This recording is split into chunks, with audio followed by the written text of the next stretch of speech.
Check, check, check, check. 1 3, 1 3, 1 3, 1 3. Not testo. What about you? Testing, testing, testing. Yo, yo. So I go on. Say, man. Welcome to the winner's circle, B.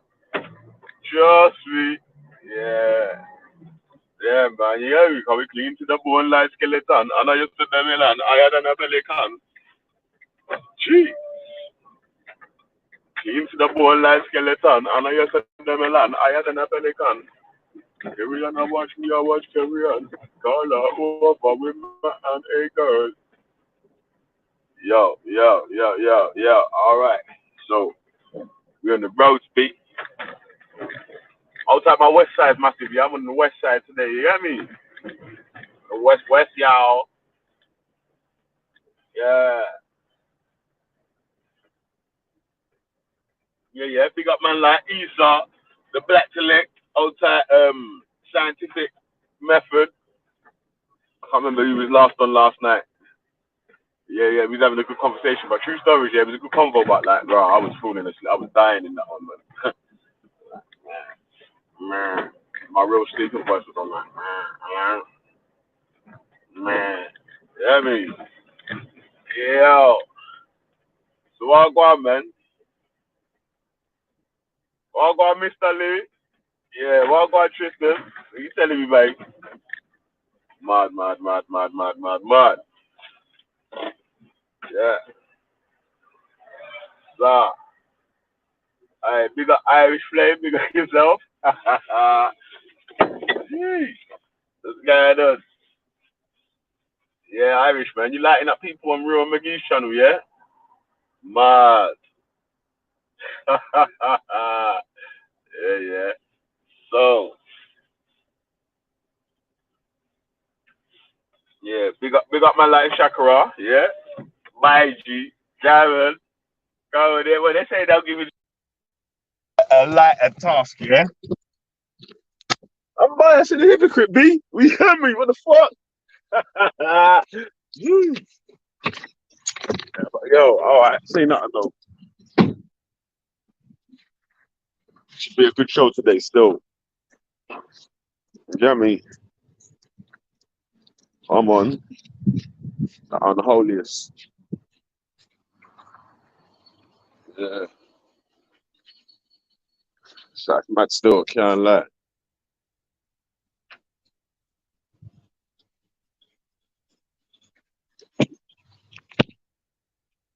I got man like observing stuff, we got yourself cause.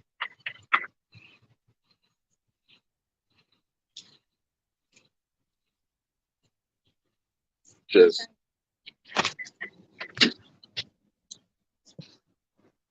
Yeah, we got the people them inside, man.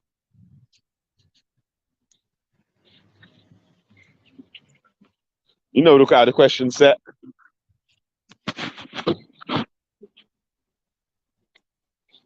Should be a bit of a juicy show today. Now, yeah, it should be juicy today. You get me? Yeah, yeah, man. Trust me. Yeah, outside NLP, my G. Yeah, outside observing stuff. Irish Flame, Tristan, Mr. Lee, big up yourself. Yo, Tris, yeah, big up yourself, cuz. Yeah, man, this lockdown thing's mad, a lie. Yo, blood club. Oh shit, we got our first customer. Yo.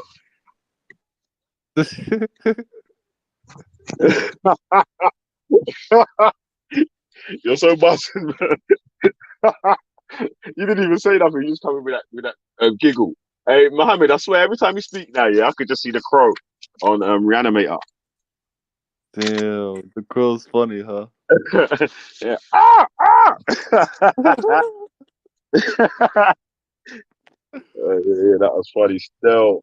So what you telling me, man? Ah, man.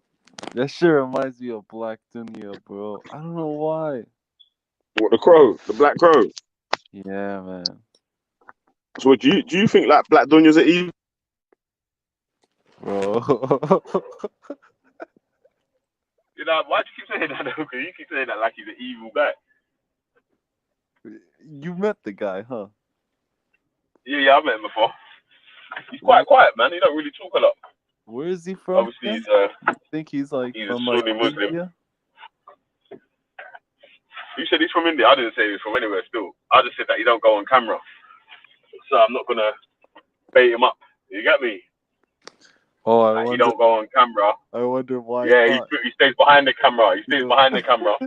And if you try to film him, he'll hide his face and all that as well. Man. Yeah, no, and most times man will say, "Oh, don't film me, man. Don't film me, man. Don't film me, man." I used to be like that as well, but don't film me, man. I don't want to be on film. Yo, he's probably like a recruiter. A recruiter? Yeah, What's he recruiting for? What, like Sam's Chicken? fucking Taliban. For the Taliban? For the Taliban? Bro, I just listen. No, I don't know, man. When I watch their videos, it's like, okay, what does kafir mean? Do you know what kafir means? Yeah. Someone that knows the truth and they cover it. Yeah. When I watch their videos, that's how I feel, bro. But it's But like, they know the truth, but they're covering it. Yeah, that's true. My thing still. Still. I just don't like supporting ISIS, bro. Yeah. How you know that man support ISIS though?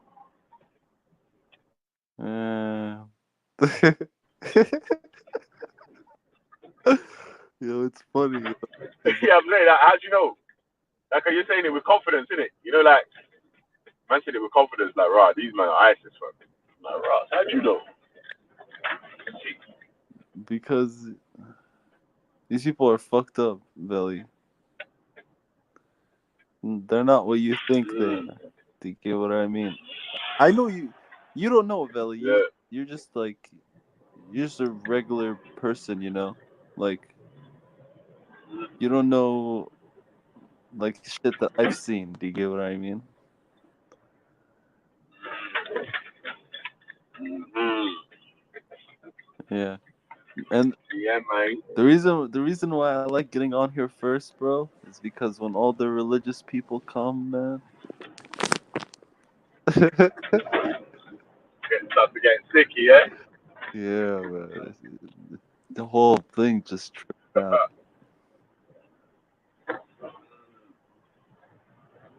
At least it's Friday, B. You get me? Yeah. Friday. You get me? Billy, Man. okay, Billy. We tell you, man. So, okay. So, Yo. Billy, why? So, who do you think is like the most respectful religious person on here?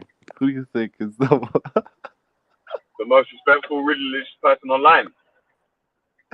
Yeah. There's a few people, man, that, like, I don't know, man. There's a few people still, man, but it depends on what mode, bruv. Like, I can be a respectful person, but I can be a disrespectful person too.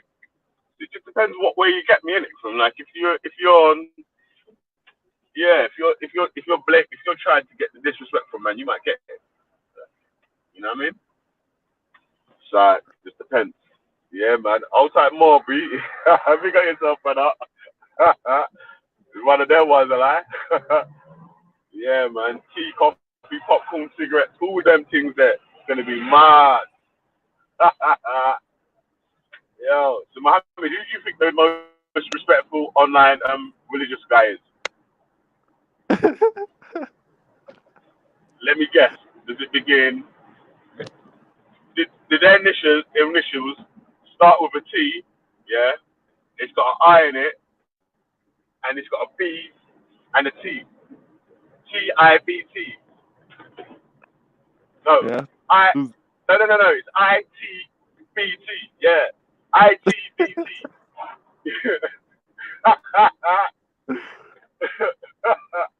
It's E to the black clip. Yeah.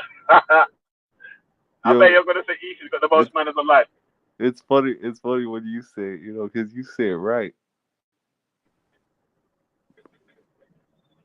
You say it right. You say it Yo, Mohammed, you there? accurately. Yeah, Or I'm here. You here, E bro? to the black clip. Yeah, I'm still here, man.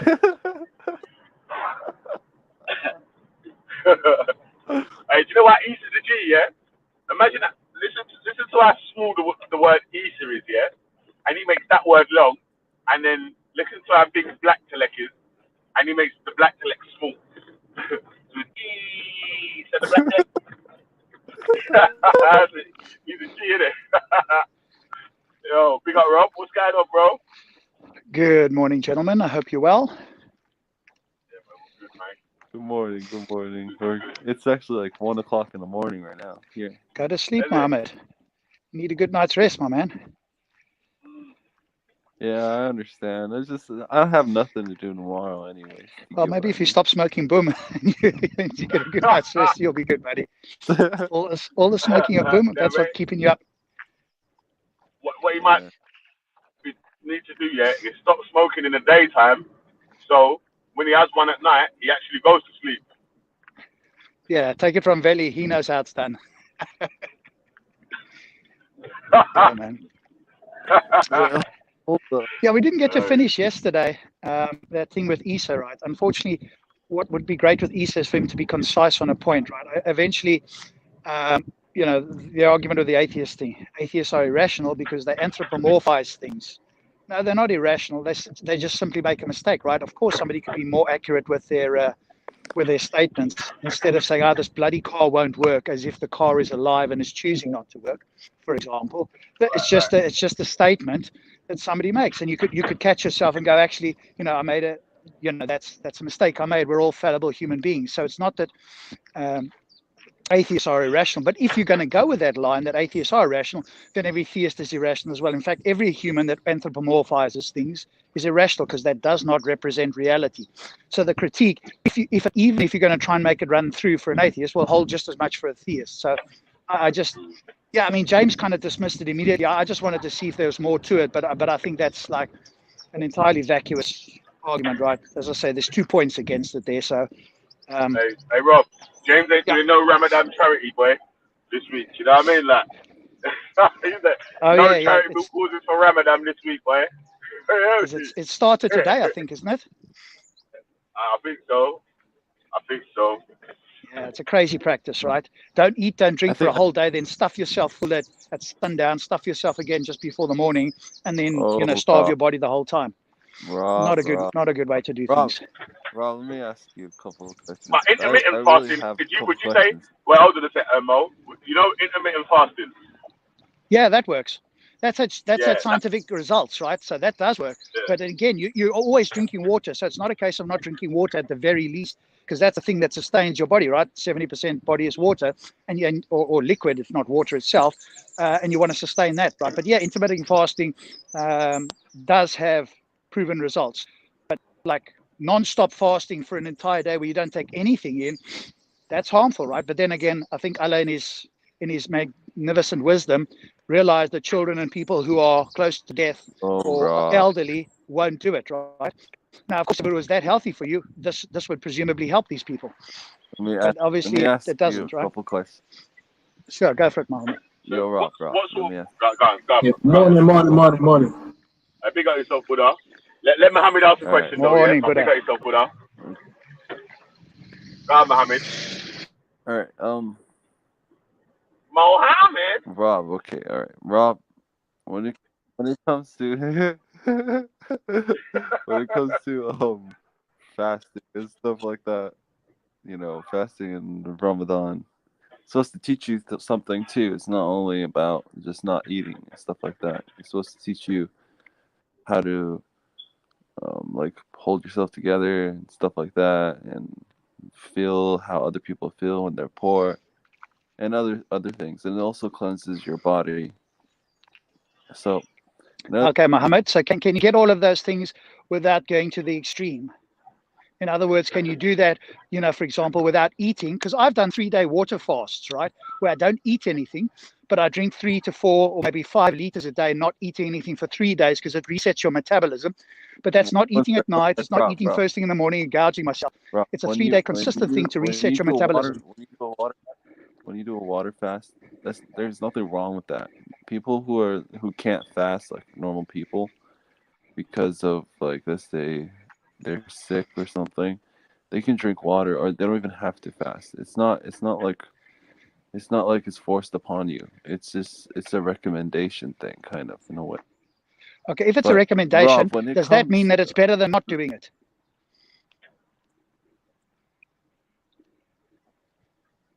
no, it's beneficial. It's beneficial for you. So doing Cool. it's good for you. It's gonna keep Okay, you clean. good. It's not gonna, like, you're not gonna drink. You're not gonna do fornication and shit like that. You're gonna be cool. You're Yeah, gonna but be you chill. could avoid, Mohammed, you could avoid all of those things and think like the poor or feel like the poor and just drink water, which is more healthy than not drinking water, I would submit to you.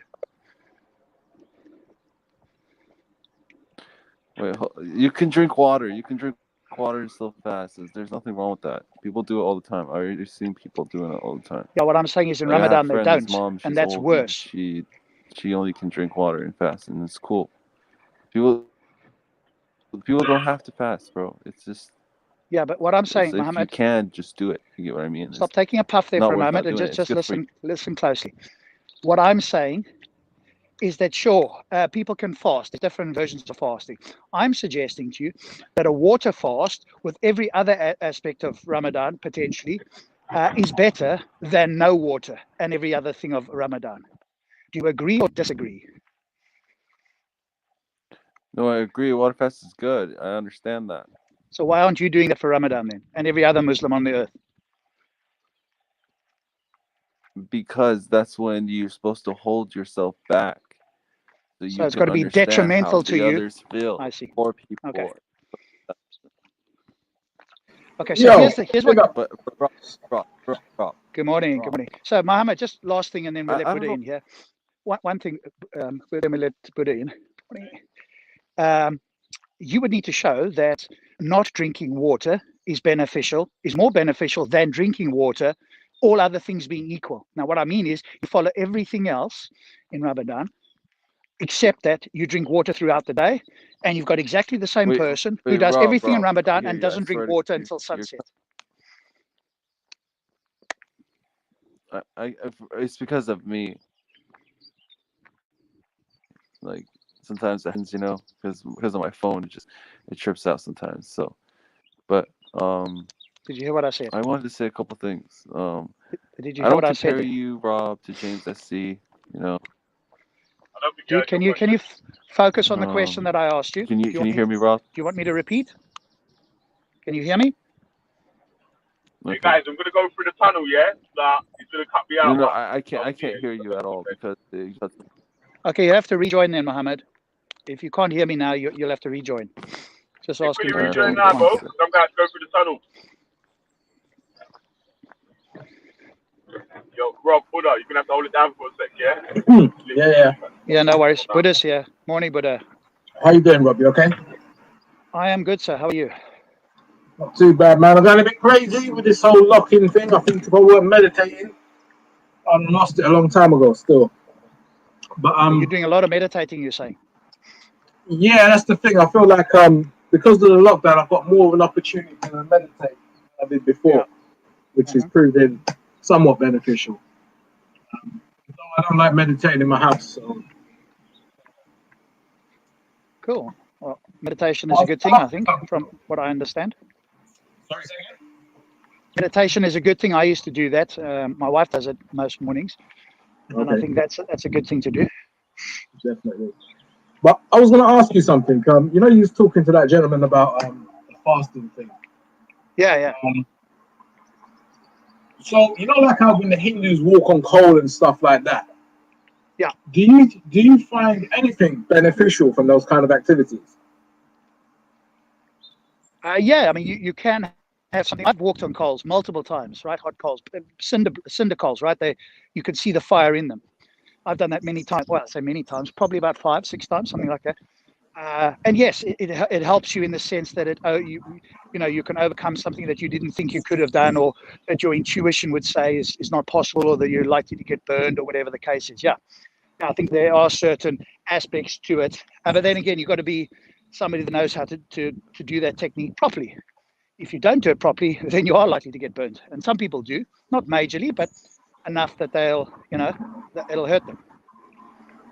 Okay. Now, from my understanding, all right, so you can see there's an objective reason for doing that, yeah? All right. I wouldn't say objective. I think there are reasons, right? You could pull positives out of there, yeah. I'd say that. Okay. But initially, when that was done, it was started off as a religious practice, no? I'm not sure on that, actually. You'd have to tell me the history. I haven't looked into the history of the fire walking, as it's called, or walking on hot embers. It might be. I'm not sure. Well, as I know it, I think the Hindus do this thing where they walk on fires. They put like a needle through their tongue. There's a whole heap of different rituals these guys do. So, can you not see the benefit of fasting in Ramadan as the same sort of thing? No? I can see the benefit of fasting, yes. I just don't see that the way that Ramadan is done is the most beneficial way of fasting. So fasting, yes, in answer to the general question, I think is a good thing at certain times if you're healthy and so on and so forth. But I think the way that Ramadan does it is not the most healthy way. That's my contention. Okay. I've seen some evidence for that. I think I saw something last year, in fact, where people actually put on weight as opposed to lose it. I can't hear you so clearly. Just come a little closer to your mic. I was saying, I think I saw something last year where people actually put on weight as opposed to lose it.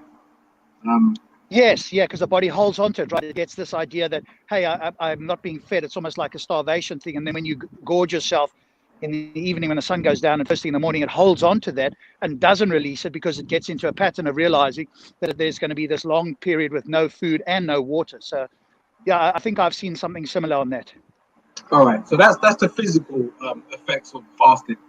But in the same way you explained that you've done, you know, like with the cold walking, you focused your mind into achieving something you thought was impossible, and there's a gratification in doing it, yeah? Is there not the same, can you not use the same sort of logic in regards to the fasting? Forget the physical, more of the psychological. Okay, but now you have to make us, yeah, I understand what you're saying. So now you may have to make a subjective assessment that what you're getting out of this psychologically overrides the negative physical effects, right? Because I think drinking water throughout the day is better than not drinking water throughout the day. Now, if somebody's going to come along and say, hey, well, I'm less concerned about the physical effect, but it gives me fortitude, which is a subjective claim, they can make that argument, right? But I don't think they've got any way to demonstrate that in any way other than to assert it. That's the case. But that's just a psychological claim that we can't measure in any way. What we could do is measure two people who are going through the same thing at the same time, like identical twins doing the same thing. One does everything of Ramadan, the other does everything except drinks water throughout the day. And then we see what the case is. That's kind of a falsifiable claim, right? You do that with multiple, twins, for example, and then I think you could get some sort of result. And if it turns out, in fact, it is the best way to do it, it is more healthy than not drinking water, then I stand corrected. No, I don't think it, especially in weather like this, I think it'd be detrimental not to drink in this weather. But that's the physical side. I'm more focusing on the psychological side. So in the analogy I gave of the hot coals, there is no physical benefit from walking over hot coals, but you do gain some sort of a psychological advantage. I would suggest Ramadan in that sense would be the same. Go ahead, Betty. Yo, yeah, man. So, let me shout out Ultra Funky, yeah. And let me just give everyone this health warning. Like, another 2 drivers dropped out from the coronavirus COVID-19 in Ultra Funky's bus garage. So, like, people like try to keep your hygiene standards to high. We've been in quarantine for a bit now, and people might be getting a little bit lax. So relax, you know. You've got through some of the time minutes. Try and keep our hygiene, washing hands, social distancing, all that sort of things there. Just shouting to everything there. Stay safe so we can make it home. You just need to talk a little louder as well, Veli. You're coming through a little muffled. I mean, we can kind of hear you, but I've got earphones in and I'm still hearing you a little bit muffled. Alright, my bad. I was just saying about the two drivers that dropped out in Ultra's garage.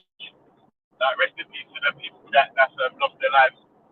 Warning for hygiene standards, the social distancing,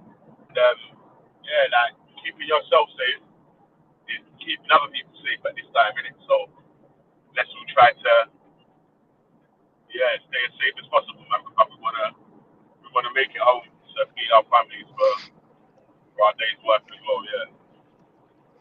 Yeah, absolutely. Unless you believe the coronavirus isn't a virus like David Icke, in which case I'd invite him to go down to a hospital and see if he gets infected, whether he still thinks that's the case. And if he's correct, then we can all go back out. If he's wrong, he'll pass away and we have one less conspiracy theorist to worry about. Because, of course, that's the ultimate test, right? If you say something's not the case, you're the ultimate test case, right? Or at least you're one of the test cases. I mean, it could be that he has immunity to it or it doesn't affect him because some people aren't being affected as badly as others. Now, is he prepared to take the chance, right? Just like a guy who famously on the internet claimed that something about the water, there was something with water. I don't know if you remember this famous video with this guy who was some kind of advocate for some poisonous substance, right? Whatever it was, I just can't think of the name now. Somebody in the chat will instantly recognize it, right? He was on interview. He said, yeah, this thing has no problems. An interviewer had a glass of it there with him in the water. There's something in this water. I just don't remember what. He said, I've got this here. Would you like to drink it? He said something to the lines of, I'm not crazy. So all this time he'd been arguing there was no problem. And here he'd been given a glass of it. I'm not crazy. The ultimate hypocrite, right? It's a famous thing on YouTube. I just cannot think of who the guy was. Yeah, big up. Big up yourself, Freddie. Yes, big up, Freddie. Okay, I'm back, bro. I'll go on, Mo. You're back, are you? Oh, Yeah, hey, man. What's up, Veli? Man, I love Veli, bro. You Veli. want to have one more shot at the Ramadan thing, Mohammed? All right, so let me just say a couple things. When fasting in Ramadan, you're supposed to hold yourself back, right? So, like, for example, you don't want to drink water, you don't eat. But if you have medical problems or if you're older, you don't have to. You don't have to fast. That's the whole thing. And drinking water and fasting, there's no problem with that. No one's saying there's a problem with that. And there's a lot of people in the world fasting. So think about that, You're not going to change everyone, Rob. Okay, Mohammed, let's just make sure we're clear. Are you saying that it's okay to drink water throughout the day for every Muslim who's involved in Ramadan, whether they are, quote, healthy or less healthy? Yeah, it's your choice at the end of the day. Fabulous. I'll make sure that I Mohammed, are you sure? From Mohammed. Mohammed, are you sure? What? Yeah, Buddha, 1 second. When you talk, it cuts out. But Rob, it's everyone's choice. It's your choice if you want to fast or if you don't. It's not. There's no force. We're not talking about the fasting, though. We're talking about drinking water. So just stick on the water part, not the eating of food.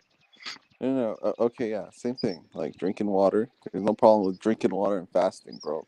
There's Mormons. Yo, Mohammed, I think you're mistaken. To be fair, I'm not sure that's true. And I think even Rob will understand that's not true. I think most Muslims don't do that. Exactly, we just need to look for the text to see what does the actual text say, not scholars' opinions, but what does the actual text say. In fact, if it says, refrain from any consumption of liquid or solid foods, and that includes water, and that can be clearly understood, then yeah, I'd agree, Muhammad is wrong. And that's the way most Muslims understand it. So either they're all wrong and Muhammad's right, or perhaps Muhammad's wrong and they've got a better interpretation. But I think the easiest thing is just to go to the text, right? Yeah, that's the best thing you can do. Right. So Muhammad, if that's the case, why is it, do you think, that most Muslims do not drink anything? Peace. What's up, bro? Why do you think most people don't do that? Well, because it's like a kind of, I'm not gonna say it's a tradition, but at the same time, you have to understand that what Ramadan is. You have to understand. Okay, for example, when someone like eats meat all the time, he just eats meat, doesn't care about vegetables and stuff like that, just likes to eat meat. You know, it's not good for you. At the end of the day, it's not good for you because you need your veggies and stuff like that. I don't know where I'm going with this, but No, I don't either. You're sort of straying all over the show. Maybe get a good night's rest and okay, come okay, back all right, all again right. clear-headed in the morning. If all right, hold up, bro. Let me just explain this to you. Okay, so if this month that you're supposed to refrain from everything, you're not supposed to do anything bad. You're not supposed to drink water. You're not supposed to eat until sundown and stuff like that. What's the problem with that? I don't get it. Okay, so just tell me now, because now you seem to be contradicting yourself. Are you supposed to drink water or you're not supposed to? No, you can drink water, bro. You're a human being, right? You're your own person, right? At the end of the day, no one Yeah, holding you no, back or anything, right? yeah, So Mohammed. you What got choices. You got I'm choices not in looking life. at people's subjective opinions. What I want to know is what does your text say about drinking water during the day? That's what I want to know. While the sun is up, what does your text say If about it? Does you it say can, anybody can do what they want, or does it give you no, no, sort no. of at least somewhat clear instructions about what to do? Of course, you can do whatever you want. At the end of the day, right? You're out. Now, what the You can text do whatever says, you not want. what people do. No, okay. Click on the So text. I don't know about the text, but I know for a fact Thanks. that's a choice. It's a choice. Everything is a choice. It's A and B. You know, or fasting and that and stuff like that. It's good for you. It's good for your mentality too. It makes you sharper. It makes you feel. It makes you feel for the whole universe. In a way, it's like some type of like. So does smoking some sort of barbiturates as well, doesn't it? That also makes you feel at one with the universe. Yeah, but that's different because that's Okay. destroying yourself, basically, kind of in a way. The other Kind of thing in is a way. actually healthy. So let me try and get an understanding here, Mohammed. Just so I'm clear. So are you saying during the month of Ramadan, as a Muslim, you're allowed to drink water? Is that what you're saying? Yo, Billy, who's this guy? Anyways, wrong. I don't know if I've Okay. said anything funny, but can you maybe answer the question because I'm confused there. So You're during quite the month, loud, Buddha, and he's very soft. So it's like oh, I'm loud. there's a big Sorry. difference. Yeah, no, Is that's that okay. better? It's probably normal because he's kind of whispering into the mic. So when you come on, it's like, whoa, you're very loud. Because we've got to turn him up so we can hear what Mohammed's saying. I don't think it's your fault. Maybe Mohammed can speak more loudly into his mic. So Yo, Mohammed, I just I feel Mohammed, like can you hear I'm Buddha? gonna get beat up by Buddha. no, I'm not getting you're not getting beaten up. I'm just trying to understand because you're saying that you're allowed to drink water. I've never heard that. Like every Muslim I know fasts during Ramadan. Like the only time that water passes their lip is when they're washing. No, Buddha, Now you're Buddha. saying something different. You seen the mainstream Muslims. You haven't seen like the other types of Muslims. You know, there's Well, a the lot of different kuffar. types of. Okay, what type of Muslim are you talking about? Maybe that would Wait, help. Are you talking about, why you call them kuffar? I don't get well, it. no. That's what other What is Muslims your would call bias? it.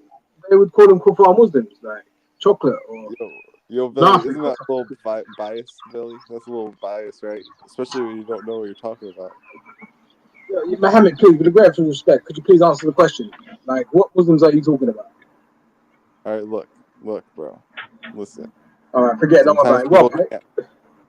go on, crack on. Do you think? Sometimes people can't fast, bro. Sometimes people can't fast, so they can drink water, bro. At the end of the day, sometimes people. My cousin, he had heart problems. Okay, and my Okay, cousin, but he can't fast. Mohammed. If you're drinking water, are you not breaking your fast? In a way, no, but you're trying though. It doesn't matter, bro. At the end of the day, you're Wow. trying. You're trying. All right, let's leave it That's there, what I'm trying to Mohammed. tell Let's you. leave it there. I don't think you're sort of following the train of thought here. Let's Let's leave I it. know what We'll he's speak to other saying. Muslims. I'm sure we'll have other Muslims Hold on up, today who can I point know to the what he's saying. text, and He's then we saying can have a basically if better you idea. drink water, you're basically breaking your fast. I understand what he's trying to That's say. the question that's been asked of you. But, yes. But you can also take basically. You can also be part of Ramadan even if you drink water. It doesn't matter, bro. It does not matter. Muhammad, the point is, what does the text say? Not do what do people do? We know people do all kinds of things. There'll be people who will eat during the day and say, "Hey, well, I really needed to eat. I'm not healthy, and so I'm not going to stop eating." We're not interested in what people do. We're interested in what does the text say. Is that clear to you? Where are you trying to go with this, Rob? I don't get where you're trying to Buddha go. and I were under the impression that a fast under Ramadan means nothing goes past your lips, i.e., no food and no water or other liquids. You are coming along and saying, no, it's okay to drink, even if you are a healthy person. You can drink during Rob, the day. Rob, for example, let's say I have a kid. Let's say I have like a 10-year-old son or a 9-year-old son or 5. Okay. He goes and does bad shit all the time, comes back home, and I tell him, "What did you do today?" And he says, "Oh, I did this, this, and that." And I tell him, "Oh, you did something bad today." He goes off and does it again, comes back home, tells me the same thing, and I say, "Oh, you did something bad today."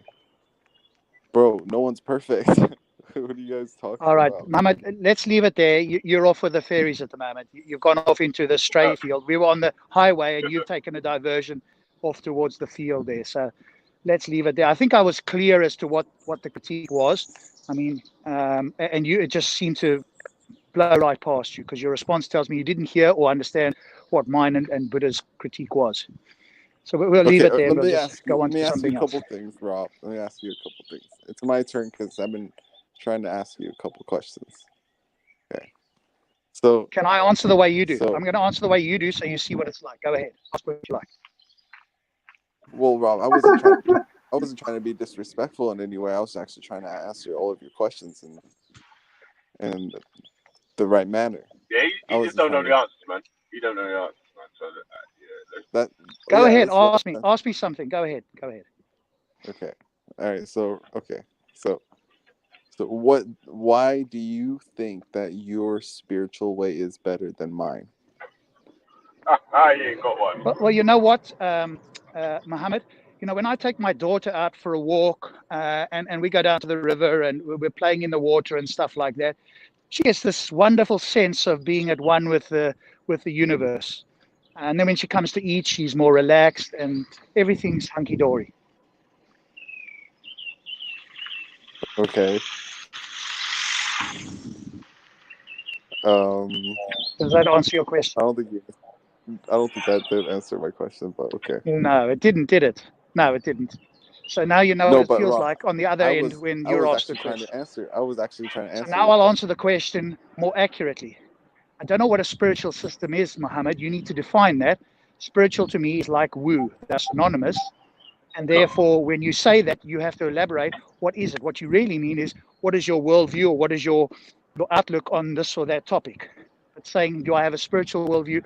That to me doesn't mean much. In my mind, I'm hearing you saying, hey, what is your worldview? And obviously, I can articulate my worldview. But a spiritual view, I don't know what that is. And it's very likely I don't have one. Hey, Rob, listen to this, yeah? Every time you say woo, I'm going to say tang in the background, yeah? Every time you say woo, I'm going to say tang in the background. Rob, listen. Hold on, Billy. Rob, listen, okay. Rob, look. I've never disrespected you on here. I never ever tried to. And if I come off disrespectful, then I don't mean it. All right? But you have to understand this. I compare you, and I'm not trying to be disrespectful, but I feel like you and James SC are kind of the same, but I feel like you are more sincere in a way. But even you're though entitled to your subjective opinion, that's cool, Mohammed. It's not substantive in the sense that that's your subjective opinion. I mean, I could ask you why you don't think James is sincere. I think he's sincere, and he's certainly more well-read than me on the tertiary sources, even if he hasn't fully read the Quran. So I see nothing insincere about James, but you're entitled to your opinion. Yeah, that's fine, but if you're saying that your system electrical system doesn't have any what's the word I'm looking for? Basically, any deficiency, and it's better than mine. I don't get it, Rob. What are you trying to prove? I still don't understand, like, what you guys, both of you guys. I Okay, really so don't. for me, sure, I can only speak for me. I'm not speaking for other atheists. Everybody has their own view on what they come to the table with. I want to engage critical thinking of everybody. And I think if you do that, you will see that believing in supernatural entities that wrote books to human beings cannot be the case. It's very likely they do not exist. And so that's what I want to bring to the table. Does that make clear? Okay, so let's say that I'm like a believer, right? A total believer. I believe in. I'm sure you Like, are, as far as I understand it. I believe in God, pray every day, and everything basically. And then someone like you comes along, and then tells me, there's no such thing as God, that you shouldn't believe in God, that your God is just this and that, and it's all fucked up. Mohammed, Rob's Don't fucking up you your think dreams, that's man. fucked up in a way? What, Billy? Rob's fucking up your dreams, man. That's what I'm saying. Rob comes around there to fuck up people's dreams one day, one No. person at a time. Wait, hold up, Billy, because I'm trying to teach something to Rob, so then he can see it, and then so he won't probably do it, because you don't know, bro. Like, let's say Rob comes up to me, right, and I'm like a Salafi, right?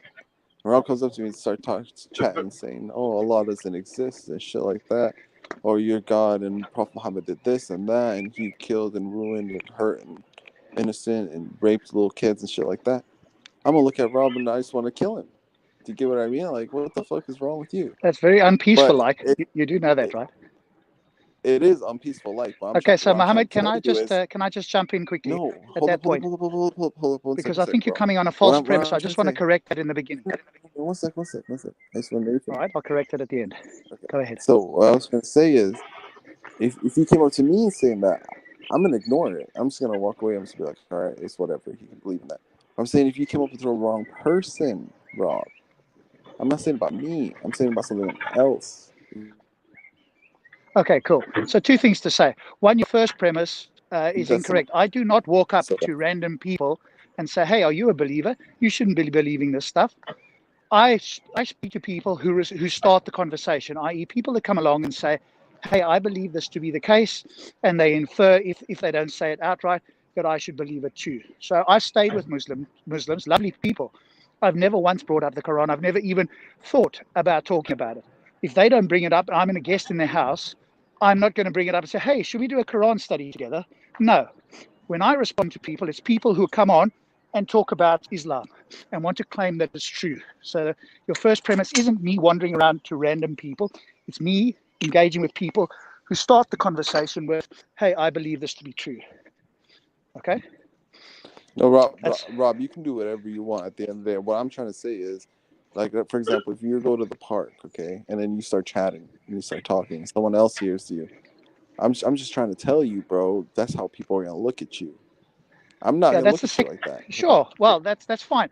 How people are going to look at me, I can't affect necessarily how people are going to look at me. And if I try to behave in a way that makes people look goodly upon me in every way, that's going to be impossible. There's always going to be people who's going to take a dim view of something I've said, and the same for anybody else, by the way. So that's a trivial statement. But the other point was about this thing. Hey, people might take it that way. That's the case for everything, Mohammed, right? It's the case for any claim that you make or any critique that you make. There's going to be somebody who might take it in a quote unquote offensive way and want to be physically violent. Right? That just shows that they have a low level of psychological development if the only way they can respond is with violence. But that also applies to any other topic or whatever it may be. You can always find somebody like that. So it's trivially true, if you know what that means. But what I'm trying to say is, aren't you basically causing division in a way without you even getting knowing people it? to think critically, Like, to is that critique their possible? ideas? Is that by your lights causing division? And if it is, then yes. If that's, I would take issue with your idea of what causing division is. I'm critiquing people based on what they say. I'm always going to ask somebody, what do you believe and why? I'm not going to run around to people who don't want to speak or aren't interested in the topic or whatever and start saying, hey, what do you believe? Let me tell you why you're wrong. No, I'm going to speak to people who start the conversation. Is that sort of more clear now, Mohammed? Oh yeah, let me put the banner up. No, you can do you can do your thing. You get what I mean? I got no problem with you doing your thing.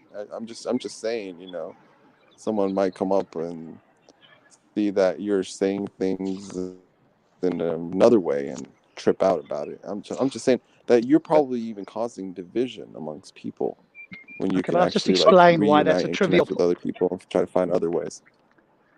Mohammed, when I just responded, did you hear what I said? Because it sounds like either you didn't hear it, or you did hear it and you didn't comprehend it, or you did hear it and comprehend it and just ignored it. So can you just explain to me which of those three options from my previous statement applies to you?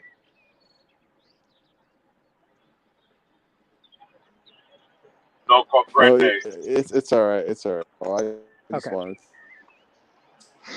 If you have a valid critique, I'm happy to listen. And I think I've responded that your critique is trivial in the sense that that's the case for everybody. And if people are going to choose to claim that I'm quote unquote causing division, and by division, I take it to mean I'm getting people to think critically as opposed to the people who are not. If I'm dividing the critical from the uncritical, I'm happy to take that label on board. Then I'm a division sower of critical and uncritical. So I take that on board with the greatest of delight. I will wear that badge with honor.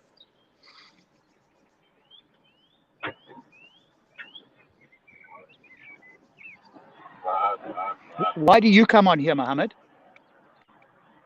What do you want to do? Tell us that Islam is true? I just Do you want to believe say Islam to is true and that everyone, we you should know, believe it as well?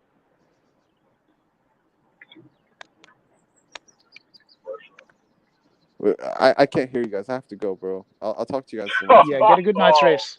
Get a good night's rest, bud. Mohammed, you was under pressure. I can't lie still, man. Yeah. Say nothing, man. Pick up yourself, though. Yeah, man. Is it Eid Mubarak? Eid Mubarak, my G. Yeah, you got yourself. Yeah. Is that what they do with that Ramadan, isn't it? That's what they say at Ramadan, isn't it? Looking alright. Hopefully looking alright. Yeah, no, you fucked up, man. You fried this brain too early, man.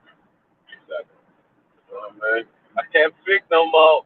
I gotta go. Yeah, man. Shit. Try to dash meat in the piranha bowl, you know. I think like in the piranha. Let's have a look. Let's going to have a look at a few of the comments here. The comments are normally comedy gold. So let's have a look and see. If you ever debate Rob into a corner, he yells religion. There we go. Comedy gold. What can I say? Gotta love it.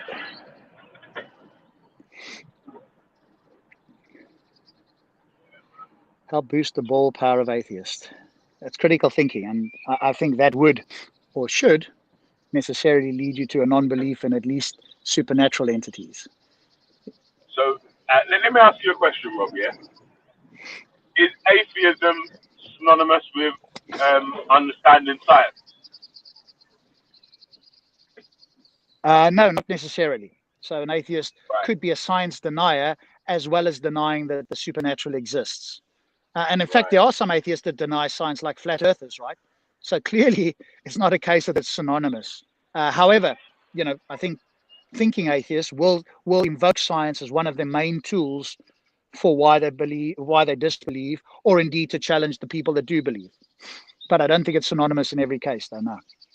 Right, because a lot of people, I've heard the complaint more than once, yeah, that when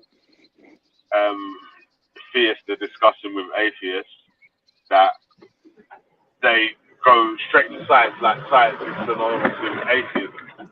But it's, yeah. I do think it's one of the most powerful tools. That and reason, because reason underpins science. So you can't do science without reason. But if you start with reason, then how else do we find out about the natural world in some way that is likely to be true, other than people's personal opinion or an appeal to authority or appeal to ad populum? The more people believe it, therefore it's likely to be true. Both of those are obviously fallacious. But also the thing is, people get appeal to authority incorrect, right? If you just said, hey, because he's an authority, that's why it's true, that would be an appeal to authority. But if you appeal to the scientific consensus because they believe the consensus of evidence points to that, that's not an appeal to authority. So again, a lot of people confuse the two there. But yeah, I think those are fallacious claims. So how else can we talk about the world around us and try to understand what is true or likely true? I think science is an incredibly powerful tool under, with a foundation of using reason, which as an atheist, I need to presuppose, because I can't claim it came from a God. So, but if they do claim it comes from a God, then obviously we can have that discussion. So I presuppose reason. In fact, everybody else does too, right? They start with it, because you can't reason about God unless you presuppose you have reason to begin the reasoning process anyway.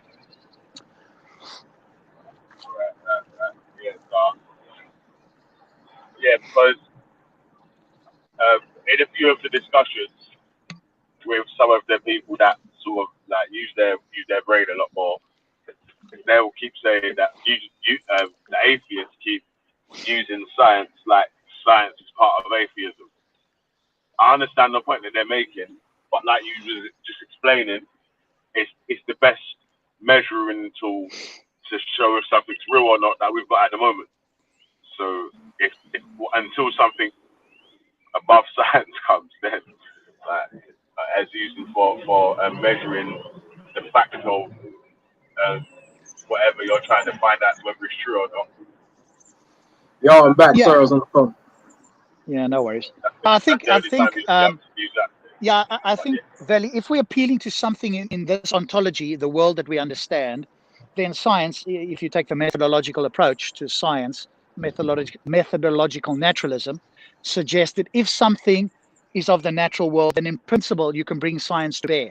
Now, obviously, we're limited by current understanding and equipment and technique and so forth. But in principle, something that occurs in this world that is in some way measurable could be investigated by science. And that's otherwise, how do we talk about things, right? If somebody says something, right, they look at, and I heard it again the other day, that natural revelation, quote unquote, this key term of a particular individual online, that this speaks to the power of God, right? When you look at, you look at the trees, the world, everything, this is natural revelation, i.e. God has revealed this in a quote unquote natural way. I look at this and I go, this is exactly what I would expect from an evolutionary process. So either one of us is right or both of us are wrong, right? And how do we establish that? We can't use just argumentation alone. We can't just go by reason, because reason, what is reason based on? How do we reason if not being informed by the world around us? How do we know what the world around us is like? The scientific method. So Rob, let me ask you a couple of questions here in regards to what you're saying. Sure. Okay, you mentioned a couple of things. Nature. So let's look at this. Scientifically, do you believe there is a possibility that a parallel universe can exist? When you say parallel universe, you mean one that's existing like in a bubble next to this one? Is that what you mean? Yes. Yes. And I think there's a small amount of evidence, small amount of background radiation that points in that direction, or at least that's what the head of the satellite that was launched to monitor that said, because Skydive interviewed him and asked him that specific question. So yes, I think that is certainly plausible and possible. Okay. Now, on a scale of things, that's like a ordinary lay person to fathom that in their mind is quite a difficult endeavor. Would you agree? Yes, sure. Somebody that's not literate on the topic would immediately go, well, how could that be possible? And then if you explained it and they took the time to understand it, hopefully they would come to, understand why scientists make that claim. Yeah. Okay. But yeah, So I agree. So lay people, yeah. Can I ask a quick question in the middle of that? Yeah. Sorry to cut you there, buddy. I know you've got a line of questions you've got now, yeah. But I've never asked this question yet to someone that understands. Is there any scientific evidence that could prove that there may be a God? I suppose that's possible. I'm not sure what that would be. I think a worldwide revelation of God would be probably in some way that was measurable around the world would probably be one of the strongest ways that could happen. But I don't rule it out. So I'm not a philosophical naturalist, i.e., that I rule out the possibility of a God. I'm a methodological naturalist, which means that science is involved in the natural world. Now, if God can manifest or tweak or fiddle in the natural world, and we could demonstrate in some way that that was God was a source of that, yes, I think that in principle that's possible. And a lot of scientists and philosophers do as well. So I would agree with that. Oh, that's kind of answered my question, Rob. Still, but because the line of question I was going to go down is this: if So we you can know what, accept, my bad, because I've been doing, I don't know how, but I've been shortcutting people's long line of questioning that they wanted to go down with asking. I'm going to not stop asking questions in the middle of people asking their questions now, because I've done it a few times now, so sorry about that, brother. I know you had your line of questioning that you wanted to go down, and I didn't know that was the line you was going down still, so obviously, like, I didn't ask it on purpose, innit, but yeah, my bad. So, yeah, go through though, brother. Sorry to cut you again. so yeah, the line of question I was trying to understand. The reason for the lines of question is to get an understanding before even asking the direct question. Do you know what I'm saying? So, if we can accept that parallel universes exist and maybe even alternate universes can exist, I don't think it's too far-fetched that we could say that some form of a God may or may not exist. When I say form of God, so people might have an impression of a God that's all powerful, all being, and all this kind of stuff, but there might be a kind of a God that's not as powerful as that, but might be responsible for certain things within the universal cosmos.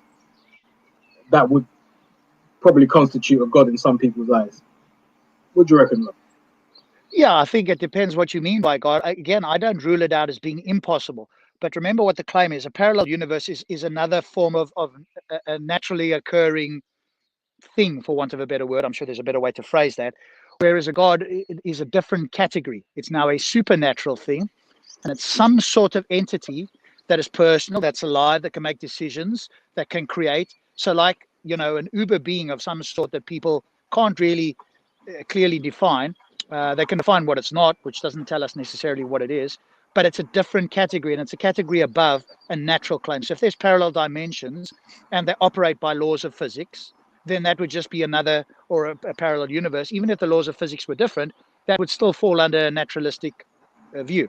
But as soon as you now claim that there's some sort of God that has intentions, that has powers, that can operate both inside and outside of, quote, the natural world, then it's a different category. So you have to step up to that. And I don't think it's on a parallel with claiming a parallel universe. And as I say, the reason for that, in at least one reason, is because of the cosmic microwave background. And so there is, as Phil called it, and so did this guy that launched the satellite in, I think he's a Greek scientist, that there's some evidence that suggests that could be the case. But it's not conclusive. I think but you can see that we have evidence pointing there, and it's natural. I saw an interview with that Greek scientist, I think a physicist, in fact. I'm sure I saw an interview with him. And for me, it's like this. Look, the more I look into science and physics and stuff like that, and again, I'm no authority in these matters, but the more I look into it, the more I'm convinced of the possibility of a God, if what we define a God is. Okay, so walk us through your reasoning for that. Well, when we see things like entanglement, quantum entanglement, and okay, granted, we may not know the understanding at this moment in time. Maybe there is a scientific understanding of it. We just not aware of it at the moment. But when we look at things like parallel universes, ultimate dimensions, and stuff like that, if we as human beings and physicists and scientists can accept that there is a possibility of that, I don't feel that having a God is too far-fetched. At this moment in time, I can't acknowledge a God because, like most of you guys, I've seen no evidence of it. So it would be silly of me. Do you agree or okay, cool. Do you agree or disagree with my assessment that the God claim is on a separate category from a parallel universe claim? Of course. Do you agree or definitely. do you disagree? No, I absolutely agree. But I'm saying it's like this. If we can say a Ferrari is a good car, we also can say a Lamborghini is a good car as well. You know what I'm saying? We can't just say, oh, you know what, the Ferrari is the top of the notch. It's the, you know what I'm saying? We have to be, well, in my Oh, opinion, we have to be open-minded and say if we can agree that there's a parallel universe, an alternate dimension, and all these different okay, but hang types on. of things. Yeah, I see what you're making, but for that analogy, I think to be more accurate, Buddha, you would need to say, hey, I've got a Ferrari, and somebody comes next to me and says they have a ghost car. Right? Yeah, Now we're talking about, because now we have different categories. Otherwise, it's the same category. So if somebody came along and said, hey, here's my Ferrari, and I said, hey, look at my ghost car. It's a ghost Batmobile. And they yeah. say, where is it? I said, it's over there. And, I'm making a claim about something, and we tested, and all the tests come back negative. And I said, no, but it is there. Right? That analogy, I think, would be more accurate if you're going to make an analogy with, because now we're talking about a The thing different is, Rob, category. I'm focusing on the possibility. I'm not so much focusing on the fact there is an alternate universe, because it's not a fact. So I'm saying that there's a possibility there is, and there's a possibility there is many different things. So I'm saying I can't really, to me, in a slight way, it kind of adds a little bit of a substance to the possibility of a God. You with me? Okay, I agree that a God is possible of some sort, even that it's ill-defined. But so for you, the reason that you think it's more likely, because there's the talk of this parallel universe for which there's some little bit of evidence, not overwhelming or substantive, but you think because there's talk of a parallel universe, that gives more credence to the idea that some sort of God should exist, even though it's a completely different category. No, I don't. Again, I don't want to say that. I don't even use the word credence. I'm saying possibility. Do you understand? So it may or may not. Like do you get what I'm saying? What's the best way to articulate it? Okay, in your mind, if the Yeah. possibility is X, let's a number between 0 and 100. So let's say the possibility is 5. Now you get to hear about a parallel universe. Does that possibility in the number go towards 100, stay at 5, or go down? No, it stays the same. It doesn't. Okay.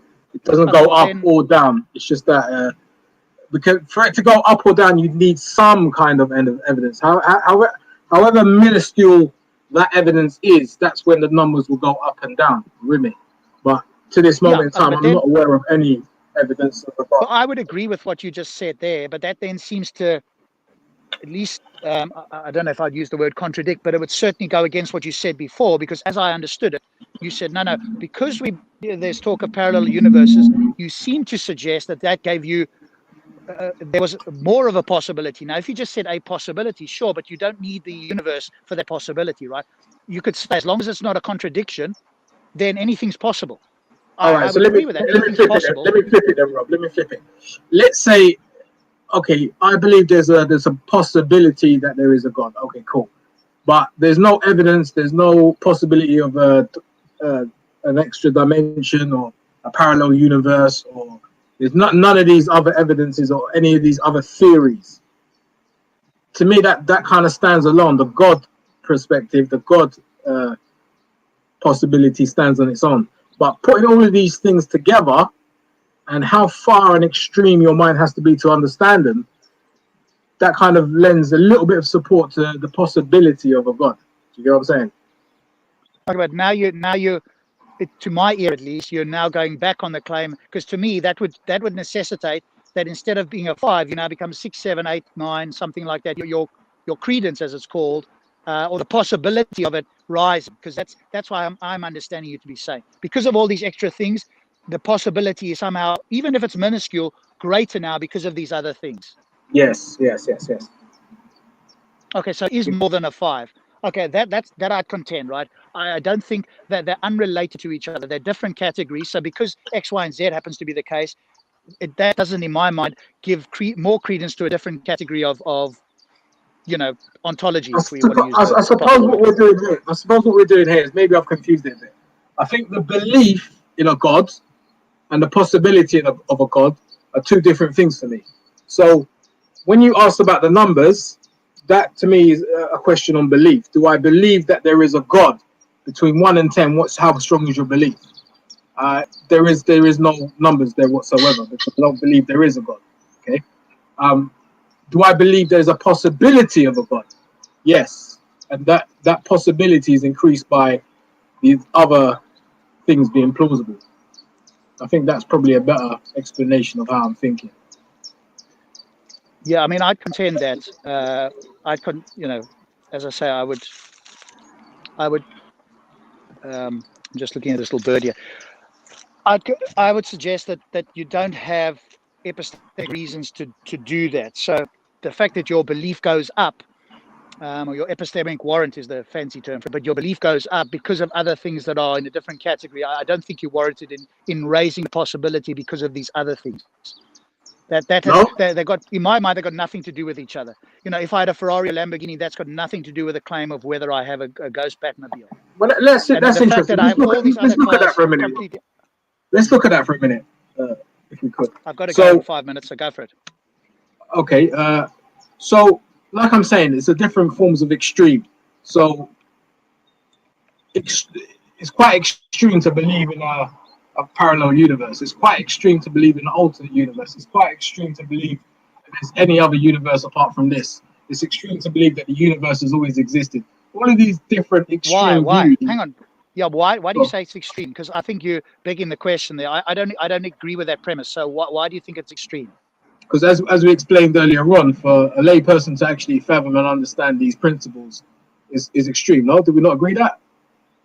Okay, but then you can. Okay, sure, but then you can make that same argument about anything. It's extreme for a layperson to believe that viruses exist. They've never seen it. They just see people, and they have to take people's word on it, right? It's extreme to believe that the quantum vacuum exists. Nobody's physically seen it, or the dark matter or dark energy exists. So I think I wouldn't use the word extreme and then liken it in that way, because you could say that about many other things. Because lay people, all of us, are incredibly ignorant about virtually every topic. That's not an argument against the public. That's just an argument against us. I don't know about that. I think the average person, say in London, will have a good grasp on most things, intellectually anyway. We're talking about advanced topics, right? Topics where there's expertise that are counterintuitive. Right. So that's my point, Rob. So if we're talking about things I understand that, but when you say extreme, your critique then is all your critique is to say, hey, look at all these, for want of a better word, ignorant people, which I agree. We're all ignorant, but that's not an argument against the position, i.e. to use the word extreme and say, hey, it's extreme that the universe could have existed forever, or it's extreme that there's a parallel universe, and then pointing to the fact that lay people don't know that, or it's counterintuitive to them, isn't an argument against those claims. Right. So, Rob, if a person randomly came up to you and you didn't know them, and they said to you, hey, listen, Rob, have you seen this parallel universe? What would you think of that person? Would you think that person is like normal? What was your first impression of someone who said something like that came out of a statement like that?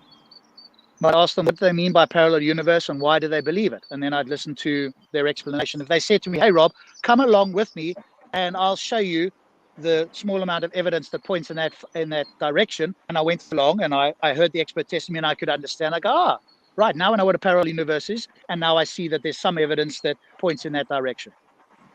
So again, what would be your first impression? Not what you do, but what would be your first impression? Them, what is it and why do you believe it? That's my first impression when somebody makes a claim. Okay, cool. I don't immediately go, somebody's a lunatic, unless I already know I have a prior credence that what they're saying is likely false. So if somebody comes to me and says, hey, the earth is flat, I have a prior credence that's false, and that I'm going to say is an idiotic claim. But if somebody comes to me with a claim that I've not heard of, I'm not automatically going to dismiss it unless I have a prior credence.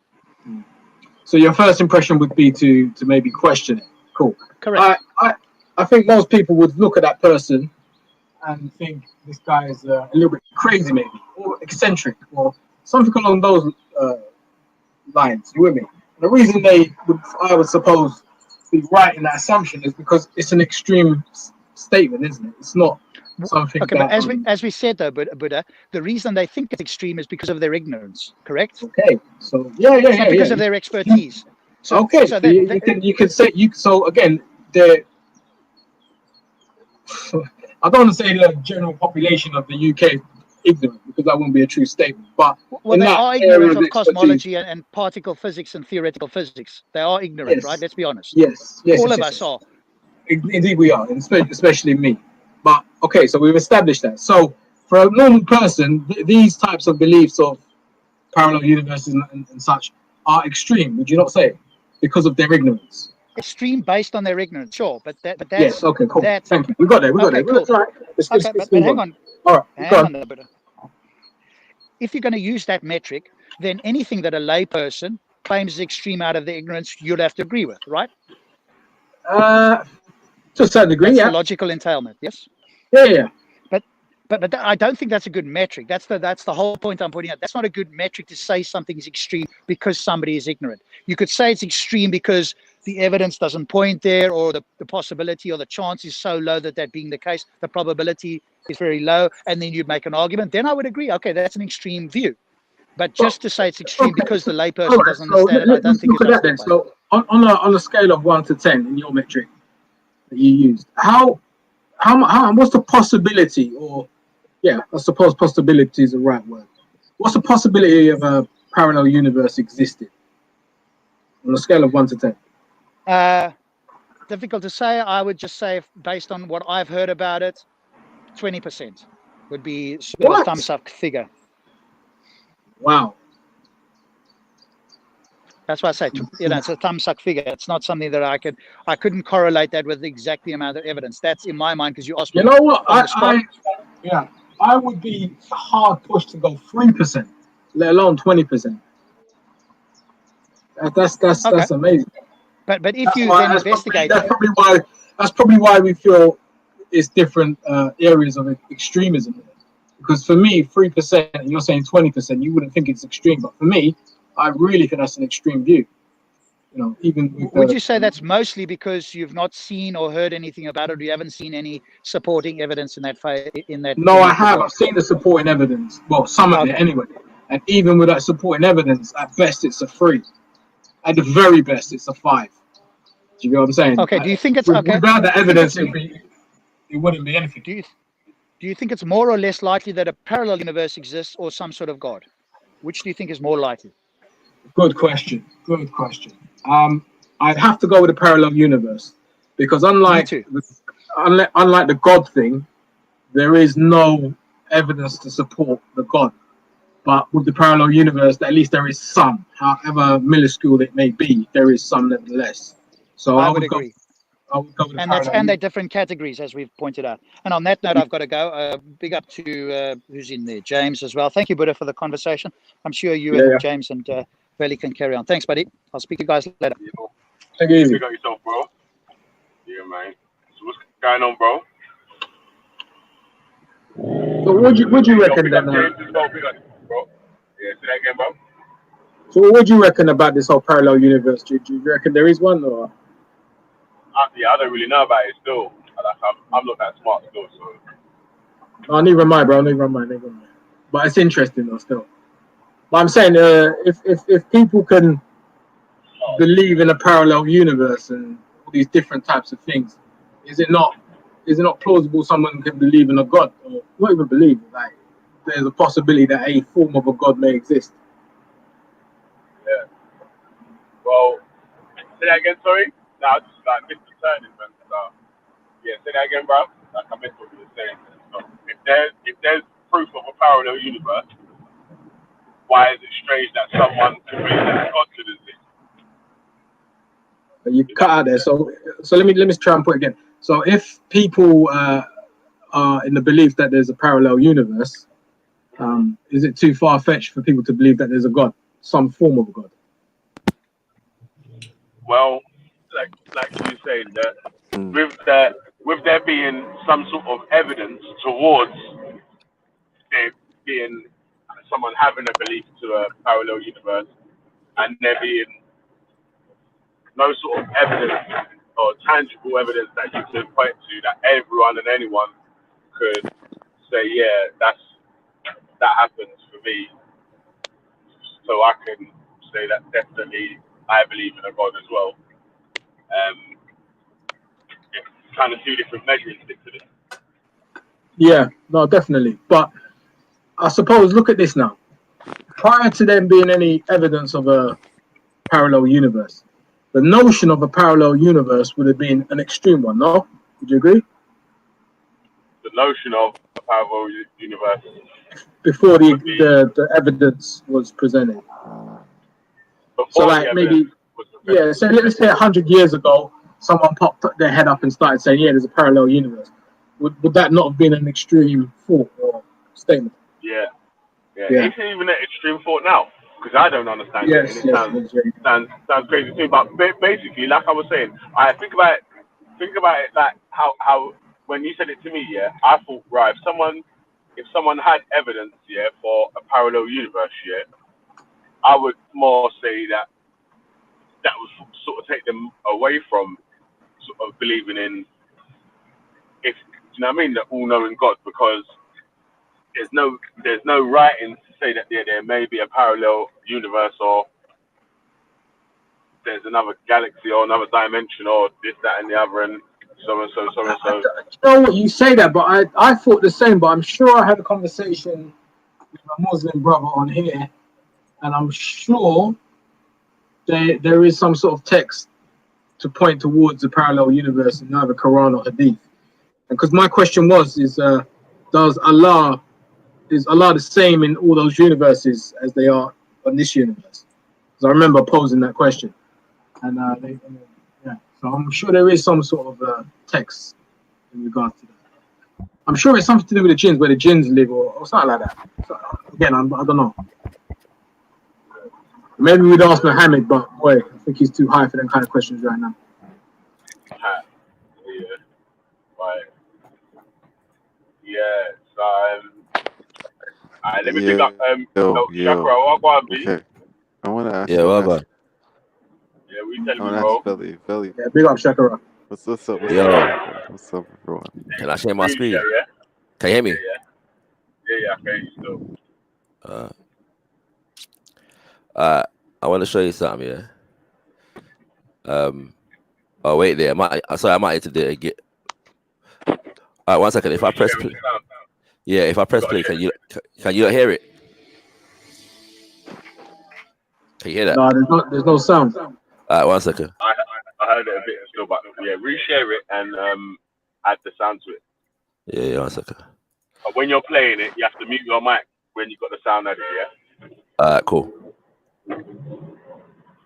What's up, ladies? Hi. Hi. Yeah, Shakra still singing and stuff, or no? Hey, you know what? Ramadan time, yeah? What do they say? What do the Muslims say to each other at Ramadan time? Ramadan Mubarak.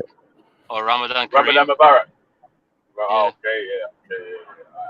So Ramadan Mubarak, all the Muslims them still, yeah, pick up your toes. Everyone's watching the hate to listen to you criticize me, like Ramadan Mubarak, everybody. Alright. When you're ready, yeah. Yeah, you're on. 1 second, yeah, Shakra's gonna play something. Yeah. But you have to mute your mic when you're playing it, Shakra, it's gonna echo. Okay.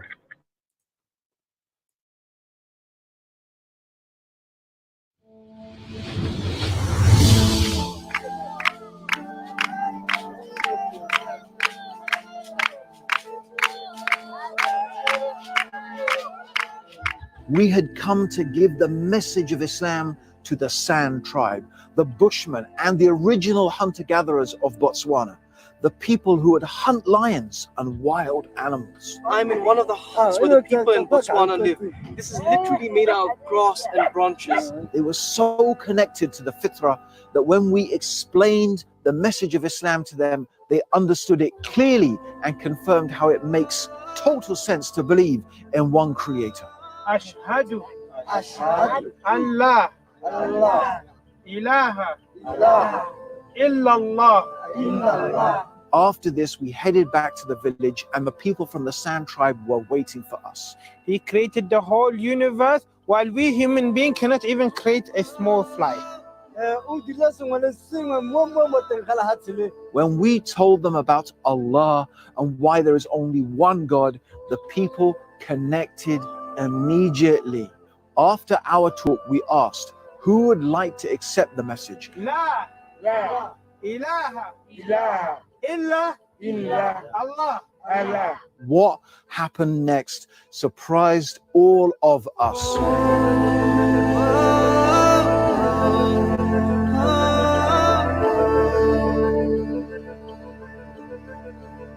one by one they started doing wudu just like us straight after the Shahada. Then they also joined us for their first Salah. Subhanallah, only accepting Islam less than an hour ago, they were already with us praying Dhuhr. Will you be getting the reward of Islam, reaching houses made of grass and reaching remote tribes who would have otherwise never heard about Allah? Please click on the link or the button and start getting the reward of this amazing work in this blessed month of Ramadan.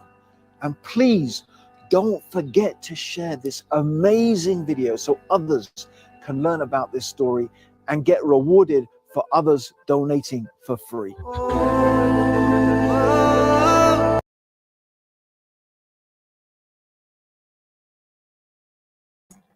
All right, can everyone hear me? Yeah.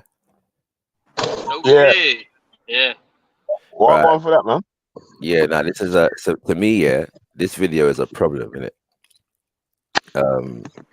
In so many different ways, yeah. Is it now? Obviously, the San people are in Botswana. Like they're basically like the earliest people that have been there, yeah.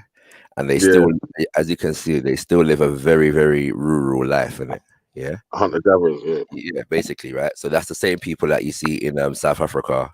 You know what I'm saying? There's two different groups of people. There's the Khoi and the San. And, they come together as the Khoi San, right? Now, what I'm saying is, my speed is still sharing, by the way. I don't know if you know that. You don't need to share anymore. What's it called?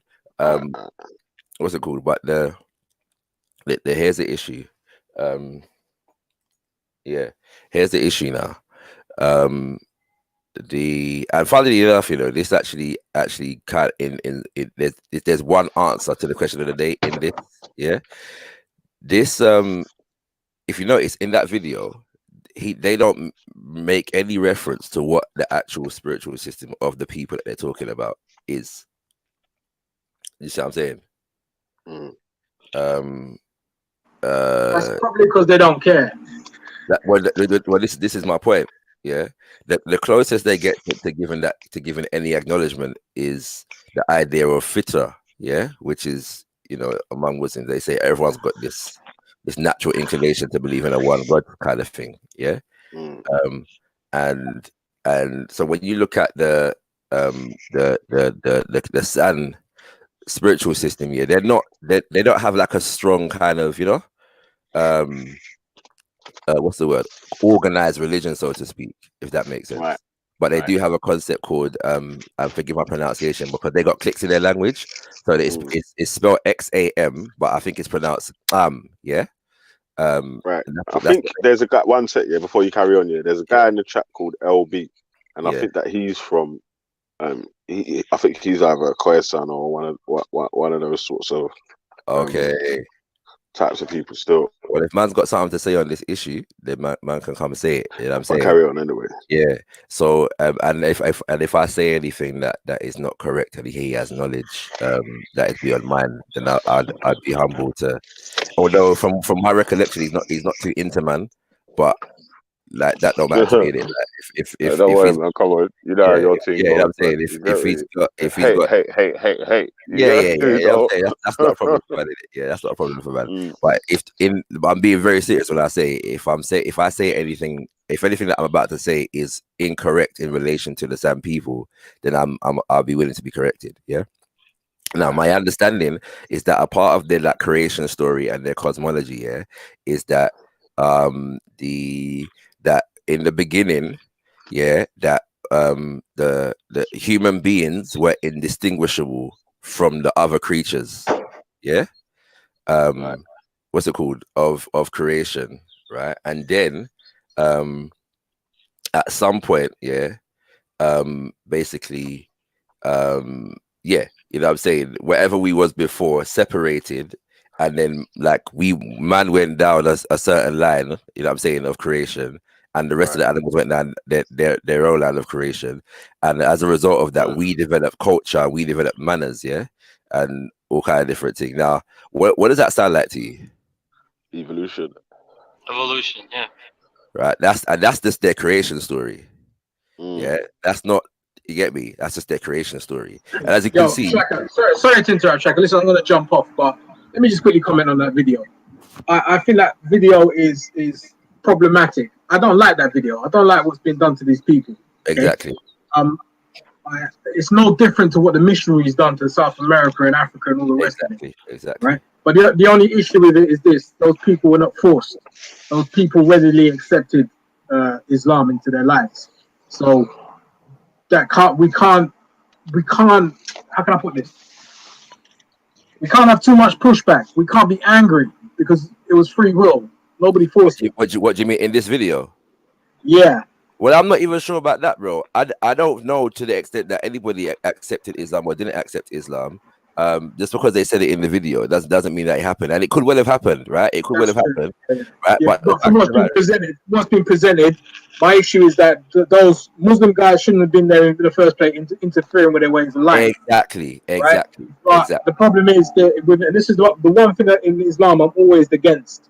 And a lot of my Muslim brothers have issues with me about it, but it's the what do they call that? The Sharia being spread around the world.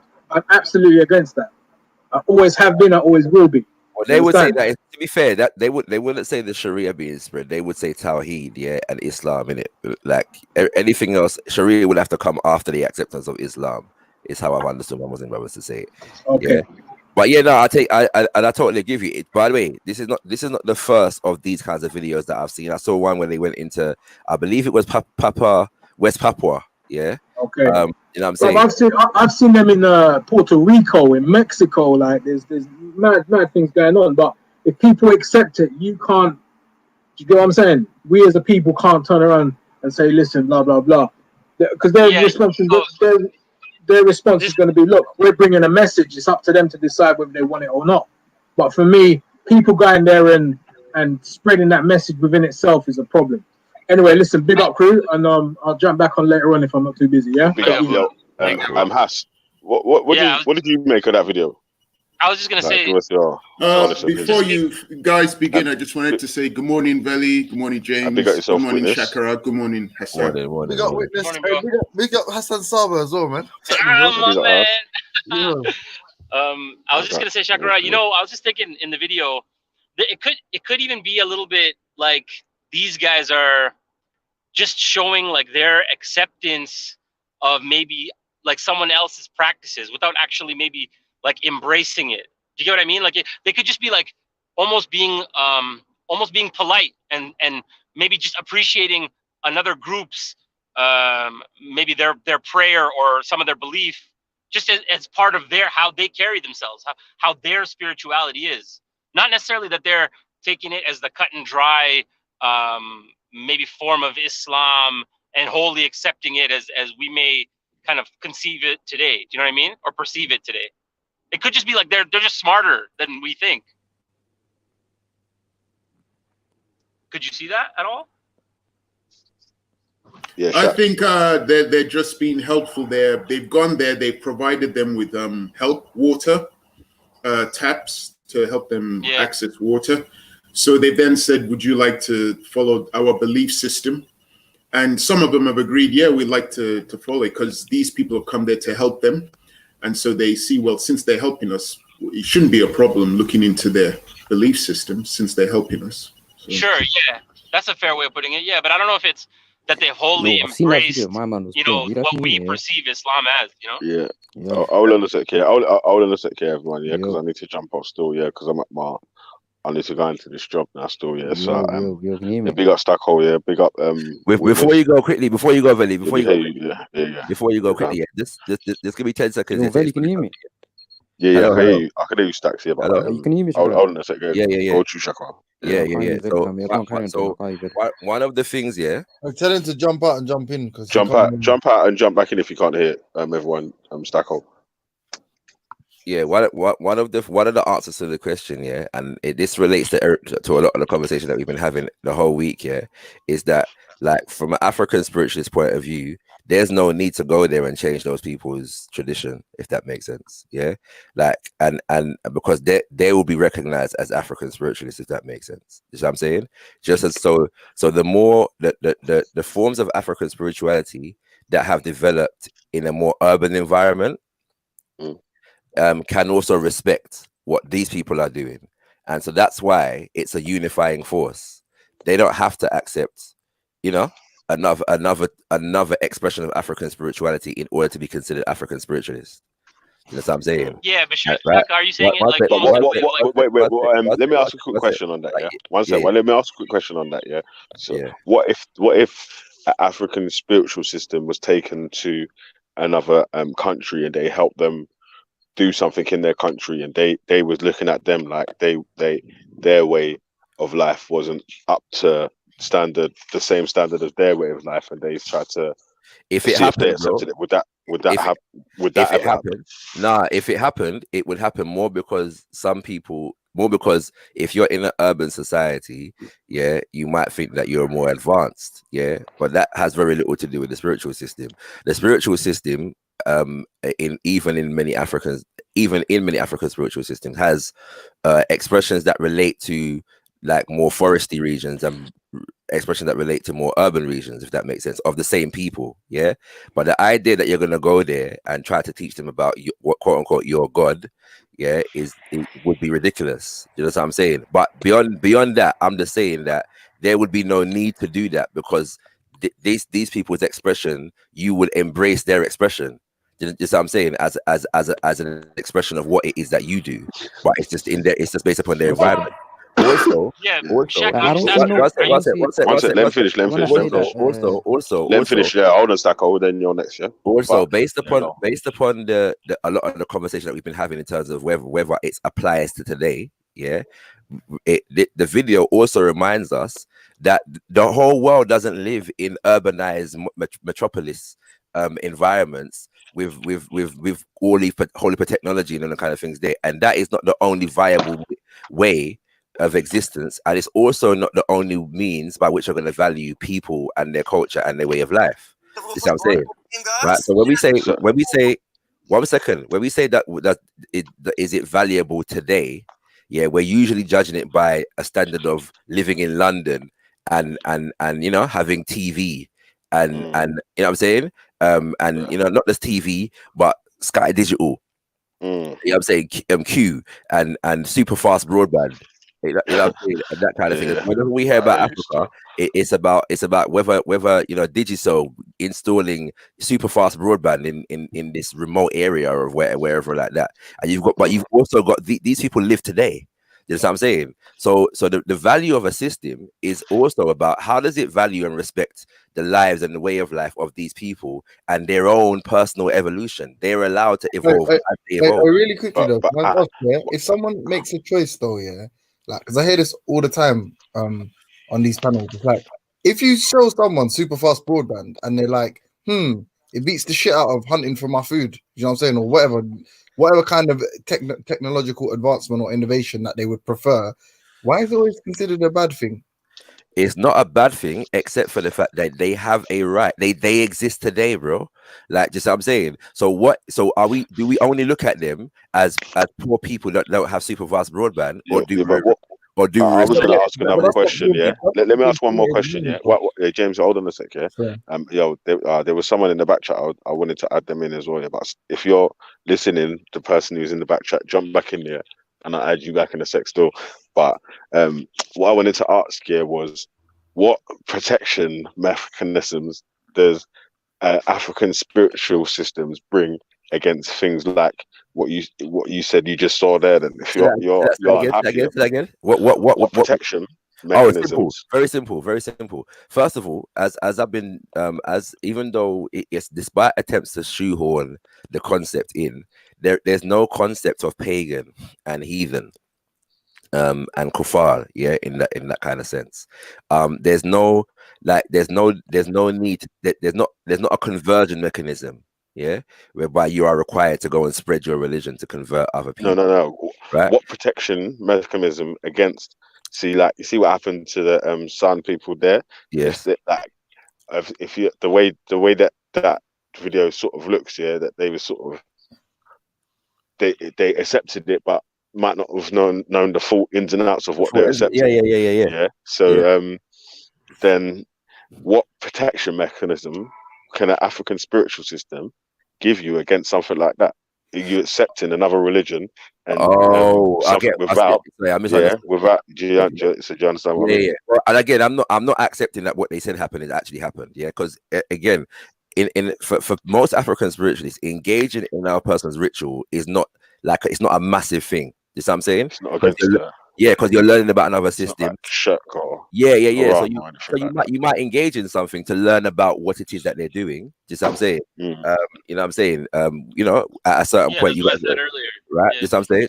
That's cool. At the same time, the protection comes actually in a sense with the idea of African spirituality. Does that make sense? Is there any way I can get a super? Alright, listen, I've got to jump off though. Yeah, big up yourself, Mandem. Yeah, big up yourself, James. Big up. Sorry to cut you again, my brother. Yeah, big up yourself, Huss. Big up yourself, Stacks. All type witness.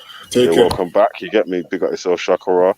Yeah, man. I witness, man. You need to chill for the day, yeah, because Shakara's been holding it up with his one shield. You get me, like, one shield family, like, so. Yeah. I didn't come in to take any attention from him. I just came on just to speak now, and then I'm gonna go. I didn't want to. No. He's asking you to stay with this. No. I'm saying you to stay there, bro. That's what I'm saying. You need to stay and help him because he's getting loads of questions that you may need help with answers from.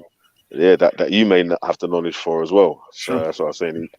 Yeah, I was even saying if anyone else that's an African spiritualist or anything like that needs to jump on as well, man, because you might keep leaving Shakara to do he's doing the defensive work out One here. thing though, man, a video was played and bare people saying that there's bare problems in that video. Yeah, quickly, can I get a recap of that? If you saw it, can you recap it for me? I missed the video. The only thing that I see in that video is like the certain people, it's like a 2-minute clip or something. It's like people went to, was it the Sun tribe or something? Yep, and the band they explained Islam to them and then they accepted Islam. Witness obviously is saying that they gave them water and electricity, whatever, and that's why they accepted Islam. But obviously, why are we thinking about that only? You're honing on one part of the thing, fam. Secondly, obviously, you're saying that these people can't think for themselves and they can't accept the way of life. I didn't say that. That's what you're saying. Like, I said they were given water, and I said that they helped them. I said they're helping them. Yeah, and then you said it like a theory, right, Witness? Yeah. So you've jumped and taken it to a whole other level, which is actually quite. You explained it like you said like they were given water just for. No, M-Stacks, he was saying it's a theory that he had about why it was happening. That's what he said. The video in my so why was it happening? Why can't we say that? The video to my mind is exploitative. Yeah, it's an exploitative production. It doesn't regard the people that they're talking about in any way, shape, or form other than as an object for dawah. Yeah, it doesn't regard their culture. And you know what media does. You're looking at that's emotional. That's your emotional. You're talking you know what media images do. Yeah, you go amongst some so-called bush people. These are people that the Western world, generally speaking, refers to as bush people, and you go, you know what I'm saying, with cameras and t-shirts and all kinds of different things, and you say, well, yeah, we have come to teach them the word of Allah. And once we taught them, it was so strong, the word was so strong that they all just embraced Islam. Yeah, you haven't given any regard to their culture, who they are, their way of life, or anything like that. They're a prop for your little promotional that's your opinion. That's your opinion. That's what you gathered from that video. You get me? Well, you can see it differently, and you're entitled to. Listen, according to you, do you have a problem? Like, I'm asking you a few questions here. Do you have a problem? Do you have a problem in them accepting Islam, or how Islam was presented to them, or the media shot? Like, I have a problem. I have a problem with the entire video and how it was put together and how it was put forward. You have a problem in them. I have a video. I have a problem with the lack of regard, like, for the people, the lack of respect that was seemingly not shown to the people that they were referring to. Yes, I have an issue. That's your opinion. I have an issue. And I'd be saying the same thing if this was Red Cross, or the Salvation Army, or Bernardo's, or whatever. I have an issue with the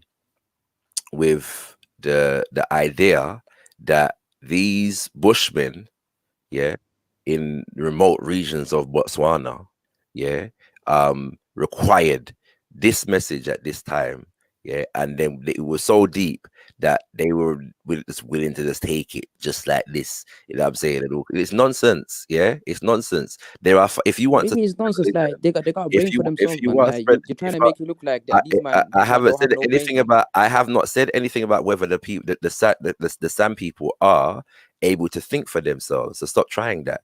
The issue All right, so they is accepted Islam. the issue is There was but you don't no know that. force. You don't know that. All right, one You second. don't know Are you that. saying there was force and 1 second, bro? Are you saying that there was force and oppression? Like I'm they not were forced saying to accept anything. Islam? I don't. Oh, guys, 1 second. Hey, Veli. All right, let's just talk about what we seen in that video, innit? From that video, what I seen is like someone was presented. He's not here, fam. Can you hear me? Yeah, he's not here. Yeah, no, but I need someone in the back chat. Veli, if you're there, Hassan's trying to get back in.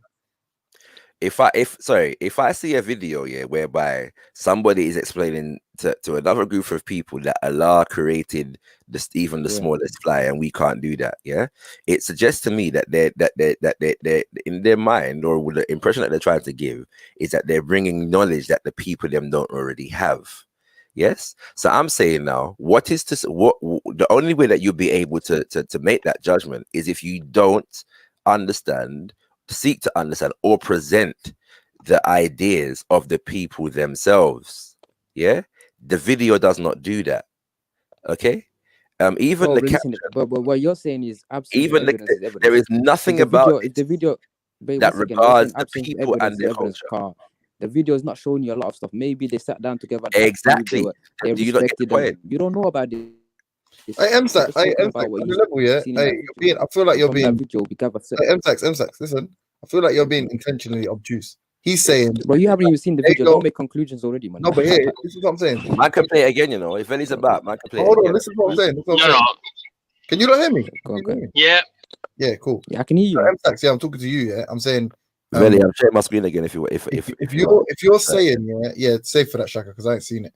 But if he's saying to you that somebody's come to bring da'wah to people, and he feels like whatever means or method they've used to make people take on their religion, they obviously haven't come to appreciate those people's religion. So it's not a give and take. It's we've come with a message, a stronger, better message. So I don't see how you can disagree with that if the people have ultimately ended up converting to their thing. Not necessarily, because the video is not showing really a lot of stuff. science, yeah. Maybe the people there explained their religion and they had a discussion about it and they went back and forth and then they decided to accept you're it. entitled to that delusion still. Yeah, but that's it's not delusion. you know One second. No, I'm sorry. Bro, This is right too, can't you come guys. to conclusion because the video's like I know, a I'm few saying minutes. I Don't know like what happened, fam. Like they must have been there for a week or Veli, 2 weeks or something. I'm sharing my screen again if you're about. How come they didn't talk about Muhammad though? They just spoke to them about God. They said Bro, listen, that's it, man. we have a similarity in a creator. That's what MC's trying to say. All types of information. We don't have enough info, man. Fam. You don't know. Yeah. We need to see this video because this seems like some vague. James, you won't. Even from the video, you won't get. All right, that listen. You're not gonna get any of that. If someone comes to you and presents Islam and then you accept Islam, is that a problem? Like that's what I gathered from that video. Thank you. We're gonna watch this again, yeah. We're gonna watch all that I gathered. Yo, we're not gonna derive it. I'm sorry, Shakara. Veli, we're not gonna derive anything from this video, man. We're gonna watch it. Doesn't have. It's like a short clip. It doesn't show anything about what they're actually. Hassan, that's why I provided the extra information, saying that they didn't just turn up there out of the blue. They were helping, providing support like water, charitable stuff. They're a charity. IERA are a charity, so they go outside to. That's Things charity. That tortoise guy, that Hamza tortoise. Yep. Yeah, that's his. I thing. wasn't aware. That's why I provided that information. That's why they were there. They were providing. Again, yeah. Let's watch it again. Let's watch it again.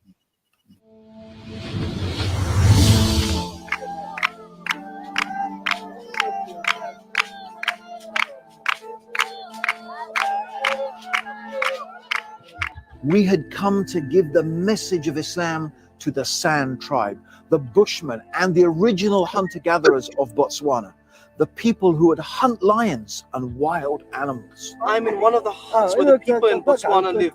This is literally made out of grass and branches. They were so connected to the fitrah that when we explained the message of Islam to them, they understood it clearly and confirmed how it makes total sense to believe in one creator. Ashhadu Allah ilaha illallah After this, we headed back to the village, and the people from the Sand tribe were waiting for us. He created the whole universe, while we human beings cannot even create a small fly. When we told them about Allah and why there is only one God, the people connected immediately. After our talk, we asked, who would like to accept the message? La ilaha illa Allah. What happened next surprised all of us.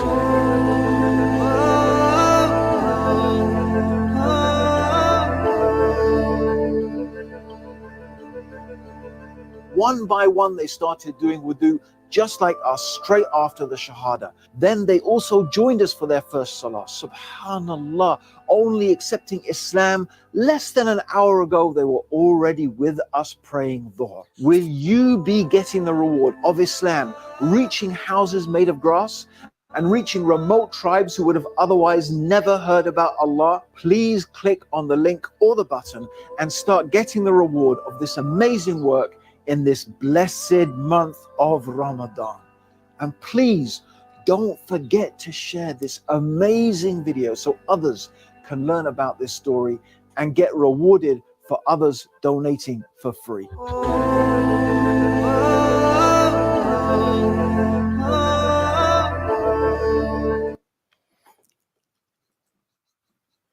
All right. Oh, I forgot to mute my mic, so I hope that people didn't have a major issue hearing it. What you saying, Shaki? What you saying, Shaki? You watching jiu-jitsu videos and shit? I've been watching a lot of kickboxing, yeah. It comes off of my figure, yeah. You're a chief.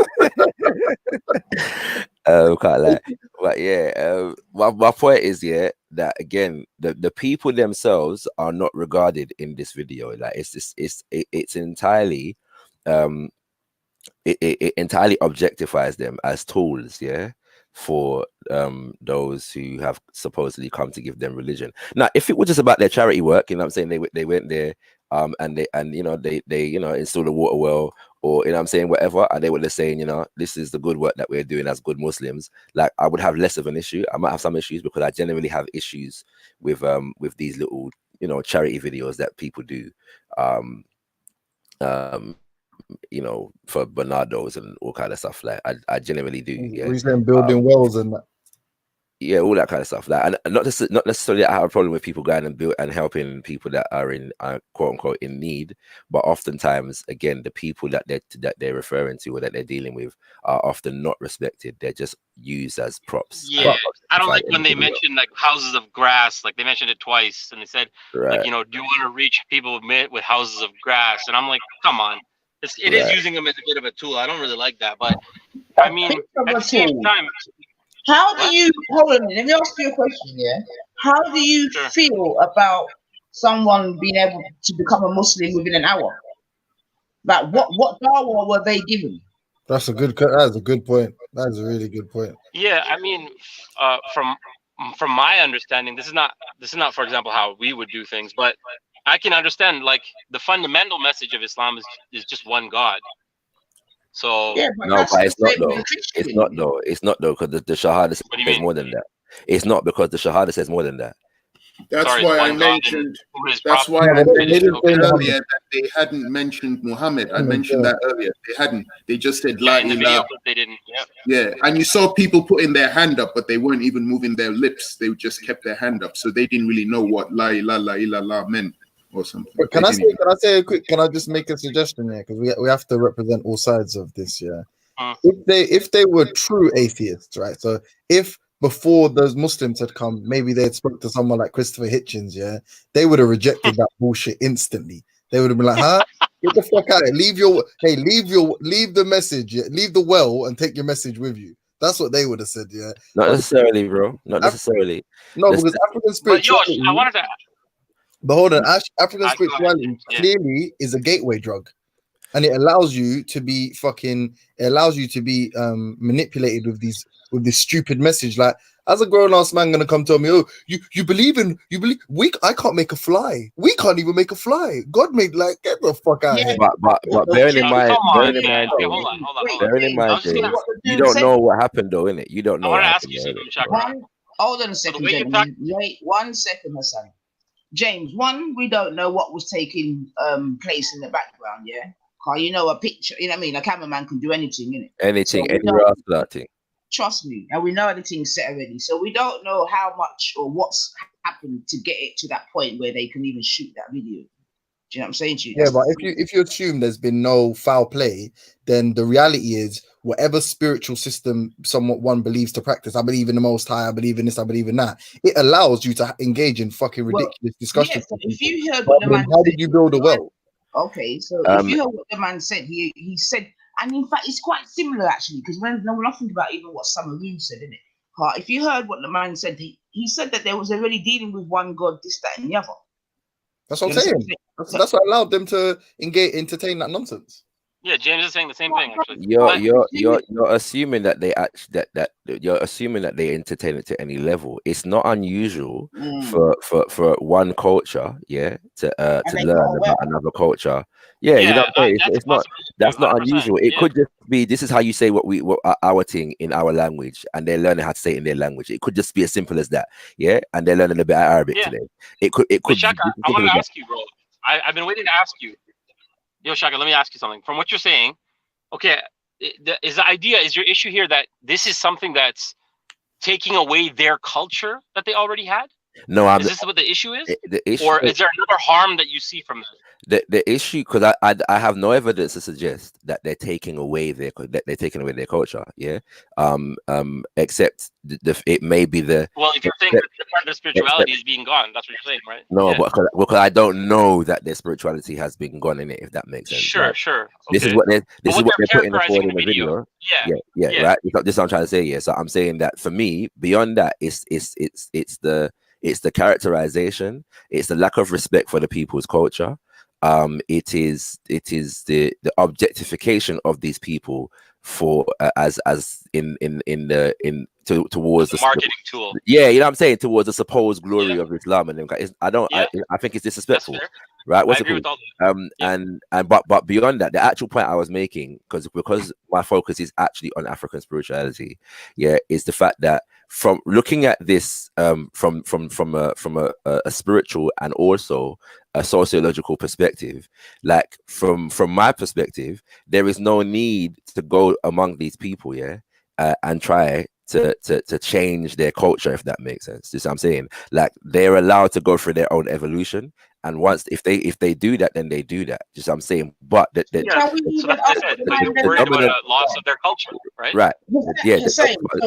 Why do you think that they went there? Why? What was the need of going into the depths of wherever they were? What was the need, man? It's a marketing tool. That's the point I'm trying to make. It's all a marketing play, because you can say, well, we can bring Islam, to you know what I'm saying, to all these, these remote people, poor people. Why do they need Islam? Why? This is the point I'm trying to make. They need, and this is honest to God. I'm not even trying to troll, but they actually wouldn't. It would be so much more beneficial for someone who told them that. Someone who told them that it was spirituality was ultimately futile, and that be it sort of organizing themselves better, or what do you call it, like innovation and technology being a far better use for their energy than their time. But again, James, this is the other point that I was making. Yeah, the other side to this is not even religious. It's the idea that that city urban development is the only way to function in today's world. No, that's not, Shaka. Right? That's how you're presenting it, bro. That's No. Saying. Listen it's up to to them to embrace it or not, bro. It's not like, hey. Exactly, but that's what I'm saying. So just let me finish, innit, right? Because the other side to this is that we're having a lot of conversation about the value of African spiritual systems today, and at every point, our measurement is Western urban society as the most progressive and that kind of thing. And I'm saying, if you're going to go to Africa tomorrow, you're not going to walk there, are you? You're going to get a plane, and the reason you're going to get a plane. Yeah, is obviously, So why James. would you tell someone else to do that? I am not trying to go and live among the Sam people. This is not what I'm saying. No, I don't have to. misunderstand. I'm saying I don't have to live. But telling someone about innovation is not the same. It's not about. It's not. Saying, It's believe not in my about. God, or you're going to go to hell. Telling somebody about innovation is one thing. There is a difference between that. There's no dichotomy between appreciating innovation, telling people about innovation, and also respecting the ways of life of people. Baffling as it may be to some people, yeah, everybody in the world doesn't want to live around high-rise buildings and Well, cars. give them the choice, innit, bro? How did you know? How did you Right? know? Because bro, in Southern Africa, there have been many attempts, yeah, to change the ways of lives of these people, and they are resistant to it. No, but that's now. No. Now you're talking about So change. let them resist then. So let them resist then. Yeah, we're saying if I show you a new phone and you want to use a trap phone, and I'm like, no, this thing, look what it could do with this thing, and you're like, nah, bro, I'm keeping my trap phone. The point is, there's nothing wrong with me showing you what's good about the iPhone. Nothing said anything about anything being wrong about showing people something. It feels like you're implying that, though. No, the point is, You're saying that the thing that's wrong is them accepting it or them liking it. No, listen, it's very simple. Just listen. The point is, yes, can we begin from the start point of respecting the people? No, yes? but I can think their thing is primitive. Why am I not allowed to? I can think that. I can think what you're doing is primitive. I'm going to bring you something that I think is better. You're going to reject it, and therein lies, in my humble opinion, one of the strengths here, or one of the things that an African spiritual system has to offer. Yes, because of the fact that the starting point is respecting the way of life of these people. Yeah, but they're the most primitive people, so and learning about them and their culture. Yes, anything else. One second. Anything else comes after. Yes, anything else comes after. So I don't see a video and think, oh, what a bunch of primitive people. I understand that in Botswana you have cities and you have rural areas, and there are some people that live in rural areas and live a rural way of life, and there are some people that live in cities. Yeah, and both those equations, you may and you are likely to find poverty. Yeah, but there's people that live in farms in the UK that use a mobile phone. Like, it's not about just a city. Hold on. I just said that. One second. If you you're equivocating spirituality and religion with cities and villages. No, I'm not. Listen, why are you doing that? I'm making two different. People need to learn to listen. I've made two different arguments. I just said a minute ago the other point that I was making. I just said actually doesn't really have much to do with religion. Yeah, it's not a religious point. I said we've been talking about the relevance of or the value of African spirituality in the modern world, and our measurement is always our existence, us from the perspective of London and supposed development. We forget that not everybody exists in environments like what we do, and so the question is, how do we value those people and their culture? No, but there's a clue. Right? So the idea from a Western point of view is, yeah, that we don't have to value their culture. We've got we're better than them, right? And I'm saying no, they are human beings, yeah, and they have a value, yes. Oh, and I don't know where you're. People trying to kill them. Why? Hold on. In this video, first, them using it as a marketing video is one problem. I'm a stop. That's a ridiculous statement. Is another problem. No, but there's nothing in the video. Hold on. Wait. Their life. There's nothing in the video that shows that they discussed or appreciated their culture, or they didn't. There's nothing that shows that at all. So you can't just conclude that they just said, "Oh, we don't give a shit about what your culture at all. We don't even discuss it." We don't do anything." Hassan, if they didn't depict it, then that's not a message that they wanted to get across. That's not the point, though. Hold on. It is the point. Wait. The video that they post on YouTube for these people that won't even see it has nothing to do with what they did with them. Yes, it has. What it has to do with is the message they wanted to portray. Okay, so hold on. Are you talking about the message that they want to portray or the treatment of the people? I'm saying the message in this video doesn't treat the people very well. Yeah, it doesn't regard their humanity. Okay, so a video that the people are probably likely never going to see. This is why we're going to have a problem. Disrespectful to other people. I agree with that. there are aspects of the video that are disrespectful to them. And that's it. So if you from the agree to outside that, what are you perspective. questioning me I can about? say If you- that, but if- what you're telling me. Hold on, what you're telling me is X and Y and Z didn't happen. I'm trying to tell you this video doesn't prove that X, Y, and Z happened or didn't happen. What I said is the video, yes, doesn't regard the people or their culture or their humanity. I've already said many times, we actually don't know what happened. Humanity is a stretch, though, man. Yeah. Like, No, it You said doesn't. they don't respect this. this. They didn't care about their culture. You Hassan said that. Hassan Saba, if you agree that there are elements of this video that are disrespectful, then we don't need to have a debate.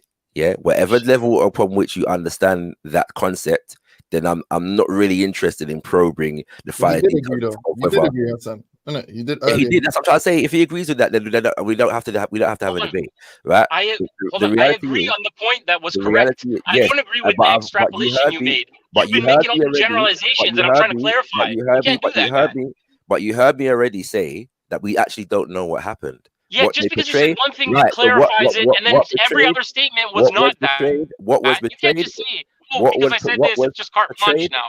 You can't what say was that, man. portrayed in the video is what I am concerned with.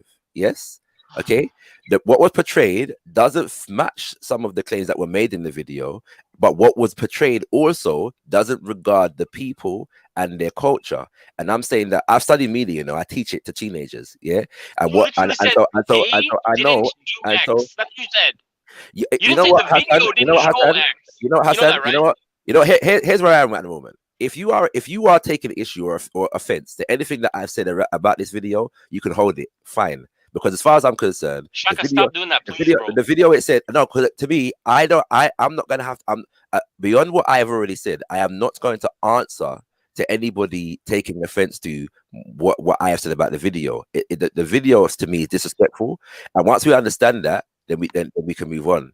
Yeah, Shaka, right? when it's just about the video, I already said that I agreed just about the video. Fine. You So made then that's it. extrapolations from Fine. that That's I'm cool. disagreeing with. You And you're understand? entitled to your opinion. And you're entitled to your opinion. Yeah, you're entitled to your opinion. I'm not gonna try it because my point is I do not agree. Yeah, that I have made the extrapolations that you've made. And but if you believe Bro, that you I have, said they have done X. if That's you what believe said. that I have, fine. I'm not inclined to debate with you. All right, cool. But cool. I don't give a shit about the Islamic point. I reckon they're charlatans anyway. That I hear a lot. Yeah. I wasn't even talking about the Islamic thing, James. No, but I mean, those people that went there, I believe they're charlatans. So I'm more inclined to believe that there was something nefarious behind the scenes. But I don't know. Sure. Well, I'm not going to argue that. That's up to you lot to argue that. But I am saying I don't like. I mean, I feel like this is a point of contention between you and I, Shaka. I don't like this opinion of like even you. You literally described it as from developed countries going to countries that I assume by implication are undeveloped, as if it's a bad thing by telling you should develop. Because you, Shaka, are the product of the developed world, as am I. And we know, hold on, and we're not letting no morons like that come and tell us or disrespect any of what we consider to be our culture. You take pride in your culture because you have the benefit of a sort of a contrasting culture to, let's say, highlight what you like. But I guarantee you that even when you practice your African spirituality, if your child needs you, your missus can call you on a phone and you can get there quickly. If you want to make more money, if you want to bigger house, if you want to buy more food, you know far more strategies than people that are living a primitive lifestyle. So I don't like all this developed to underdeveloped, but we're just going to completely omit these terms when we're describing humanity. And I haven't said that. It's like someone showing up with the vaccine and I having haven't that said big that. problem. I haven't said that. The terminology of developed and underdeveloped are political, social, and also propaganda tools. Yeah, I understand them in the context of the society in which we live. What I am saying is that it is not beyond the pale of human consideration to be able to understand that human beings live in different environments and different circumstances. The reality is, for me, as I've said, if you go to urban areas, you'll find poverty. If you go to rural areas, you'll find poverty. Yeah. When we see poverty in urban areas, we generally speaking don't use words like primitive to describe it. But we may use primitive if we find poverty in the rural area. Yeah, there's a psychological thing going on there. And I'm saying to you that in relation to these people Yes, the issue it may like let's say they do live in poverty and they're backwards the lack of resources or whatever, yeah, or the lack of access to resources in wherever they are, right? And I use the term backwards in air quotes for those who are speculating, yeah. The issue would be for me, what are the socioeconomic issues that facilitate the condition of these people? My first inclination is they need an iPhone, they need a TV, they need to know what a microwave is. Yeah, this is superficial nonsense, right? But before even that, before that, considering their humanities, what is their culture, what are their living circumstances, and what are the material realities that contribute to it? Yeah. So if I challenge the sense of the sense of superiority that comes from living in a Western society that is built up off of the backs of people. What's another term? Right? What's it called? What's the term you used before? For what, sir? I use a lot of terms. For the Western society. It begins with a D. Yes. Again, if you listen to the thing I said at the beginning of my statement, I said these are the political terms that are used. Yes, and I understand them in terms of the politics, the propaganda, and the sociology of the ways that they are Someone used. driving a Ferrari, yeah, versus someone driving a mule, or riding a mule. I apologize. Excuse me. That is not the issue. No, neither, because we're both human beings. We're both human beings. We're both human beings, and so evolution is not the issue here. The issue is a socio-economic reality. Yes, and I'm saying that one can recognize a socio-economic reality. Let us say impoverishment, and still respect people and their culture. It's that simple. The guy on the mule. Hold on.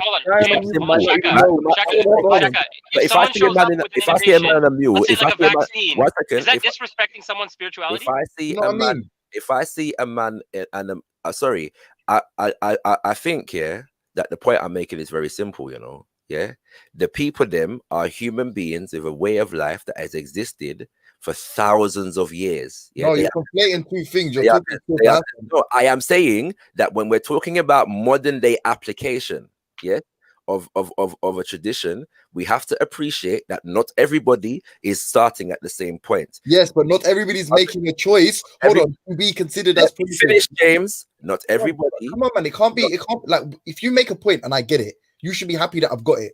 But if you want to say the same thing, but you don't get it, because if you did, then you would try to say what you're saying. What's your point, James? Sorry, Shax. What's James's point? What's your point? I don't like people referring to, if somebody doesn't know something, it's almost like allow them to wallow in their ignorance. If I bring something to is that what I said?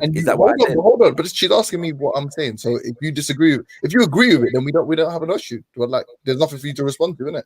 So if I'm saying if someone is ignorant, so then let me what you said. I don't understand then. What you just said, is that what I said? I'm saying I'm making my own personal point. So if you agree with it, then we don't have a contention. If you don't agree with it, then respond as soon as what I've said. Because I understand every point you've made, and you assume that I'm not understanding it. I disagree with it, and I'm bringing another point, and you're like, no. Let me say it again, and I'm like, no, but bruv, the whole point that we're saying, if you don't want to use the term developed, and I say one person's driving a Ferrari, he understands what a combustion engine is. He understands he's probably in some kind of business that he can purchase a Ferrari. He's had some kind of success. He knows about a lot of different sort of worldly things. Maybe he lives on a farm. He knows how to farm. He knows about agriculture as well. Versus an African fucking farmer or something, a bushman, as you put it, that doesn't know these things. If you gave him the option, and he's riding home on a mule, which one is more developed? I think it's very simple. As a human being or whatever, you could see who's developed more out of the two of them. Then if you said, for example, I've got a Ferrari and I'm going to approach this subject with I'm going to put this forward to this quote unquote bushman and say, this is how you could be living. This is what you could do to to get X or whatever, and he rejects it, fine. Then I'm happy that the African bushman wants to live how he wants to live, and he knows what other options there are, let's say in the world, or what he could be doing, and he doesn't want to do that. But if you say that, if that guy with a Ferrari is what do you call it, not observing someone's humanity by telling him about a Ferrari, I disagree with that completely. But Yeah, that's what that I'm has saying. nothing. I think that's the wrong approach. But you've invented a straw man, yeah, and you keep slapping it as though that's anything of But then what you actually. agree with me, then, Man. right? Or use a What's it called? vaccine. Right? Don't What's use it a called? Ferrari. The Sorry. simple fact of the matter is IERA is a charity. Their aim is for the advancement of the Islamic religion all over the world. So they travel the world, they help people through their charity, and they then offer people the chance to become Muslims.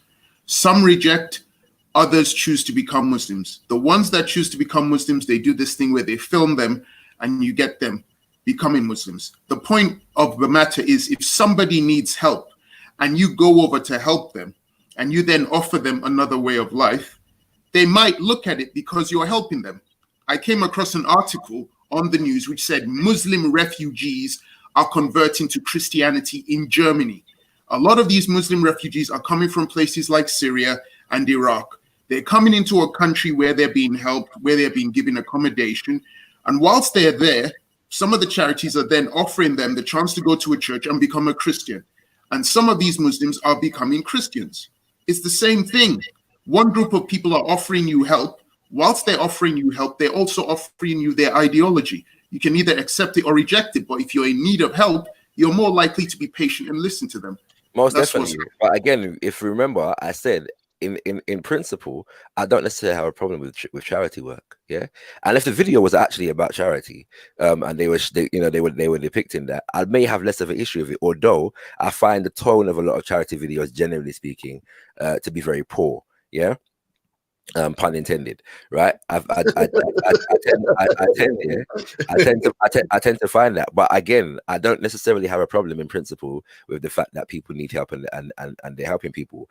I suspect, however, that most Muslims around the world, if this video was of a Christian charity doing a similar thing, among Muslims, and the video was all about bringing the word of Christ and the people them accepting it within the space of an hour, and ditching Islam, I suspect that a significant number of Muslims would have a problem with that, regardless of whether they help them with water or electricity, or not, that would be secondary to the idea of Tawheed, and La ilaha, for them.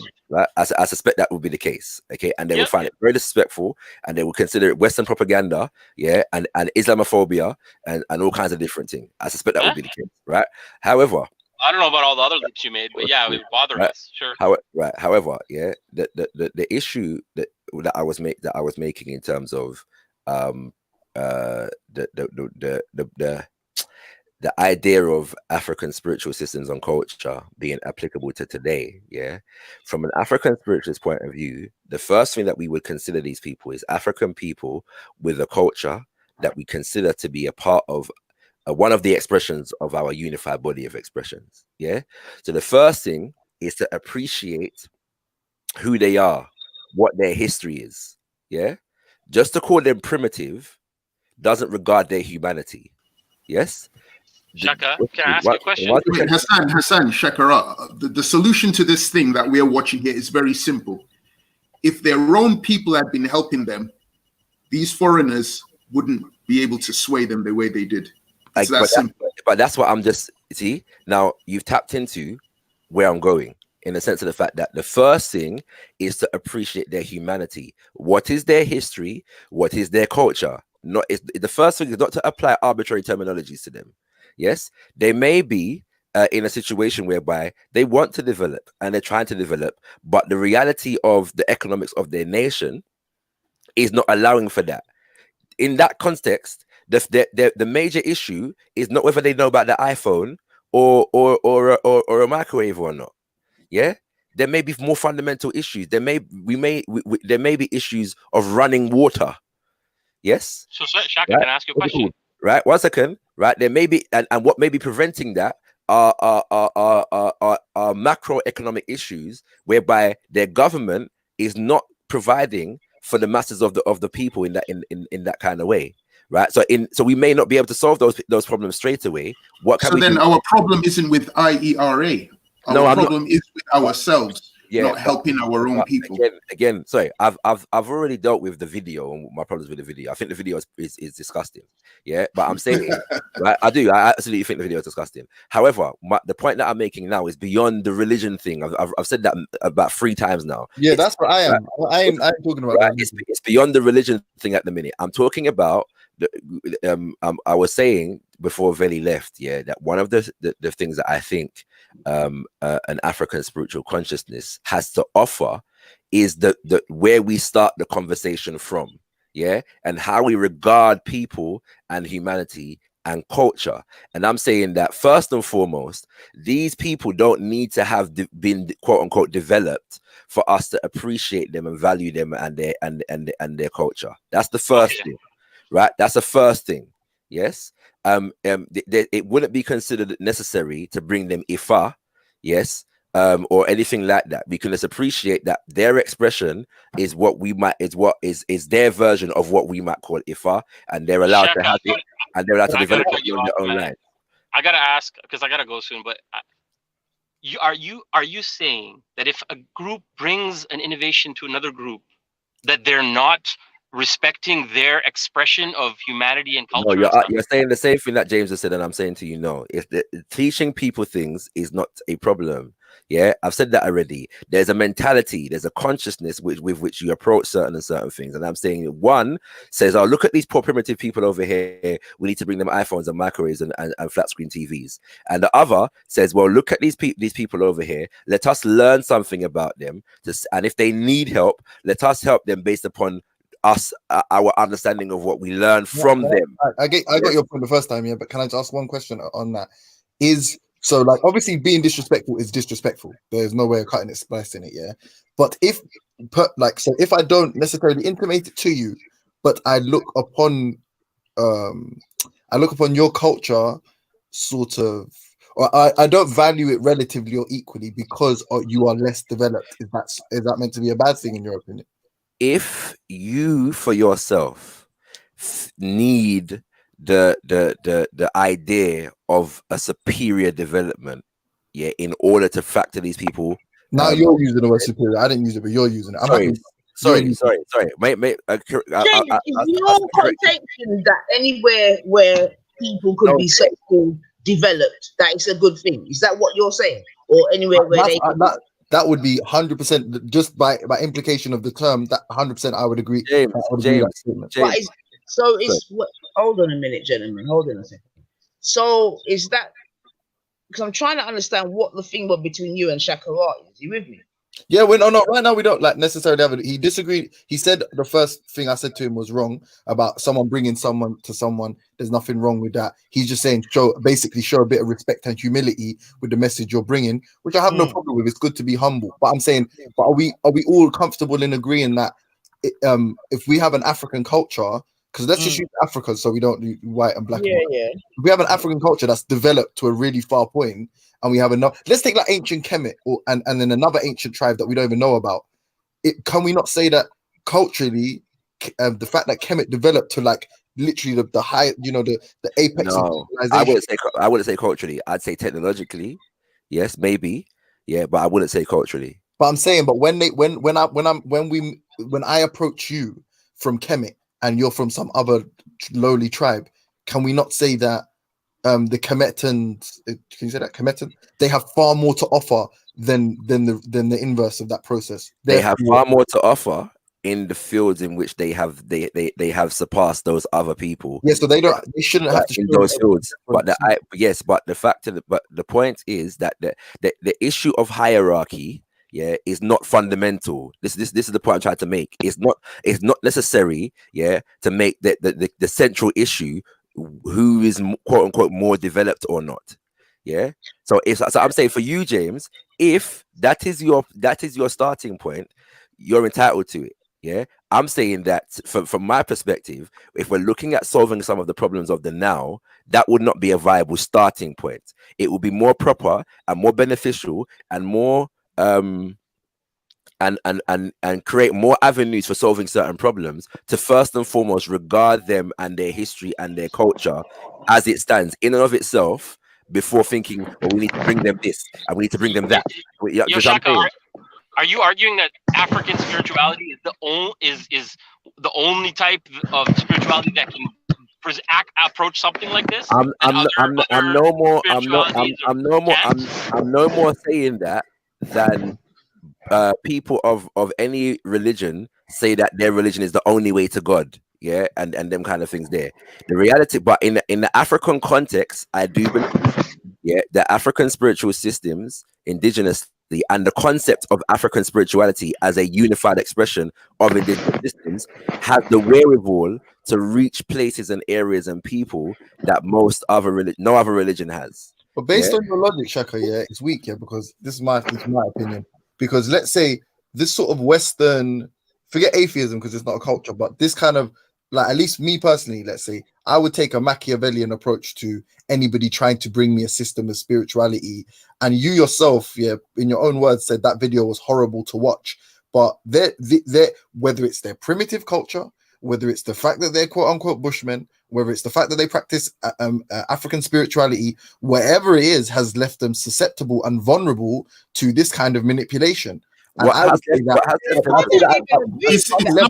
no, you've missed it. The both of you have missed it. It's not any of that. It has nothing to do with loyalty to an African spiritual system or to an Abrahamic one. It has everything to do with the simple basics. If a human being needs help, and you help them, they are willing to listen to what you have to offer.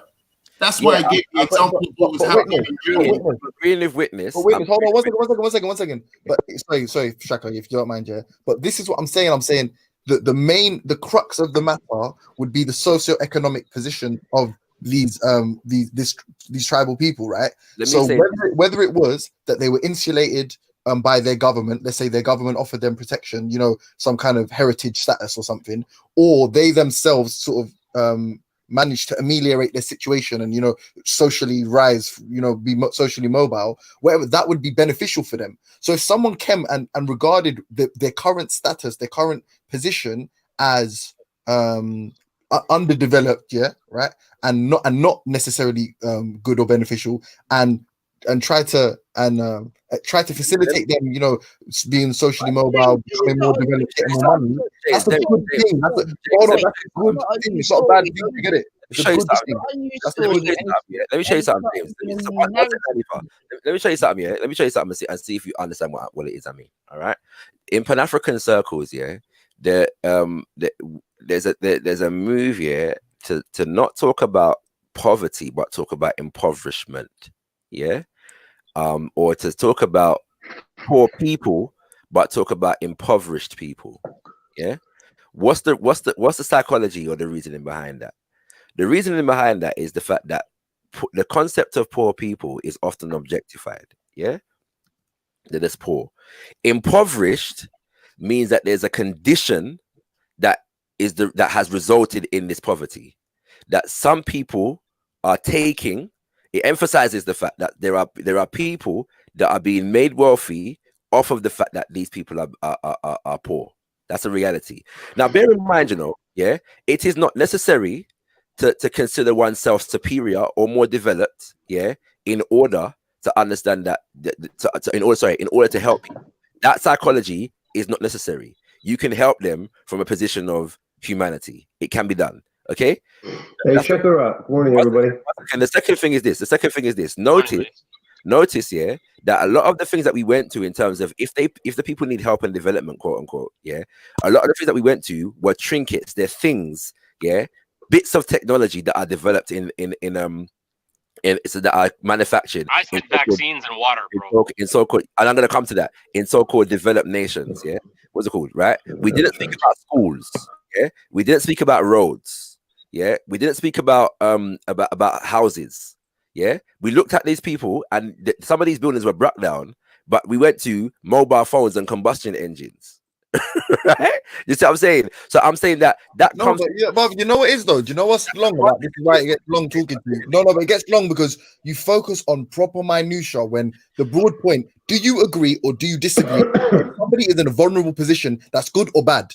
somebody not in a vulnerable position, good or bad.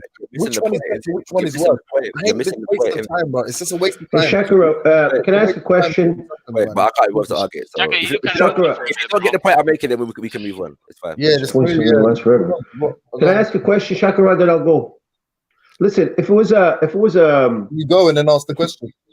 Yeah, if it was a tribe, let's say from Ethiopia that came down, that were Christian and went there and were doing missionary work, would that be a problem also? Just wanting to know.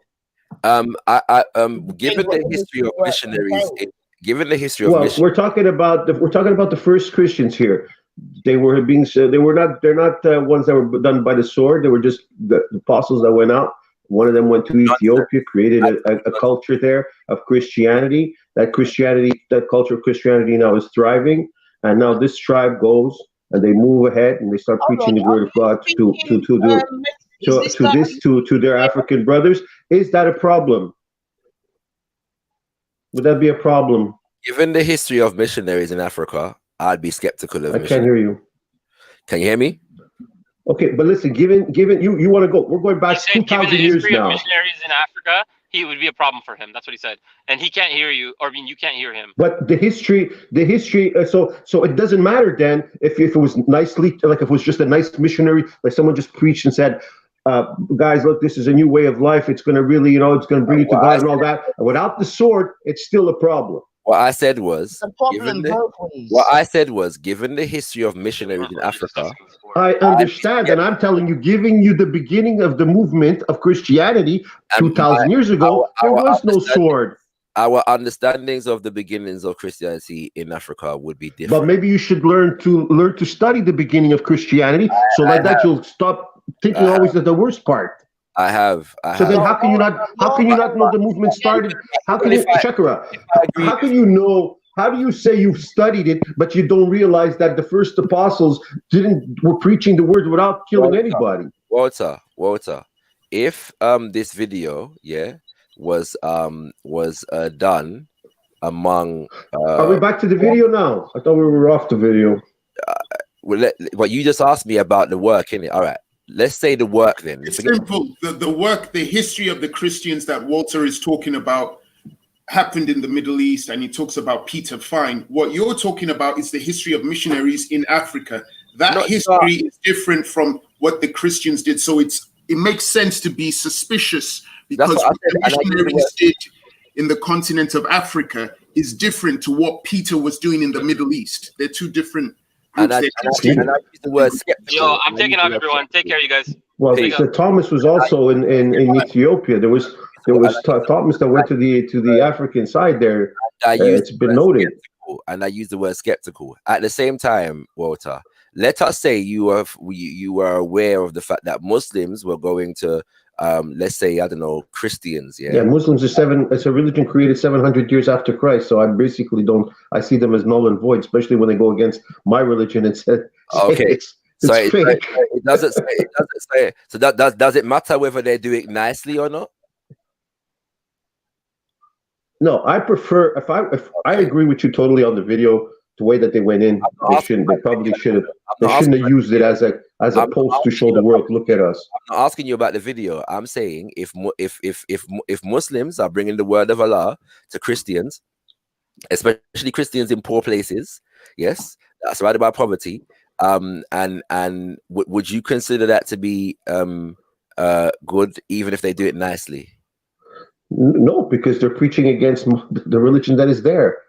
They're preaching against the Christians. So take your answer, yes, that you just given in relation to your thing, and apply it to any other people's thing in the position that you're in. Yeah, you can do that. As a Christian, that's what I feel. Right, and you're entitled to it. So in relation to Christianity, people of other religions are also entitled to have an aversion to that kind of thing. Okay, but first you have the missionary work that was started. Now we're in 2020. It's a totally different world now. You world back 2,000 years ago and onward, and now today we're totally. You got to go with the cultures, the way things change, the way the world changes. It's not always the same. And today you would have a problem with it, not because of the manner in which it's done. If I'm Muslim, of course, because you know that a Muslim coming into a Christian zone and saying that the Christ that they believe in is a false. Exactly. Because they believe in the right God, their Christ. Exactly. Which we have the book of. We have a book. Right. So take your we answer. have the information. So take your answer, and you can. But Christians as a missionaries, they just go in there, they preach. That's it. That's all they're supposed to do. It's up to the person to want to believe or not. Respect, you're both. But Shakara, you're allowed to preach in the world. You're allowed to do missionary work. There's nothing wrong with that. The problem is when you bring the sword into it. Hello? Muslims. Can you hear me? You understand? You're allowed to go in New York, in the middle of New York, and preach all you want. I have nothing more to say. I have nothing more to say. Hello. Can you hear me? Yeah, I hear you. You don't sound like you want to hear me.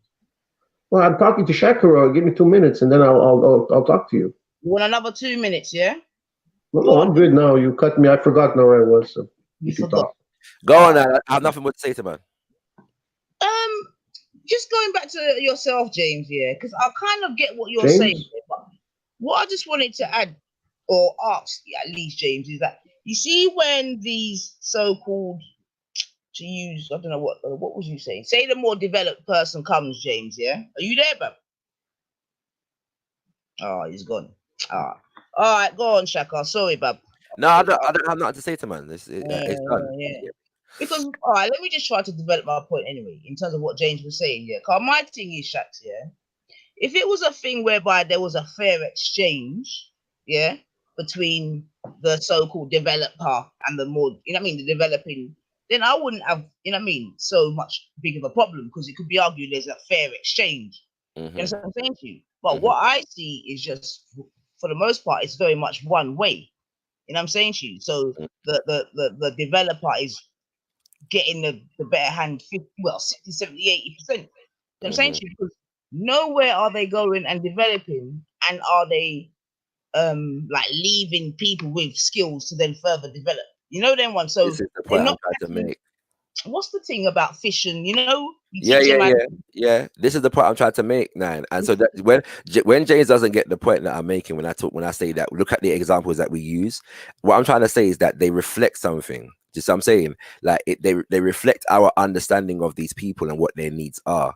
Yeah, like simple as you take it. Yeah, I'm not trying to cuss nobody or throw a stone. I'm just saying, think about what we said. We didn't say roads. We didn't say schools. We didn't say homes. We looked at people, you know, that were obviously around, buildings that were broken down, and the examples that came to our minds was telephones and combustion engines, right? And I'm saying this is not a stone. It just means that if that's what comes to our mind, then our psychology is somewhere that we may need to question. That's all I'm saying. And that's why you can't keep technology away from people. They see it all. It's like, you know, aliens coming to Earth. 1 second, water, please. We can even, this is what I'm saying, James, I don't know, man, because we can see it live and direct now where there's certain quote-unquote developed nations going into certain quote-unquote underdeveloped nations, and they're just ragging it out. There's no. The thing is, it stands to reason, yeah. So like, I don't know what people are talking about. If you've got a situation in which there's many places where people are poor, but yet they have access to guns, yeah, there's something wrong in that situation. If you don't like, if there's low access to other resources, how comes guns are so readily available? Do you know what I'm saying? And you talking to me? Do you talking to me? No. It stands to reason, yeah. So I don't know what people are talking about. So mute your thing. If you've got a situation, someone's got many places where people are poor, but yet they have access to guns. Someone's playing. There's something wrong in that situation. If you don't like, if there's low access to other resources, how comes guns are so readily available? Do you know what I'm saying? And no. It stands to reason, yeah. So I don't know what people are talking about. So you're on the wrong catch, man. Coming out of your speaker. Sorry, that was me. Yeah. Sorry, that was me. My fault. Yeah, what I was saying, James, yeah, is that when I made the point about what the examples that we used, yeah, it wasn't to throw a stone. I was trying to highlight a psychology and the fact that these are the examples that were given suggests something in it, and it's not a stone. It's just a means of like say, well, look, let's explore where that comes from in it, because we watched the video whereby the people then were obviously around buildings that were broken down, and we didn't say roads, we didn't say schools, we didn't say homes. We said these examples of Western capitalist kind of technocratic society kind of examples in it, like these little trinkets, these little possessions that we all have that we're all addicted to at the moment, and these kinds of things. And I'm saying that suggests something. It may be flippant, you may not have thought about it, but it suggests something. It does suggest something, whether we want to accept that or not. It suggests something. So what I'm saying is, even if we're talking about it from the perspective of these people have been impoverished, what do they need? And then why don't we say, well, how can we get builders or resources to build? Because they may know how to build houses. They may have the knowledge in terms of how to build homes, but lack the resources to do it. That's why a long time ago, it was recently, sorry, not a long time ago, but it's one of the first few times I've seen you on the debating, and you made like a sick point, which to this day rings true, which is, why is it whenever we talk about struggles like Palestine, it's political, but whenever we talk about Africa, it's charity? Exactly. And for somebody like me, the anger that I feel, it manifests in a desire to get the people that look like me to exactly the same level as the rest of the world. If people are doing it by choice, Jacob brought up a really good point in the chat. He said Amish people. He's like, Amish people, they know about the developed world, but they reject it. They reject it, exactly. Yeah, and that I'm cool with that, to the point where that you're right, that will make me respect their culture, and I'm humble in the fact that I'm like, these people, I take for granted some of the advantages, but at the same time, some of it is a negative compared to, there's people making a choice. But if there's African people that don't make a choice, and one of the examples is in that video, there's niggas wearing FUBU jackets and FUBU shirts and shit. So these aren't like remote Amazonian tribal people. I wouldn't say that, bro. I wouldn't say that even, because that can come again through charity. America why are they in a position to accept it from anyone? Unless when you talk to them Amazonian tribes, they'll kill, all them cannibal tribes or whatever, they'll kill you on sight. They don't want your shit. They don't want nothing from you, and you don't want nothing from them. Trust me. But when it comes to these people, why do these Ayer or whoever feel comfortable going to these places to do their dawah, knowing that most likely it's going to be a successful mission? Why? To be honest, I don't want to, because we don't know what happened in it. We don't know what happened in it, so I don't even want to speculate too tough on in terms of what did or didn't happen. Just my only thing was what they portrayed in the video, is, if that makes sense, and what impression they were trying. Could they, if they came with that same kind of dawah, like wait, James, because you seem to be putting all the onus on the poor African people, as it were. So why couldn't it be that these persons just wait there to put in a well and keep it moving? Why do they? It could be argued. Why do they? I think them man are charlatans. Yeah, but that's what I'm saying. So instead of us, because like you've even suggested, it might be hard for us to kind of really put ourselves in that kind of situation. You know what I'm saying? Someone's just come in, put in a whole new well, everything looks shiny. I don't even think they understood what the people were saying to you, to be honest. You know what I'm saying to you? Yeah. What sort of respect are you giving a people whereby you're going to give them a religion in an hour? Like, come on, what is it? Listen, So what I am doing, I'm putting the focus on the actual, the people taking them kind of vibrations in. And at the end of the day, we know that this is nothing new, James.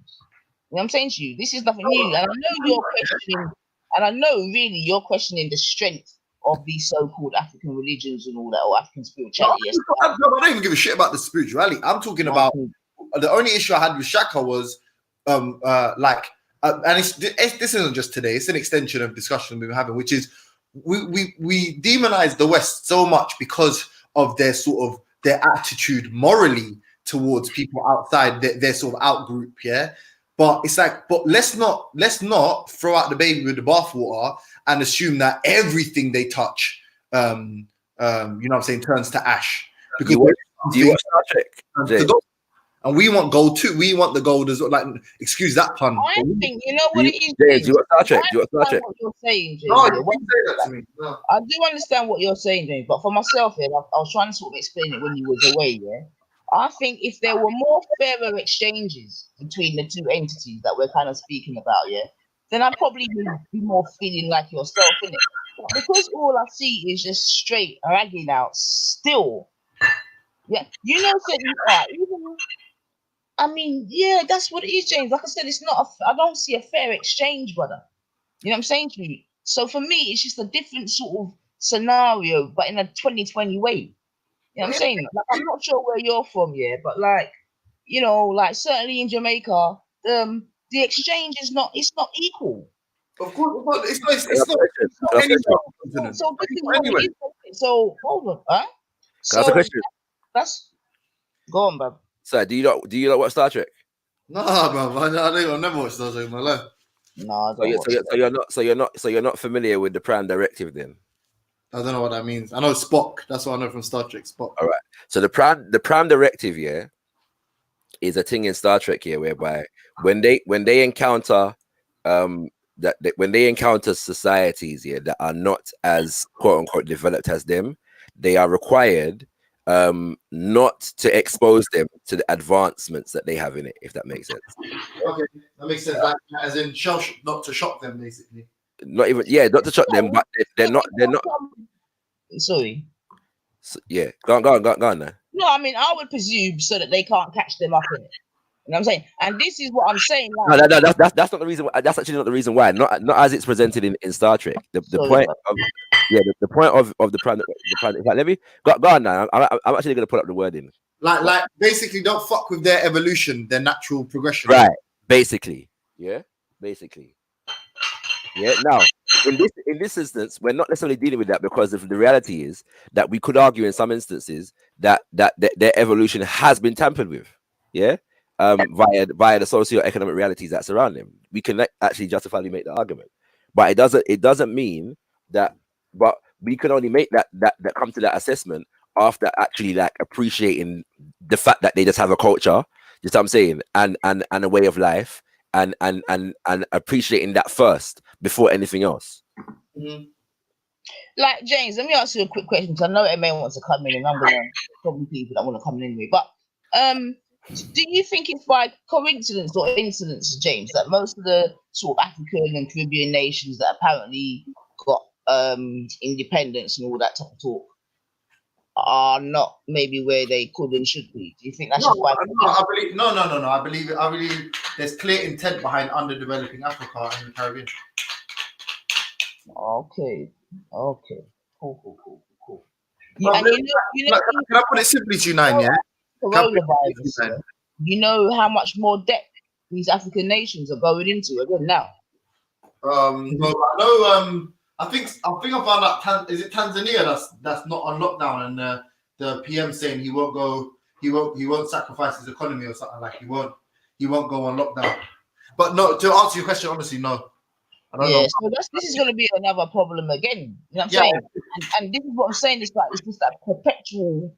You know what I mean? So even going back to the Botswana video, you know what I mean? Maybe if Botswana wasn't under so much pressure from the IMF and the this and the that and the rare tear, maybe they would have the reality is simple. To go into their interior and go and help. You know what I'm saying to you? The reality is this, yeah. If there was some parity in the world, then obviously So, for example, if I've got a valuable resource, something you need, even if you have the intellectual, I don't know how you describe it, the ability, let's say, let's say there's a value placed on intelligence in that you know how to fashion certain resources and you know how to manufacture certain things. But if you don't have the raw material, you can't make these things, right?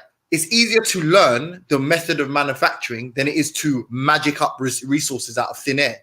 So you would assume that if there was some kind of parity achieved, whereas everybody was getting paid exactly what they're worth, or if they were getting paid equally for the resources they possessed, then you'd see the shift in the balance in which the African nations or the developing world, as it were, become far more wealthy, and then that wealth would buy them the time, the opportunity to outsource, to get to a lot of like to learn sort of manufacturing methods and technologies, and like so they'd have far more research and development to develop far past the America, so or the Western world. So the reality is that's the main problem. I'm saying to develop past James. I'm just saying to get in the game. No, but you would like logically you would, because you would be making the most passive sort of income, because literally it's like shit that I got in my backyard is making me the money that's taking these people a lot of hard work and a lot of negotiating to make, right? And then at some point the scale would tip, and then I would start learning their manufacturing methods or how to manufacture, because I'd have, for example, just for like a reduction, that should have been done already. This is my point. Yeah, no, but I'm saying to you, that's the real problem. That's what I think is the problem. Shaka, I've said this to Shaka. I mean, that's what the real problem is. It's getting paid for what you actually got, or even the negotiating and trade deals that have been signed being revised under some kind of international. Okay, so you agree then that obviously something still remains fishy in it, because we can't have all these African nations and West Indian nations are put in there, and even South America to a certain extent. Like these people all can't be you know what I'm saying? I don't want to use the word stupid, but I can't think of a better language. No, when I say to Shaka, do you know what I mean? In terms of knowing, but it's why are they not being able to get the technology? Because that's what it is. You know what I'm saying to you? To go to the next level. Like in Jamaica, the Canadians have been mining bauxite for fucking years. Like years. Why is it that we can't get the technology to mine the bauxite? Like what? You understand? What's going on, man? Something go on, man. Because once we know how to do it ourselves, we won't need these people. So they won't need to come in and take our resources and do whatever, because we'll be able to do it ourselves. Why is it that we can't work? That's what I'm saying. That's where I get pissed off. Right? You get me? I don't understand it. I do understand that. What I'm really trying to say to you is the whole nuance of the situation, isn't it? You know what I'm saying? So, because I know you do get frustrated, but I think we always have to kind of remember them other two still, man. You know what I mean? Yeah. Is there any plans to include in an African spiritual system, already included in the African spiritual system, to not be scammed by the IMF and all that? You know what I mean? Like all these other tax companies. That genie's gone, man. Or anything like that. No, too far down the road, man. In my opinion, anyway. Well, Shaka, Hey, Shaka, you still there? Yeah. You know what? Bro, you know what I don't like? Yeah, I'm going to be honest with you. Yeah, I don't like this honesty. And I remember one time me and you had a discussion, and you said to, I'm not calling you dishonest, sorry, let me put it on the record, but I'm just putting it out there. Yeah, you said to me, you were like, and it was me, you and Scatter. You were like, you don't see a problem with getting together with all different religions for Pan-Africanism. But let's say, yeah, Hassan Sabah is one of the most liberal Muslims I know. And even him, I could hear it irking him the way you were saying it was horrible what you saw. And I guarantee you, he doesn't even fuck with them IERA people, like, because he's a Shia and they'd probably call him, anyway, whatever. The point is, how are you gonna appeal to a whole group of Pan-Africans, half of which are Muslims, that are like, we're happy that these Muslims. I know black Muslims, yeah, who are not necessarily even Pan-African, that would look at that video and say it's shaggy. Yeah, I'm sure. If I know for a fact, if I showed that video to Scattered, because I've had a conversation with him about another video where the people that went to West Papua, yeah, and he wasn't there with it at all, yeah. So again, but me also in that same conversation, me and Scattered both agreed that ultimately I'd love him to come to an African spiritual system, and he'd love me to come to Islam. Yeah. So we recognize that there may be natural limits upon what we can work on, but we work on what we can work on. How are you going to push borders, yeah? When I've had that discussion, and there's been people that saying that they want a good Muslim leader. So where there's a Gaddafi in one thing, and there's a West African, like a West African non-irreligious person, a Sankara in the other, a man will say like, obviously we can't divide the country, because half of the constituents want to be live under a Muslim leader in a Muslim land, and the other half want to be under a socialist leader in a socialist land. Like I'm saying, like you at some stage, you know what you got to stop playing the whole thing. Like you know what it is, James? Yeah, when it comes to solving any problem, we can put problems in what's it called on it, if that makes sense. That there's always going to be problems in the achievement of any goal. Yeah, it doesn't mean that they're all insurmountable. So you can ask me, what if this and what if that? What's going to happen if this and what? For a million different scenarios. No. But if everybody is uniform on these points, that I don't even need to pose you that issue. But my point is, the alternative is you want an African spiritualist Pan-Africanist movement or an atheistic Pan-Africanist movement that doesn't allow people with such democratic views. But as I said to you at the time, though, James, yeah, the actual living reality is that in terms of a Pan-African development at the moment, we have to address the fact that some of us are Christians, some of us are Muslim, and some of us are African spiritualists or otherwise, or anything in between those dynamics. Yeah. So therefore, the question is, what can we find to work on given these circumstances, given our issues? Yeah. Yes, there are natural limits to some of these things, and we accept them. But then, what can we do? That's the issue. That's it. Right? Are the things that we can't work on an impediment to what we can work on? And there are many instances in which that's not the case. So let's work on what we can work on, and work out. Let me ask a question. Go on. Yeah, go on. Let me ask a question. Yeah, what can an African spiritual system bring a Muslim that Islam can't? So I believe that African spirituality is more organically relates to African culture and African people and African development in that sense, in that context. So, for example, in the African spiritual system, yeah, the history and the culture of the people is wrapped up in the system. You can find many times when we take on Abrahamic religions, we actually discard or reject or neglect our own understanding of our history. That's the major thing. It's a cultural thing. So you say like you can bring you more in touch with your actual culture rather than being non-nationalistic. Basically. So I'll give you an example, yeah. You see at the beginning of the Mali Empire, yeah, the people of the royals, yeah, manufactured a descent, yeah, from the Sahaba, yeah, the companions of the Prophet Muhammad, in order to validate the Islam of the Mali Empire, yeah, which meant that they had to actually neglect their actual own history, their direct actual own history. You see what I'm saying? Which is a problem for any people. So the same thing. I'll give another example. Yeah, the same thing happens in Sudan, whereby like wars are being fought. Yeah, because some people consider themselves to be descendants of the prophets or of the prophet, or the descendants of Arabs. Yeah, and people are being oppressed within that context. So why would you want to make alliances with something that you can see has done that to places that you hold in high regard?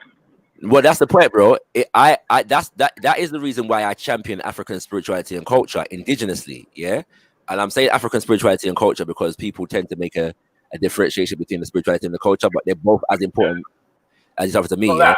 I'm saying that why would you want to make alliances with Islam and African spirituality? It's not. I don't see it as an alliance with Islam and African spirituality. I see it as an alliance between African people, and the living reality is that Africans are Muslims and Africans are Christians. Yeah, but one second. So I'm not speaking in absolutes. I'm not waiting for all Africans to understand the beauty and the power of African spirituality before there's anything that we can work on together. You know what I'm saying? Like, we can work on these things together whilst I'm promoting the beauty and power of African spirituality. You know what I'm saying? And I promote African spirituality as a part of my Pan-African mission. You know what I'm saying? Some people are going to understand that element of it, and some people are going to the purely political elements of it. The question is, as it stands right now, because there's so many of us are Muslim and Christian, there are problems that we have to solve and can solve in this environment. Can we do that? Yeah, and I can do that. What's it called? To a certain degree, recognizing that while some of my Muslim brothers and sisters may love me, they still think I'm going to Jahannam. Yeah. And they can do, some of them could do that while saying my African spiritualist brothers and sisters love me, but they consider my religion to be the religion of the oppressor and the enslaver. Right, can I just say though, if Hitchens had gone to, or one of the kind of top atheist gunners them out there had gone to those same people with a well and a message, they would have left smarter. That's what I'm saying. And had those Ierodons gone after them, they would have got smoked. Or if someone learned a brief history of Western philosophy, yeah, it would serve them in far better stead than had they learned from the Quran or one of these. Nah, because they were already believers in one God. So What's Western philosophy? What's Western philosophy? The study of logic. I don't know. The study of logic. You're saying that these cultures have their own system of logic? The science, if they learn logic, if they learn the scientific, no, I said a history of. So if they learn from Ptolemy, Aristotle. James, this is why you shouldn't have interrupted me yesterday. This is why you shouldn't have interrupted me yesterday. Why? Because you're saying Western philosophy, yeah, which is not scientific, is not inherently scientific, yeah. So we're talking about philosophy. We're talking about ideas. What do you mean? Is this scientific? What do you mean? Western philosophy is scientific. Yeah. So if you take the work of Aristotle, Aristotle. No, but just pick someone. Pick any of the sort of famous polymaths, and a staple amongst them all is mathematics and science. What did I just say to you about the So again, we don't know the culture of a people. Yeah, like poverty can mask knowledge, you know, right? So when you don't know the culture of the people, what I'm saying. I don't understand what you objected to. What did you object to? Because you said Western philosophy. There is a thing.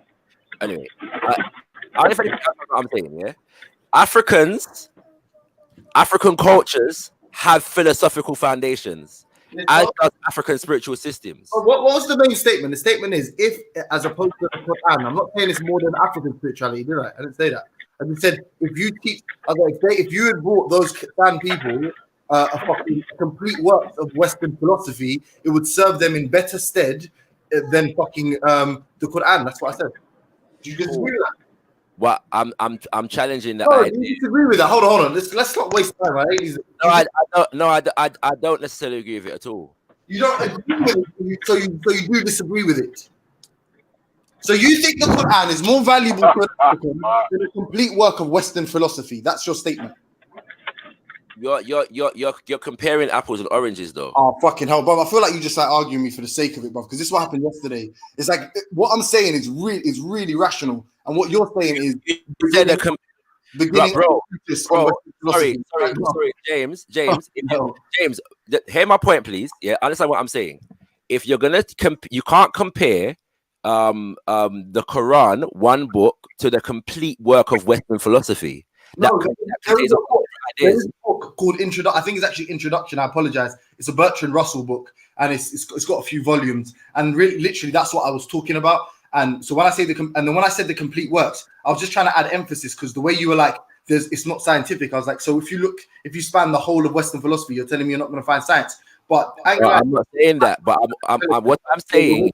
Time having discussions about philosophy is not really a science. What I'm saying is, what people may not appreciate is the fact that if you span the history of African philosophy, you will also find mathematics and science. That's not what we're talking about, though. And the point I was going to make is that if you're talking about, you'd have to give them a book equivalent to what you're talking about. So if you're going to say Western introduction to Western philosophy, then you would also have to say introduction to Arabic philosophy. To me, there's a difference between an alpha religion and a beta religion. I believe most of the African spiritual religions have become beta religions because of one thing: they don't go out of their way to spread their knowledge across the world the way the Abrahamic religions do it. And I'm not talking through conquest. I mean, we look at what happened at the Sentinelese Island. There was one man who's a Christian who saw it as his duty to go to the Sentinelese Island to preach Christianity. He was murdered by the Sentinelese people because they didn't want any foreigners there, so they killed him. But that type of mentality, he went there to preach Christianity. The various different spiritual religions should think like that. They need to teach people. They need to promote it. I remember when I used to live in Thornton Heath, there was a time when you came out of the train station, you'd see some tall, beautiful black woman dressed like an Egyptian, and it was the Nubians trying to get people attracted to what they were doing.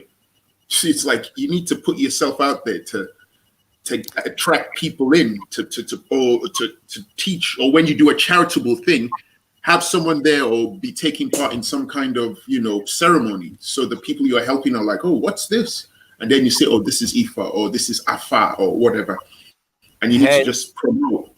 That's what I believe. Hence the development of the concept of African spirituality. That is part of what it has come to do. Yeah. What up, Pete? Peace. Hence, my brother Dali and Adolfo, who joined us the other day, doing a documentary series called Ancestral Voices, which is intended to document the history and the development and the philosophies behind and within African spiritual systems. Yeah. All that. So yeah, I would totally agree with what Witness just said. And these are the attempts to try and address those issues in the now. Yeah, I would also add. Can you guys hear me? Can you bear with me, bro? Yes, I can hear you. Yeah. Good morning. Good afternoon. Good afternoon. Yes. Yeah. The Sentinelese people also, they're around the region of the Abrahamic Island, isn't it? Yeah, the Andaman Islands. Yes. Yeah. Right.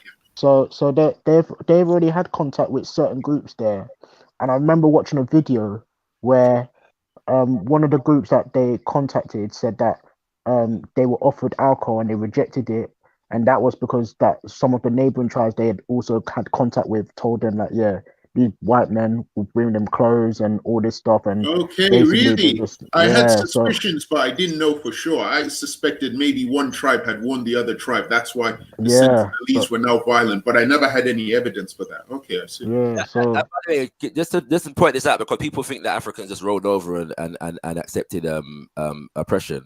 That happened many times on the continent. Yeah, they put certain places. They will just get they will get thrown back, differently, and they had to fight. Shakara, before you go today, please, can you just give us a rundown of the Africans or the tribes or the kingdoms that fought against the slave trade? Before you do, can I just I've just got a couple of minutes. I heard some very interesting statements before I came on that I would like to have clarified. James, you said something about European philosophy is better than the Quran. Would you like to substantiate that? Not really. So what was the statement based on? No, I mean, I agree with my statement. I just don't really get to substantiate it. Oh, so you just make statements without substantiating it? No, I did. I explained it to Shakira, but he asked I was listening. At no point did you substantiate the criteria that you deemed that you judged Western philosophy better than the Quran for. Have you even read the Quran? Have you even read the Quran from beginning to end? No. So how can you have so much opinion about something you haven't read? It's a very good Wait, point. James, when you say Western philosophy, are you talking about all that ancient Greek stuff like Aristotle and Socrates? Is that what you mean? Yeah, that's witness. Yes. So if here's the point though, James. Why? If you go, hold on. yeah, because Aristotle and all them man learned it from Egypt. But imagine, does anyone know? Okay, carry on. Much yourself. Go on. No, go on, James. Finish. Okay, cool. Yeah, so if you go from fucking Aristotle, Copernicus, right up to Bertrand Russell, and even today, there is very many. Even on Dan's channel, like when I've been looking into consciousness, there's a lot of physicists, nuclear physicists, particle physicists that essentially are trying their hand at philosophy because of the information they know. A lot of famous theists or theologians are essentially becoming philosophers when it comes to cosmological arguments and doing their own sort of theses on so doing like degrees and whatnot on astrology and whatever. So yeah, I would say that if you chart the progress of Western philosophy, and even like basic, like, you know, from Socratic thought, logic, you know, coherency, contradiction, a lot of the arguments that are made for religion require these sort of, look, your man on here will tell us about infinite regression, and he'll also tell you about things being a contradiction in terms of coherency in logical arguments. Where did that come from? James, the Quran. James. Wait, let me respond to that. The Quran. But you did not. James. That literally comes from the Quran. James. Furthermore, 1 minute, Shaka, please. Yeah. Furthermore, yeah, there is not. First and foremost, what you gotta understand is you can't compare apples and oranges like Shaka said. Like what you gotta do. I heard you out. Hear me out, innit? What you gotta do is whatever the Quran deals with, you gotta basically provide a European version of what the Quran deals with. So, for example, the Quran deals with the existence of God, morality, etc. So if you can bring a philosophy that is better than the Quran based on that, that's an argument. But you can't bring up philosophies that are dealing with things that the Quran is not concerned about. Number one. And number two, you said, what did you say? Number two, you said that the Western philosophy and the progress that it's reached, etc., blah, blah, blah, blah. You talked about many different kind of avenues. At the end of the day, if you haven't read the Quran, you haven't got a clue what the Quran talks about. So when you say, for example, the cosmological arguments and all the arguments for God, what do you know about what's in the Quran? Because I guarantee you this, there is not a single argument made about God that is not found in the Quran. Not one. All right, James. Yeah, James. Yeah. Quick sorry, I was just going to say, but that's a good point, Ahmed. But James could also turn it to you and say, are you familiar with all the Hellenistic schools of thought, from Sophism to Cynicism to Platonism to Stoicism? I'm not the one that made the statement, witness. I haven't claimed that the Quran is necessarily better than that. Can I say, witness? Example, witness. I could say Stoicism or utilitarianism are two preferable moral methods to for my understanding of the Quran. And the difference would be where if I outlined what I considered to be morally scrupulous and it was consistent, i.e. haram halal, and he was to agree with everything I said was halal, and everything I said that I thought in the Quran was haram, would you be able to do the same with all of the different virtuous schools of thought, all of the different utilitarian sort of golden rule, harm principle schools of thought in philosophy? No, you wouldn't. So you get me? Like I said, I'm not. Hold on. Don't speak for me. No, you wouldn't. Can Papa Shaka talk? I can't make the point. I don't know what it is. Yeah, actually, I'm done. Go ahead, Shaka. What's it called? You know, that's sticky upon them. You get me? My days. See, Shaka, see what happens when I'm trying to be polite and say, go ahead. He claims a point that he doesn't have. It's cool. Sticky for them. Claims a point that he doesn't have. If I was to say, Shaka, give me a minute, I can put him on the ropes again. When you lot are done in it. When you lot are done in it. Put me on the ropes. Say it. Go on, say it. Okay, cool. What you call your philosophical moral principles, etc., you don't have a single objective standard. I do. You have no basis to speak about morality. Shaka, go on, Shaka. It's very simple, you know. It's very simple. If you talk about an introduction to Western philosophy, that would include religious concerns. That let's say ultra religious concerns and beyond religious concerns. Yeah.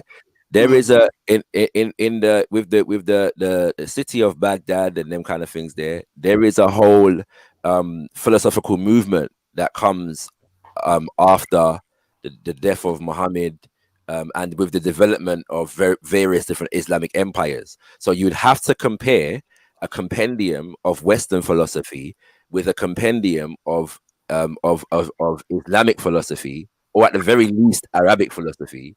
And that would be a like for like comparison.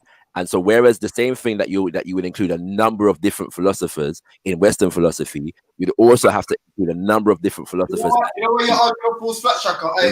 Maverick, yeah? Can you answer as simply as possible? What would you rather if you had to learn one thing through and through? This compendium of Western philosophy, as Shaka puts it, or the Quran?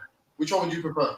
No, but that's the point, though, James. Your question. Is your name fucking Maverick? Maverick, which one would you prefer?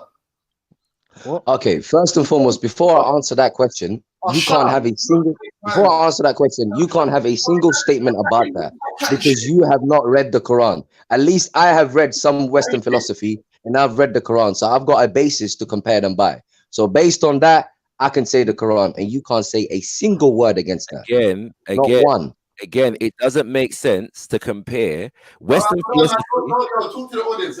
I'm not interested anymore in this. Cool. Western philosophy. Don't make statements to come back up. Philosophy contains, the philosophical ideas of Western thinkers from the time of Greece till now.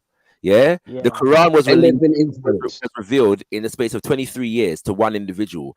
It's not a relevant comparison. Is the only point I'm trying to make. It's like the only thing that you can compare. That if you're going to do a like for like comparison, if you would have to compare the Quran to the religious texts of Greece. You see what I'm saying? Like that's the only thing you could do. But if you talk about the whole field of philosophy as related to a school of thought, Western philosophy or Islamic philosophy, you have to take, if you're going to take one in its totality in terms of summarizing it, you have to also take the other in its totality in terms of summarizing it. That's it. Yeah, like it's not even that. It's not even that. If you're going to compare or make a statement about anything, should you not be well read in it? Yeah. Why make a statement about something you have no idea? Everyone said it, or witness one of you because you lot are concise. Yeah. Is it not fair to say that if you take, let me find the name. All I know is when I was younger, I read a book called The Republic by Plato, and I thought I knew everything about Western philosophy through the Greeks. Then I realized they have so many different schools of thought. I haven't even scratched the surface. Sorry, witness. I don't mean to. Definitely don't want to interrupt you. It's a history of Western philosophy. I was writing the first time by Bertrand Russell, and it's, I'm yet to read it. I got the PDF, and it's fucking so many pages. It's long, but I'm going to read it eventually. The point is, so you're yet to read the Quran or the book that you're. But I know enough about Western philosophy to say that if I was. But do you know anything about the Quran? This is a postulate. Obviously, I do.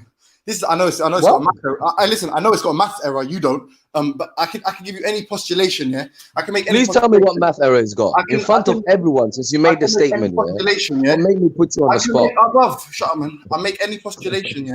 To you, and it's subject to your. So you can tell me if you think it's right. Hold on. All right, James. Yeah, I'm think it's right or not. So, all right. So that was just that statement. Errol Maselli, one of you, man. Yeah. If I was, is the Quran a book just about Muhammad's life? No, it's not. It's not about Muhammad's life at all. Okay, is the Quran? Hold on. Is the Quran? Let him talk. Is the Quran a book? Yeah, that charts the history of mankind somewhat. Somewhat, some degree, yes. Yeah. Is your name Errol Maselli? I would say no. Hold on. Is your name Errol Maselli? Arab name. Hold on. Hold on. I beg you don't respond. To some degree. Okay, to some degree, James. It does. It talks about. To some degree. Shut up for a minute, man. And if Bertrand Russell has a book called The History of Western Philosophy. You asked me a question. Would you like a response? I didn't ask you nothing. Nothing. You didn't ask me. Does the Quran speak about the civilization? He's not talking to you. Hold on. No, bro. All right. So is it fair for me to say to someone, just in Yuda's opinion, if you don't agree with me, please be honest. Yeah, I don't need friends. Is it not fair to say a book called The History of Western Philosophy and a book called the Quran? If I was to say, compare the two to give into a tribe like the Sam people who didn't know either of them, for example, is that fair to say? No, it's not. It's not. Wait, hold on. What the fuck? Let me respond to that. No, the reason it's not the same. You just, did you just say, is it not fair to say? That's a question for fuck's sake. He was asking. No, but hold on. If you're speaking about the Quran, how the fuck can I not have a say? After them.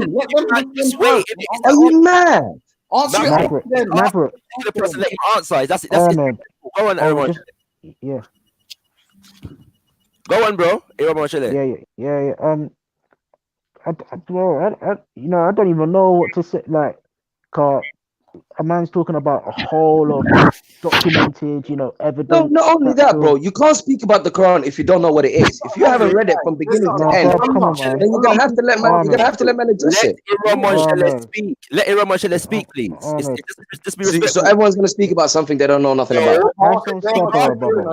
You can speak afterwards. He's asking You a can question. speak after. Just let me answer, innit? Let him speak. Yeah, Okay. yeah. Okay.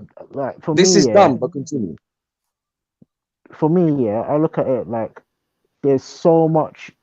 I mean, the Quran does make the claim that it is the book for all of humanity and it has the correct information. So I don't know, but I don't think Bertrand Russell. But I don't want to say yes, but because there's overlaps and no overlaps as well. I'm saying, for Yeah. example, one is the book of the history of like the universe, for example, and one is the book of the history of Western philosophy. Can you not make a comparison of those two books? No, one is not the history of the universe. You see, that's what I'm saying. You keep making statements about the Quran, Witness, can I hear and your you don't want me to correct you. Witness, can we hear your? Unless everyone said you got anything else to say. If not, I mean, for me, hold on. Why am I being dismissed? No, actually, you're not being dismissed. You're gonna talk. You don't like it, Maverick, no. See, but I don't understand. Listen. You're having a conversation about the Quran. You've got a Muslim on the panel, and you all want to have a say before the Muslim. Are you mad? What's the problem with that, man? Just take your time, innit? Witness, go on, Because please. surely I'm more knowledgeable about my source than you are. When your time comes, you can talk what you want to say, innit? Go on, please. Anyway, listen, gentlemen, let me leave. I'm leaving now, so someone else can jump on. So good day to all of you. And just all the goddesses out there, yeah, just watch out for my live this afternoon, please. Yeah, I'm going to be speaking about. Yeah, my queen has heard. She'll be there. Don't worry. Yeah, man, we're going to be speaking about why is it as a woman, you know, if you talk a little bit or you're a little bit confident or you're a little bit outspoken, you're deemed a feminist. Yeah? So them and the chatting this afternoon. Good day, gentlemen. Have a nice one. One love, one love, one love. Right. I was checking into the book, Western Philosophy. I found it very interesting. I'll just give you guys a summary so you know where it's coming from. It says the work is divided into 3 books. One part deals with ancient philosophy. This is all the ancient Greeks and what they were saying, from cynicism to Pythagoras and the whole Aristotle and Plato. The next part, which I found very surprising, says Catholic philosophy. So it's mentioning St. Ambrose, St. Jerome, St. Augustine. There we go. And then Most philosophy is Catholic. The final part deals with modern philosophy, Exactly. which is Machiavelli, Erasmus. So Right. in that sense, I think it's a valuable book. But what I do find very bad is that even though it mentions Catholic philosophy, but there's nothing about Islamic philosophy or anything about African spiritual philosophy. So I was surprised that the Catholic philosophy part was in there in the first place. No, sorry, I'm telling a lie. I'm just reading some more. It says Islamic philosophy. So it's got Islamic philosophy in the book. If that was the case, the witness, arguably it would be. Well, philosophy is always influenced by another philosophy. Yeah, There's nothing surprising about that. So it does mention Islamic philosity as well. But if it was being honest and true, it would have to, because Islamic. There's a period during which Islamic Baghdad, where Baghdad was the center of philosophy, was the center of certain things, and European philosophy got a lot from it. That's a historical fact. That's why I'm saying. That's why I came in, because James was talking from a place of emotion. There was no rationality behind that statement. I'm not emotional. What do you mean? It's obvious that you have a thing against Islam. The argument that you made wasn't an argument. But what's the argument? I stand behind both points. And the point. But you didn't back it up. You can stand behind as much as you want. I did. But why? Okay, man. Are you okay? Why else witness? What do you mean? Are you okay? You've been babbling the whole day. The moment I speak, are you okay? What the hell, bruv? Fact of the matter is this. Listen, I've heard everyone. Let me make a statement now, innit?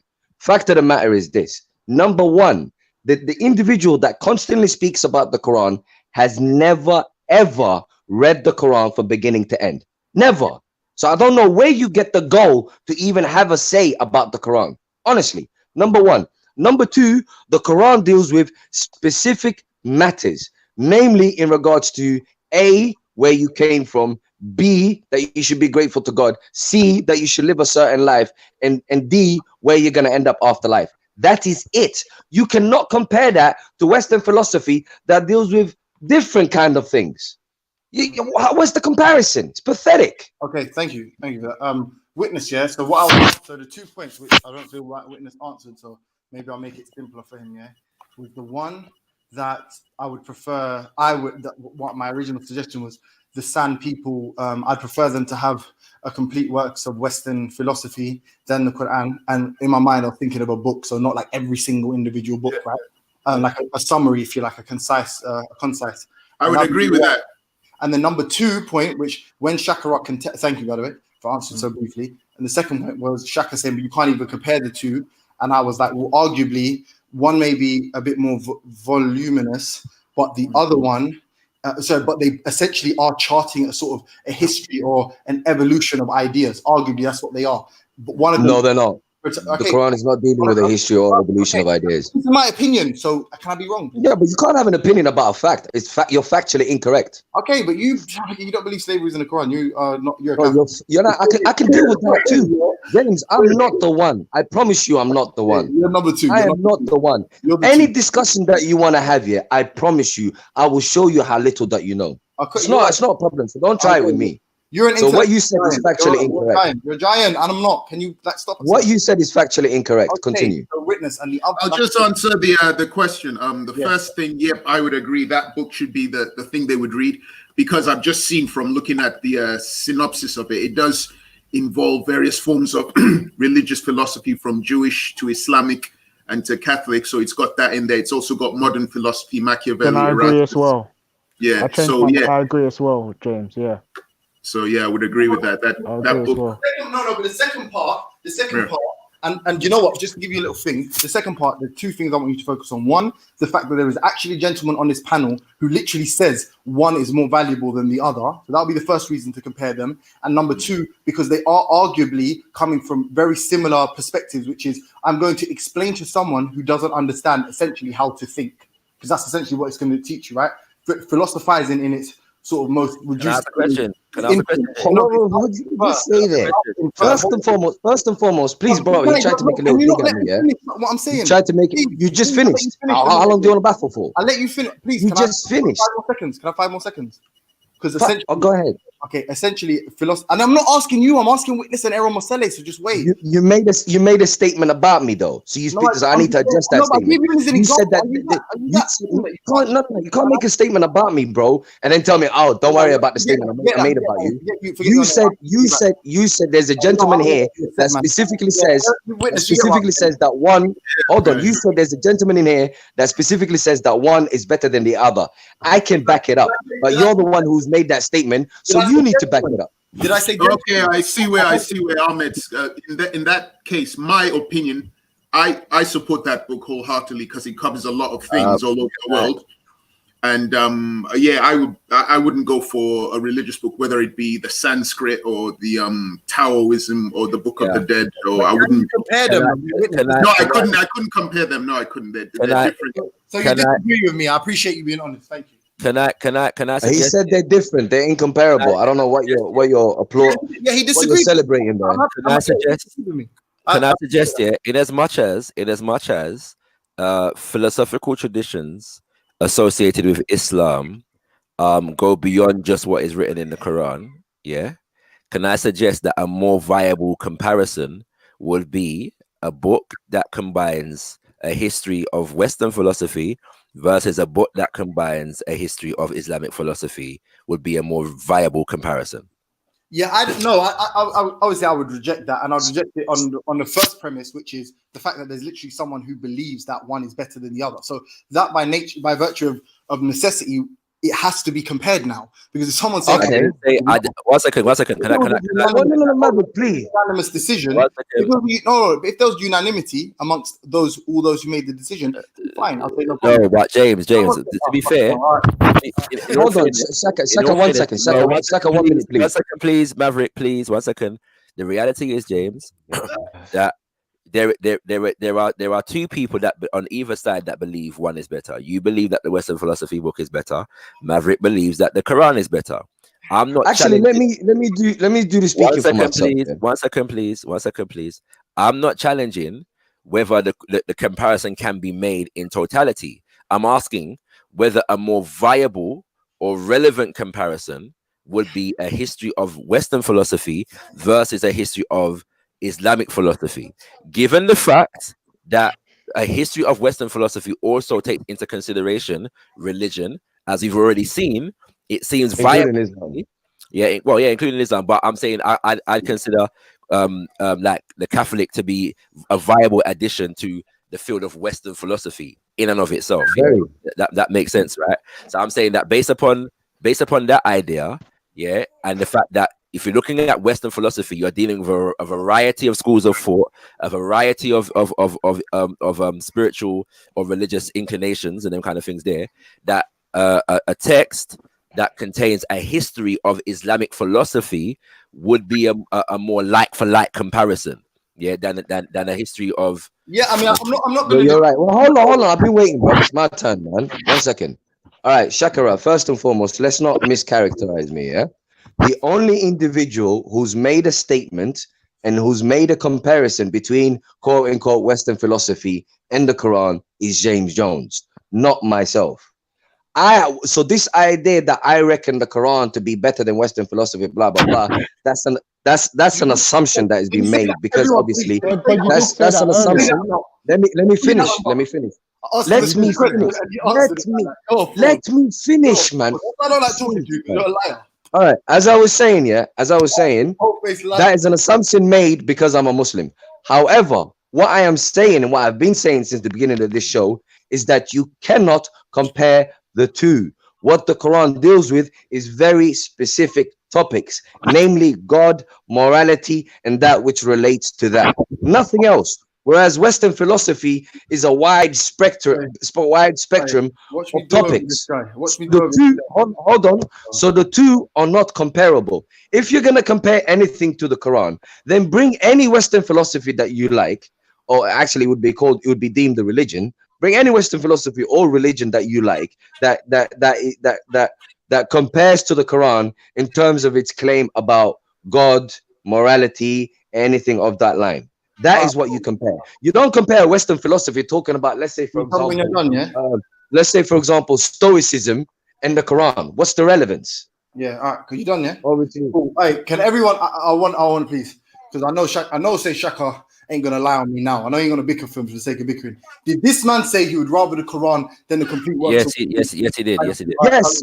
Oh my God! Listen. Okay, hold on. Listen. All right, listen. When I say I would prefer the Quran over Western philosophy, it's like me saying I would prefer maths over art. That's what I'm saying. It's not that I'm comparing the two. I'm saying which topic that I would prefer. So, for example, I find the question of where did you come from, what are you doing here, and where you're supposed to go more important than any subject. So it's not that I'm comparing it to philosophy. I find that topic to be a more important topic than any topic, period. They're not comparable. Are you saying Islam is not a form of philosophy? Yeah, that's why stop. You can call it a form of philosophy, but it's that specific form of philosophy that I'm dealing with. Ahmed, you can talk as much as you want now, yeah? Can I ask a question? We can't hear you. Come close to your mic. No, can you hear me? I'm saying talk about African spirituality now. Let's just move away from this. Yeah, can I ask a question? Can I ask a question? Yeah. Yeah. To what extent has anybody on the panel studied African philosophy? Virtually none for me. Right, and I'm suggesting that what would be more beneficial for the people of the Sun, in general, would be an understanding of African philosophy. Yeah, you're right. And I'm saying that based upon the fact that the African philosophy does actually exist. I check out. To be honest with you, yeah, because like when people say, "Oh, you haven't read the Quran," have you ever read it cover to cover, whatever? Like with African spirituality, I don't even know the starting point. At least with Islam, I understand the tenets. We've looked up various verses and that we understand certain Islamic principles. Okay. When it comes to African, I don't know nothing. So I'm embarrassed to say that, and I'm embarrassed to also say that I also wouldn't even be able to recommend they read African spirituality because I don't know if it's good philosophy. Well, I would suggest if it's good or bad. I would suggest that that the brother Dalian, who was on here on Monday, has written a book, and he and his wife have put together a film. If you're gonna get one of the films, I suggest get the second one, Ancestral Voices, Spirit is Eternal, or Ancestral Voices Part 2. But also the book is a very thin and easy to read book that explains some basic concepts. If you want to go a bit deeper, there's a book by a man by the name of Theophile Benga. He's from Congo. Called African. Theophile Benga. Yeah, you know what I'm saying? And that stuff is important, Shakara, but I think, like I said earlier, something much more proactive, has a bit more razzmatazz. So when you're holding your conferences, because you have all these conferences where you meet loads of people, I would be nice to see people dressing up in their belief systems, praying, and then basically triggering people's curiosity. That's I think you have. No, I agree with that, bro. I agree with that. I was more talking about, because we're talking about philosophy. I was more talking about it on the intellectual level, innit? So if people wanted to understand something, they can just do a quick Google search, and type in African philosophy, and things will come up. Or type in books African philosophy, and things will come up. Can I just say, Mav, because obviously, aside from all the beef, you're my brother, you better ask this man about some African spiritual questions, because I don't want to always hear you running up on here. Nah, he's not going to do that. He's not interested in that. We don't. Hold on 1 second. We don't have no beef, my brother. It's just a topic. We debate topics. That's all. I know. We ain't got no beef. You get passionate, but what I'm saying is, I don't want to hear you only come in screaming about Islam morality. This when the topic's about African spirituality, and we got African spiritualists here. So, but I agree. Can I just say to witness? No, I'm with you. I want to hear about. You man are sounding like you had a bad romance right now. Let me just clarify one thing. Yeah, I'm not. I have no point. Listen. I would love to hear African spirituality and whatnot. I'm not even gonna lie, bro. I don't even mind criticism about Islam. I only deal with what is rational to me. Period. I don't play for a particular team. I just deal with what I think makes sense. That's that. Maverick. What were you saying, Shakara? You said something earlier. Say that you don't pray for a particular team, though, is a bit. Shaka, with all due respect, though, you've only spoken to me like twice or so. You want to make a judgment about me? I've been aware of your existence prior to then, but even but you can't make a judgment about a man that you don't know. The judgment isn't that deep. To say that you're a Muslim and you advocate on behalf of Islam is not a disrespect, is it? So no. But it's okay. But hear me out. I don't just wear a jersey. I'm convinced that the argument of Islam is pretty good.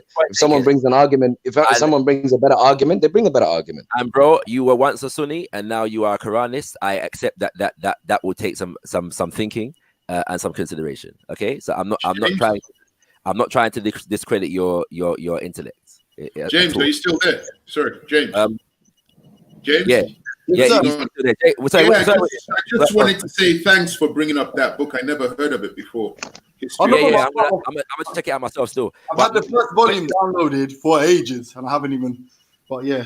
But witness, I just want to say that I agree with you absolutely in the sense of the fact that there is a need for African spiritualists to be more visible, and to have a more of a presence, in communities, so that people get a real life understanding and appreciation of what it is we stand for in that respect. You know what I'm saying? I totally agree with you in that point. Hi, Shaka. Yes, sir. You've been absent all week, Sheffield. I know. You know what? I just started my own show as well, but I've just had a lot of work on and stuff, so I had a couple of things to do. But I thought I'd come back today because I've got a bit more of a relaxed day today, and it's the weekend now, isn't it? So yes, So as far as well, I'll go on. Big up everyone on the panel as well. But I want to ask Shaka some questions. As far as African spiritual systems now, yes, how does Egypt qualify on the list, or the Kemetic lifestyle? How does that qualify on the list as an African spiritual system? So for people that deal with African spirituality, often Kemet is what is considered to be classical civilization. So and beyond Kemet, the Nile Valley is said to be is considered to be the classical civilizations. Okay. So, it would play a similar role as Greece and Rome to Western civilization. Okay, so it's not, you wouldn't see it as an African spiritual system then? Yes, I would. Okay, and what about obviously the Sumerian stuff as well, like the Sumerian I don't know if I should call it religion or culture. Ancient Sumer, I would say yes. Later Sumer, maybe not. Okay, so technically then, a lot of stuff potentially, I'm not saying for definite, because I know a lot of people may have different versions of research and different versions of books and different archaeologists they go by, or, you know, teachers, scholars. But potentially then, the Bible itself could potentially be an African spiritual system if we can prove that it comes directly out of Egypt, a lot of it. Oh, if one could prove that, it still would have to meet other criteria, but it certainly go a long way. If one could prove that the Bible itself comes out of Egypt, and I don't think that can be. I don't think that's the case. Yeah, no, Shaka Utmost did a video proving all of this, saying that that even as far as the so-called Pentateuch, which you call the Torah, was written by Hellenistic Egyptians, not I'm familiar with the argument. I don't necessarily agree with it. Is the point I'm making. So I don't. Yeah. That's the case. He brought the Jewish scholars that argue that anyway. So it's not like it's some at the same time, black thing that people are saying. No, but at the same time, because sorry, clarify this for me, yeah, because this is not. I don't remember him saying that the Pentateuch is the first 5 books, yeah. So we're talking the idea is that there's different Pentateuchs, but the one particular that they're referring to is the one of the Torah, isn't it? Yeah. One of the Pentateuch. So he's saying that basically it's a translation in the Greek. It's a or the Hebrew. It's a translation from the original text. He said it wasn't a translation from even the Hebrew. He said it was a translation from Hellenistic Egyptians, not Hellenistic Jews. Yes, and so basically those Hellenistic. Sorry, 1 second. Let me continue for a second. Yeah, it was interesting, but that's what he was basically saying, that this idea, the Torah itself, doesn't actually come from. Sorry. Yeah, no. Can I clarify something? When we're dealing with the Hellenistic period, yeah, that's the period of the Ptolemies, yes. Yes. Right, which is around 300 and something BC. During which, and bear in mind, I ain't seen the Shaka Atmos guy's video, you know. 1 second, 1 second though. But bearing in mind that the Ptolemaic period, in the Ptolemaic period, Kemet was under foreign rulership. Yeah. Macedonians. Right. So Macedonians or So even to the extent that that's true, yes. And by the way, what's it called? Ptolemy had a very overt desire to impose himself and Greco-Roman philosophy into the Egyptian religion and make himself. But you're talking. There's different Ptolemies. So it's Ptolemy. I believe it's the first Ptolemy that I'm referring to. But but my understanding is that the others they were built in the image of that Ptolemy, if that makes sense, right? So I'm saying that this is a period of foreign rulership and a foreign culture imposing itself on Egyptian culture and trying to impose itself into the priest system and them kind of things. Of course, isn't it? Right. But so again, where we're talking about is I'm not actually sure, because this was such a long time ago. I did it probably like 3 years ago or something. Like, when we're talking about the actual people who went around, who they said they gathered like 12 or 70 something people to write the so-called Torah, and they all had a similar and whatnot. I think that was a lot later, after this period you're talking about. Totally, absolutely. But remember, 525 BC is the year that the last black rulership of Egypt fell. Yes. Yeah. All right. So by the time we get to this, we've got a couple hundred years of non-blackness, like in terms of rulership. There's black people still there, but in terms of the rulership and therefore the culture, it is at this point thoroughly colonized. Yeah. So even if that is true, that all of those texts were word for word translated from ancient from Yeah, but Shaka, that's because the it's the Persians. The Persians conquered Egypt, innit? Yeah, the Persians conquered in 525. I'm saying that following that Persian conquest, there was never again any black rulership or black dominance, culturally or politically, in Kemet. Right? So I'm No, that's saying incorrect though, Shaka. When you say culturally, you can't really say that. You could say politically, but no, remember, I didn't say the culture didn't exist. I said there wasn't political or cultural dominance. Yeah, that's what I'm saying, right? So I would say there was cultural dominance though, Shaka, because if you look into the history properly, what you'll realize is the actual what are they called again? The Kurdish, what are they called? The Persians, sorry, yeah, the Persians. When the Persians came in, they didn't stop people and like from practicing their culture.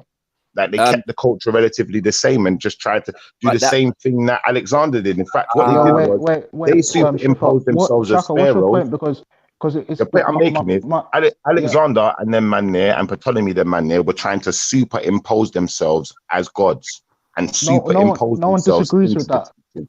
No, No one I'm not disagrees with. saying you Hold do. on. I'm not saying you do. Yeah. But what I was just saying just now is the culture didn't change that much because the actual Kurdish army, not the Kurdish, what they called again, the Persians, when they came in, they were superimposing themselves as pharaohs. So they weren't changing the culture that much.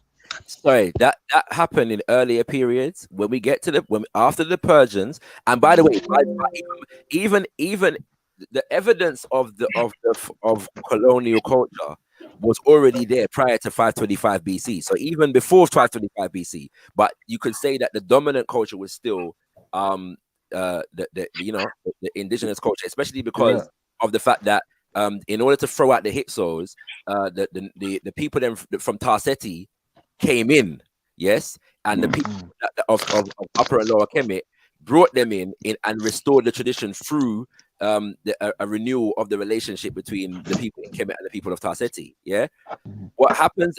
But when we get to the 300 BC, we're dealing with a couple hundred years of foreign rulership.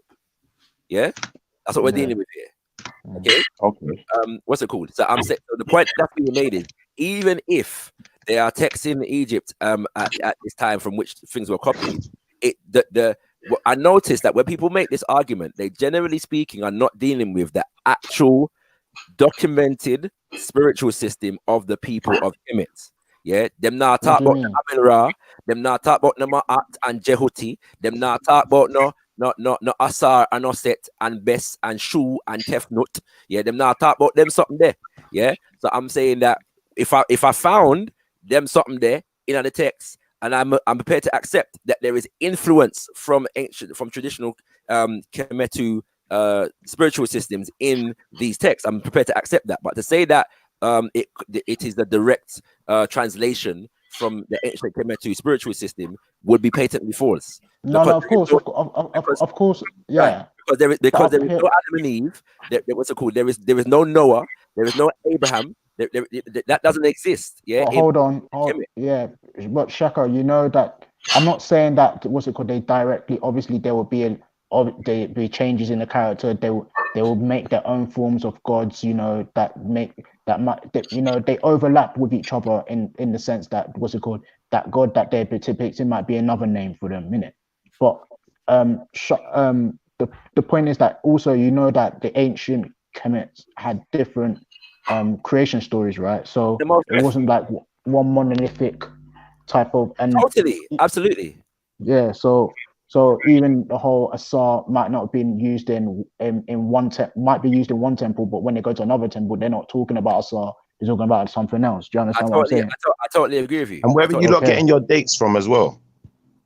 This is you can cross-reference them in various different things, bro. But the fact is that what I know about the Persians, from what I've read about the Persians anyway, they only held Egypt for 100 years. And it's Alexander the Great who came in and defeated the Persians in 330. Well, he moved them out of Egypt in 332. He went into their homeland first, innit, and conquered them there. So I said and the Persian king ran away.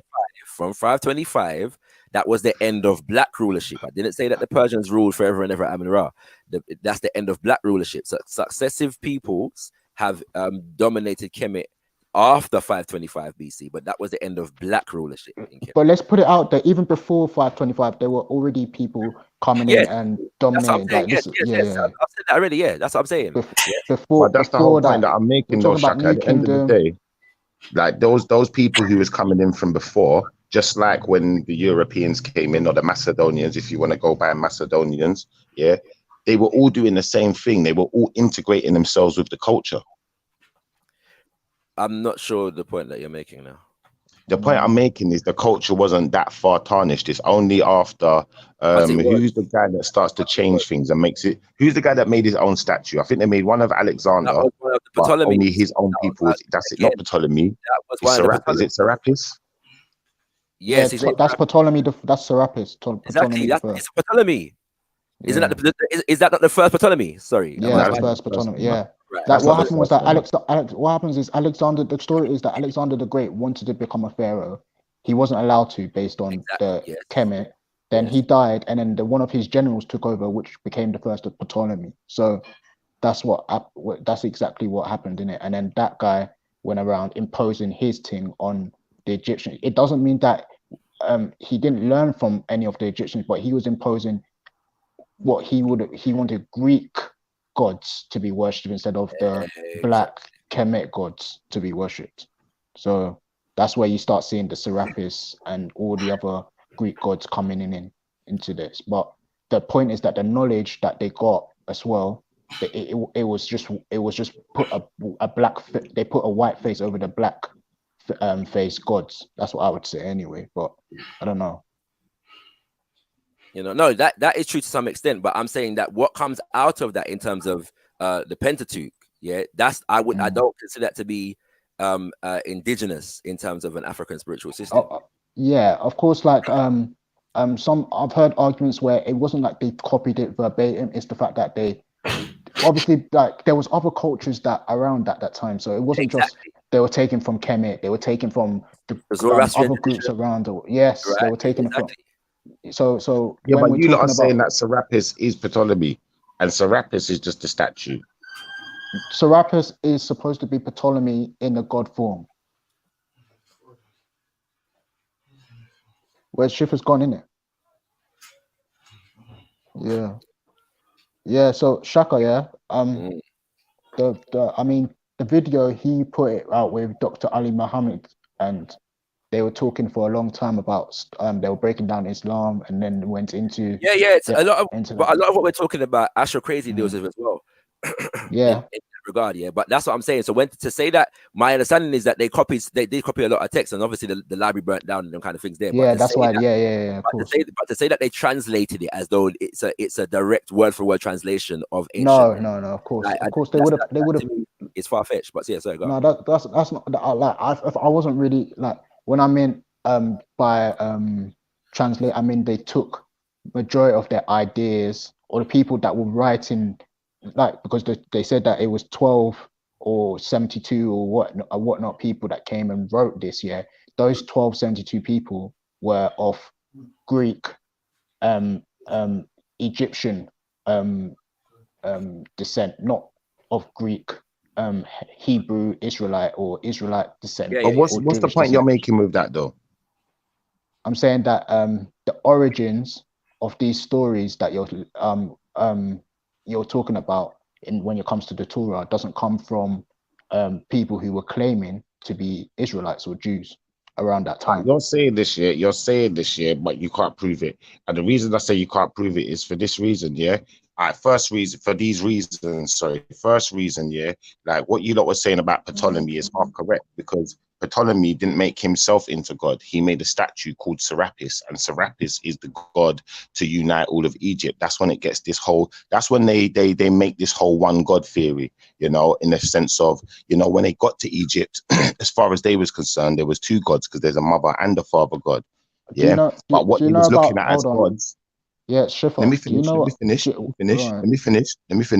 So what they was looking at as gods were not actually God. They were looking at men, yeah, and women who actually were supposed to be part of the history, people who actually lived. Because Osiris was a man. He started as a man. So did the other one, what's her name? Isis, started as a woman. So they were a man and a woman. They weren't gods like that, but they was obviously revered within the society in a way and looked upon in a way that Alexander himself wanted to be looked upon in it when he got there, and he We could know get this, and this is what we're saying. What happened with Serapis? Yeah, but all I'm saying is this year, all they've done is unified the culture under this Serapis. So when they start talking about, But for Serapis instance, was when Ptolemy in the god form. That was the point. no, Serapis was not Ptolemy in the god form. Serapis was was Ptolemy's god too. Yeah, Serapis just created that thing. Sorry, Ptolemy just created that thing that Okay. we Do call you know? Serapis. Do you know about the you know, you hear about the golden bull in the Torah and whatnot. Yeah, they call Yeah, it Baal, right? Yeah. yeah. I can't remember the name what they call it in Kemet, but they have that in the Kemetic philosophy as well. Yeah. Do you know that that bull is also called sometimes Osiris, sometimes, and Asar? Okay. Did you know that they've got a lot of different animal kind of deities within the I Egyptian know that. culture? I know that. Just like But the star signs have got loads of animal, my point is, yeah, so-called that what are these they called? that I can't remember what they they're called, sir. yeah. But my point is Celestial anyway, yeah, beings, that celestials. they use these um different forms to describe themselves and whatnot, and that's the point where it comes to Serapis, that they like. I don't know why it's so hard to understand that Serapis was a Greek general that took on a godly form. I wouldn't say he took on a god form. I would say he created his own god. Of course, he created his own god in his form, in his image, in his own image and likeness. Exactly. But he's not him, is it? So what It's are you God. arguing then?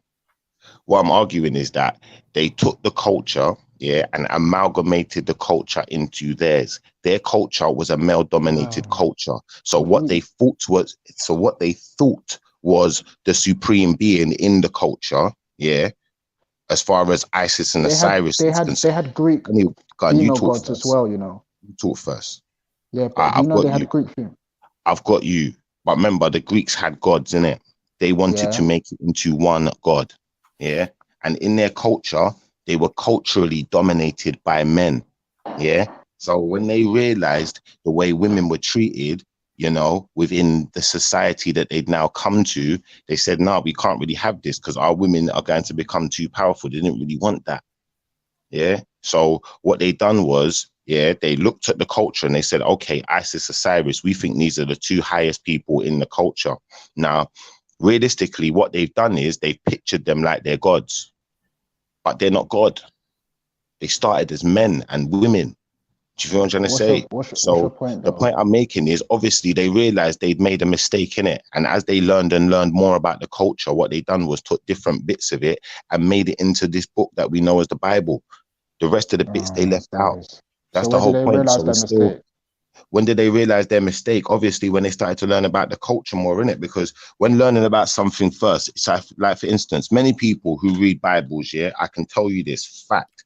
There are many people who read Bibles who think Jesus is God. Fact. You know, this is not fiction. This is going on right now. They will tell you Jesus is God, this, that, the other. They will swear by it. But let me show you something. Depending on who's reading that book, depends on what kind of analysis you're going to get of that book. Because when you ask me, when I read the Bible, I didn't see Jesus as God. Jesus himself didn't see himself as God. So it just doesn't make sense. But to some people, it makes sense. So you've got to look at how people read into things and start to understand, you know, some of the most educated in society. They believe these things. But I asked you, when did they start? You know, actually, there's no point going down this route. What were you going to ask Shakarat? Because it was interesting, actually. No, I was just making a point in it. Like the point I was making is, at the end of the day, like it's an African spiritual system in it, because they took it from Africa, whether they remixed it, whether they left parts out of it, whatever they did, you know, it's taken directly from an African But I spiritual think system. because hold on. We disagree in it. That's all I wanted to say. Yeah, Thank you. I think because this is also a topic where we talk about things like the Afro-Asiatic man or Afro-Asiatic people or religions or whatever, and like people. I mean, the argument is that when they come out of, because everyone says that everyone descended from Africa, right? So when they came over to the Asiatic region. That would be probably just beyond Egypt, right? These cultures or whatever they took, developed in those regions and continue to flourish in those regions. So that's where people Yeah, make but the I think what distinction. you're missing here, yeah, you're missing a word out of what I said. They was amalgamated into the populace. Yeah, the people who was there amalgamated with them, which means they became one culture to some extent. So what's going to happen when, for instance, I'm going to give you a good example now, yeah, to show you what I'm talking about. So what's going to happen when you've got a child that in today's society, we call them mixed race, yeah, but they're really close with the side of the family that's, the lower half of society. They're going to know things, they're going to hear things, they're going to discover things. Remember, these two populations lived side by side. They were in the same place. So we disagree on the essential point. I believe that the Ptolemaic period was the imposition of Greek culture. I agree, but when you say imposition, I don't think it was really the imposition of Greek culture. It was more an amalgamation of cultures. Wait, hold on. A number of things develop, and these kinds of things. I don't necessarily consider them to be African spiritual systems. What I consider to be African spiritual systems is much of what came before that period. Okay, in the 5,000 years that Kemet was a civilization, there's any number of things that we can look at in terms of Yeah, but Shaka, you're not checking what I said. I never said it is an African spiritual system. I said it's directly taken from an African spiritual system. And but those are two different things. What you asked me is an African spiritual system, and I'm saying to you no. Is it taken? Right, at the same time, that's all I'm asking. I'm not saying is it. I'm saying is it taken? At the same time, I have a lot of sympathy with the argument that the Abrahamic religions were taken from the spiritual systems of the people of Kemet. Yeah, I don't have a big major debate with that is concerned. The essential point, however, for me is that diving into African indigenous spiritual systems is not about how close they match up with the Bible. I'm not concerned with that. They can match up or they can not match up. If they match up, fine. But an African spiritual system exists and has value and validity on its own. But Shaka, you're missing the whole point in God. When the way you talk, you're missing the whole point in having a God in the first place. One second. Independent of what it says in the Bible or any other religious book, what the philosophies and ideas within these indigenous spiritual systems is worthy of its own merit and has value on its own foundation. That's it. Okay, so now you're finished. Yeah, what I'm gonna say is you missed the whole point of these African spiritual systems. Like have you ever read the Bible, Shaka? I haven't read it cover to cover.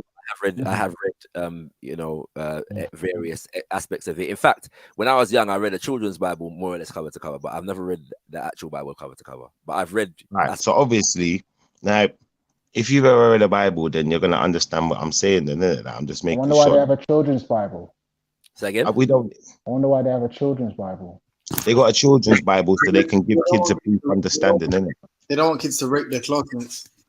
I got you, but obviously they're not going to give them too much information. They want to see the part where they're stoning kids to death. Do you know what it is? It's like this. You see, when you have a movie, and it's 18, you're not going to show it to kids, are you? When it's X-rated and things there, you're not going to do that. Are you?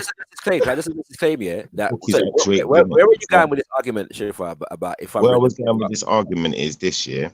At the end of the day, like when you look at these African spiritual systems that you talk about now, we have to look at where life started. If life started in Africa, when they're talking about God, then that's where they're talking about, God's created the Garden of Eden or started life or whatever you want to call it, So if you want to call it Africa, then, and all life comes out of Africa, all human life, then let's put things in perspective a little bit. When you're in the Bible, you're going to realize, there was loads of different cultures coming up. Let me ask you a question, Shifa. Let me ask you a question. Are you familiar? Shifa, with any indigenous African creation stories? Indigenous African creation stories? Yes. I mean, I'm familiar with just African books in I don't know, maybe a few, not loads. But What I'm saying is, I'm so not, you know, like the Bible, yeah, it says God created the world in 6 days, and Adam and Eve, and blah blah blah blah blah. Are yeah. you aware or familiar with any creation stories that come out of African cultures? Well, when you're talking about creation stories, like I said, we can go back to Egypt. So yeah, definitely, I'm familiar with. What do you know And about the creation stories in Egypt? what did I know about them? Yeah. Well, it depends on what you want to know. What do you want me to talk about? Anything. Just what do you know about the creation stories in Egypt? The creation stories in Egypt. I have to think about this properly. And I know that they weren't copywritten, and as a result, the Bible plagiarized the shit out of them. Give facts, James. So 1 point for modern day capitalist society. I'll be honest with you, Shaka. This is my honest answer to what you're saying, and there's a reason why I'm not really answering your question, because what do any of us really know? Do you feel where I'm coming from? We know what they told us. So why are you acting like the Bible's facts then if you don't know it's Exactly. facts? For example, are you familiar? But you're saying I'm acting like the Bible is facts. All I said was the Bible is directly taken from something that is called the African spiritual system. Are you familiar? But it wasn't the wrong thing, Ras. directly No, taken. but obviously Ras is just getting the wrong idea here, so I'm just like, letting him, That's cool, right? dwell on that for a second. So when we talk about like Ptah rising out of the primordial waters of Noon, yeah, are you familiar with that concept? Say that again. It's in Islam as well. When we talk about Ptah rising out of the primordial waters of Noon, are you familiar with that concept? Kind of, but I don't know the whole creation story. My point is that we don't look at African spiritual systems based upon whether they agree or disagree with the Bible. African spiritual systems stand on their own merit and are worthy of their own distinct respect. Yeah, they are not validated by the Bible, is the only point I'm making. So in as much as if you want to learn about the biblical stories and the biblical ideas of creation, you will go to the source, you will look into the Bible. When you're dealing with African spiritual systems, it makes sense to look at those systems and their religious ideas and corpus and texts or oral traditions, and see what it is that they are saying independently of anything else. Okay, so at the end of the day, the way one person interprets something, like I've been trying to say from the beginning of my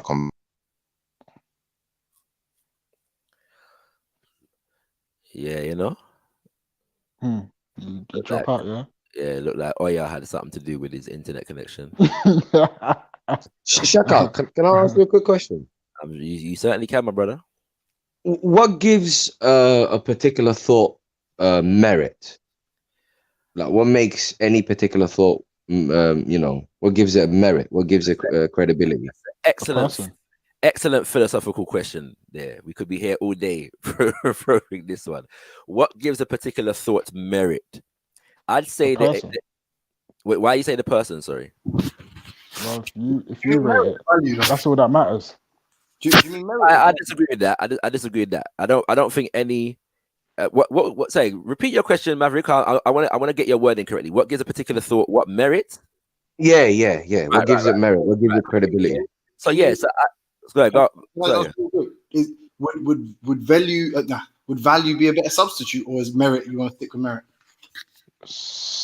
Merit is all right still. I don't mind. I think that's a question for Maverick still.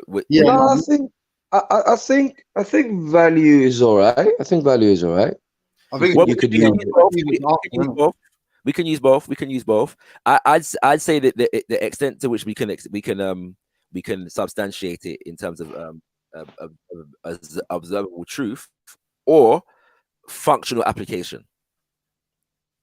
Those are two criteria. I'm not saying that they're the only criteria, but those are two criteria. I agree with those two. Those seem like very reasonable criteria. Okay, so why do you not think it's the person then?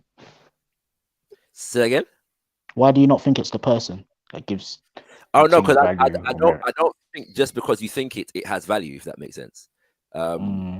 So I'm not even saying you're wrong. I'm saying I'm not sure I agree.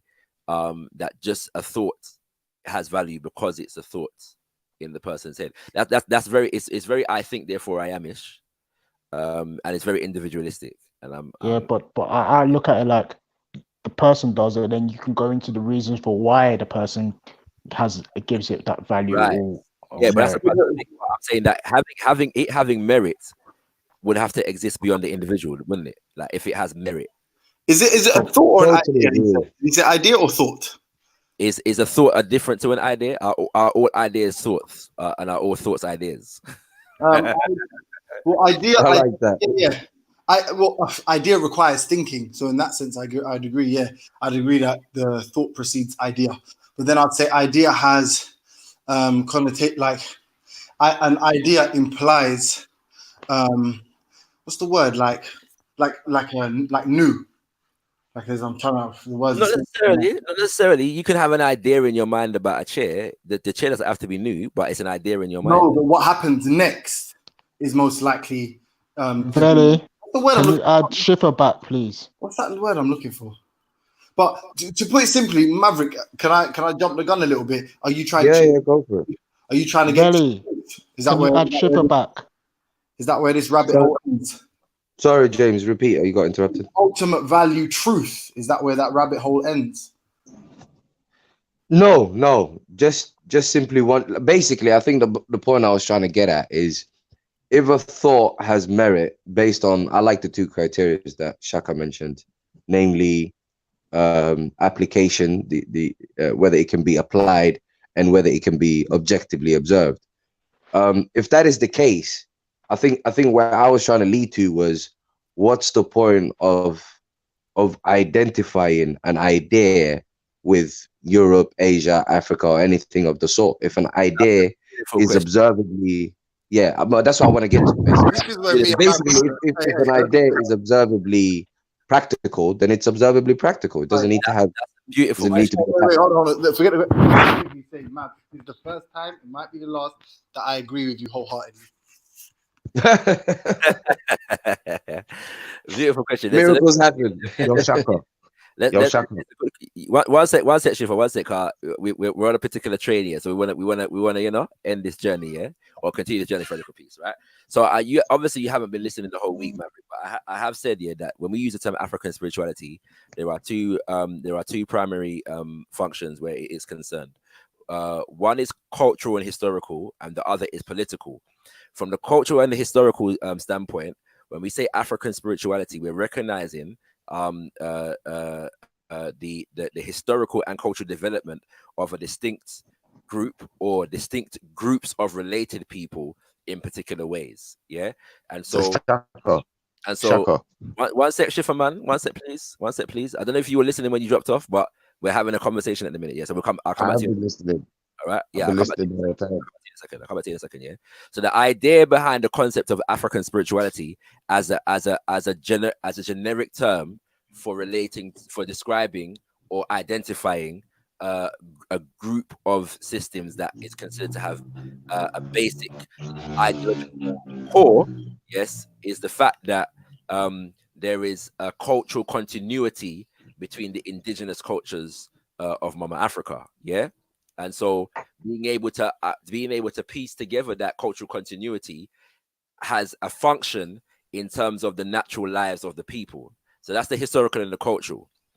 Added to that is the political. No, but Shaka, you're on historical, innit? Can we stay on historical for 1 second? Yeah. How old are these African spiritual systems? As old as humanity. Let me finish though, please. Yeah. How are they as old as humanity? Can you date them?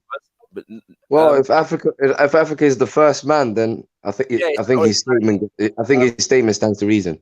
Right. But can you date any of them? But I'll come back to your question, Shifa. Yeah. Thank you. What's it called?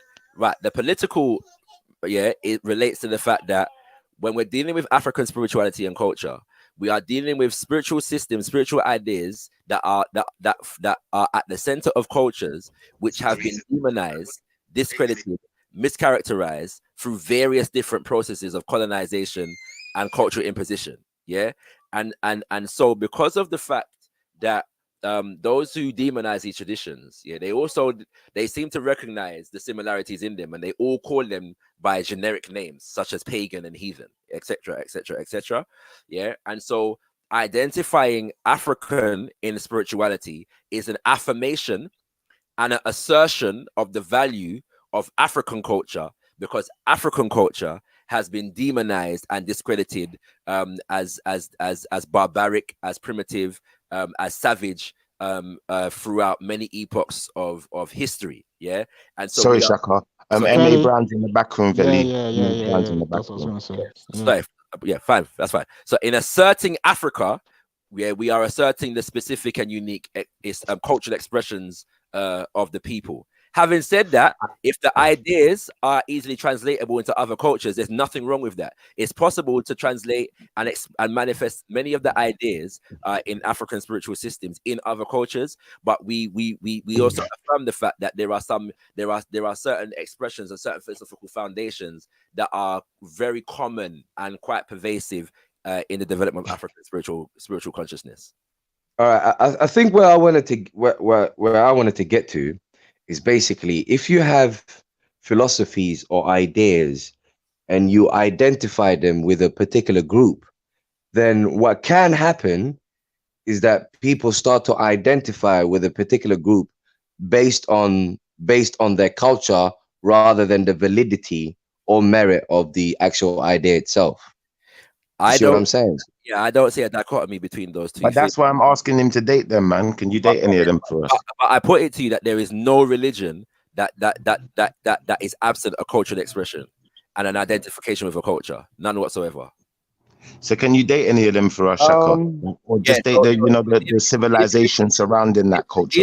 If we're dealing with the spiritual systems of Kemet, they are at the date of Kemet is like 5,600 and something BC, but a lot of their spiritual and cultural ideas come from Tarseti, which is at least 500-600 years before that. And so I've heard older dating. So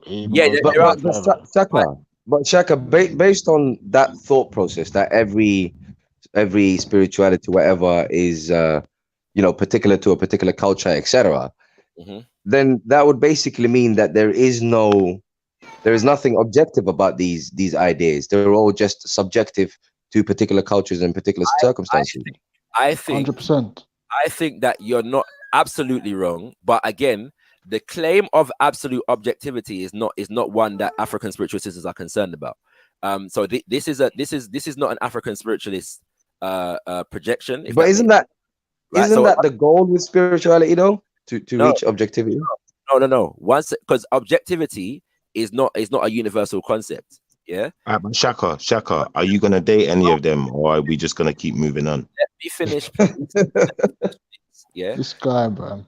I know. I didn't say this guy though, because I've asked a specific question, and it's like everyone else's question. Yeah, but even if we give you a date, you're not gonna agree with it. Why does your give me a date? I've already asked him. I've not done anything wrong. I've already given you one date already. Hello. Can you hear me, Maverick? I swear though, oftentimes I've heard you say that it's impossible to objectively prove the Quran because you can't with science prove it. But science ultimately is that which is or naturalism is ultimately that which is consistent with an objective reality. So but we're not dealing with the Quran here, James. No, but hold on. Maverick, you're asking Shaka to do exactly the same thing that religious people are not prepared to do. I said you can't objectively prove God, not objectively prove the Quran, because the way you prove the Quran, that is the same thing. Be honest. I don't think it's the same thing, because the ideas of the Quran, you would simply just have to apply them to see the validity of it. If it can be applicable and it's beneficial, then it's valid. If it's not, it's invalid. It's God that can't be proven scientifically. I'll give you that. All right. Now, the issue is that when we're talking about individual expressions of African spiritual systems, that the idea of trying to prove the objectivity of their hold on. I'm a bit worried about James's breathing, man. You all right, bro? Yeah, he's doing exercising. Yeah. It's a regular thing. That's why nobody else is I'm like, because I thought he would, at least he's gonna start breathing soon. I did the same thing. When I first heard it. I thought he was. I didn't know what he was doing. Thank you guys. Right here talking that top shit. Hold hell is James doing? Because it could sound kind of freaky, or it could sound kind of healthy. Hey guys, no, in all seriousness, thank you for caring about my life. Yeah, indeed. Right. So yeah, what am I saying? Right. So like for example, yeah, Maverick, when I say that the claim of objectivity is not important, like if I use two different systems here that are related here, if I use the Vudan coming out of the Fon tradition, and the Ifa coming out of the Yoruba tradition, yeah, it is not important for the Yoruba to say to the Fon, well, our expression is the objective truth. You know what I'm saying? What we consider to be the truth is what we understand as the laws of nature, and things that are apparent in existence. Yeah. So objectivity, if to the Yo, extent that someone's close their mic because it's echoing. 1 2, I think it's M.A. Brown. You know, 1 2 1 2. Yo, Yeah. Shakara. Yeah. Don't please, Can you please put a date on it? let me finish. Thank you. Please. Thank you. What's it called, right? So in the sense now, because the laws of nature are the primary concern, the only objectivity that is considered to be that you might consider, yeah, is the law, is nature itself. Yeah. Our understanding of nature, however, we don't presume to have perfected, but we are in the process of trying to master. Yeah. But couldn't we? And Just a quick one, Shaka, yeah?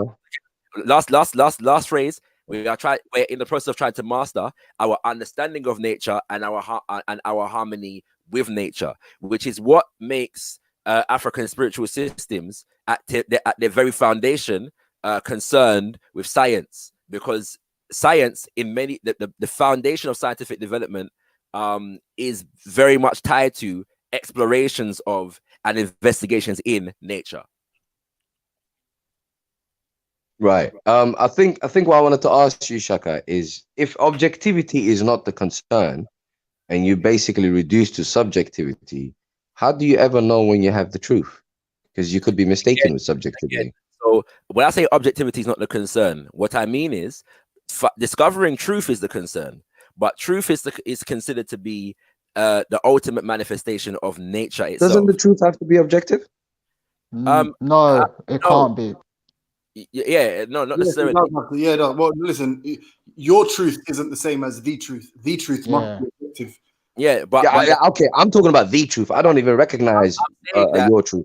Appreciate the fact that what I'm saying. How do you know? This is all sounding weird. What I'm saying, try to go beyond the Western philosophical framework for a second, yeah, and understand that the concept of objectivity, as we understand it, comes in a particular. No, but I think you're being too philosophical. Like he's saying, like if we need to be philosophical though. If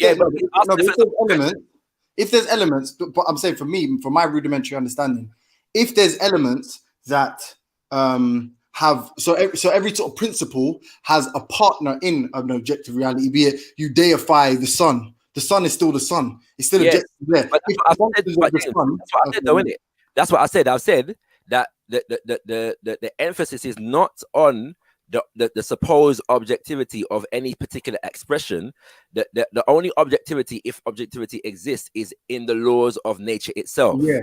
So what he's trying to say then is simply, because he's a very eloquent young man. But get this here. The laws of nature. The laws. Hold on. The laws. Get this though.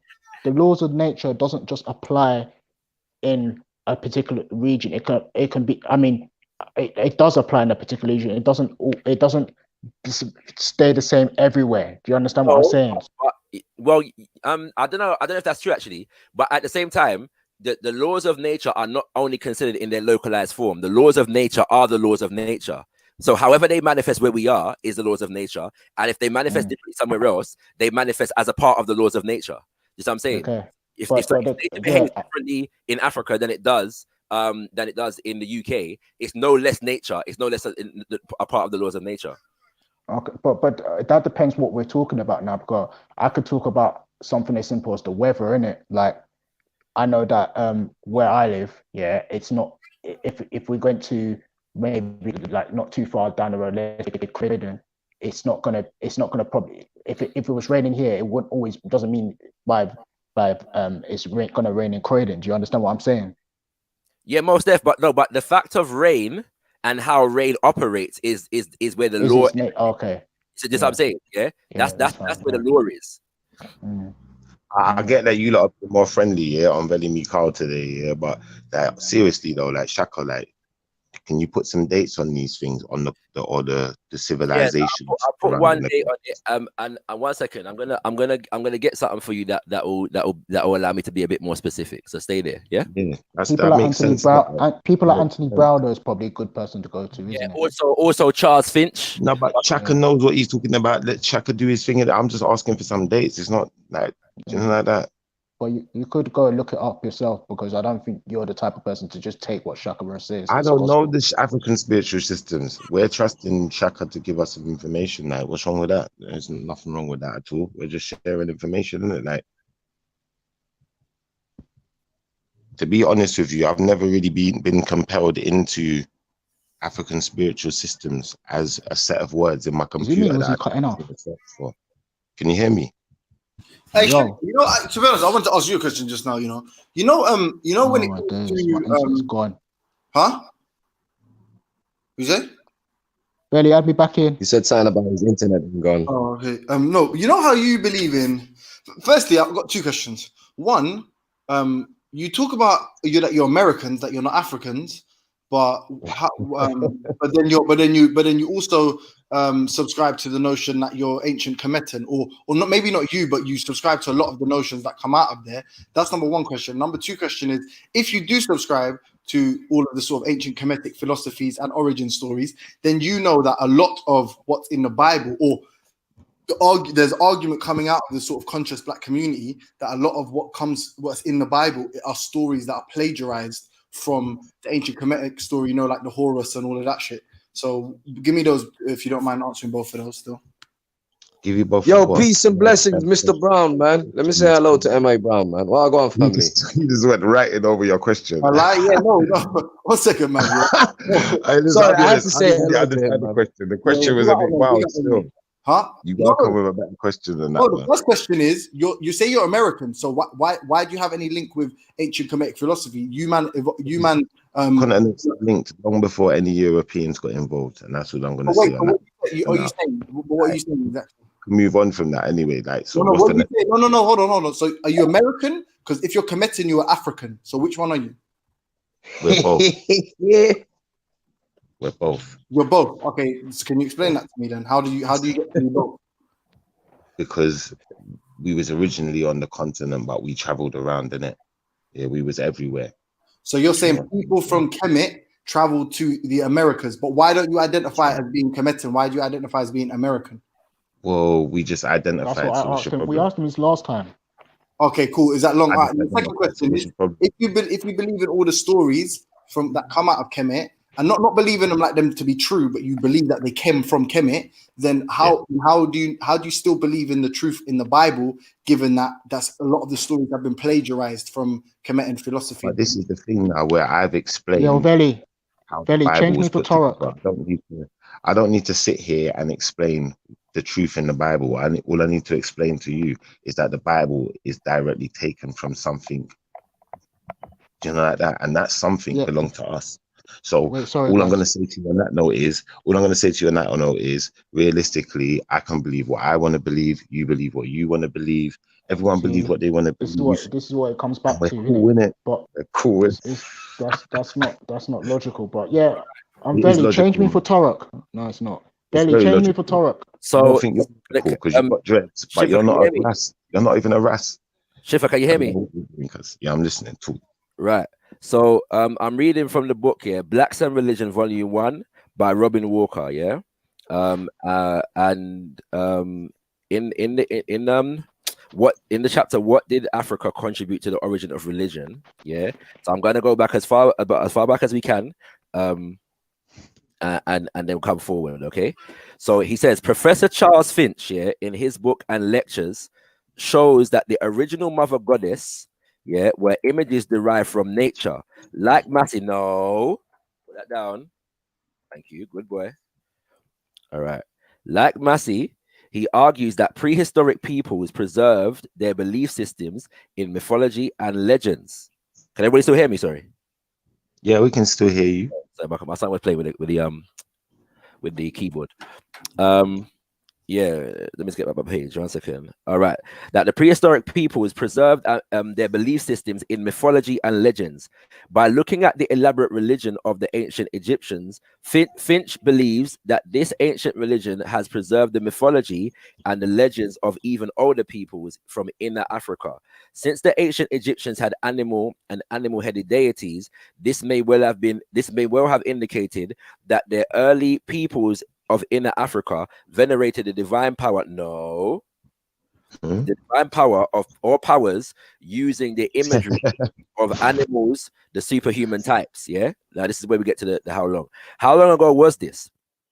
The chief problem with attempting to write history of prehistoric era is that prehistory means before the era of written documents. Written documents appear for the first time 5,900 BC in a part of Africa. Yeah, Which part of Africa? Which part of Africa? It doesn't say here, but that would be Nile Valley. From my understanding, anyway. I could be wrong. All right, one more. Cool. What's cool? But 3,300 BC in a part of Western Asia.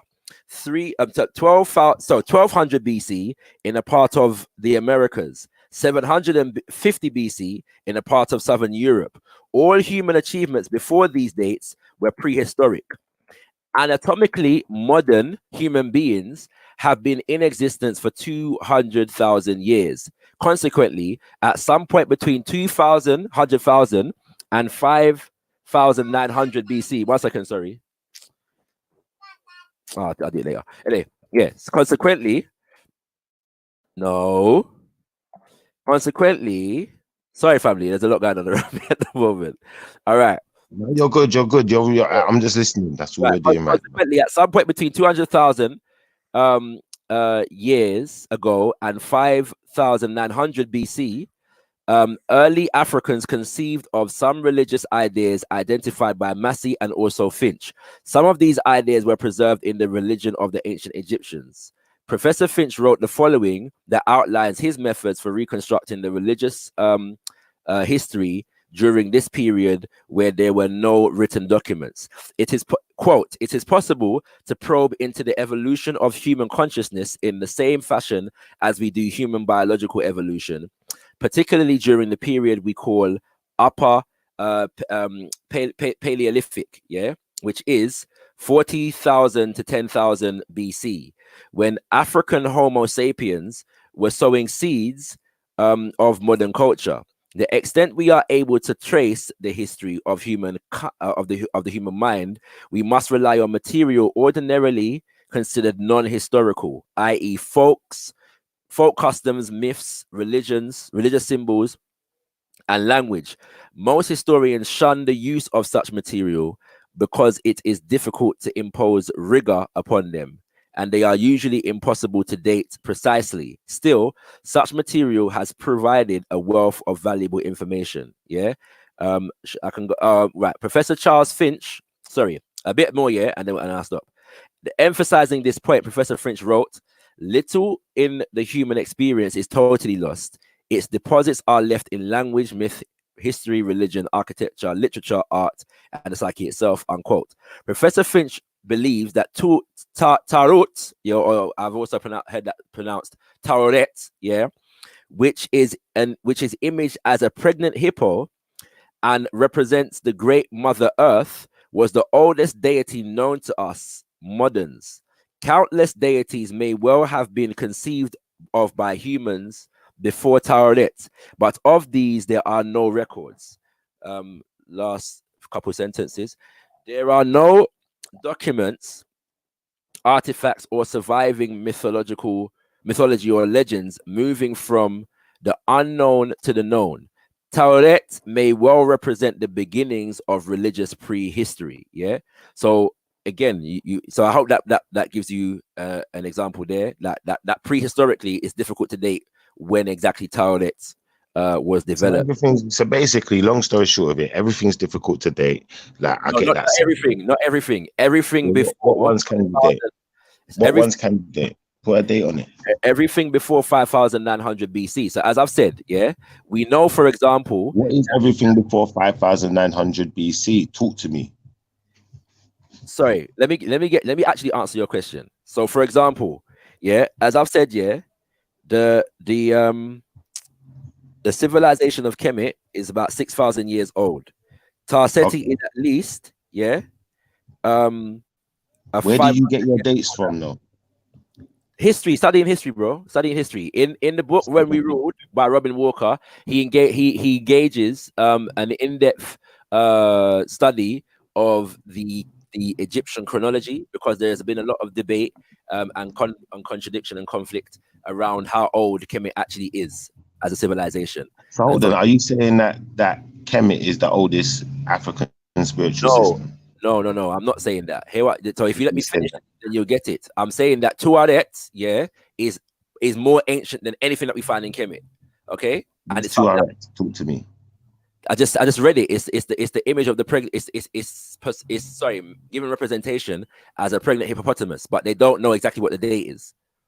So you're telling me a picture of a hippopotamus is older than Kemet? A sculpture.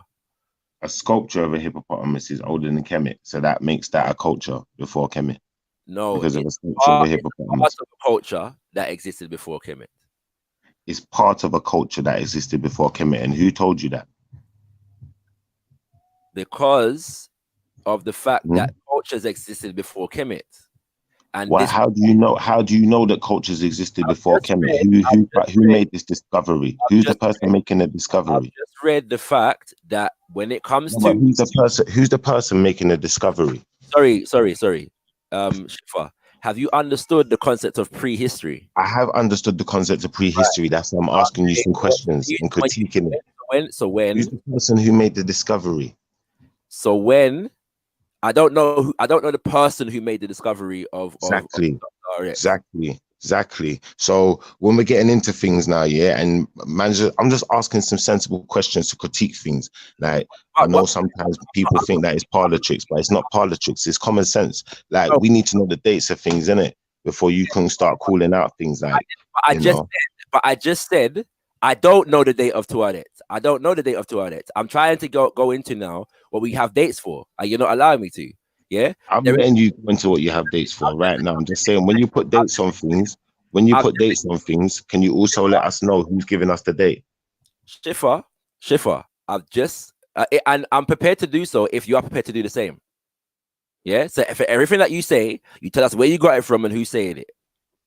Well, listen, I don't presume to have names and dates for every single quote and everything that ever come out of my mouth. But you presume to have names and dates in it because you said this is what you said. I'm gonna tell you what you said, yeah. You said you can put dates on things, innit? No, and I'm asking for dates. I said you said you could put dates on something. I said there are some things that we can put dates on, and there are things you can't put dates on. All right, so I'm saying to you, this is the question I asked you originally. So we remember the question. If you let me to finish. I'm doing that at the moment. If you let me to finish, thank you very much. As I've said to you, cool. I'm gonna let you finish. Civilization, yeah, of ancient Kemet, yes, is about 6,000 years old. Yes. What's the oldest civilization in Africa? In African cultures, though, what's the oldest one? Let's not deal with what semantics you want to play. Let's just deal with which one is the oldest one. What's it called? Let's deal with that. Can we find that out? Do you know that? Do you know what that is? Because I don't, honestly, I'll be honest with you, but I'm asking Shaka. Do you understand the difference between, from a historical point of view, between what they call civilization and what they call culture? When you say a culture, what does culture mean? Talk to me. Right. So this is professional historical language now, yeah. So we're not just dealing with the general definitions. We're dealing with how the terms are used in the discipline of history. Yes. So when they say culture, they're talking about evidence, of groups of people having basically living in certain areas and having systems of social relationship. Yes, I'll get you, like playing a football match. So the relationship from that to even farming. I've got you, but just because go on. One second. Then now, when historians say civilization, they're more referring to the development of cities. Yes. Because the word civilization derives from the word from a Greco-Roman word which relates to cities. Okay. Okay. So in terms of a culture, the oldest known culture to exist in human history, yeah, is 88,000 years, BC, yeah, which is a fishing culture in central Congo. Yeah, there is evidence for some fishing culture in central Congo. Okay. By the way, I'm quoting from a timeline that's given to us by a Robin Walker historian. All right. Who's Robin Walker? He's a historian. Look him up. Yeah. Robin Walker. Yeah, I'm gonna look him up right now. Robin Walker in East Africa. Yeah, 41,200 BC. There's evidence of mining going on. Okay. Then now, essential point, we get 27,000 BC. We get rock art, yeah, painted in Namibia, yeah, and some of that rock art is considered to be depictions of a deity. Yeah. Which Robin Walker are we talking about? Are we talking about Lord Robin Walker? So type in Robin Walker when we ruled. Robin Walker when we ruled. That one, yeah. I've got a few of them here. Just want to make sure I got the right Robin Walker, because there's a few Robin Walkers out there. Yeah, and this is just a basic timeline. Within the book itself, he goes into a bit more detail. But you want dates, so I'm giving you some dates. Yeah. All right. Okay. So the 27,000 BC is when we get the rock art painting in Namibia. What's it called? Now, 23,000 BC is where we find the Ishango bone, yeah, in the Congo, which is considered to be the first mathematical instrument known to humanity at this point. Yeah. The reason why is because the Ishango bone is a bone from a hippopotamus, I believe, and the markings on it are reminiscent of suggest a system of counting, and one of the reasons why it's considered to be it is speculated that it is about measuring a woman's monthly cycle because of the consistent repetitions of certain numbers and markings and them kind of things there. Yeah. This is not, so again, it's not considered to be conclusive evidence of that, but that is a speculation with regards to it. Okay. Yeah. So hold on, Shaka. Based on that, what you're saying is that implies that there was a whole separate culture there just because of that hippo. What do you mean a whole separate culture? Sorry. I don't know, because you're saying this is an African spiritual system just based on the fact that there's a hippo with some markings on it. Separate from what? Sorry. I don't know. Separate from Kemet, for instance. Yeah, Kemet doesn't exist at this point. So when did Kemet exist, and how old is Kemet? So we date Kemet, generally speaking, from the unification of Upper and Lower Kemet, and that is with Menes or Nama, which is 5,660 BC. Yeah. Okay. Bear in mind, are the Nile Valley people not the same people who dwelled within Kemet? So do we not have to date from when those people existed? Yeah, and I've just said to you, bro, that in terms of records, we understand, yeah, that we don't consider there to be a definitive date upon Nile Valley civilization, but we know that. So where did they come from then?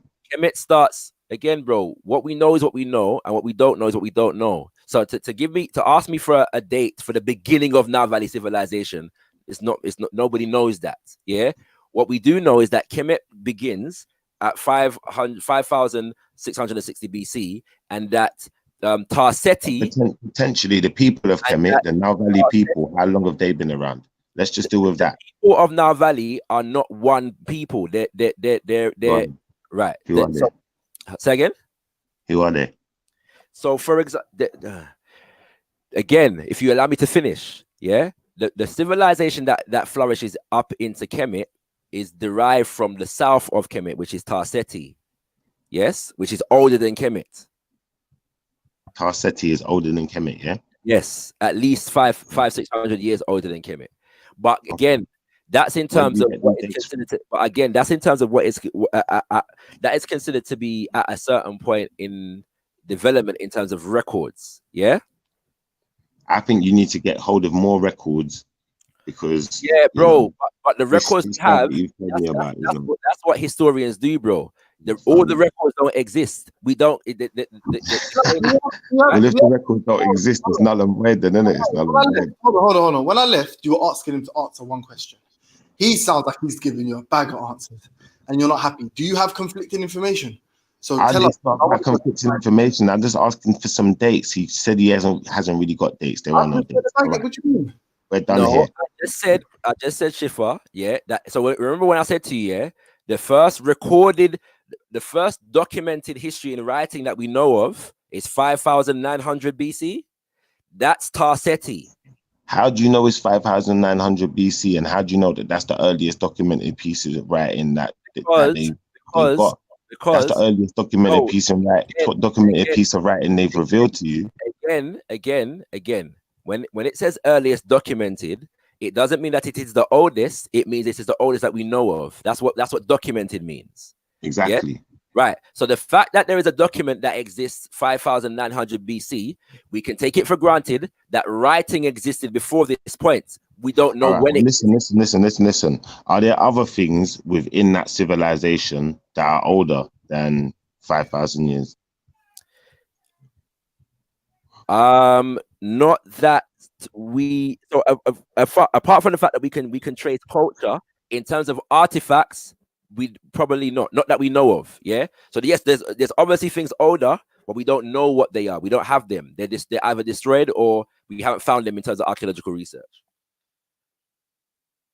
Yeah. Now, obviously, we know that humanity is a lot older. So we have the dates of bones and fossils that are older than this, but we're talking about civilizations and cultures at the moment, not just human.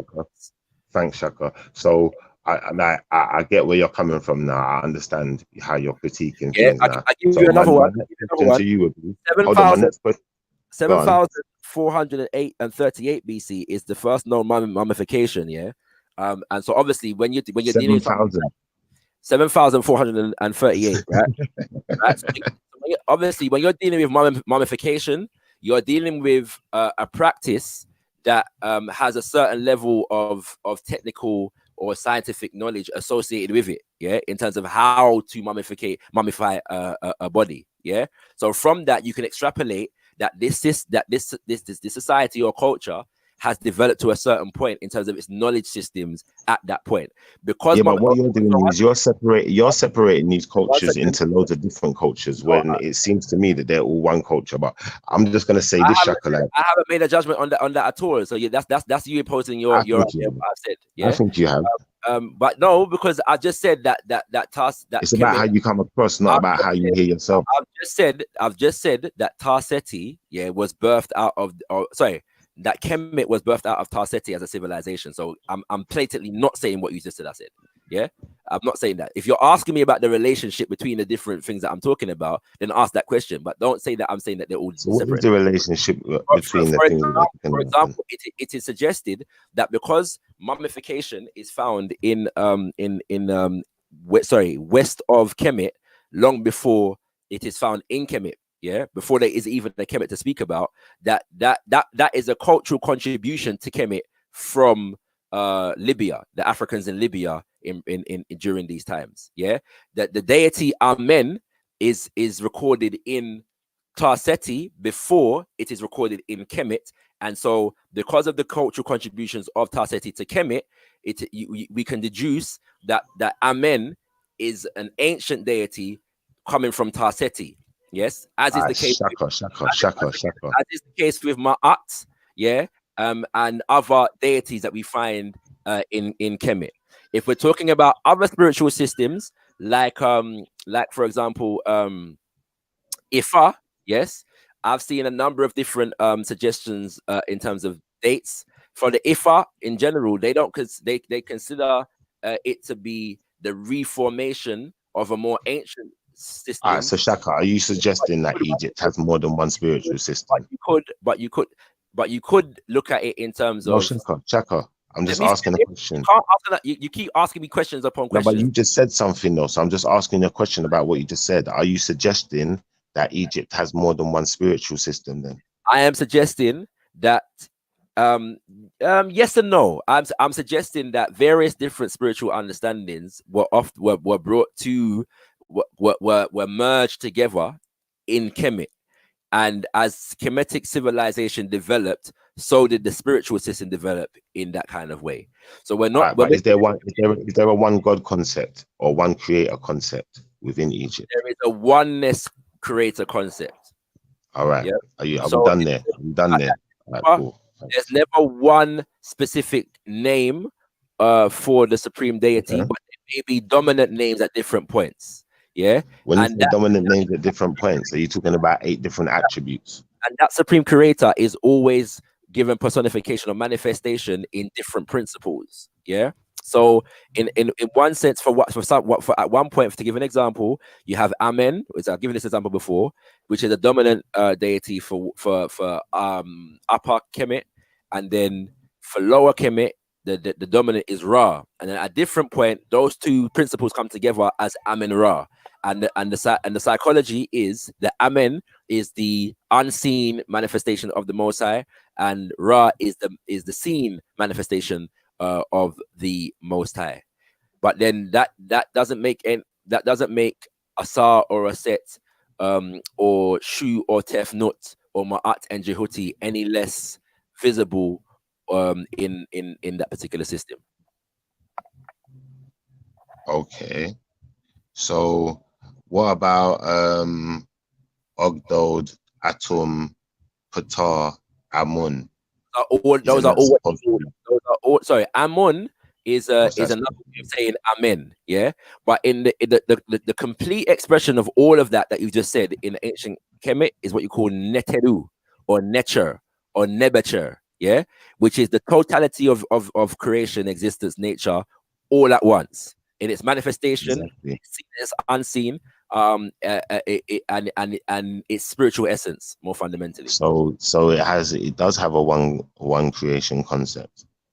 I just said that it has a oneness creation. It's got a one God creation concept. Let's not dance around it, man. Like if we want to call it God, we can call it God, innit? We can call it that. Like at the end of the day, we get the way you've critiqued things, innit? And that's the only thing I wanted to point out, innit? That's why we have to put dates on things, because you can't put dates on Egypt. Bottom line, innit? Like they call it Egypt. It's not called Egypt. You know, like that. You can't argue with them kind of quotes. It makes sense. But at the end of the day, indigenously, you know, how do they carbon date these things? You know? All right. If anybody else understands anything of the points that are being made here, please help me out. How do they carbon date these things though? And how is it accurate? How accurate are these carbon datings? You know, so when we're dealing with dates, it gets tricky now. But we know that realistically, we could be dealing with the oldest one. So for you to just like obviously come in and just give us, you know. Are you, Shaka? You're in there carbon dated, are you? Not everything. Some things are, but not everything. But it goes logically. Like again, I'm not an anthropologist or whatever, but obviously it would be like if you can see elements of something. So like let's say like languages and that. If one borrows from one, but the other doesn't borrow from the other, then you can logically assume that one has predated the other. And then if there's inscriptions associated with some kind of architecture, and then that architecture is found in certain regions, and then there's, without carbon dating, more logical erosion or whatever on one set of yeah. There's all kinds of means. Yeah, there's all kinds of ways without carbon dating you can know what society predated. And if you have a fixed date on a corpus of work and something predates it, and the time is loose from 1,000, 2,000 years, then you can assume that the thing that predates it, like using those things, could be 2,000 to 3,000 to 4,000 years old. Yeah, you know what I'm saying? Yeah, but that's the point. I'm not, and I can't claim to have exact figures and dates on everything that I'm saying because they don't exist, and that's the point that's being made here, isn't it? So yeah. You know what? Big up Schiffer because he's trying to make it Vellemy Cow Friday, man. Big him up for that. So yeah. M.A. Brown, you know, every time you've come on in the last 2 days here, you never get a chance to say what you're saying and then you disappear. So I'm gonna stop speaking and answering any questions right now to give you an opportunity to speak. Bro, I don't even have nothing to say. More time I'm just listening, innit? Yeah, all good. But yeah, you and Witness keep doing that, like, and when you lot come on, I want to hear what you lot got to say. And so Witness has spoken today more than he's spoken for the rest of the week. But yeah, I'm just conscious of that, innit? So yeah, I want to give you an opportunity to drop your. Oh my days! What you say? You know, Turok's here as well. Yeah, I just realized still, and I'm wondering how long he's been there, because if he's been there for longer than 2 minutes and hasn't said anything, that's actually quite Don't start him off, man. you know what I'm saying? But yeah, Yo, go ahead, Emmy. Yeah, bro. No, I ain't got nothing to say. Do you know what? Like I used to have is he Schiffer, yeah? Like I used to ask the same questions as Schiffer, innit? But the only difference between me and him is that I didn't have an ideology that I was claiming to be truer than what I'm questioning. You get me? Right. So I understand his questions, innit? Like even the subject of carbon dating and thing. I come to the conclusion a while ago that I have to choose. Like you have to choose, innit? Like even if you're choosing atheism or you're choosing this, like it's still a choice. And it's like I want my James Jones, this is where you went wrong, my brother. Like at the end of the day, I just chose a way of life. Like I didn't need to subscribe to. I didn't need to subscribe. Like right. I'm 15. You got iTunes. You got iTunes versus Spotify. Please don't respond to that, please. Sorry. No, MA, I'm talking to MA. I literally get a little tear in my eye whenever someone confuses us. And whenever I get confused for MA, I get a little tear in my eye. I'm like, what? Does my voice sound that deep? Like, oh, man. Hey, you stay there, fam. The ladies love MA's voice, you know. You stay there, fam. Schiffer, you keep getting us mixed up again, bro. You did it last time, remember? No, I think he was actually talking to James, but that's my impression. But he interrupted you, MA. So let's go ahead. Continue talking, please. No. I was just saying, yeah, you have to if you go on that particular journey of kind of dissecting things and questioning all the evidences everywhere, like you can do that, but at some point you have to kind of make a choice and kind of commit to something. I mean, no, you don't have to, innit? But if you don't, then so hold on. This is MA talking, yeah. Like that's what I said. Then what I said stands. Then, but it's not you, James Jones. So just hold that one. Like, I'm sorry, innit? Like apologies, but like now, what I'm saying is I chose a way of life, innit? I didn't choose to subscribe to books like that. I can read books. I don't have to subscribe to them. Some people have to subscribe to books. They can't just read them. That's the difference. But obviously, I get where everyone's coming from with the thing of, you know, you may think I sound confused, but think how confused a lot of people sound when they don't really know. So I'll wait for the answers and I'll subscribe to what I need to subscribe to. And you subscribe to what you need to subscribe to, innit? Like, because you know in your own heart of hearts what you're supposed to be doing, innit? And that's the real reality of it. But obviously, like, I'm not trying to get at Shakara. I'm just asking him to put some dates on things, because when we got dates on things, then we can start really understanding, you know, what we're dealing with here. Because as far as I'm concerned, like, if I'm going to, for instance, if we're going to talk about an indigenous culture, yeah, and we're going to ask who's the indigenous culture of a particular place, then I'm going to look back in time and see who was there first, innit? Because whoever was there first, there's a likelihood that a lot of the other things around it came out of that culture. Do you feel where I'm coming from? But not everyone's going to critique things in the same way. So I understand Shakara's critique, and I'm not saying Shakara's wrong. I'm not critiquing anything. I'm not critiquing anything. I have not said you're wrong about anything. I'm just saying, you know, everyone's going to critique things. I'm not critiquing anything. Yeah. I'm saying that Kemet is a particular focal point in African history for justice. But Shakara, you've been respectful at the end of the day about Kemet and about the whole spiritual systems, all of it. So at the end of the day, you know, like, it may sound like I'm trying to trip you up, but I'm not trying to trip you up. I just want to hear some dates. But the point is that it's not a disrespect to Kemet to say that there are African civilizations that are older than Kemet. That's not a disrespect, right? So, well, obviously, when you say that now, yeah, like I said, you know, if we go back into the people of the Nile Valley, then, because we said those are the people who I've said many times that Nile Valley civilization is bigger than just Kemet itself. But even Nile Valley civilization is not just about people that came up, sprung up from the Nile Valley. It's contributed to, right? For example, there are migration patterns from Central Africa and the Great Lakes region towards Kemet, the Nile Valley. Yeah, and so those people's cultures inform what develops into the Nile Valley civilization as well. Yeah, it's about having a proper understanding of history. You're witnessing. Shaka. The question I want to ask you is, yeah, You know that like for instance the hippo that you're talking about with the markings and whatever, that was, you know, a really old culture, or whatever cultures you're talking about, and you know what dates you do have. How do they find these dates? Where do they get that information from? Is it carbon dating? What kind of methods are used to acquire dates? So James How Jones, accurate are these methods? James Jones just went through a few of them. It's not just carbon dating, but carbon dating would be among them. What would it be then? Talk to us. Talk to us about the methods and how accurate they are. It's logical deduction. It's also James. Logical deduction is, for example, if you find amen in Kemet, and you find amen prior to in Tarseti, and you can prove a relationship between Tarseti and Kemet, that would suggest that the people in Kemet got the concept of amen from the people in Tarseti. Yeah, that's logical deduction. Okay. Yeah, there's also if you're looking at I'll give you the example. Yeah, but when you say logical deduction, Sorry, why James. is that so logical? James. Why is that the logical answer? James, are you there? Yo. Yeah, answer Shifra's question, please, because I got to do something. What's this question? Why, when you say logical deduction, why was the route you put logical? He was asking. He was asking about the various styles of dating, methods of dating. Oh yeah. Oh, like yeah. No, like so logical deduction would be given whatever sort of knowledge someone has on a particular area. So let's say it's like linguistics or something.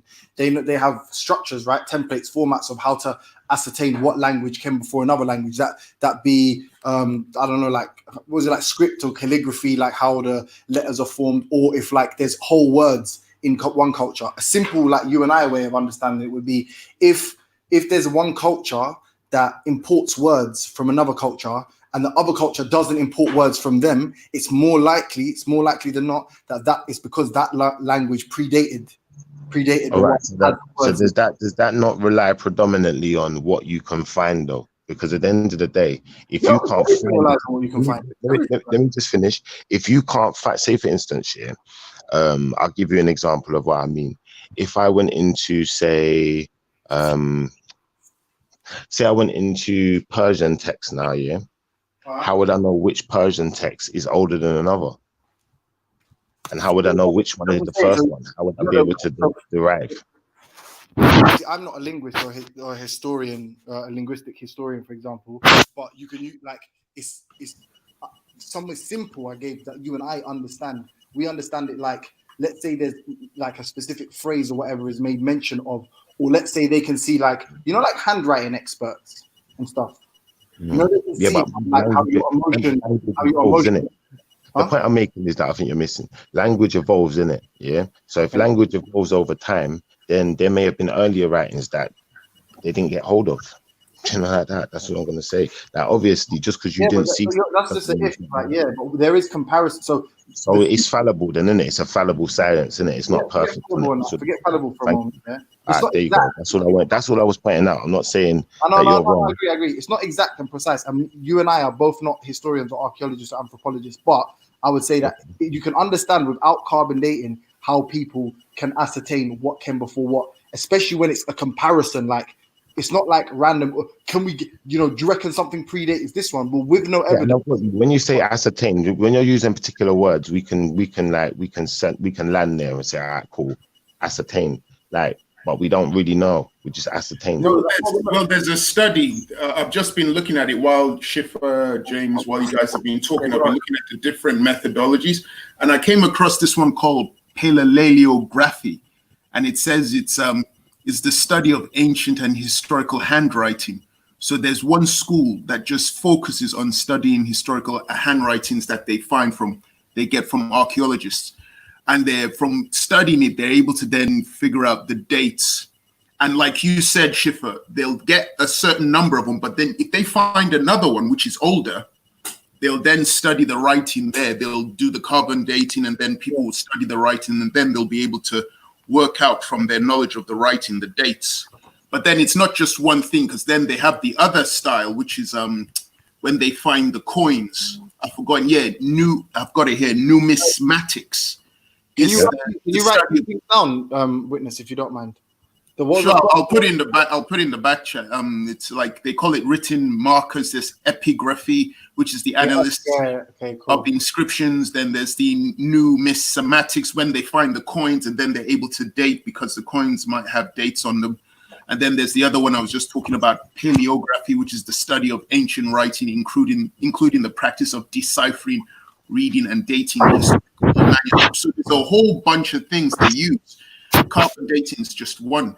Literally just found that out now whilst you guys were talking, just looking on Wikipedia. So I didn't know they use so many things to date, but it isn't just right. one thing. But what the question I was asking though, witness, is how accurate are these things? Because Sorry, wait, Chipper. Sorry, what were you saying, James? I say, like, really simply, what I was going to say, right, is that's what we are not. I'm not an expert in the field, and I haven't even really given it too much thought. But simple method I could use if I was going to embark on this, right? Like, let's say time reversed, and it was just me. I was the only person to chronologize all the languages. I would say if I looked at English and Latin, it would be pretty simple for you and I to deduce which one came before the other, right?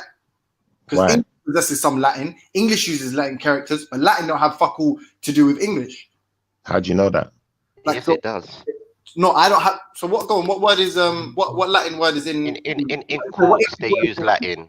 What Sorry, English? let him finish. Let him finish. Sorry, let him finish. What word is in Latin? In court they use Latin. Most of the words we speak. No. What English word is in Latin? What English word is in Latin? What kind of question is that? As in, so we know that a lot of English is derived from Latin, isn't it? How do you know that? Because you can see Latin. What do you mean? You can see Latin characters. There's whole Latin words in English. Okay, but those could be English words and English characters in Latin. How do you know the difference? No, but that's what I'm saying. You know, because there's no whole English words in Latin. But So you at might, the end of the day, if you had a computer program and it was looking for patterns in one of two things, it would find Latin patterns more in English than English patterns more in Latin. Do you get it? All right. Well, what I would say, I would suggest with English, it would be a lot easier to understand that English might be an amalgamation of different things because there's French. You're not getting the point. I'm saying that's other influences in there. But I get where you're coming from, and I'm just saying to you, what you're saying doesn't really make sense without knowing the date something was written. We don't know the date it was written, innit? Just by looking at the text and looking at the writing and saying, okay, we think this one comes from that one because we found things that are consistent within this writing, but we found nothing consistent in that writing that we can. No, you've already found something because it's in both of them, innit? Doesn't make sense. It's always going to be like you missed it. You was off when me and Shaka were talking. I didn't miss it. I got what you said, innit? I got what you said. I got what you said. But listen, Shift. So because you'd agree with me on this, it's always going to be an approximation. And like Witness said, there's always new information that could shed light and could change exactly what we know. Exactly. Yeah, unless there's a coin that says in this specific fucking date, and then like what Witness said, that's a very low bar. Yeah, it's a very low bar. Yeah, to basically throw. I wouldn't suggest that it's necessarily a low bar. It's a tactic that's used in law sometimes, but sometimes like when information is brought, like the attempt to shroud the information in confusion by questioning the absoluteness of the information, like doesn't allow us to have an intelligent conversation. Because even if we without information, have an intelligent conversation, because now you got to be absolute, but no one wants to be absolute. Everyone wants to be Amen and Aaron and just pick a section. I don't get that. That makes sense. I'm finished. I got you, but you're Amen and Aaron then. Like, I'm not Amen and Aaron. I'm saying at the end of the day, like, we need to have the dates, innit? And if they can't put a date on it, then how can you then authenticate it? That don't make sense. You have to look at the mother of all languages. Unless ones are able to bring like comparable information, you know what I'm saying? Like it doesn't, like it's good to question, but let me just not even say what I'm about to say. Bless. Yeah, because like it's the All right, so same in basically America. the point I was making is though, Torok, before you go, I'm just gonna be real quick. The point I was making is just because you find a little statue with some carvings in the side of it, that doesn't mean that was a whole nother culture. It could all be part of one culture, but you're saying African spiritual systems, and I've got you I've got you there, Shaka, and I understand where you're coming from. And I'm gonna say that if you look at Kemet, like we've both kind of said, that's one thing I think is consistent. Like there's loads of different things coming in and out of Kemet, There's loads of different cultures coming in and out of Kemet. There's loads of different ideas within Kemet that people look at and pick up on in different ways. Shifa, your whole thing, sorry, from an African spiritualist point of view, the Nile Valley is considered to be classical civilization, yeah? In the same way that that Greece and Rome is classical civilization for Europe. However, the claim that Kemet is the oldest civilization is incorrect. And I know why some people want to hold on to Kemet because they find some relationship between it and the And how do Judeo. you know that's not what that's how do you know that's not just what they told you? Because you can't put a date on it. At the end of the day, that could be the oldest. Okay, fine. Shifa. You validate Kemet then beyond the shadow of a doubt as the oldest civilization in Africa. Go on. I can do this much. I can do this much, yeah. As far as things within Kemet, yeah, if we just look at something as simple as the Sphinx, they cannot date it. Yeah, and the thing is thousands of years old. It could be tens of thousands of years old as far as they're concerned. No, How can they have a Watch this now. If you understand the culture of the people, they go by the stars. So that Sphinx is there to represent a certain zodiac sign, just how the golden bull was. But the fact of the matter is that that doesn't necessarily. So why is there not? So how do you know that because there is a Sphinx here, that there are no civilizations older than Kemet then? No, there is the Adam's calendar in South Africa. No, hold on. No, Shifa said just because you find something, yeah, with some markers on it, doesn't mean that there's nothing older than it. So I'm saying, how do you know that there's nothing older than Kemet because there's a Sphinx? There's a Sphinx. You're saying you might can't tell the time. I'm not asking you at the moment. Well, Shaka. Listen to what I said to you now, yeah? I never said there's not nothing older than Kemet. I said this is my specific sentence, yeah? I said to you, how do you know that Kemet is not the oldest African spiritual system? But because the spiritual concepts that we find in Kemet, we can identify them in the culture of Tarseti prior to Kemet, and the people How of do you Kemet. know that was prior? How do you know it wasn't after? And the people of Kemet themselves, yeah, give homage to the people of Tarseti, yeah, in Where did relation to their cult. I'll find it for you in a sec, but it's a fact. They do, yeah. There's evidence for this. That's a simple question, really. Do you believe, Shifa, that like I don't know, Kemetan language, so hieroglyphs, whatever? Do you believe that they've been accurately translated by some people, or that a portion of them can be translated? I believe in the Most High. I beg you, man. Because no one's gonna have to answer your question seriously if you're not gonna answer theirs. That's about all I really Simply put, to anyone listening, yeah, and this is how stupid this is unless you've read anything specifically from Kemet might itself state that it came after Tarseti, then what would you say? Like, it's so stupid. It's manifested in the case. You're telling me Kemet itself states that it came after Tarseti, yeah? Okay. I'm gonna say this and I'm gonna done here. If one is so concerned with Kemet for whatever reason, then it makes sense to study something about the spiritual system in Kemet prior to the Ptolemaic period. I'm not so obsessed with anything. I'm just asking you, is it possible? And what you're doing is you're feeling conflicted in it. So I'd advise that. Shifa, study the spiritual system of Kemet prior to Ptolemy. Very, very important. There's 5,000 years of history before Ptolemy, bro. Yeah, that gives expression to what the actual people then were dealing with. So even if you want to stay in Kemet and not do Tarseti before it, it's not a big issue for me, my G. I'm just saying to you that you cannot reduce the spiritual ideas of Kemet to Ptolemy. That's a joke thing. Yeah, so we must look at. But no one's reducing it to Ptolemy though, because you're saying, listen to what I'm going to say to you. Yeah, you're saying that part. Listen. You want to put your words on it and put your spin on it, innit? But the fact of the matter still remains. You said this is your words. You said Tarseti comes before Kemet. That's what you said. I never said that. Yeah, so I'm saying to you, okay, Tarseti. You said. Shaka said Tarseti comes before Kemet. So how can you prove that? How do you substantiate? How do you come on, qualify your statement? That's all I'm saying. I'm not against you. We're all listening, isn't it? I'm saying to you, yeah, to study the spiritual systems of Kemet. Why do I need to study something if you can qualify your statement? Because you are concerned African spiritual concepts as they manifest in Kemet, but you seem to know very little about the actual spiritual systems and ideas that existed in Kemet. Apart Listen, from this isn't about what I know versus what you know. What it is me not about asking you a question, about a and you're versus. obviously not. You're obviously not able to answer the question. So rather than just say, "Do you know what, I don't know," and move on, I don't know that. What's wrong? I'll give you some advice, bro. Yeah, I'm trying to say to you that it would make sense, yeah, to look into spiritual ideas, yeah. I'll look into it. I'll look into it. Spiritual ideas, chemic. I'll be back in a sec, yeah. I'll be back in a sec. Are you not going to answer the question then? Yeah. Yeah, but Is he gone? but you have to remember there were Sumerians as well.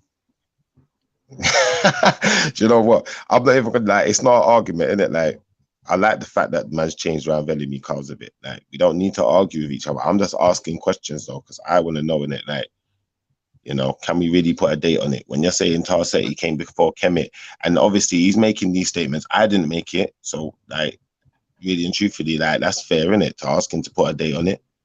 I don't know. How does everyone else feel? Isn't it? Like, I don't really care, to be honest. I feel like Shifra, yeah. I feel like Shifra. This is honest, yeah. I just want to know. The moment you feel confused, you say it's what I believe in. You do your thing, I do my thing. Yeah.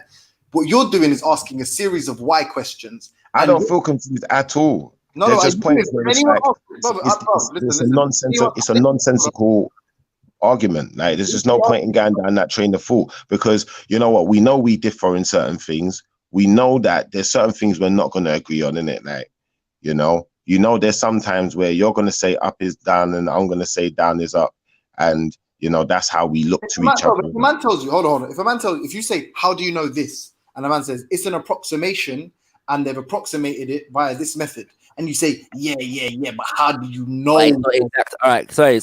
No, it's not yeah. How do you know? What it is how accurate is it? And when we know how accurate something is, then we know how to take something. Because if something's not completely accurate, then how can we really trust the numbers? Don't make sense. All right, so I'm gonna answer your question now, Shifa, yeah, but specifically related to the religious concepts, yeah. Right. 1 second. So right. Okay. So very briefly.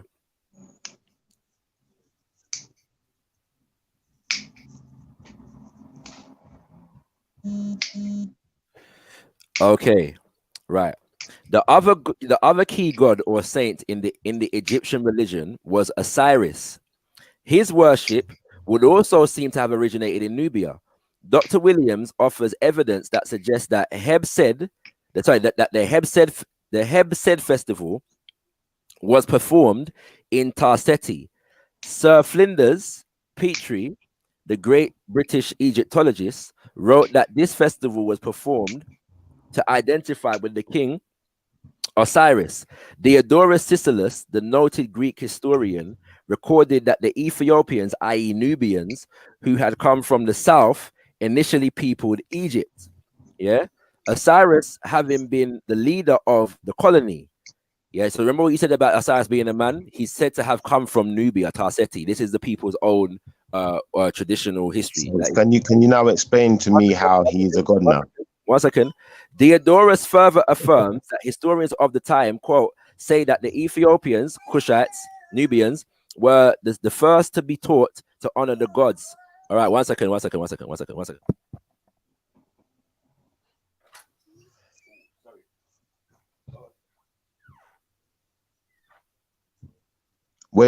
are you getting this information as well, Shaka? 1 second, let me finish. Yeah, right, what's it called? And as you can hear, the sources that I'm again reading from when we ruled, but the sources that are being referred to are also so who's referring you to these sources? Chaka's got a whole back room of people, are also being quoted, yeah? So say the Ethiopians were the first to be taught to honor the gods and hold sacrifices, and the processions and the festivals and other rites by which men honor the deity, and that in consequence their piety has been published abroad among all men, and it is generally held that the sacrifices practiced among the Ethiopians are those most pleasing to heaven. Yeah, this is the Greek saying this. Yeah, as witnessed to this, they call upon the poet, who is perhaps the oldest and certainly most venerated among the Greeks, i.e. Homer, for the Iliad. He represents both Zeus and the rest of the gods with him as absent on a visit to Ethiopia to share in the sacrifices and the banquet which were given annually by the Ethiopians for all the gods. That's unquote. The notion that Osiris came from Nubia is also supported by an Egyptian religious text called the Laden Papyrus. In this text, we read the following: I looked out before to observe Osiris, the Ethiopian. The original. Shaka. Wait, please. The original Egyptian word given as Ethiopian is, in the translation, is KS or Kush. Therefore, yeah, but Shaka, we can narrow this down, innit? We don't need to go into a whole long thing, innit? So I'm just. You asked a question, you went to the answer. I'm giving you an answer or part of an answer because there's more to it than this. Yeah. What's it called? We narrow it down a bit. Therefore, the sentence is more accurately rendered. I looked out before to observe Osiris, or that should be really Asar, the Kushite. Kush, Ethiopia, and Nubia are, of course, nearly synonymous and generally refer to the same territory that was south of ancient Egypt. Yeah, Professor Amelinu was one of the early pioneers in archaeology. He also taught history and religion in Paris. He concurs with the above ideas contained in the Laden Papyrus and adds that Set and Isis were also of Nubian origins. If Osiris was of Nubian origins, he says, it would be easy to understand why the struggle between Set and Horus took place in Nubia. In any case, it is striking that the goddess Isis, according to the legend, has precisely the same skin color that the Nubians always have, and that the god Osiris has what seems to me an ethnic epithet indicating his Nubian origins. Yeah, so there are symbols within that the people in Kemet use that are known to come from Nubia. Yeah, so there's a lot of things in the Kemetu spiritual system. Yeah, that come from Nubia. Okay, and that's not the only one where the people of Kemet themselves give an indication of their. Yeah, but Shaka. You see, when you say it comes from Nubia, yeah, like this is what I mean by separating the two cultures. Like as if to say Nubia wasn't a part of the Kemetic culture, and this is the whole point that I'm making about the Nile Valley culture, but they were two different states. That's all that means. Cool. They were two different states, but they were still part of the culture. Like, yes, but I've just said that. I've said that way down the line. The culture of much of the culture of that we see in Kemet derives from. How do you know it derives from? How do you know it wasn't just there originally? I'll just give an explanation, and then exactly. You're just saying derives from. Thank you. There we go. All right, That's cool. all I'm getting at. All right, cool. I'm not saying that you're wrong. That the two are connected. I'm just saying at the end of the day, to say that one derives from that one. You know, you'd have to be a bit more specific as to how it derives, and the specifics of what it is the not just what's derived from it, the time when it was taken, because then we'd be able to line it up and say, okay, well, we can see at this point that was taken from that culture into that culture, or the other way around. You know, but obviously, no historian can do that. Let's be honest, they can't do that. So they just do that. Documentary I've been watching on BBC called Kingdom of Kush is on YouTube now. It's a history of Africa with Zainab Badawi, and she starts off going down to the south in Tarseti or Nubia, and then they start talking about Kerma, and they start saying that Kerma is very old. And how do they know this? They show this pottery that they've still got that they digged up. They even have burial grounds, and you can see the way people were buried. And I guess they're. And how were they buried?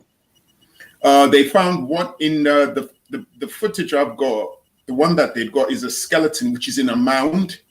He's in a mound, and in that mound, he's on the right side, and then on the left side, they put pottery in there. And they've also got the skulls of cattle as well. Okay. So I'm counting them on the screen. 1, 2, 3, 4, 5, 6, 7, 8. So witness. Like, in all honesty, though, yeah, like, because I think this is a valid point, yeah, like, people within the continent who might not have even necessarily been part of the culture, but the culture could have still been there at the same time. Say, for instance, the culture of Kemet then, yeah? Like that culture could have still been around and there still be people outside of that culture and they had a burial and okay, they put some pots around the grave, yeah? Now, when you say culture, when you say a culture, all they had to do is like being a Cockney. Cockney is a culture, you know, they just had to be a group of people in a specific area. Shifa, do you have any evidence to support the speculation that you just put forward? I don't need any more evidence than what I've just put forward. The fact of the matter is, yeah, we can just go to South London and there's something called a Cockney, and that's a culture. So to be a Cockney, and to speak in a certain way doesn't separate you from the rest of the people. Very cool. That's fine.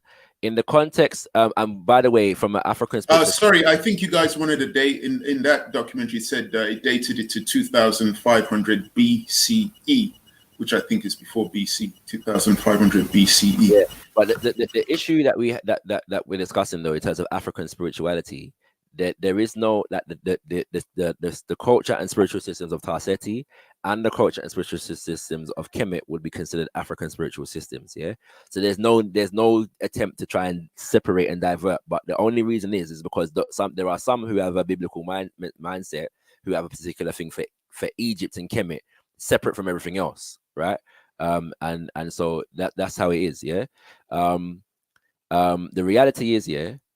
When it comes to the idea of African spirituality, the emphasis is on finding the commonalities and the similar framework, philosophical framework, cultural framework, and cultural expression framework as well. Just I'm saying. So it stands to reason that the spiritual concepts that we see developing in Tarseti and Kemet match up quite nicely with a lot of the spiritual systems around the rest of the indigenous systems of Mama Africa. Yeah. And I've got you, but it's just obviously we're just saying the date. What our Shifa's just saying the dates might not line up. So we could sometimes we need to look at things through a wide scope lens.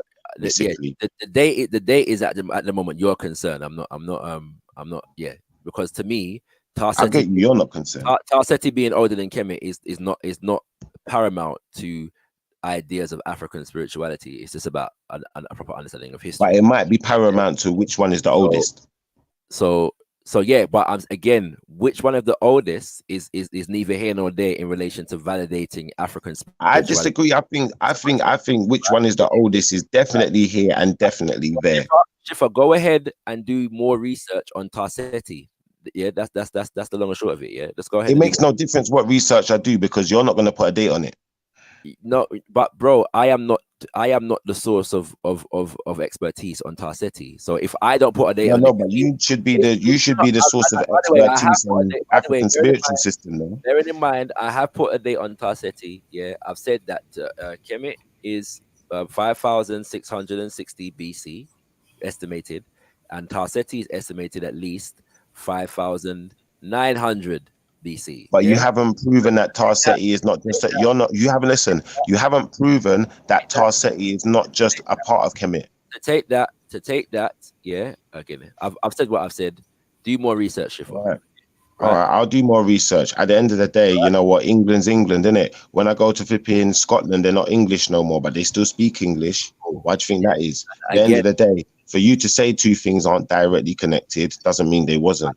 Just you saying it. Said quite the opposite, and if you've listened to anything I've said, then you'll know that. So let's leave that alone. Okay? No, you said quite the opposite, but you said that one comes before the other, but you don't really know that one comes before the other. But it's not paramount to whether African spiritual systems are the oldest things on the continent or whether Kemet on that the culture surrounding it is the oldest thing on the continent. He's not hiding information from you. He's told you what he thinks. No, he's not hiding information. No one said that. So you've got your fill in it. So what are you going to get? I don't know what you're listening to. At the end of the day, I'm just making sure everyone knows what wording I'm subscribing to in it. So certain things that a man's saying, I'm not hearing it in that way, innit? At the end of the day, you can't really say you've put any date on things. And I can't really say that you're wrong. No problem. Let's move on. Please, let's move on. Yeah, this is ridiculous. Yeah. So witness, I got Shakara. Yeah. I'm literally right from some ancient Kemetan who's telling me the date that you were looking for. You're a chief. Witness, yeah. Yeah, I'm assuming that you came on to say something in it when you came back. So come through. Oh yeah, I was going to ask James something. James, you know there are two Benins, don't you? Two Benin, like the Benin in Nigeria. Yeah, there's the one in Nigeria, and then there's the one to the west of the country, the Republic of Benin. The one to the west still in Africa, you mean? Yeah, because I heard you say something yesterday, and I thought, oh, maybe you didn't know. There's the Benin, which is the Kingdom of Benin that people like to talk about, the walls of Benin, which is in Nigeria. Okay. And then to the west of Nigeria, there's literally another country, the Republic of Benin. And that's separate. Is that, you see the Republic of Benin, is that a modern country, yeah? Yeah, that's a modern country. Originally, they had a different kingdom. Their kingdom was Dahomey, the kingdom of Dahomey. But there was a time though, because the reason why the name exists in both places is because there's a relationship between those people. Like there's Yoruba in Benin and there's Yoruba in Nigeria, and Oyo, the Oyo Empire, because obviously the Oyo Empire and the Dahomey are they're not exactly like where Nigeria ends and Benin. Yeah, true. Yeah. There's a confluence. Can I actually, you know what? Seeing as we're here, witness, can I ask you an honest question? I'm not trying to start an argument. Sure. Yo, fam, I'm gone for a bit, yeah. So I'm still here, but I'm gone for a bit. Oh yeah, cool. It's just, do you want to answer Torok's question, Shaka, before you go? What's the question? What is the Dravidian connection with East Africa?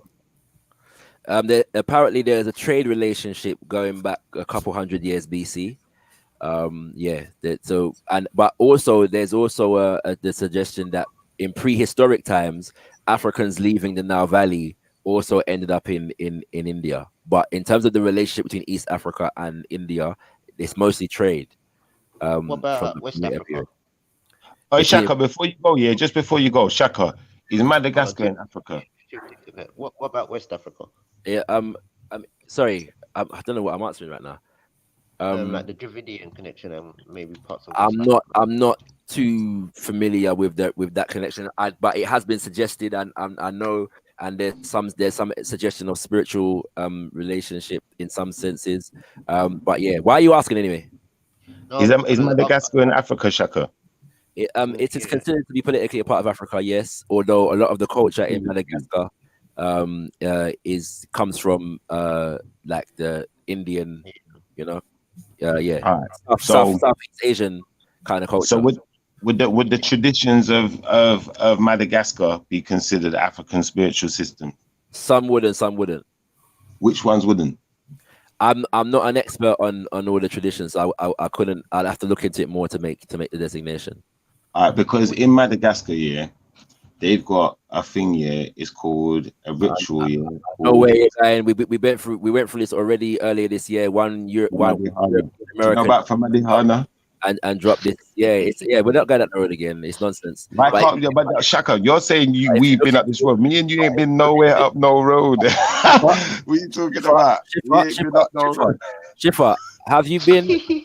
Are you on the Wikipedia page for the practice?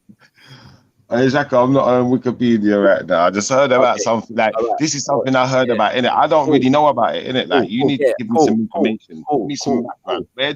Where does Famadihana come from? What I'm gonna say is continue to do your research, okay? All right, continue to do your research. In answer to your question, Turok, where are you going with this? But what spiritual system is that from, innit? Like I'm asking you, Shaka. My understanding is that one of the African spiritual systems? From my understanding, first of all, a spiritual system is not defined by a particular practice. So no, Famadi Mahama would not be a spiritual system. It's a is ritual. It part of the spiritual system? Not that I'm aware of. It's a part of. I don't know what spiritual system it is part of. But my understanding is that the practice has a Southeast Asian origin. It has a Southeast Asian origin, yeah? Are you sure it has a Southeast Asian origin? I'm not sure about anything. I said that's my understanding. No, it has more of a West Indian, Caribbean origin, I would say. All right. Do you know what they do? Do you know what Famadihana is? Yes, I do. Turok, what was he saying? Yeah, because I was going to say there's a Cameroonian tribe that speaks like a Creole or a broken version of Tamil. Okay, bro. I'll look into it. That's what I can say. I know that you're concerned with everything other than indigenous cultures in Africa. So Yeah, I but might that's have to Africa, look into that. Cameroon. Yeah, I know, but you're trying to give it a South American But origin. So how yeah. am I giving it a South American origin? I was saying the people in Madagascar, they do the same thing as the Kalinago or the people in Brazil and No, South but you America. just say how does that relate to Cameroon? Sorry. I was saying separate from the first question about I was talking to you about with the connection Yes. with Dravidians and Africa. I was saying in West Africa and Cameroon, there's a certain people that speak a Tamil sort of broken Tamil language. Okay. I just have to look into it. Yeah, I don't know anything more about that. You get me? So yeah. All right, so Shaka. Lord, Let's just be honest, then. Yeah. Let's just be honest, innit? At the end of the day, yeah, is Madagascar in Africa? He already answered that question. All right, he's answered that. All right, boom. So we're clear on that, yeah. Just to make sure I'm not saying the wrong thing about what you're saying as well. I'm critiquing some of the things you said. Now, you said if it's in Africa and it's got a spiritual system, then that system is an African spiritual system. No, I haven't said that at all. I've said actually the opposite. What have you said? I've said on more than one occasion. Just because something takes place in Africa doesn't necessarily make it inherently African.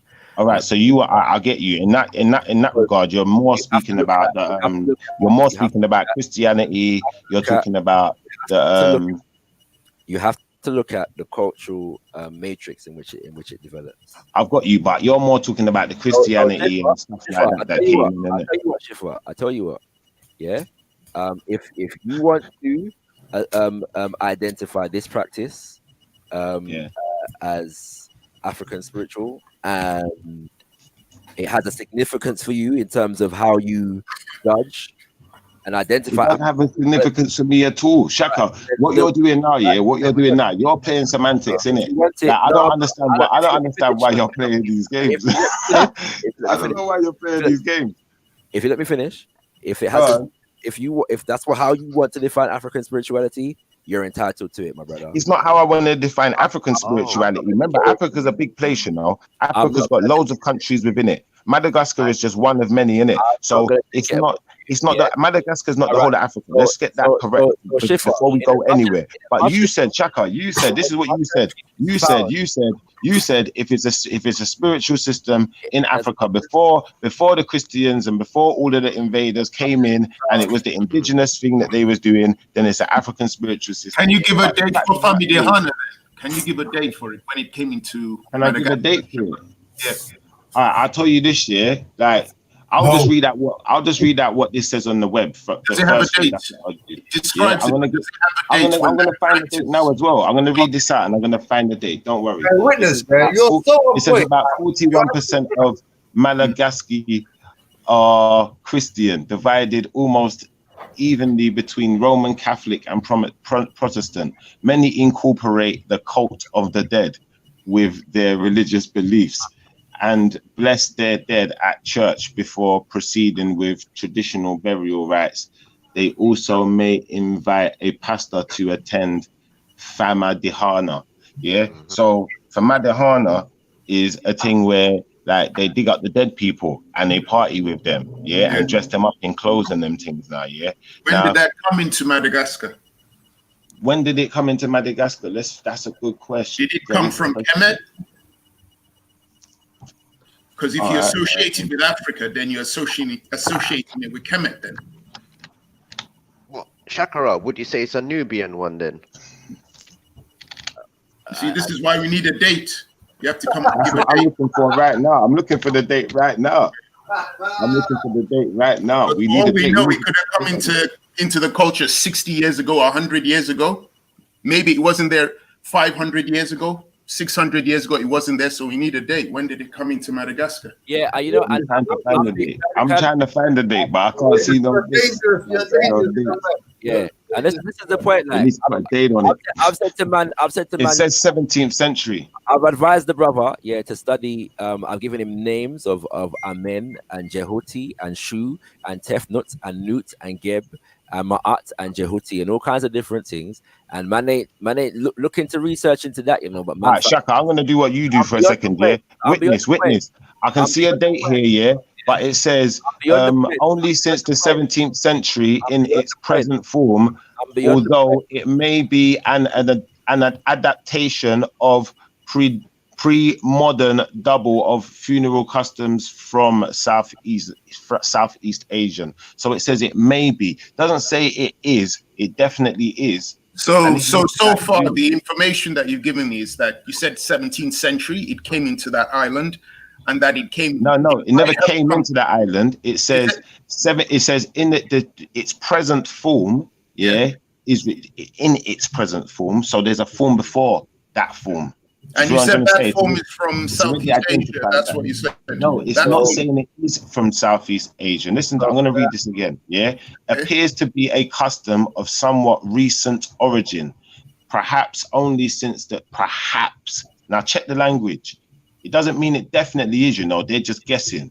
And that's why I'm saying you have to watch the language people use when they're saying things. 17th century in its present form. So that means there's a form before its present form, although it may be an adaptation of pre-modern double funeral customs from Southeast Asia. So Shifa, what's your point though?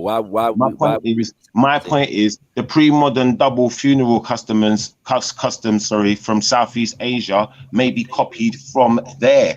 It may not be the other way around. So when you're saying these things, this is why I'm saying, like, you read something and you take words like, they're I don't know, they're taking them like it's presented in some provided us with a lot of information. Presented with certainty to you, innit? It's not certain, is it? 17th century, and it might, perhaps, as you were saying, might. So it doesn't actually associate it with that island. Yeah, but the majority. When you say it doesn't associate it, it might associate it. We don't actually know. We don't have a definitive answer. But one second. Fine. So let's say they could. Let's say that they identify the fact that this is an ancient African practice in Madagascar. What's your point? Then realistically, that's the African spiritual system as well, isn't it? That's Is there any tribes that do that on the west coast of Africa? Because some people from the west coast also got brought to Madagascar as well. I'm still trying to see what the point. So let's say it's an African spiritual practice here. What's the point? What point are we making here? That is the point I'm making here. That it is. So you're just pointing it out for the sake of fact. Yeah. Okay, you're entitled to your opinion. Yeah, because it might, like you said though, it might not be in it. Like, I'm not really sure, but I'm just saying, like, when we're picking and choosing, how are we picking and choosing, and how can we really verify if we're not going to put dates on things? It's just like it just turns into, I don't know, I don't even know what to call it. Like it's just. Yeah, because the majority of South Asians, they burn their ancestors and cremate them and certain things like that. Exactly. So they don't do that. So I think specifically, it's some people either from from the French colonies. Some from put a date on Abraham and Moses whilst I'm going. Just do that for me. Listen, you're asking me to put a date on it now, isn't it? Like, you see what I'm trying to say? You're crafty. You're good though. I like Shaka's way, the way he answers questions as well. You're very talented. Bro, that question was always going to come in it because it's like I got you. But at the end of the day, listen, you lot want me to put a date on Abraham, but listen, like I've already told people, I don't subscribe to the Bible in that way. I've explained the way that I do subscribe to the Bible, and I've explained that the Bible was taken from something else, and I've explained the position where I'm sitting in and where I'm coming from with how my mind is thinking and what I'm tuned into. Yeah. So obviously this isn't Shaka really telling us what he's tuned into, we're just still talking about African spiritual systems. Trying to demonize my character, or diminish my character in any way is not going to win you the debate. All it's going to do is make you look like you know how to diminish someone's character. No. Diminishing your character, bro. No, you're not. You're not. You asked for dates for Tarsetti, so I just thought it was I've got rational. you, man. It's Vellemy Carl Friday, man. Fuck's sakes.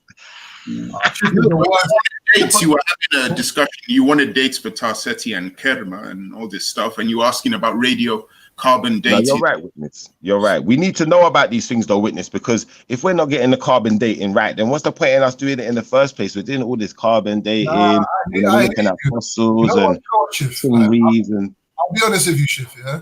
Like I said earlier on, even though I was trying to make a comparison between you and I, yeah? The only reason I made that comparison is because I really do understand your inquiries. Like, I fully understand them. These were inquiries that I had from all different types of Pan-African groups that I might have come across when I was younger and that, innit? And then obviously don't worry. My brother, May Brown, yeah, like I'm very leading with my questions because you know what? When I'm ready to do my presentation, I'll do my presentation. But what I do is I'm going to ask the questions I want to ask to hear where people are at because I just wanted to know where Shaka was at. We're not in debate yet, though, so this is supposed to be friendly. This is supposed to be friendly, innit? No one's in debate, innit? Like you're not supposed to be dropping me all of your sources. I get that, like, but like this is friendly, innit? You can drop some sources. I hear you. can tell us, like, come on, man. No one really cares. It's just Vellemy cow, man. You know what? I think you need a lifetime ban from Fridays, bro. Why you say that? I think it's fun. I think Friday's fun, but like I think we still got to be respectful with it, like today, like because I respect what Jack is saying. I respect what he's saying, but it's not. But actually, I respect what he's saying, and I think that it's relevant to say, you know, we just want to know dates of things, innit? Because when we know dates of things, then we can, you know, we can follow their trail and verify things for ourselves. When we know information sources, we can do the same. So, Shifo, would you say Rastafari would be a good spirituality and economical base for Africa? I'll be honest with you, yeah. Like, I don't really understand Rastafari to that extent to say that it would be the. Hey, listen, I'm gonna be honest with you, yeah. I think like Rastafari is doing their thing, everyone's doing their thing. No disrespect in it. It's not a disrespect. I don't understand it that much though, because as far as I understand, you know, like. When we're dealing with people, like for instance, we're dealing with Selassie, then yeah, and we're dealing with certain people in certain high-ranking positions in life, and you know, I don't know, they pertain for it to be from God or whatever. Like, we need to be able to put a date on them too. We need to be able to put some schematics on them, some DNA, some something. We need some cross references, some markers. I don't really know. Like, that's the honest truth. I don't really know. I don't know, because I'll be honest with you, that's the only thing. I can't critique it because I don't really know. I know that Selassie is supposed to be, is he supposed to be related to Solomon or something? A Rasta man told me that one day. I heard this from a Rasta man. I can't verify his words and say this is what Rasta is though. So please don't take me for that. I've heard a lot of Rastas say they don't eat flesh, they don't eat meat, something like that. I heard that to be a Rasta thing. Yeah, but if you take Selassie and God out of it, and just look to the creator. I think they look at Selassie as like a Jesus figure in a sense. Like a Jesus? Yeah. Oh, my battery's gonna die, you know. Do you know what? Hey, Veli, yeah, I'm gonna jump on with my other profile, yeah. Can you put me back in, please? Because my battery's literally gonna die now. I'm coming back, Torok, yeah. 1 second. 1 second. Pause. I'm arriving back. Pause.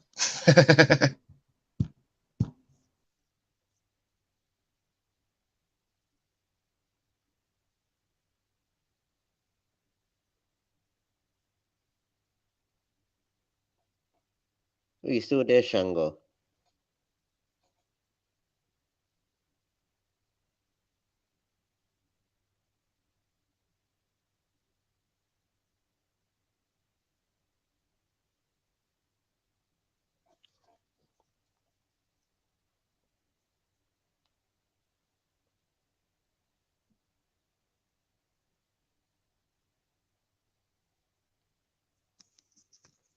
Rasta eat, oh God.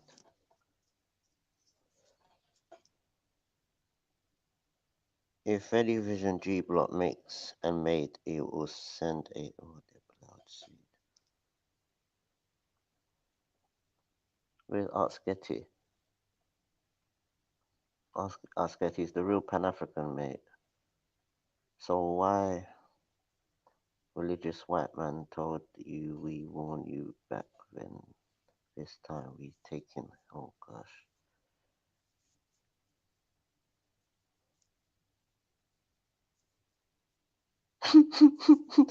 Big up Baba Dula. Yo.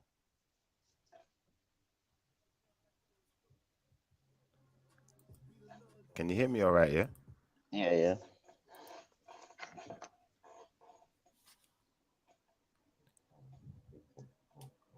Yeah, because I think Rastafari for Africa and the world could be the best thing since sliced bread, and also could elevate Africa and the whole world using that Rastafari concept. So hold on, Torok, you come to teach the world about Rastafari today, yeah? No, but they're talking about African spirituality. Would you look at Rastafari as an African spirituality? I think Rastafari for Africa and the world could be the best thing since sliced bread, and also could elevate. You got a delay. So what does it entail though, Torok? What does Rastafari, what does that entail? Talk to us, explain to us what that. You come to teach the world about Rastafari today, yeah? Oh, okay, a delay somewhere. Yeah, I think the brothers and sisters of the diaspora around the world has spread the message. I think Rastafari is probably one of the fastest growing religions around the world. I think Hebrew Israelite is probably the quickest awakening of a nation around the world as well. But I think Rastafari for Africa is the best thing, and I think Why'd you say that though? What is it in Rastafari that makes it the best? it's whole concept of Africa, how it looks at Africa and life and nature. It's giving back that African soul.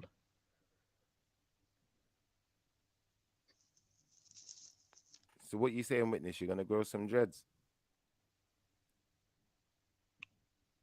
No, as I said, you don't need to be dread to be Rasta, or you don't need to be Rasta to be dread.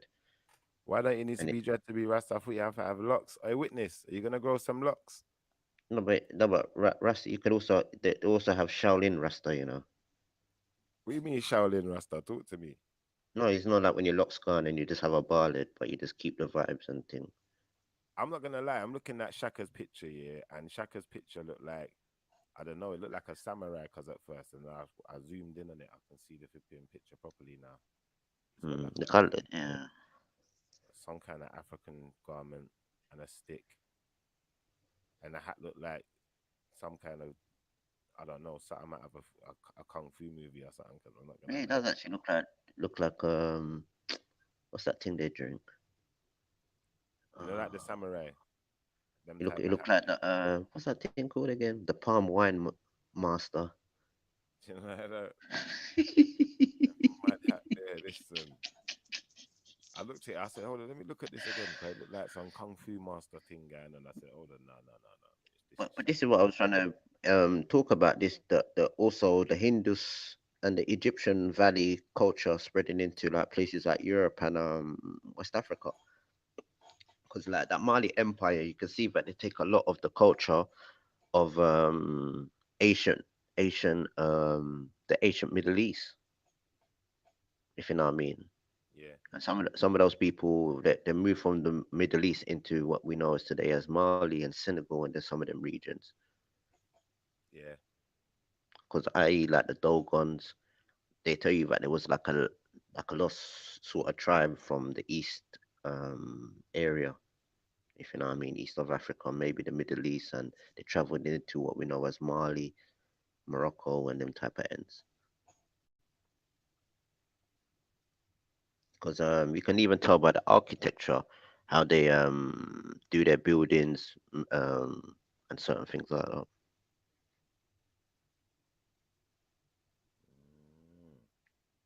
But yeah, I think I seen Luciano. He's a Rasta. He had one of those hats what I see Shaka with. Yeah.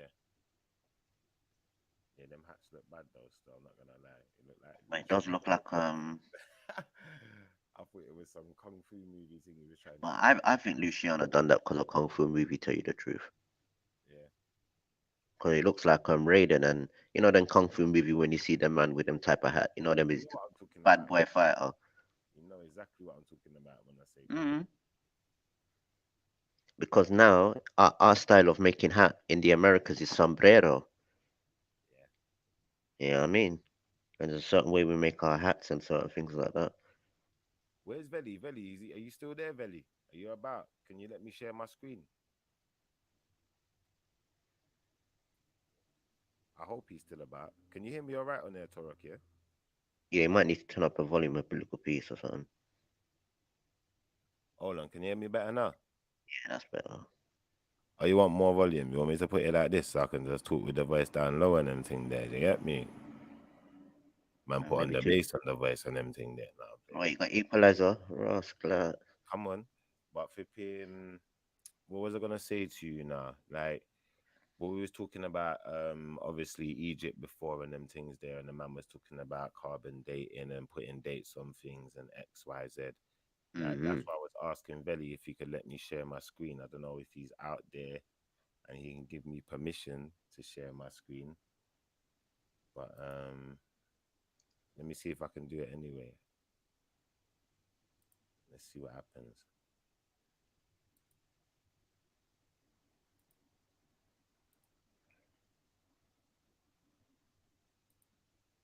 Nah, it's not letting me share it, but I'm sharing it anyway. There we go. What happened there? Oh, there we go. Yeah. So obviously, I don't know if everyone can see that. Can you see that, Torok? Yeah. Yeah. All right. So bam, now. What I'm saying is this piece of information here, yeah, which is on this website, the mystery of the Great Sphinx. Yeah. Then I was gonna go back down to where we was. Yeah, it says there has been lively debate in recent years over the dating of the monument. Author John Anthony West first noticed weathering patterns on the Sphinx that were consistent with water erosion rather than wind and sand erosion. These patterns seemed peculiar to the Sphinx and were not found on other structures on the plateau. West called geologists and Boston University professor Robert Scotch, looks like that anyway, who, after examining the new findings, agreed that there was evidence for water erosion.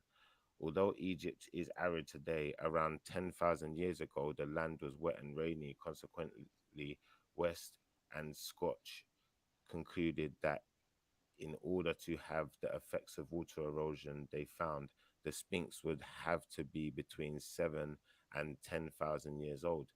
Egyptologists Egyptologists dismissed Scotch's theory as highly flawed, pointing out that the once prevalent great rainy storms over Egypt had stopped long before the Sphinx was built.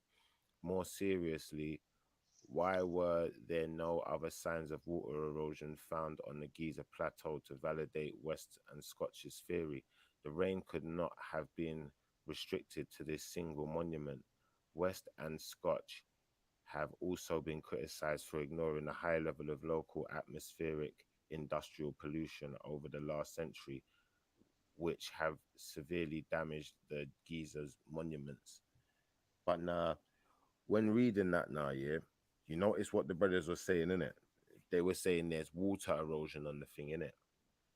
So But they're it's they're probably saying, early though. but they're saying back to him, well, like if there's water erosion on that one, and you're saying that Sphinx was about, during this great rains or whatever they was talking about, which happened 7 to 10,000 years ago. Yeah, they don't really know, but they're saying at least 7 to 10,000 years ago. Yeah, they're saying how come there's not water erosion anywhere else on the Giza Plateau? Now they don't know whether that was the first thing that was built in the Giza Plateau though. So that could be a simple answer right there, you know. And at the end of the day, it's just that the point I'm making is, when we're saying put a date on things, the oldest dates I can find, they usually come out of this place. And that's 10,000 years. That's not 5,000 years. What? How do you mean?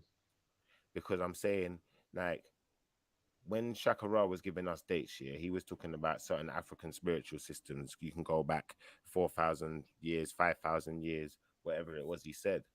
Yeah, but Mm. this one is going back 10,000 years. Okay. So you're saying that Sphinx is only 10,000 years old? I'm not saying it's 10,000 years old. This is what they're saying. They're saying, although Egypt is arid today, around 10,000 years ago, the land was wet and rainy. Consequently, Western Scotch concluded that in order to have the effects of water erosion they found, the Sphinx would have to be between 7,000 and 10,000 years old. Did they not say like they had like some sort of irrigation system flowing through there and thing? Well, the point I'm going to make is this. They're saying it would have to be between 7 and 10,000 years old. They're not saying whether it could be older. And there's definitely a possibility there, because if it was there before the 10,000 years, then, you know, the water erosion might have not started until that 10,000 years occurred. Who knows how long it's been there? That's the truth. They can't date it. Hold on. People say they actually unearthed it because they were saying that there was all sand all over it. I don't know about all of that. Like, Yeah, where did you because get that from? I swear they said the first time when they found it, like it was actually covered under sand.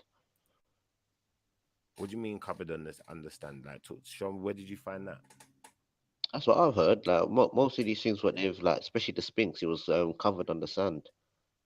I've not heard that one myself, but obviously, if you're offering the information, like, sharing it, I don't know. I don't really know. All I was pointing out is, like I said, you know, when we're talking about African spiritual systems, if we've established Egypt or Kemet or whatever name you want to subscribe to, or the people of the Nile Valley, or however you're going to say it, if we're going to subscribe to that being an African spiritual system, then it's possibly the oldest one. That's all I was trying to say. You know, and any of these other African spiritual systems Shaka showed us so far, they're not even close in comparison when it comes to age. They might be half the age. Hmm. You know, like that. So, like, I get where Shaka was coming from. I'm just asking him to put some dates on things because, you know, So what do I you don't think about the want people Olmecs? to be misled into thinking that, you know, for instance, like, I'm not trying to demonize anything neither that Shaka said. I'm just saying, like, I don't want people to be confused into thinking that these African spiritual systems come before Kemet when they possibly don't, you know, by Shaka's own Oh no, validation. but yeah, but there was next ethnic groups like saying Nigeria, like the is it the Efik? And then you have something what's they called the Benin Kingdom as well, was supposed to be very, very old. I think Yeah, it's but either the Nok or the Efik. the point I've been making is, yeah, we don't know if all of these cultures were part of one. Oh. No, they are definitely part of one culture, and like you can see the similarity from what they call it, India or Asia, Middle East, Greece, Egypt, some parts of Ethiopia, um, different cultures like the Berber desert sort of lifestyle from Morocco all the way up into Asia, some parts of Spain.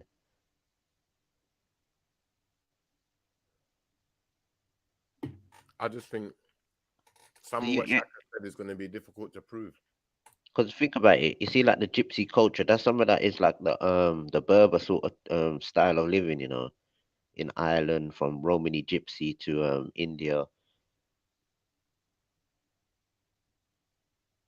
I get where you're coming from here, but some of these people, yeah, their history is a bit younger, so it's easier to follow the trail. You can find it. Now, with what Shaka's talking about, it's going to be a lot harder to prove in the sense of saying that one thing borrows from another. No, definitely no, but it's like basically take for instance, everybody's got their own zodiac and horoscope thing in it, like science.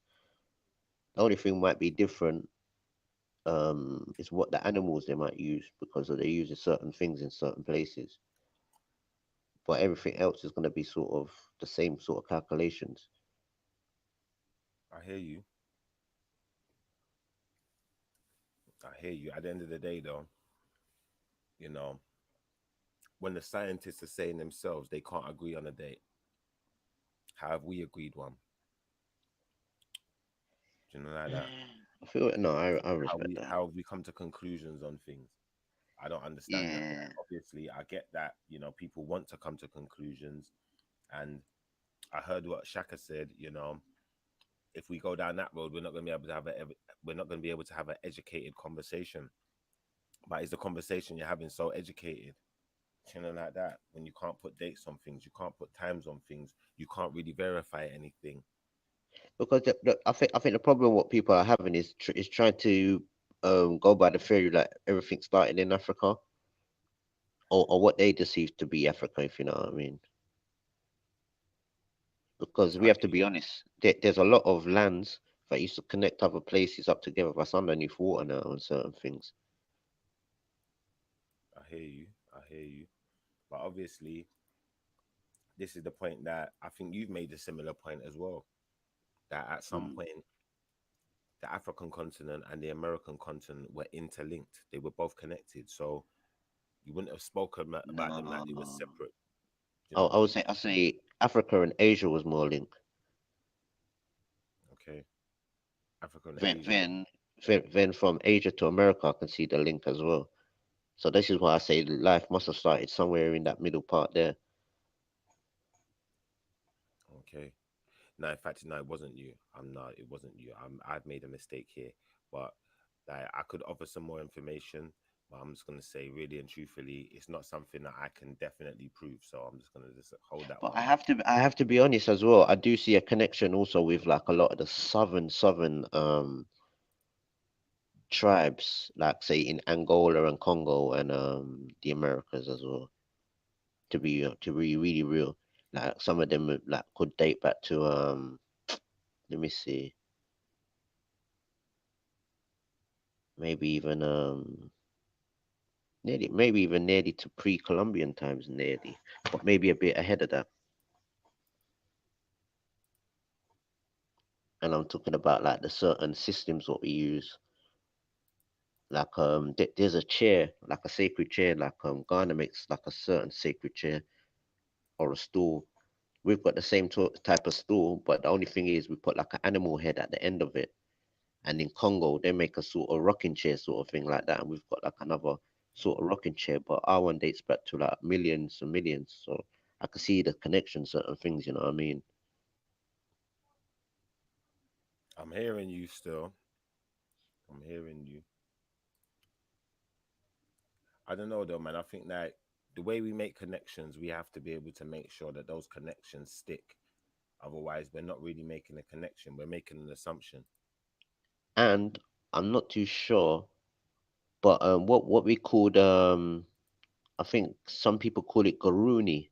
It's like what they call gold, and it's the way how we do gold. We do gold like with a bit of silver, a bit of copper, and something else to make the certain gold. And like a lot of the Taino chief mans will wear like this medallion, and a lot of the people got it mixed up when they saw this medallion. They thought it came from Africa because they do the same sort of method of and we also call it the same thing, garuni as well. So you never know, that could be a little possibility somewhere.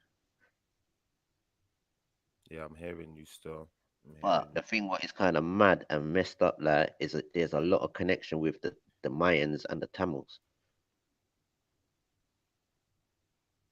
Like some mad connections like the god what they call Vera culture and Kukulkan, Khan, the serpent headed god and all them type of things. There's big connections there. And So I've what are the also said, connections there? What's the connections there? Talk to me. well, basically some people say Tamil is like the mother language of all languages. So that even things in African you can break down and you can find the meaning in Tamil and certain things like that, or find the word sort of vibration. But there's also a lot of their gods and words what they can break down in the Mayan. So there's something called, I think it's the Polpovu, and some people break it like other people broke it down to something else. But when they broke it down, they broke it down to what it exactly is, and it means this clay tablet. So that like there is a little connection somewhere, and I've noticed it also with the plants and the vegetation of certain crops what we do have. No, I hear you still. I hear you. Yo, Betty, you got DC brothers in the back room, you know. I think at the end of the day, like if we don't really know for sure, you know, we shouldn't be saying for sure. We should just be saying, you know, like it's an approximation, you know, like I've heard used today, or you know, it's an estimate or it's a guess, because that's what we're really doing. We're playing guess games, innit? We're playing guesswork, but ultimately, I think. No, but this is what I was trying to say to Shakara earlier with the people speaking a Tamil language in Cameroon. I don't know, man. And speaking Tamil language in Cameroon still. Yeah, man. They use certain words and certain things. But then, how do we know? Yeah, like when you say they're speaking Tamil language, like Tamil language now, yeah, like how do we know that? Could be vice versa. Could be vice versa. Yeah, I'm not just saying it's vice versa, no, but I'm just saying, how do we know that those two cultures weren't directly connected? Just like we know today, for instance, yeah, England speaks English, yeah, Australia speaks English, Americans speak English, yeah. Now, yes, American is a different culture to English, but is it really a different culture? Because the accent changes the way the English sounds over here, even though it's the same English. But it's the same culture, isn't it? It's the same culture, just been Well, taken. no, same language, not because the culture is a day-to-day thing. So, like when Turok talks about like West African, like the language groups, right? The language group of the what's known as Niger Congo, or the common term Bantu, has never left the continent. So, I'm trying to figure out. The point I'm making Go ahead. is you have the same or similar systematic values, yeah? You're a democracy. Certain things that are within the structure and fabric of your country is what you got directly from us and from the Spanish and from the Portuguese on that continent as well. And other, like French, other influences. So ultimately, you're an amalgamation, yeah, of different ideas to one, yeah? So now when we put you in perspective, you're still an extension of that arm. So you're still the same people. And that's the point that I'm making. Like, I don't like when people like to try and, you know, separate people from, you know, another people, but you have no idea of the Yeah, but you have to do that though. You literally have to do that. You don't have to do it. You've chosen to do it, but you have no. There are things that are done in the UK that if we're done over here in America, we would literally, like, it just wouldn't work. I've got like you, but a whole saying, universal. You have no idea how connected those people were. For instance, You're talking about it, but Shifa, you know, Shifa, you're not Shifa. You know the history of the United States. You know that the United States was established by settlers who came from European countries. That's right. Okay, so you could see where the cultural pickups. That's why, like, if you wanted to know where African Americans came from, you would see that there's the Niger Congo cultural influences that exist within the Caribbean as well as the Americas. Canada? You know what I mean? What's Canada? Isn't Canada like a settlement? Wasn't Canada like owned by the French at the time? Then it was owned by the British, and then What are you trying? What is your point? I'm trying to figure out your red point. coats and blue coats, innit? So at the end of the day, America, yeah, you was under oppression from day one, Mhm. innit? Yeah, because you don't wanted to do your own thing, innit? Yeah, so really, Okay. what happened is the British government, the French government, the people who originally came there, and you were their settlers, yeah, that you turned against. They said, all right, well, what we're gonna do, we're just gonna, like, you know, build another civilization right next to you to monitor you and make sure you've got a constant opposing threat, and then we're just gonna worm our way into the infrastructure of your country. You're just an extension of our arm, but you don't look at yourselves like that, you know, because America thinks it's this big thing on the world stage. You know, it's the biggest player on the chessboard. I don't know what delusion you lot got in your heads over there, but you have to remember, America is just one country. Yeah, Mhm. the continent, yeah, is not the USA. The continent is the entire Americas. So you obviously got North America is one continent, but you Mhm. still got Canada within it, yeah, and then you got South America, Canada and Mexico. Canada and Mexico. all right, but they're separate. They're separate continents on the same I get what continent. you mean. Makes So you no mean sense. separate countries on the same continent? Do you understand? They're separate Yeah. continents on the same continent. That don't make sense. They should be just one continent, innit? Do you know what I'm trying to No, say? what are you talking about? Have you seen Mexico? Like, I've seen, Mexico looks completely different. It's a different it's a different environment but it's on the than same. Canada. Like, you're talking about history. You're talking about history here, Shifa. You're talking about history of settlements. America is a country that was settled That's right. Okay. So what? How can they all combined if the culture was imported? The culture was meant. The culture of America comes from different parts of the world. Yeah, exactly. So Like if really, you go to the West Coast, you'll see really and more of an truthfully, Asian what happened influence. was the ones in the northern parts of America, yeah, had the British influence and the French influence at first, and then a load of Italian influence came in, and other Irish, whatever came No, in. it would have been British, French, then African, Spanish, all in the south. and then like you go to the south of Florida, you get Spanish, but then that right there would have been poured out into the Caribbean or what are you trying to say? Because I'm trying to figure out how does America conform its I've come culture? to realize you don't really know what I'm trying to say. Yeah, like how does that work? How do you combine a country like America with The point I'm Mexico and trying to make Canada? is, That the makes point no I'm trying sense. to make is, yeah, you're just an extension of our arm, innit? Yeah, you are too. We both are, bro. Not really, because we are the British Empire, yeah, was here Hmm. before America, Yeah, but long you think the before. British Empire? You think white people in America would adhere to the idea that they are part of the British Empire? Well, to an extent, like you physically as people may not be part of the British Empire because your passport doesn't say you're British, but in other aspects of your economy and the way your whole infrastructure works, then yeah, you're still a part of our empire to some extent because we have a lot of How? influence within your economy. That's That where it that is. doesn't make any sense. If that doesn't make any sense, how can Not we be just the part British, of? not just the British, not just the British. Like, so get that correct. You So got a what lot you're of saying? other India? You're saying essentially the British Empire has never is like it's still around. Like Hong I'm just Kong saying. still belongs to the I'm just British. saying. What I'm saying is this year, realistically, yeah, that the Yeah. ideas and the concepts that resonate within the fabric of your country, yeah, originate, yeah, Uh-huh. from its British rulership or Oh. Spanish, French, or whatever else. So it's all the same types of people. So for instance, I'm going to give you an example of what I mean. If I go to Australia, yeah, you're going to say, no, those people are Australians. They're not British. But let me explain something to you. They are an extension of the British Empire. They are Hmm. still British. You see where I'm coming from? So, for instance, what Torok was talking about, in the sense of you've got Tamils, yeah, who have a language that some people say is the oldest language on the planet, and it's very similar in certain ways to other African languages. And I'm saying, okay, cool, fair enough. But how do you know that that's not an African language?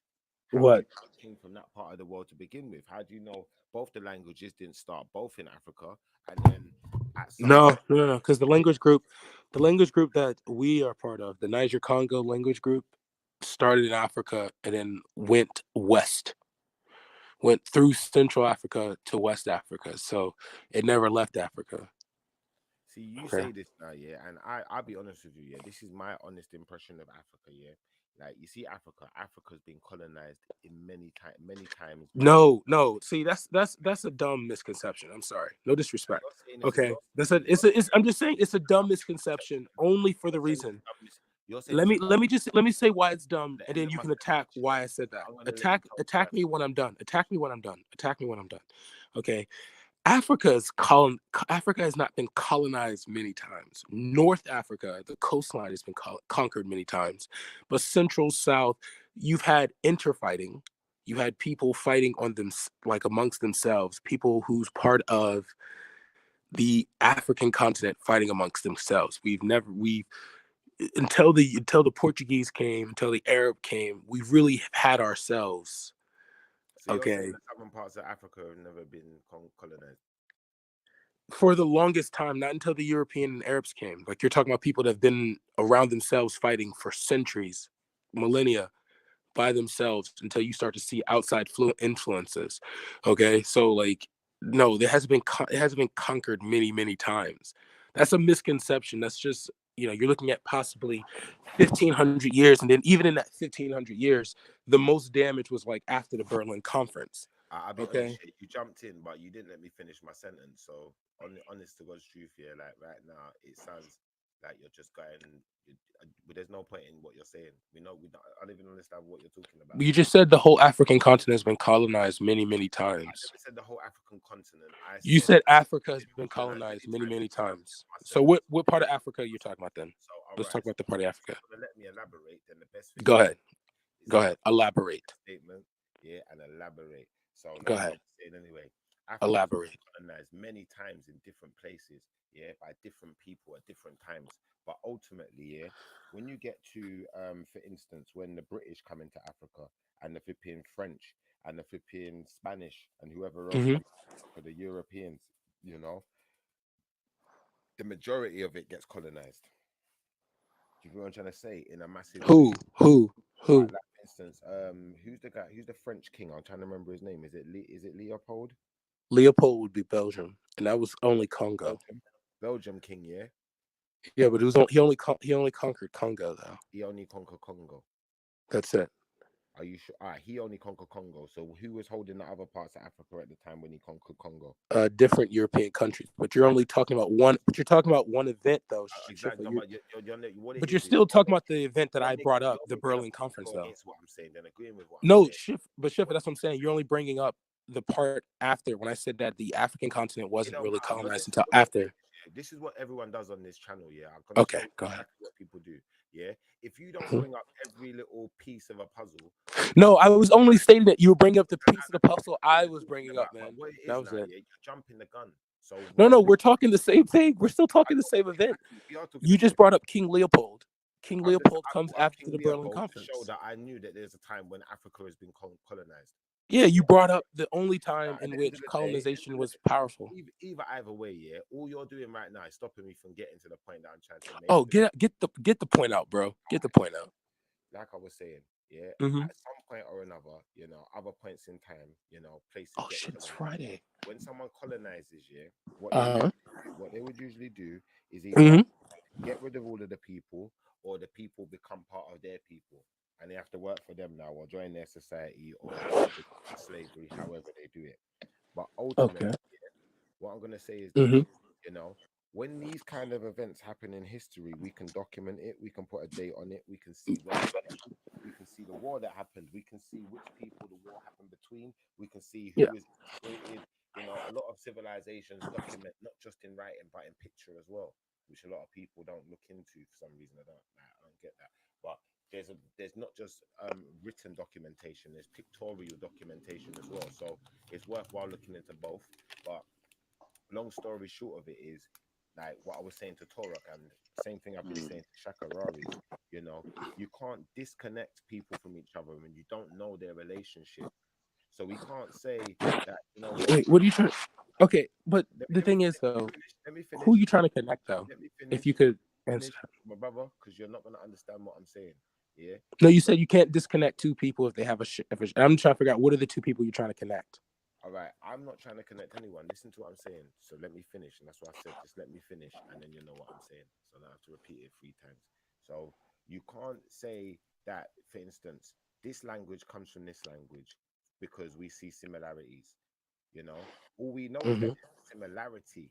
Yeah, and if those two people have got a similarity, you know, only their history, their true history, and you know, information pertaining to their relationship with between those two cultures will be able to really identify whether one took from the other or whether they both took from somewhere else. Yeah.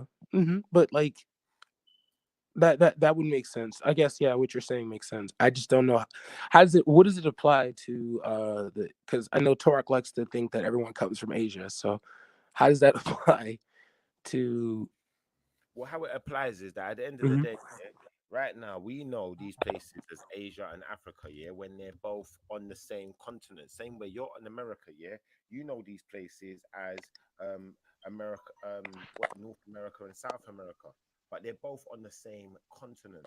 So at some point, Islam, Islam, to all my Moorish brothers.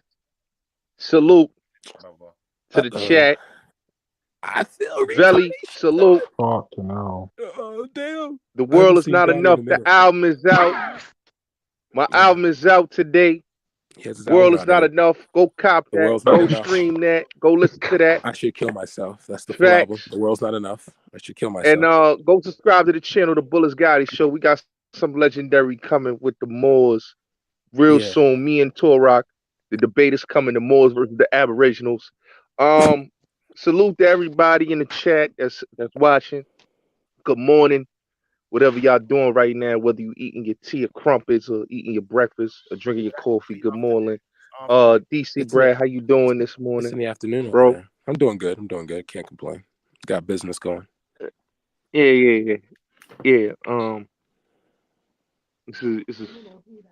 It's a funny thing this morning that we back debating about this again, huh? About we what? back Well, debating we about haven't had a debate. Africa. We haven't had a debate though. We're not debating. Oh, okay. Yeah. Oh, let me just say that those Asian brothers are my brothers. Let's That's get good this for you. clear. They're That's my good for you. brothers. That's my Aboriginal brothers. That's your So at Aboriginal the end brothers. of the day, man, when you do the history, listen, they're indigenous. Let's get this clear. They're indigenous. Yeah. Those Asian brothers and sisters, they are indigenous. That's right. So at the end of the day, we may want to always argue about they not African or they not like But we're not us. And saying we that, though. accept. That Listen, wasn't that's the the food. conversation. That wasn't the conversation at all. You literally came in at the wrong time. I just want to say, I'm talking, Gotti. Whoa! You getting all offensive, bro. No. I'm sorry. I wanted to see if I could get my emotions. I wanted to get my emotions riled up to see if I could, if I was going to lower myself to your dumbass level again. But no, I'm good. I just want to say, man, I'm proud to be an indigenous brother, which is nothing wrong. Do you know with what being indigenous means? Do you know what indigenous means? And it's nothing wrong with. Got it. Do you know what indigenous means? Listen, that means native. That means native to any homeland. I'm a native to the American. Hold on. I'm native to the American homeland. So you know what I'm saying? My ancestors are natives to the American homeland. You know what I mean? Indigenous and native are two separate words. American homeland too. Listen, man, you trying to make this into an argument, bro. No. I just trying to make this into an argument, bro. There's no need for that. You just released an album. But I will say this though. I will say this, Brad. God, you just released an album. Hold on for a second. I'm looking at the charts right now. Like, oh my God, number 3 on the charts right now. So I'm trying to literally make sure you don't look dumb. Yo, hold on, Brad. Yeah. Hold on, Brad. Let me explain something, because every time when Torok.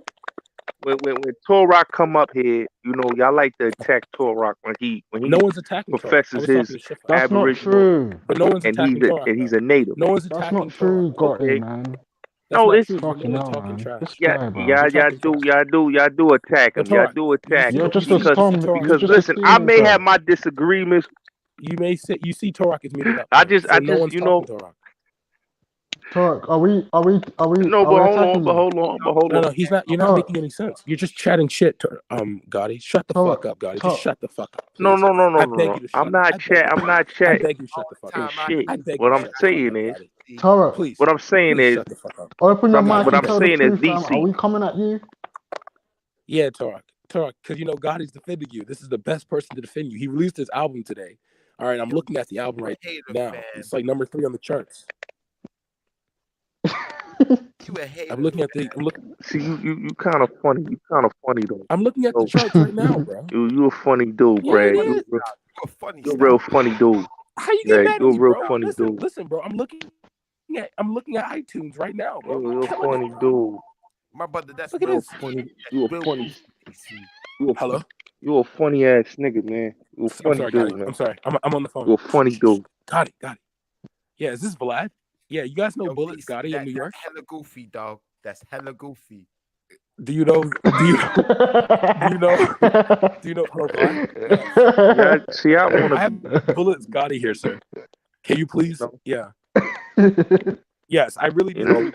And another thing, when we talk about faith, when we talk about this he's with the Abrahamic faith, he wants. I know y'all about to talk about that. He has a terminally ill. Okay. And like I said yesterday, I'll say this again. When we talk about Christianity and we talk about Islam, it's all the same. No, it's not. Hands down. When you talk about Sunni Islam and Christianity, it's all the same. No, it's not. Nothing different. That's a lie. Nothing different. Shut the fuck up. What do you mean it's a lie? You're a fucking liar. It's That's not what it no means. lie. No, It's you're a all the fucking same. liar. Okay, Then why is listen, Christianity called Christianity and Islam called Islam? You fucking asshole. Okay. You're a Oh, fucking well, liar. let me You lied to explain deny something. people. Let me How can you explain. lie Let me like that? explain Don't something. get cheap out. The most valuable prophet Gotti, in you look like a pug. Christianity and You look like a Islam boxer dog. is Abraham. Which is Gotti, I hate you. No, I don't. I don't hate you. I actually quite enjoy you. That's not if true. you're gonna Actually, cut me you're funny. off, I'm sorry. I shouldn't be then cutting you off. I'm sorry. okay. No, If you gonna cut me off, then Vellemy it's said cool. Friday is when we let the disabled people have their say. So go ahead, do your thing. Oh shit! You trying to be funny, but like I Go said, man, I don't care what anybody say, man. You know the Muslims don't like when I come up here because I speak the facts. It's cool. The Christians don't like me either. You know what I'm saying? Even though I learned both religions, and I learned that Ibrahim is a very, very much important prophet in the Quran and in the Bible. So why is we not saying that these religions is the same? Is the true facts? Because there's no difference. Here, I can tell you why we don't Whether say it comes to religions are the same, because Wait, they're not the same. They DC, literally started. They're literally DC, 500 years apart. They started like you DC. literally are the dumbest use of shit. Yo, Like can you literally, stop cutting me you're off, man? You're like a walking DC. cum stain. I can't believe Yo, that you Brad. exist in this world and say something that dumb. You're goofy style today, man. Yo, Brad. Yeah. I wanted to ask you still. Yo, is this still gonna Cut- keep cutting me off, or what we doing? Wait, I'm God, so you just cut frustrated that me. you You exist in just this cut world. me. No, wait, hold on. DC, Brad.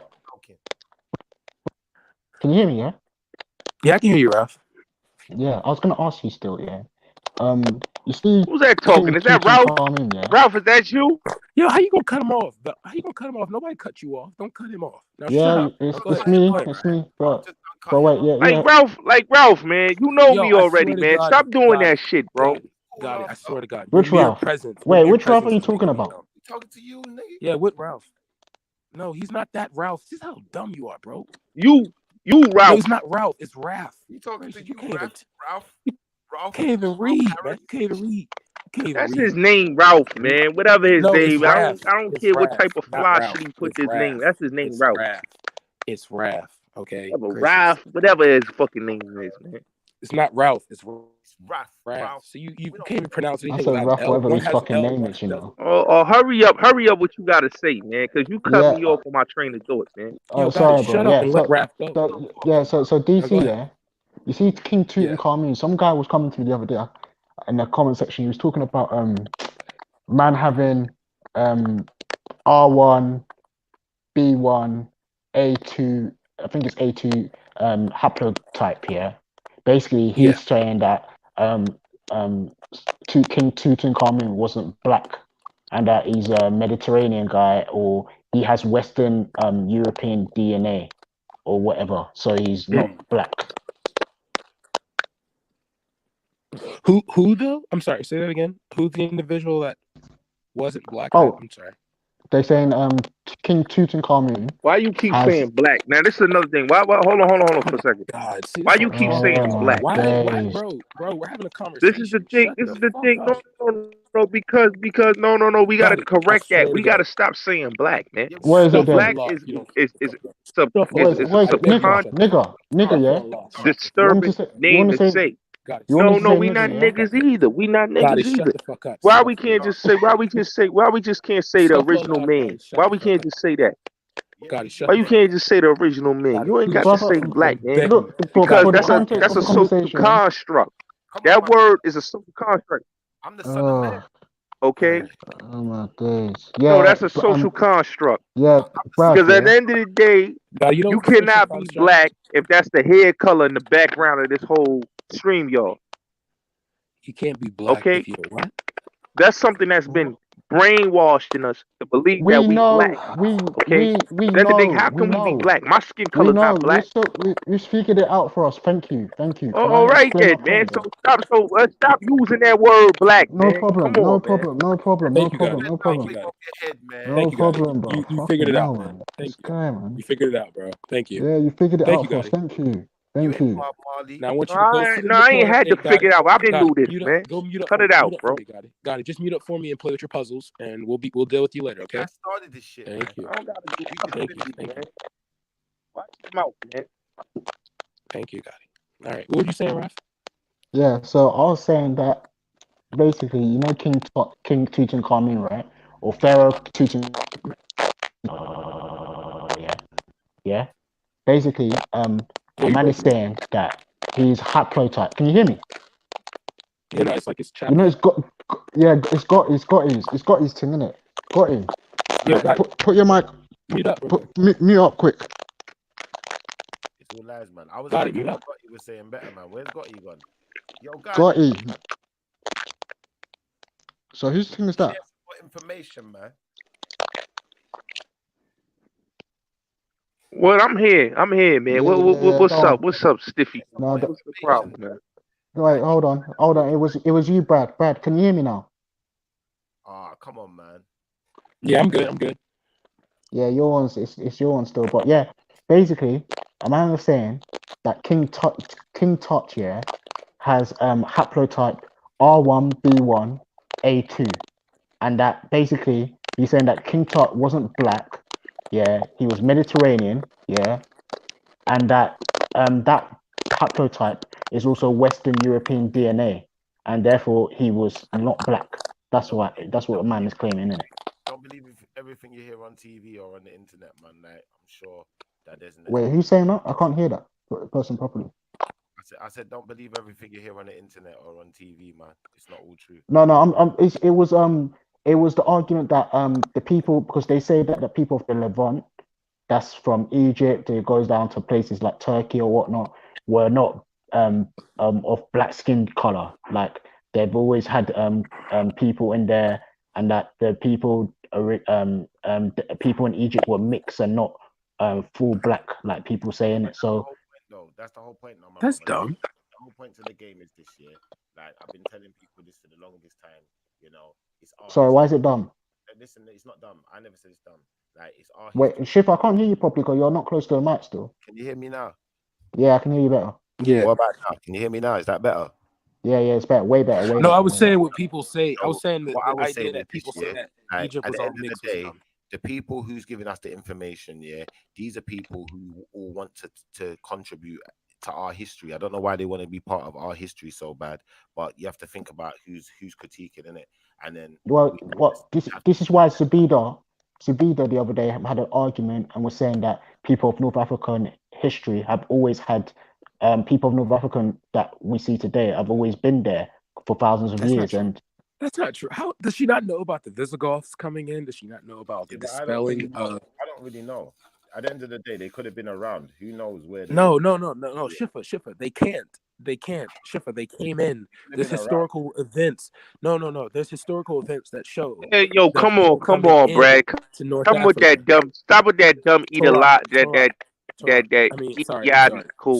logic, God, nigga. Scotty, please let's have a sensible conversation, brother. Because every time you come on here, man, you speaking nonsense. No, Gotti. You're trying to oppose him, bro. That's silly, man. Come on, man. No, it's not sensible when Brad just say type of dumb shit, man. Let him, Gotti. Because at the end of the day, because hold on. At the end of the day, when we talk about the only people that's not human beings. Hold on for a second, bro. Stop cutting me off. Oh no! The only people that's not human beings and not connected to us is the people that come out the mountains, man. Everybody else come from black people. Gotti. Let's cut that out, man. I want to hear from Gotti, man. Who sound dumb? Who sound dumb? No one said that. I stop talking over him. Who you having a conversation with? Thank you. Who you having a conversation Yes, thank you. Can I speak, Brad? And can you shut up? I can't let retarded people speak. Okay, he having a conversation with me. Brad, you cut across me and Rap. Throwing shots, man. Brad, just homie. Okay, stop acting dumb. Brad, just let him say. Shut up, man. Shut up, man. Thank you. You sound dumb though. But like I was saying before, I got rudely interrupted by Brad. Yeah. All right, like I got rudely interrupted by Brad. At the end of the day, when we talk about all this history, and we talk about where we come from, Nobody is saying that we don't come from Africa. Who said that? That's the thing that Who people literally get said that? misconstrued. Raphael, We what all you say? know that. Yeah, I know, but Okay, don't worry. I'm Just not let him talking to you, let him finish. Brad. Let him finish. Let him finish. Let him finish. Okay. Okay, Yeah. but when we talk about the people, because Brad loves to do this all the time. When we talk about the people that come from us or that's connected to us, we got to stop shying people away because, like I said, we have a big lineage. Okay, we've been all over the world, got a whole bunch of people everywhere, whether it's in Asia, whether it's in South America, whether it's in Central America, in America. This is all our home. At the end of the day, because we the people of the earth, the original people.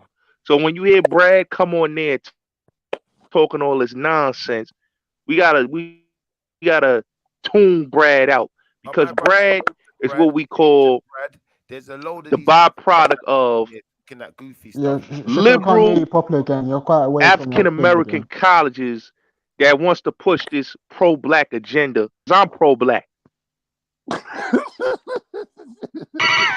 Yeah. You know, and it, that goofy stuff ain't helping, man.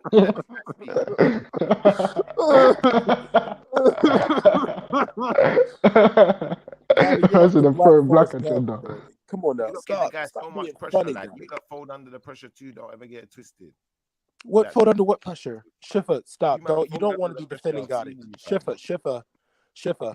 You're entertainment for the G block. You do not want to be no, Schiffer, no, but you attacking him. No, you attacking him. You attacking him, Brad, because he's speaking fact. You attacking. No, hold on, bro. You attacking him because a lot of people is not listening to what you're saying, Brad. Because you gotta understand something. You come up here and you don't know what you're talking about. You go all over the place, Brad. You all over the place, bro.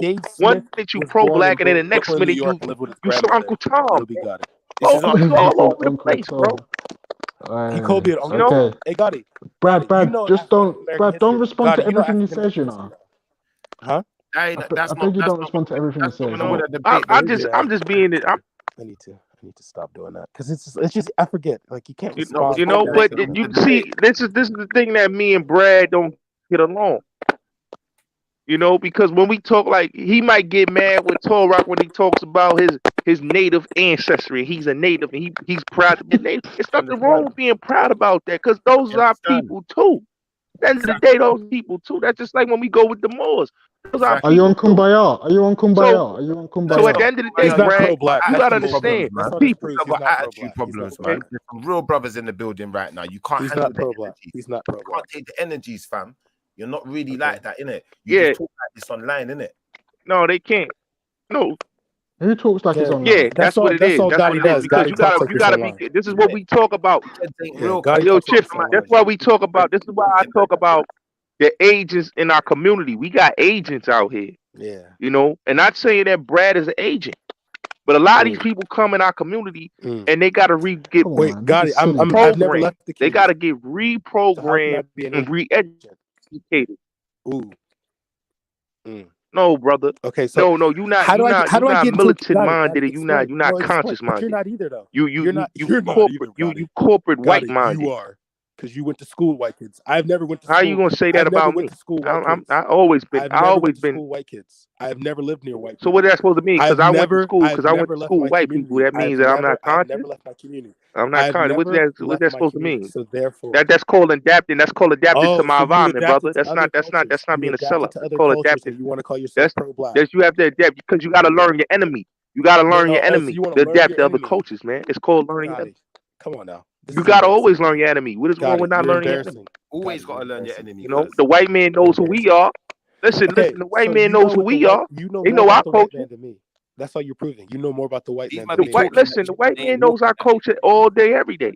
But you know more about the white man than me. I've never left my community. So I don't know much about the white man. So the fact that you went out there to know the white man. Go into a room full of. Oh, you don't know much about. Didn't you just say that you did? Hold on. This brother said the last time I was on this live that he's been the conservative Republican when I was 12, affairs and shook hands with Republican politicians. And he's trying to tell me he don't know the white 17 man. years ago, Gotti. That's what you're trying to tell me. 17 years ago. I got 17 years ago. I That's went what to you're trying to tell me. Brad is officially Bubba Yeah. Gump. This guy 17 is years. goofy because I'm telling you, he is goofy as hell.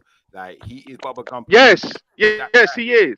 And He you don't is. realize he's that guy. And I'm trying to help him. And Whoa, tell I him, just saw a comment in the really, chat. like, I just saw a just comment in fucking the all chat and I have to sometimes, address it. man. I'm sorry. Like if you want to get Wait. involved in Excuse me. debate like Excuse that, me. yeah, Shifter, one like you second. at least Shifter, got to Shifter, stand for excuse me. something first. Shifter, Hey, one look. second. He gonna ignore you, bro. He I gonna want to read come back to comments this. in the I want chat. to He address gonna something ignore in the you, chat. brother. Chemo Ben Israel said, Brad, but you talking white and Gotti don't. I want people to understand something. The dialect in which Gotti is talked is known as Ebonics. Ebonics originates in the prison system, which was translated to the rap music, which has been so. Gotti is not. So if anything, You can't Chemo talk Ben about Israel. Gotti, cuz. Like you're talking about Gotti like Gotti's anybody. You know that, cuz. Come on, you're getting goofy on here, yeah. Like Ras, being honest, yeah, Ras. I wasn't talking talking to a room full of Rastas and talk that shit that you're talking. Let's be honest about it. Shifter. At the end of the day, Shifter. Oh my days. come on, man. Shifter, you're a funny you know.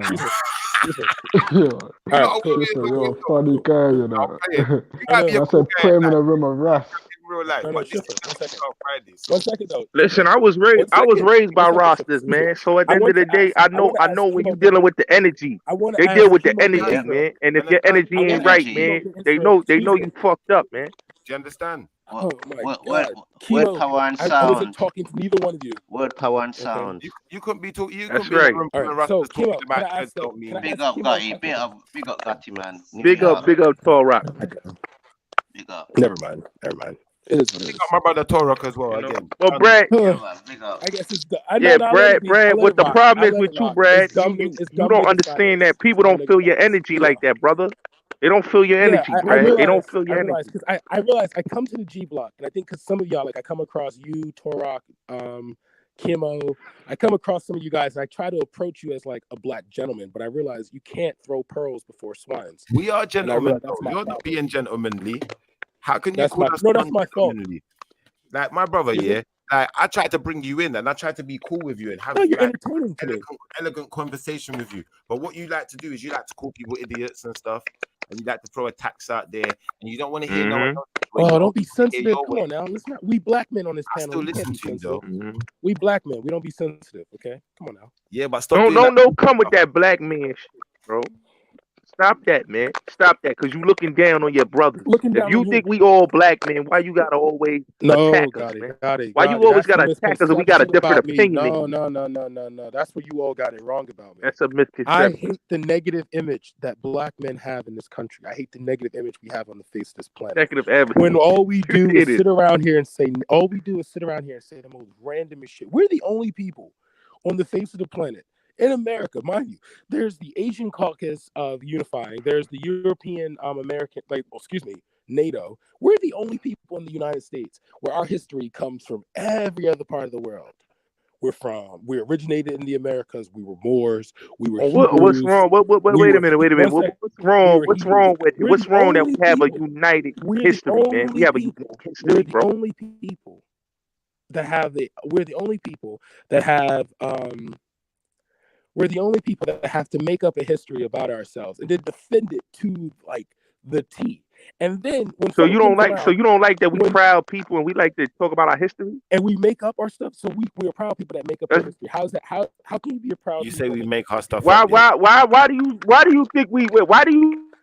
think we make up our history, man? And this is our history, man. Okay, so Gotti, like why we gotta make up our own history, man? Let me explain it. 45 million people in this country comes from 45 million Americans that are known as African American. That's an American with African descent. Okay. Do you understand the narrative that's being pushed? That we originate in the Americas, but we're Hebrews, but we were Moors, but we're from all over the world, but we're from West Africa. We were slaves, but we weren't slaves. We were enslaved because we were chosen by God. Then they made us, then we were already here. Do you understand how do these narratives meet? How can we all become? But wait a minute. So you trying to say? Wait a minute. I'm not understanding. You trying to? Hold on. You trying to be Hebrews, but we're already here in the Americas? How can we be Hebrews, but we're already here in the Americas? When Israel is in the Middle East, in the Bible, we're already in the Americas. We the chosen people, my guy. We the chosen people. How can we be the chosen people under Judaism, but also be the chosen people under If do you Islam. read the Bible, Brad? Do you read the Bible? Do you The read the Bible, Rastas tell Brad? you. The Rastas I tell gotta you. read the Christian Bible. Okay, do you read the Bible? If you read the The Bible, Christian Bible. The what's Christian Bible. what's You the read the color of the people? Christian What's Bible the about no? Jewish Hold on, people. hold on. What's But I the can tell you. what? Listen, the original Jews I is know black many people. We Rastas that are will Jews. bury a Bible.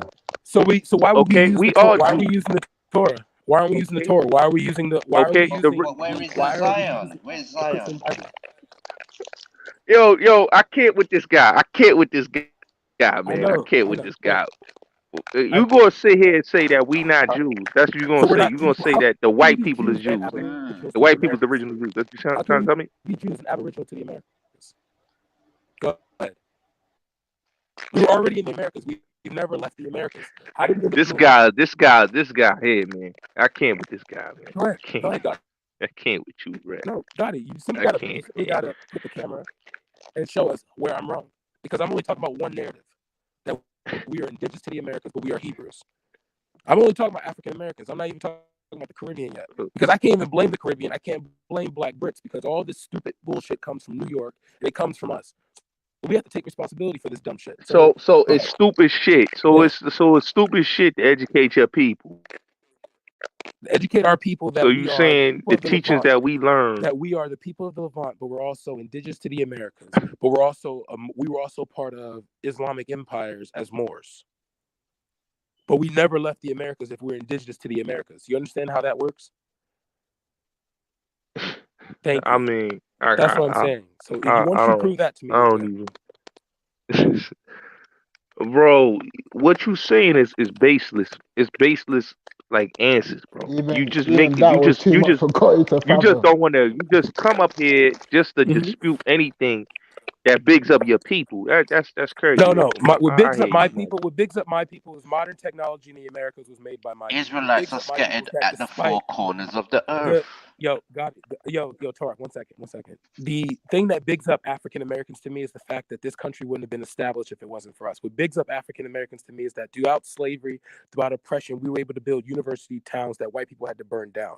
Not us claiming to be things in the Bible, not us claiming to be Indians and the same Indians. Oh wow, the same Indians that worked with so the same you saying Indians, so wait a minute. Indians, the same Indians that worked with the same Indians that worked with the white man that enslaved us, the same Indians that cut off our ears and cut off our noses. You're trying to claim to be, but we're also Jews at the Are same you time. serious? Are you But we're also serious? Jews Are you too. serious? Do you We're know also majority of Jews. most Indians? Do you know majority of most Indians, right? During that time came in all different shades and colors, dark, No, you dumb motherfucker. brown, light. It was only in the So what are you 1830s trying was to there a say sect. that we It was not only in the Indians? That's what you're trying to say? 1830s. But we're not native. Only in We're not. we're not natives. Now we're natives to the America. We're not indigenous anymore. So what about the Olmecs? We're not indigenous anymore. We're not indigenous. Oh, now we're I Omeleks. mean, We're Omeleks Brad, now. what Thank are you you. We're saying? What are you Omeleks now. saying? What are you saying are not making any sense, bro? What are you Okay, you so saying things that's someone right just now, off the wall hey and Raph, just Raph baseless, bro? is not funny. Raph, Because all these things. Raph. No. Because what you're No, got saying it. is not true, bro. If you read the Bible, bro, they tell I'm you the not color reading the of the Bible, people, the bro. chosen godly Bro, people this is in what's Hebrew. dumb. This is They why were you sound dark dumb. skinned Got people. it. This is why you Okay. sound dumb. This is why you sound dumb. If we are the people of the Bible, if we are the people in the Bible, that means we would have the Torah. Why would we need to use a Bible that came from the very people that enslaved Why us? would I sound dumb? Because you're talking about us using a Bible that came, because the King James Bible was made in Europe. Do you look at the majority of the people in Israel, the Got original it. people in Israel? That doesn't prove that. How can we be those original people in Israel if we are indigenous to the Americas? So you trying to if we are indigenous to the Americas, we're indigenous to the Americas, Gotti. We have not left the Americas. Our civilization begins in the Americas. How can Didn't we you be just hear what I just said? You don't listen to anything I just but also be the original said. people of You Israel? don't listen to anything I just said. I said that the black man has been every. Can you stop cutting me off? Can you stop cutting me off, You're the only bro? one Can you talking. stop cutting me off? You're cutting And let yourself me off. talk. You're the only one If talking. you You're listen to lagging. what I said earlier, I said that we have been all over the world. That means we have been everywhere. Gotti, I swear to God, if all the black people would be lynched, I don't know why your ancestors didn't make that block. You would have saved us. I just told you hundreds we of have years been of all academic over the if you didn't world. exist. Matter of fact, let me How come could we back. be all over the world and be aboriginal? This is what kills me. You know, Jim Crow was right. Jim Crow was right. Oh, he was right. Jim Crow was right. see what Some I'm of you saying? niggas need to just be tarred and feathered This because is you're an embarrassment to the rest of us. You literally are. Some of you are just a horrible embarrassment to the rest of us. I really wish, like, you know, it's funny how when you know something's funny, when the Caribbeans came, when the Jamaicans came to help deal with sharecropping, because we were starting to link up. We tarred didn't and want to be feathered. regular. We didn't want to be Yeah, regular this is coming from Negroes a anymore. black You know, man our that academics said he actually for his improved people. because the Jamaicans. You know, the Jamaicans Veli, came can you and let me actually back improved. in, man? I brought in my other account, man. I'm lagging with my with this other account. Goodness, this is so dumb. Please, Valley, do not let him back in. Please, We this were trying to nigga's have a good dumb. conversation here. So dumb. How can we be? Hey, Rap, how can you be indigenous to one area, but then be in another area? How do you be indigenous to one area and be in another area? That's so dumb. And then you're a Moorish army in North Africa. But Brad, you know he comes on to Brad, you know he comes on to troll, fam. He's not even trying to be logical. He's just trying to troll, fam. The reason why I'm Don't more don't let insulted it by it is because he don't comes let on man here. draw you out like that, fam. Yeah, no, I get upset because he's not just talking about himself. He's talking about my ancestors. My ancestors were fighting years to try to get away from the idea, okay, that we're dumb monkeys that should be tarred and feathered in their field. But this dumb nigga comes on here and literally brings down our whole legacy. Man, we were Jews, bro. When I look at dumbasses like Kimmo that gives me all this information that literally just states black and Jew in the same sentence. That's it. Doesn't prove that African Americans are Jews. Doesn't prove that West Africans are Jews. He just simply states that, oh, you're an embarrassment.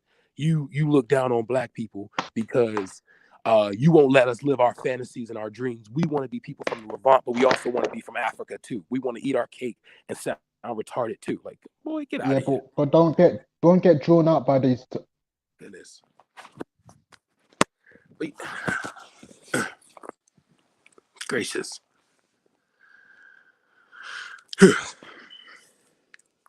But no, back to North African DNA, what we were talking about. You was watching Sarnetta.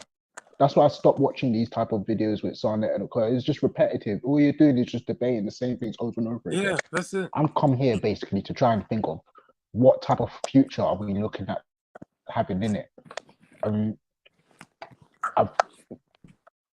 I'm trying to, yeah. So like, how come? Like, I'm not just for Yo, me. like I was saying, my thing is not like I just was saying, working with like I just was black saying, people man, like I alone was in it. saying. Listen, Sarnetta's Like with information. other communities as well, yeah. But obviously within their community, Sarnetta's so a information is Pakistani not. community or whatever, something Yo, like the Rainbow yo, Coalition. do we hear me? Why is he keep? Yo, You understand? bro. So like for me, it's just it's like if you want to be black and Hebrew, but you don't want to join the Pan African group, cool. But we can work together or work side by side. But as long as we get See, that's the problem. that's why See, I that's find the it so problem. Y'all boring keep saying arguing some of Pan the African. topics sometimes. Listen. Y'all keep saying Like, it Pan don't make African. no sense. There's nothing either. wrong with being But, Pan yeah, African. bro, Yeah, But at but the end of Ralph, the you have day, to understand there's a different, I understand it from an academic Brad, you standpoint. don't know I what you're get why you talking would about, want to Brad. argue You it. don't know what But you're there's a talking about, bro. historical reason why You don't know this what is you're talking very about, insulting, why Brad. the Hebrew Israelites, the Moors, all this stuff is insulting. Because How is it the thing insulting? that used to get us killed, the thing that used to get your Brad, life killed how is that was stuff basically insulting? knowing how to read. So How now was that that black people have insulting? access to reading, Can this is what somebody we're doing please with the tell us, dude? knowledge. He can't We're even hear indigenous what to he's the saying. Americas. We have never left the Americas. We built civilization in the Americas, but we're from Israel. How do you originate in one place but you come from another place? Then we can't be indigenous anymore. What is So that you means talking Torah's about? claim is done at that point. What is you talking Unless the about? Israelites' Nobody's claims are done, saying that. What because are you how can we talking be in about? two different places at the same time? And then you have the other claim that now all West Listen, Africans, an entire language group, are all coming from Israel. yo, can somebody tell Brad that nobody Like, can hear him? you see where this is, you He's see how talking this is coming himself. down, right? And not even like a major language group, a subsection of a language group is coming down. That is huge. That's what I don't understand. Somebody please tell him to come back in because nobody can hear him. I'm being honest. But like I was saying, this dude is an idiot. Okay. Yo, got it. Let me read. He's an idiot. Okay, he's an idiot. Anytime you allow somebody to come here and say the stupid shit he's saying, this is in the history books. Okay, it's in our history books that the people that comes, the chosen people, the most godly people is black people. But they want to say the quote unquote black man and black woman, quote unquote. Okay, so when you hear Brad always talking about, oh, We never been anywhere. We were just in Africa. Like that's not true. We have been everywhere in the world. We are traveling people, okay? We're cultural people and very great spiritual people. So when I hear dudes like Brad come up here and spit that bullshit that he's done heard from Shara, Suit Seti, and all them cornball niggas. And listen, to Sonetta, the thing about Sonetta, his information is scattered, okay? Because at the end of the day, he's information from Dr. Ben, Dr. Small, Professor Smalls. You hear what I'm saying? He's taking information from the Nation of Islam. He's taking information from Noble Drew Ali. It's a whole lot of information. Henry Clark, Dr. Henry Clark. It's a lot of information that he's taken from other scholars in the black community and mix. So you can't do that with history. You know what I'm saying? And mix it up. So then you get people that basically confuse people like a Brad that watch these dudes and believe everything you seeing. And these dudes do not be talking the facts, okay? Because I'm gonna keep it real. Like at the end of the day, I love the conscious community. I get into it. I get into consciousness. But at the end of the day, I'm not gonna sit there and listen to information that's being scattered around crazily.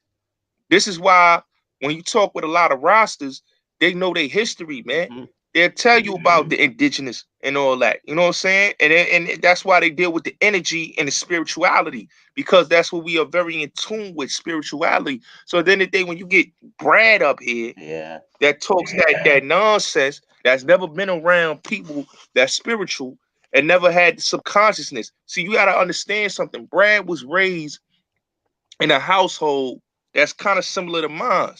Whereas he comes from a working class, not even a working class, I'll say a upper middle class, a upper middle class black family that basically they were church, very church people. You could tell that his family was very in the church, heavy, very church people. You know what I'm saying?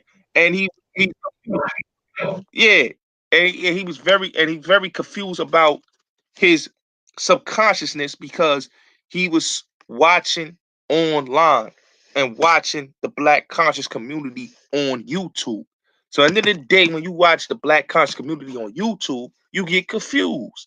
That's like everybody. That's not just in America. That's in the UK. That's everybody because they watching dudes that they are listening to somebody that's pro-black, that's pushing up this agenda about their people, and it's about the education. But at the end of the day, it's nothing but propaganda. It's not even the truth because it's a bunch of information that's mixed up that makes people believe that it's all the same thing. So this is how you get that slave mentality. This is how you get dudes like Brad that'll come out and he'll be confused. He's confused. 1 minute, see, this is a guy that 1 minute he's on his bougie, all type of tone of talking. So he'll come up here very bourgeoisie. He'll come up here and talk his bourgeoisie and thinks he's better than his people that's at the bottom. And then he'll come back on here, so but I'm for the betterment of black people. But he comes up here thinks he's entitled. Then this is the problem with people like that. They think they're entitled because they come and they promoting one type of sector of the black community. You guys gotta listen to this dude. He'll come on this panel every time and talk about I have businesses. I have businesses. My parents have money. I come from this. I come from the guy like that is entitled. There's no need to be trying to stick your nose in the air and shit on your people. You know? And that makes you a part of the problem. That makes you what we call, you have the Caucasian mindset. You have the white supremacist mindset. So when you got the white supremacist mindset, and you starting to become the white supremacist. You're not starting to become yourself because you taking his whole tone of talking and you're trying to think like him and speak like him. So that's why you throw your nose in the air at your people because you got their same mindset.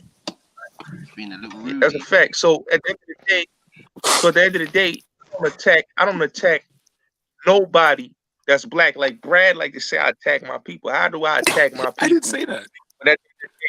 But at the end of the day, I don't have a problem with my people. No one said you did. I come from okay. I forgot. No, Brad, just let him speak. Yeah, I know. Let him I'm finish. sorry. I'm sorry. It's just his dumbassery gets You know, me. I'm sorry. I can't get with a guy that comes up here and everything is a joke. Like I'm not joking. I told Literally, you the last. rap. I can't help it. He literally graduated from the 3rd grade and then said, "I have a PhD now." Like this is. So see what I'm saying? This is the type of dude that Brad is. This is why I can't have a conversation with a dude like this, because a dude like this is a fucking asshole and a fucking idiot. You know? And this is the problem. This is the problem when you dealing with bougie ass people that always got this entitlement. Hey, got it. There's a saying in my family. Okay, I'm gonna teach you a little Bradley saying here. Only a weak man calls a strong man strong. Okay, so only a poor man will call a rich man bougie. So go ahead. Do you though?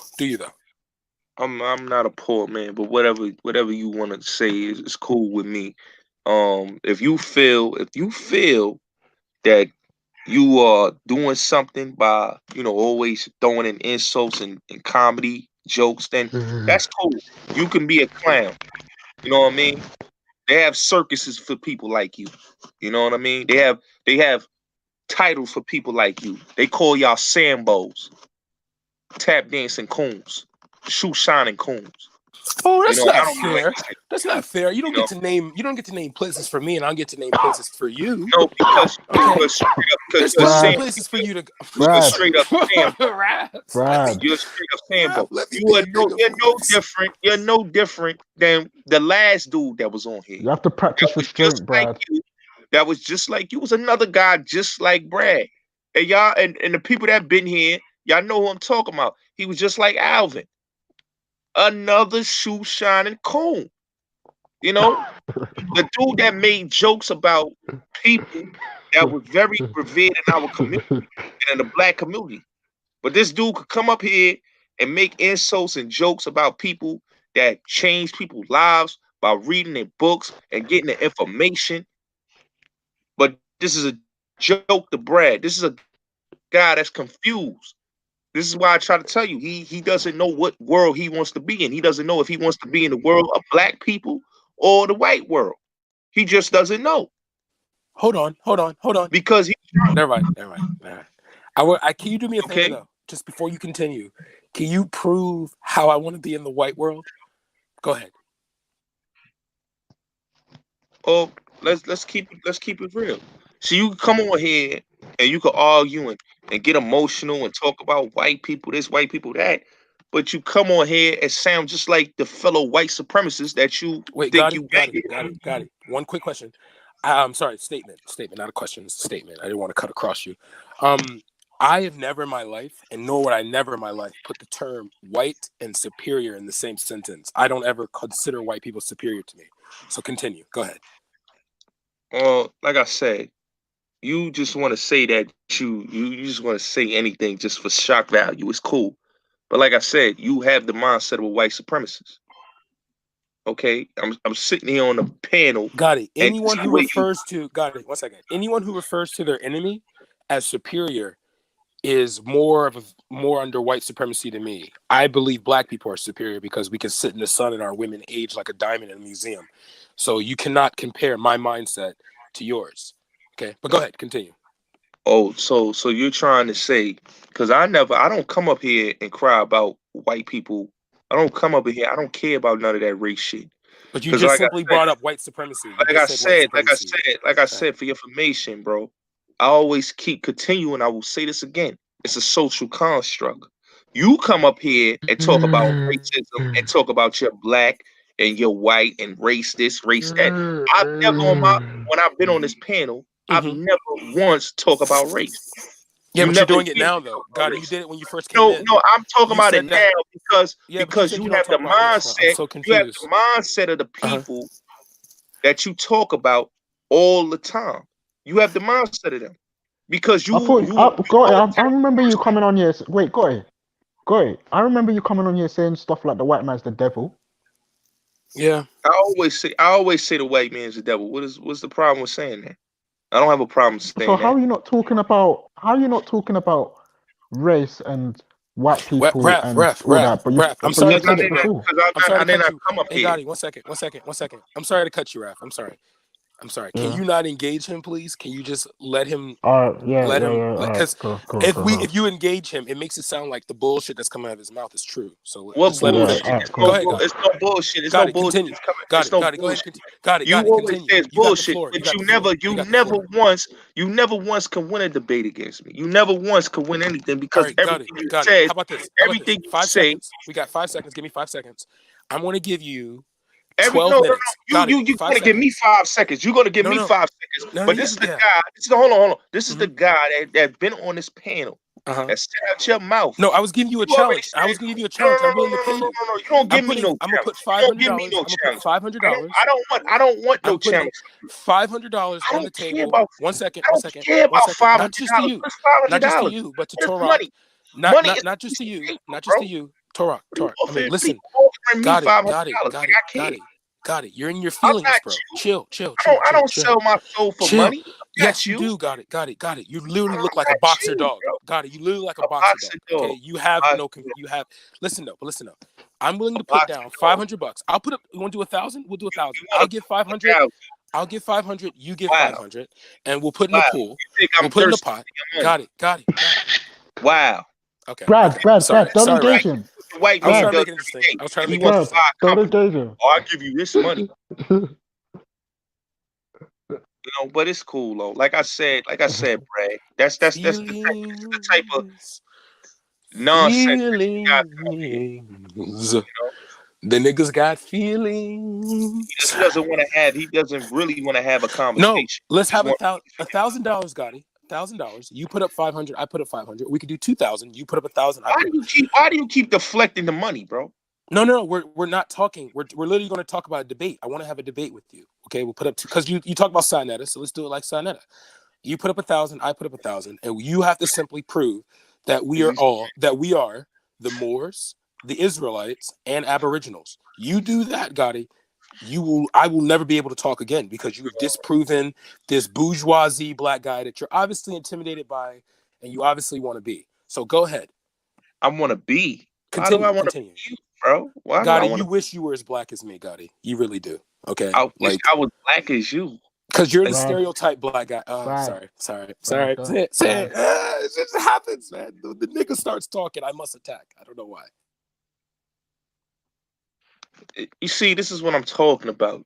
This is why I can't have a conversation with this guy because everything is a joke to him. You know what I'm saying? And the sad about him is Gotti, not everything. Not everything's a joke to me. That's not true. Okay. I would say this. The greatest prank your mother ever played on this world was making you. So you are the joke to me, not everything. You're the joke. You want to go low like that. That's what you want. Oh, is that low? Is that low? You want to go low by saying things like that, but that's cool though. I you know something. I don't get mad about your insults. Yo, did you read what Cool D said? I don't get Cool mad. D said if DC Brad was really for black people, he would send Bullet Gotti $1,000 with no condition.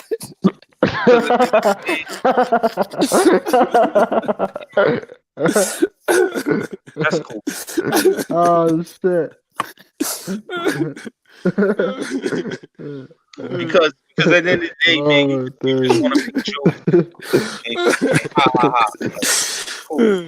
Wait, Gotti, here's the thing though. You got to prove that we are all Israelites, Hebrews, and Aboriginals, and you will shut me up for centuries. Why do I have to prove that? And you should already know that.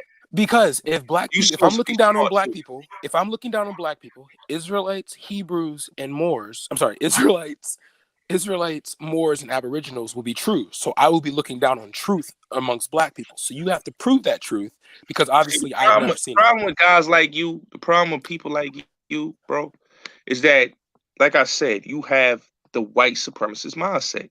But Gotti, I don't believe in white supremacy. Yeah, you can say that all you want, but Gotti, time out. College, the college that you went to was basically a part of white supremacy. Turn around and give No, that it big wasn't. booty a If slap. anything, What do you Gotti, mean? it No, taught it me. wasn't. No, it Because it wasn't. taught What me. do you One mean? second. You want to have a conversation, right? We're having a What do conversation you like mean? men. Let's have a What do you conversation like mean? men. No, Let's no, have a no. I'm not conversation like having men. a conversation because at the end of the Oh, we're day, not having a conversation. Howard Okay, is then stop talking. Stop talking. Howard, Stop talking. Howard, Stop talking. Howard. Stop talking. Most of the people Stop that's talking. in Howard, If we're not Belly, having I a blame conversation, you. is white I people, blame bro. you, Belly. no, majority of Howard is You black. really How? wanted the What Vellemy did you Kyle hear? Friday. What are you talking about? Ref, The time out. trustees, Got the it. man that was the head of the trustees, was in that The war. trustees board was white. Oh my God, the trustees board for the last 20 years was my uncle. They literally just traded to a black woman this past 10 years. Oh, so you trying to say, so you really gonna sit here and say everybody's my uncle, everything is my aunt, and this and that. But if you knew the history, you keep Do you know saying. who General Otis Howard is? General Otis Howard. Do you know who that is? Do you know who General Otis Howard is? You gonna keep cutting me you know off. who General Otis You gonna Howard keep is? cutting. You gonna keep cutting me off. You gonna keep cutting me off. You gonna let me talk. You gonna keep cutting me You off. came on here talking about you're gonna go strip clubs and I know now you want to get tell big me about booty a college. girls. You want to And talk? all I this never said shit. Talk about college. You came on here talking all that, God, and he's now so you want to dumb. start talking about This is how so embarrassing. pro-black you are. Yeah, now you want to talk about how pro-black you are, but you want to identify us with anything that's not black. Israelites, we're not Israelites, we're not Moors, and we're not Aboriginals. But you want to associate with that. Everyone wants to be everything else. But everyone African. wants to be everything in that Bible, that Quran, God, except for being this African. is so. Stop being so dumb, bro. This is so funny to me, man. Stop. Okay. Being dumb. Oh, I've never said anything dumb the whole time I've been here. Got it. You are. Got it. Your whole existence spells D-U-M-B. Okay. Stop. Okay. D-U-M-B. Yeah.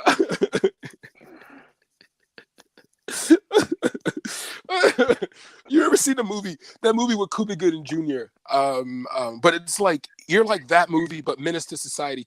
Yeah, got it. You're like a combination. If your parents were both radio with Cuba Gooding Jr. and Menace to Society. No, don't be a menace. It's like you're literally the parody of a black man. Like if the black community ever need a comedic parody, that's you, got it. You're like the parody to black people. This is why the black community is in cut my shit locks, fam. because of people like this guy. You know, this is why that we Can we always change the topic now? No. This is why we Got gonna you, always man. Come on, bro. You always come on for smoke, bro. No, Can you not be? Can you not be? No. It's not because, bro. No. People allow y'all allow this type of thing to go on bro. to have people You want an argument. So love arguing, bro. This is what y'all like to do. Wrong drag and just stop talking but about let it. me Then see y'all drag these people that go against y'all, these white people. Y'all don't Wait, do got that. it. But got it. If y'all come on here, come on here Brad. and drag your own see the people. problem with you, yeah? You engage it, fam. You can't be engaging every time someone wants to because talk trash in it. It's very sad. Wait, hold on. Come up here and make jokes. The whole hour, he make jokes. He can't have Why a do niggas got straight feelings? Why are niggas easily triggered? You supposed to pull the trigger. You're not supposed to be triggered, nigga. I didn't call you a nigga once. Then you calling me a nigga. Because that's what your existence is. I realize, God, I realize my problem is that I've been raising myself to try to bring you to my level. I'm going to lower myself to your level and engage you forever. I'm never going to act the way I was raised. I'm going to treat you the way you behave. All right, you're nothing more than an insignificant excuse of space that is a walking cum stain and an exact parody to the black community. I hear this, right? Y'all hear this, right? This is why I said he's a person that looks Wait a minute. You see that movie Lion King, Gotti? He doesn't have a problem. You look like he doesn't have a problem. You look just like Timon. You look just like Timon. Like every time I see you, I'm gonna call you Akuta Matata. I'm gonna call you Akuta Matata, Gotti for that one. Okay. Oh man, Gotti, you make me laugh though. You're entertaining though, Gotti. Like no one really takes you seriously. And you come in to be joking. Gotti, listen. I didn't come in to you in the make hood, Gotti. You in the hood. You're supposed to pull the trigger. You're not supposed to be triggered, my nigga. My nigga. Ugh. I don't like the way that sounds. I don't like the way nigger sounds. I hate the way that sounds. Ugh. But nigga, I'm gonna call you nigga. So that's supposed to be funny. That's supposed to be funny. Right? Because, Gotti, I don't live to ever have black people be looked down. God Jacob, what are you talking about, man? That's funny. Allow it, What is man. God Jacob saying? How am I corny, fam? I don't even know what I've said. Oh, he called me corny. He called me. What have I said? Oh, I God don't even know Jacob what I doesn't said, like. fam. He doesn't like it when I come down on like people like Gotti. So I can see God Jacob. He easily picks up for the underdog in situations. So I respect that about his character. He doesn't pick up for no underdogs. No, he does pick up for the He's underdog. the one talking about. No, he's the one Raph. talking He about. does pick up for underdogs. Look, Gotti literally looks like a boxer. The underdog. We're good. Feelings. No, Ogun has been pissed with me. He's like, you let these niggas walk over me. And I'm like, I'm sorry, Baba. I'm going to change. I'll change. What's sad though? Mm-hmm. That you could never get a real build from people because That's you not got true. like That's not this true. that Gotti, we always built. That is not true, guy. Every time you come on, you're on the This fuckery. is not no real build because this is all jokes. This is all ha ha ha. Yeah, This is because all. This is all got it. Gotti, why you Brad, triggered with your But when feelings? they wipe your people, when they wipe our people off the earth, and we 1% of the population, I want to see how funny it's gonna be then. I want to see how funny it's gonna be when they wipe niggas like you off the panel. Nah, they won't. Off the panel. Off the panel. Okay. Gotti, this panel shit's not real. I hope you don't think this is. Okay. Gotti, you think your show's like real I'm life? talking about you. I'm talking about you, bro. I'm talking about you. Oh, okay. I'm talking about people like you. People and like your me. Boy here. Okay. These are not weak, fam. I don't know what all this tough talk is about, bro. People think they're tough with a gun, fam. Allow it, man. Because people like you and your boy Brad here is the reason why our race is gonna always be at the bottom that we at right now. It will always be at the bottom because people like me. We got people like you that makes jokes. Let me explain. This is why we don't own nothing in the The reason community. why our race This is is why we don't own nothing in the community. This is why we don't have no businesses. It's because of you. It's because of people like you. It's people like you, my G. It's not people like me. Yes, it is. Gotti, you live with your grandmother. You're 25 and you live with your grandmother, bro. I moved out of my parents' house at 19, bro. I'm not gonna lie, I'm 25. You're the reason why we don't own anything. We don't own anything because of niggas like you. I brought my house. You don't even know me. You don't even know. I brought my house. You don't even know me. You talking about one me minute, like got it. 1 minute you were raised in a house like me. You were raised in the bourgeoisie like me. Your grandmother was a school teacher, so you know my world. The next minute, I had to go to Howard. I went to Howard and said, I went to Howard to learn my blackness, but then I've always had my blackness. 1 minute I'm racist to white people, but next minute I look down. Next minute I look down on black people. Brad, Gotti, you literally. Brad, look at Circus. Look at Circus Wood's comment. What Circus Wood? Look at Circus Wood's comment. because this is all you could do. This is all you could do is make jokes. If you don't look down on your own people, this is all you do is make jokes. Make jokes the whole time. The whole time you've been up here was Hey, got it. On a level though. On a level. No, I don't have no debates with you. On a level. Because you are idiots. So I gotta treat you like dumb ass. You have no. Okay. Because the dudes I'm talking to is you don't want to level with me. Sensible conversation with. I can't have a sensible conversation with you guys. No, so you don't have a conversation with me. You come up here and make jokes about hood this and hood that. Like I said, you don't know me, bro. That's what you represent. You try to always represent the hood. Where do I ever represent the hood at? When you came up here last time, I never said anything about the hood here on this platform. Hush. 1 second. I never said anything about it. Got it. You shouldn't be yelling. Asiatic black man. Uh-oh. Here we go. Crazy number 2. Let's do this, Torok. Are you coming to troll too? Because we're just been trolling. You want to help out? But he always talks about Asiatic black man, the Moors. It's sad that you can all you do every time I come on a panel is make jokes. But Gotti, you are a joke. I gotta can't make a joke. Like I gotta treat you like the court jester you is. Because you're a court jester. I can't. And your homie right there is a court jester too. I can't. Gotti, I don't make jokes. Your mother and father make jokes. That's who Who, made me? you. You're the My joke. mother and father make jokes. I don't make You jokes. keep going, You you make keep going below the belt talking about mother and father. Like that's you No, all I you didn't. want to I do didn't is say anything keep talking negative about about people's them. parents. Like I never said anything about your parents, but you No, come to I didn't say anything negative about them. Like my parents are way no, you just smarter and said my more. parents. You My parents are way smarter than me. So like, we can't always end up like our parents. I mean, I can't I can't hate you that you're an embarrassment to your family. That's I'm an nothing. embarrassment to my That's not family. your fault. I hate that. I Okay. never been an So, embarrassment to my so, family, but it so, is what it so, is. Gotti, what's your issue with me? Is it because God of Jacob said that I was a corny or whatever? I don't know about these American terms still. Is it waste man or whatever? Yeah. Is that what you called me? Yeah. Yeah, Gotti, what are you saying though? Yo. Gotti, this is so Gotti. Can you please Oh, come unless on? he's Like I gone, fam. said, Fucking man, hell. you All know, right. Gotti, every time you stop try being to trash triggered, man. me, It's Friday, Gotti.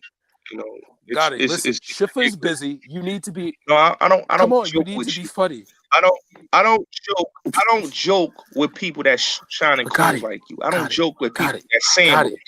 You want to be a Sambo? That's Gotti, I cool. don't Be a want to be Sambo. this. I don't want to Be a be a tap dancing Sambo. Sambo. I don't want to be a Because Sambo. that's what you want to do. Actually, I wish. That's what I you want wish to do. though. I wish though. You want to come up here. Gotti, I'm not You gonna want to lie come though. up You here have and make exposed one jokes. thing about me though. You have exposed one thing about me. I do have a degree of self-hate about myself. I wish I was dark skinned though. I wish I was dark skinned. Like I wish I was like Sudanese dark skinned. That's the only self-hate about me is I wish I was a dark-skinned black man. Cause like I seen this statue of a Doodlewall one time. Are you I want to be serious? that black. So yeah, you got me. This dude serious. You exposed me though. You Are you did. serious? I do self-hate against my brown skin. I'm not gonna lie. So yeah, Are you it's out there, serious, man. man? That's the stupid shit you can say out your mouth, man. Are you serious?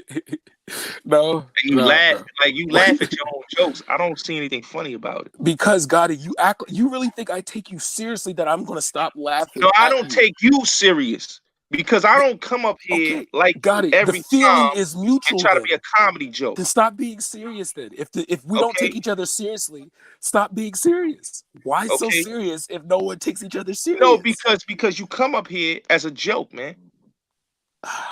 Goodness, a tap dancing coon ass joke. Wait, how am I a tap dancing coon ass joke when I don't take you seriously? You can't call me a coon when you have dudes like Stack and Mackin that you call black. Yo. You can't call me. Can you guys hear me? No, we can't see you. We can hear you. Sorry. Yeah, you can hear me now. Yeah, man. Yeah, Baba's funny still. Big up Baba. See, I'm on my phone. I gotta go back and forth.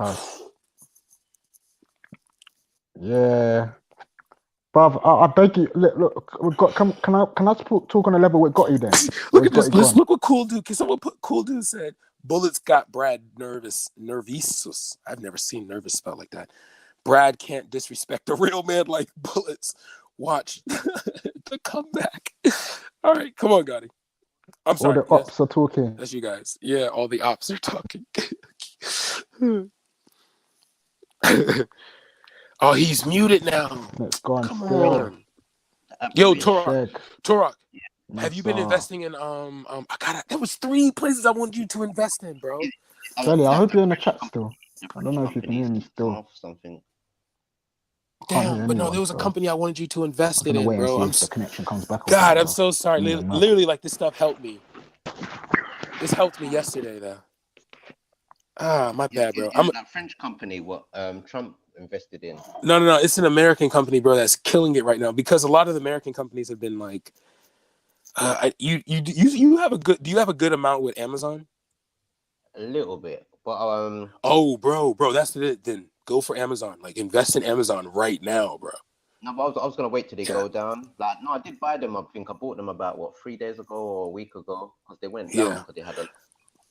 No, I would tell you to drop. I would tell you. Oh, sorry, that's the company, Microsoft. Invest in Microsoft. They've been kind of steady though. I think they've been losing money. Well, because the negative PR against Bill Gates, but that's why I say buy it up now because it's cheaper. Because all they're going to do is just change. Like all they're going to do is he's just going to back out, and then they're going to change. You know what I mean? Then Microsoft's going to boost again because they have like another Xbox coming out, plus like several advancements. Yeah. I don't know what you talk about. Is it called Innova? Huh? Called Innova or something like that. Innova. that company. Yes, and also though the reason why is because they have like an exclusive contract with the vaccine thing with the corona. Oh yeah, oh yeah. Yeah, so that's why it has this that's why you see this new whatchamacallit. Like it's gonna like I say, obviously the value of the company is going to increase. So that's what I want to take, because every time I get a good one, I always think like tell Torok, because I don't meet a lot of. Johnson doing all right. Huh? What'd you say?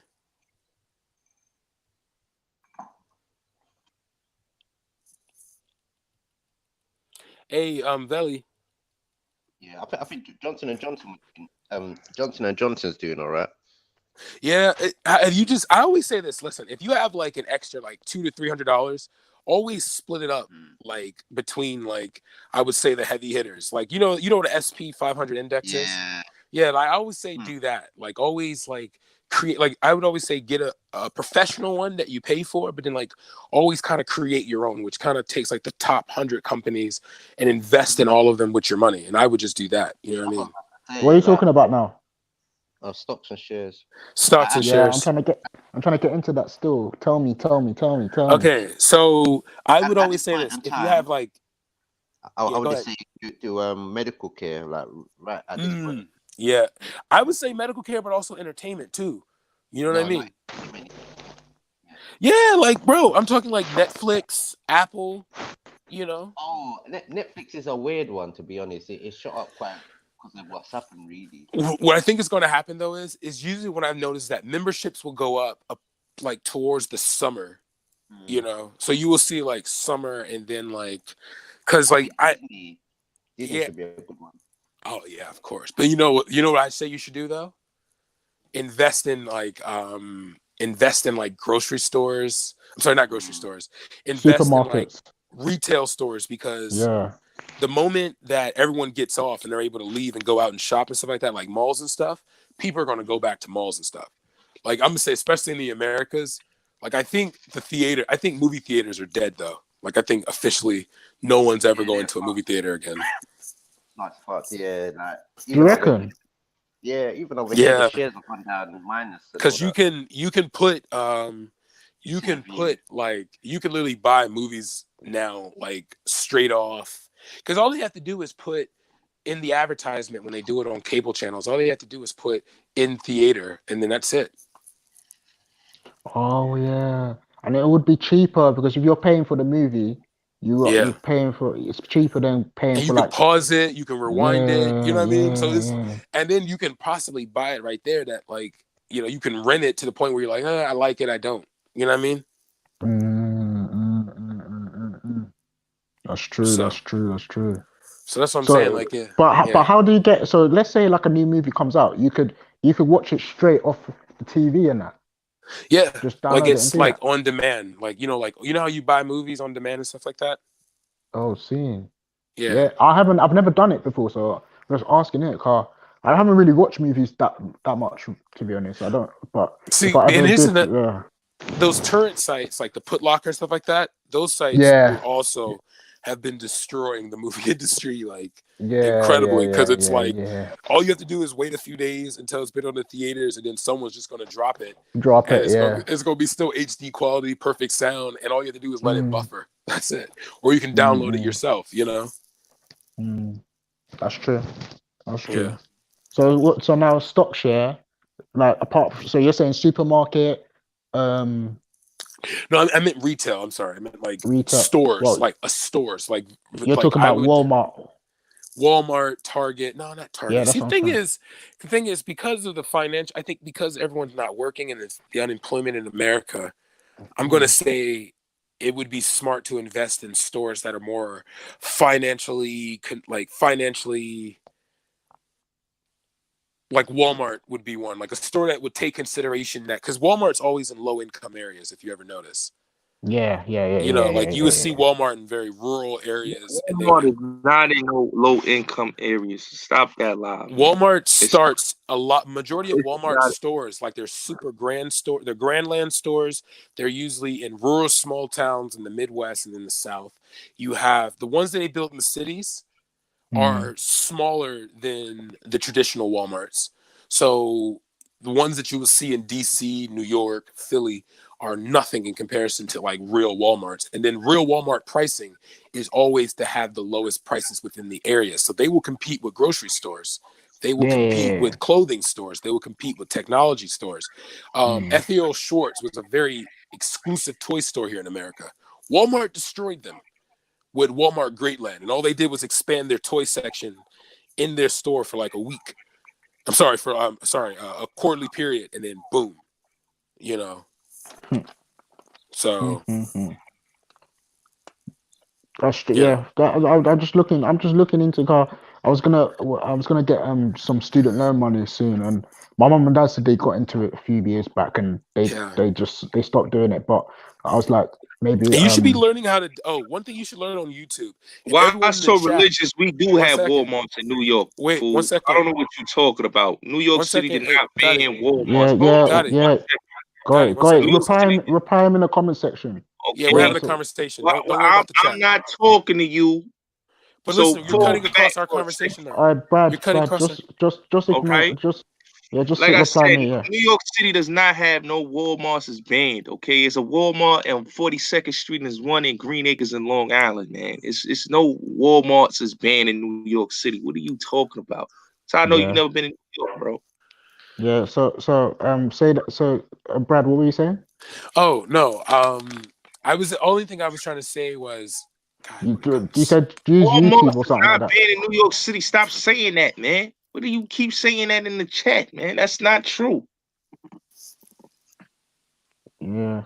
Okay. Wait, I forgot what I was saying. Damn, I lost my train of thought. You were talking about YouTube and learning. Oh, learning. yeah. Everyone even in the chat, everyone in the chat as well as everyone in the panel, should take advantage of the videos learning how to day trade. Where's you this? know, it's like it was the most Why experience. the fuck why do we need videos to learn how to day trade? If people would be on that and learn how to day trade, that's not hard to do. DC Brad. So they have the reason why they have apps, they have programs, Robinhood. They have a lot of stock training apps, websites that you could trade. Why the hell do we need YouTube to teach us that? I had a Robinhood account for a long time. My professor told me about Robinhood. Do you know what? You know, day trading is actively working on the market. So you're watching the shifts in payments. So you're please, You're watching the shifts. Trading is not hard to do, bro. No, the reason why I'm telling people to take their time to learn it is because it's a gamble. So you would never want people to gamble their money away, especially when they're getting into something. So if you would have let me finish, I would have brought up these simulation apps in which people can watch. Hey yo, why so religious? If you live in Jersey, could you put it in the back chat what you're saying as well, Brad? So I can download these things and go and read them as well. Where the Walmarts is in New York, there's one on 42nd Street in Manhattan, and there is another one that's in Long Island in Green Acres. I just told you. So when you go to New York, you go look for the Walmarts there. It's two.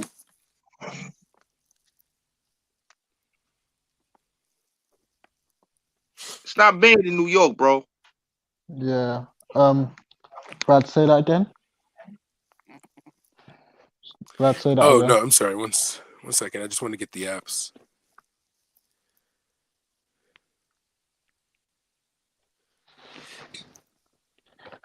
God, this is interesting. I also wanted to get into property as well, innit? So yes, let's talk real estate. I'm down. I love talking real estate. Yeah, I really do. You know, one thing I'm not gonna lie. Because you said you were gonna I really, because my friend has been talking about it, and it seems so valuable. He was like, go to a major city, go to like an affluent neighborhood, and buy a liquor store. So I was like, all right, let me look up liquor stores. The most expensive liquor store or wine and spirits. That's the thing. Yeah, it's called a wine and spirits. Because see, only black people have liquor stores for some reason. Everyone else has a wine and spirit store. Let me ask you a question, Brad. Why you always gotta say that, bro? Only black people has. You know why they have that in there? They will put there in the community, bro. Stop Did you saying just that. say? Did you? Got it. Got it. Oh, I understand. I so understand that sometimes my sarcasm can no, go no, over no, your the way head. you say that, the way I you can say that, understand. Brad, Yeah, it's I like was you being very sarcastic. sarcastic. Yes, Do you know you what always like to sarcastic? be sarcastic. But Stop Gotti, being why? condescending, bro. Why? Stop Do you being understand? sarcastic. Do you understand? Okay? I was literally Stop shitting. being Got it. sarcastic and Got it. Got it. condescending, I bro. know you're It trying comes to off as a pompous stay face asshole, right now. man. I know you're trying. I know you're trying to stay face right now, but I don't think you understand Save what the face. hell I was saying. Bro, what save Yeah. face? What save You don't know what face? that I don't means? need save face from you. Oh man, this is sad. You're a This is pompous, really condescending sad. asshole. Why do I need to save face from you? A pompous, condescending asshole. A black man who's a pompous, condescending asshole. You Sounds are. about Yoruba. I like it. I like it. You are Yeah, I condescending. can't really hear you Oh guys if you guys are speaking still. Comes Not up gonna lie. here, dropped all my you come over weed. here and act all aggressive. No, I dropped. I act all aggressive. You're the only one yelling. Okay? Because when I came here earlier, you were very aggressive with me. Oh, Veli, add me back in again. I beg you, man. Fucking hell, man. What's wrong with this internet, bro? I even went to a better place. You know? Nobody has time to Yeah, be where you arguing going with with that? you. Yeah. Nobody got time to argue with you and because you're a condescending asshole. No, but to be honest, people have to learn what these stocks do, and this is why I like trading. Torah. Brad wants to be so much the spokesman for everything, right? I want to be the spokesman for everything. Like what, Gotti? Gotti, you give me so many titles. You want to be the spokesman for Oh, you want to be the spokesman for this. You want to be the spokesman for that. Gotti, what platform do I have to be a spokesman? Okay, you're the only one with a come platform. up here. You come up here, and yeah, I know I have a platform. I know I have a platform, bro. Come on. Okay, I know I have a platform. I know that. You ain't got to tell me I have a platform. I know what I have. What are you talking about then? Then shut up. But I'm not a condescending asshole like you. Then so like, what am I supposed to do? Am I supposed to stop? Like, gracious, man up, bitch. Let's You're move a forward. condescending asshole. You come off. That's why people hate you, bro. You come off as everything is joke. You come off as this and that. No, you keep saying everything's a joke. Everything is not a joke. You are the only joke in my life. Got it. You're the only joke in my life. I sit and watch you always come up, and then sit people and watch me. Yes, I sit and watch you every Mad time. creepy. Mad bro. creepy. Every time, bro. You just sit here and watch me every time. You know, every time. Like I will sit and watch. I will come in here and watch, and for hours I will hear you make dumbass watch jokes, me for bro. hours, Gotti. You watch me for hours, okay. man. That was mad. You have to say pause. You have to say pause, fam. Yeah, so you will sit here. Gotti, You will sit. You will continue. You will continue to making jokes. You keep on making jokes. The whole time. And you got your sidekick here. I hope all the Muslims are free from this action. Okay. Yo, yeah, I want all the Moors to know you're free from this. All the Moors to know you're free from this. Oh God. Oh God, my days. he watches me for hours. Oh God. Oh, wow. This is so funny. This is so funny. I'm not laughing. Never once I will crack a smile with you because there's nothing funny. So what, God? But Gotti, you understand that I don't take you serious. No, I don't take you seriously. Because Then everything why are you so serious then? Everything You're the only one serious. It's stupid shit, bro. You say yeah, you're taking it seriously though. But Gotti, you take me seriously though. Gotti, you're taking it seriously. Come on. Stop.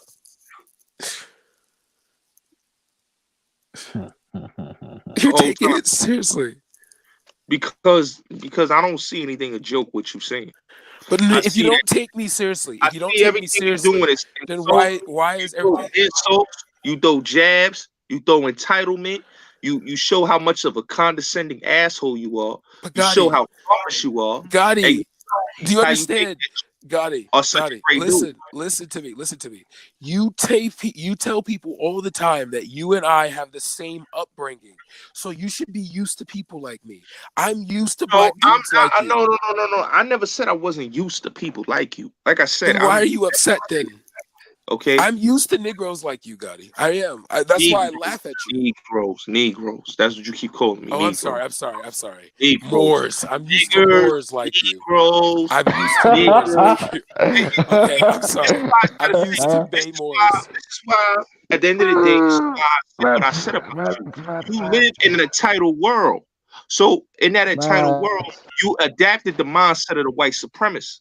How do I adapt the mindset of the white supremacist as because the white supremacists look down on a black man just like you look down on your own people. This is the difference. You look down on your own people. This is the difference, Gotti. Gotti, this is the difference. It's cool. You look down on your own people. Bullets, Gotti. Bullets, Gotti. Down on my own people. All right, listen to me. No, he's talking to me. He's talking to me, Raph. That's it. He's saying I look down on my people. You feel safe over here on these UK panels because you are entitled to look down on your own people. No, you know I'm what I on mean? The UK panel. Got it. Some of these black UK people that comes on this panel, they look down. So what are you trying to say? The UK people are all sneaky, yeah? The UK people are no, sneaky, what yeah? I'm saying is, no.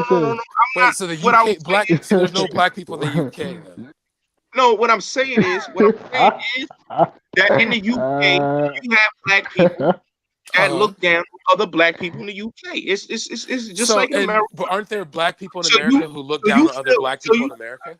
I just said that. You didn't just hear what I just said. Aren't there black people in the UK that look down on other black people in the UK? You're not listening to what I just said. Aren't there black people in America who look down on other black people in America? Can you stop cutting me off? I just said that. Shut up, Daddy. You're not listening to anything I just said. Shut the fuck up, man. There's people in the UK that looks down on other black people in the UK, just like other black people in America does the same thing. It's no difference. They're all bourgeoisie, and they feel entitled, and that's why they adapt into the white supremacist realm. But Gotti, this is where you separate me, though. This is where you're a liar for me. This is where I hate you for lying about me. No. You slandered me. Because if you went on an American panel, me. BC Brad, if you went on an American panel, they will call you a Sushan Sambo coon. Because I don't believe in a lie? Okay, they will call you a Sambo. I don't believe in a lie, Gotti. Is that right? Is it true you support Hassan Campbell? Okay. Yeah, so he does. Hassan Campbell don't have nothing to do with this. Why are we talking about Hassan? Apparently he's a scammer. He does.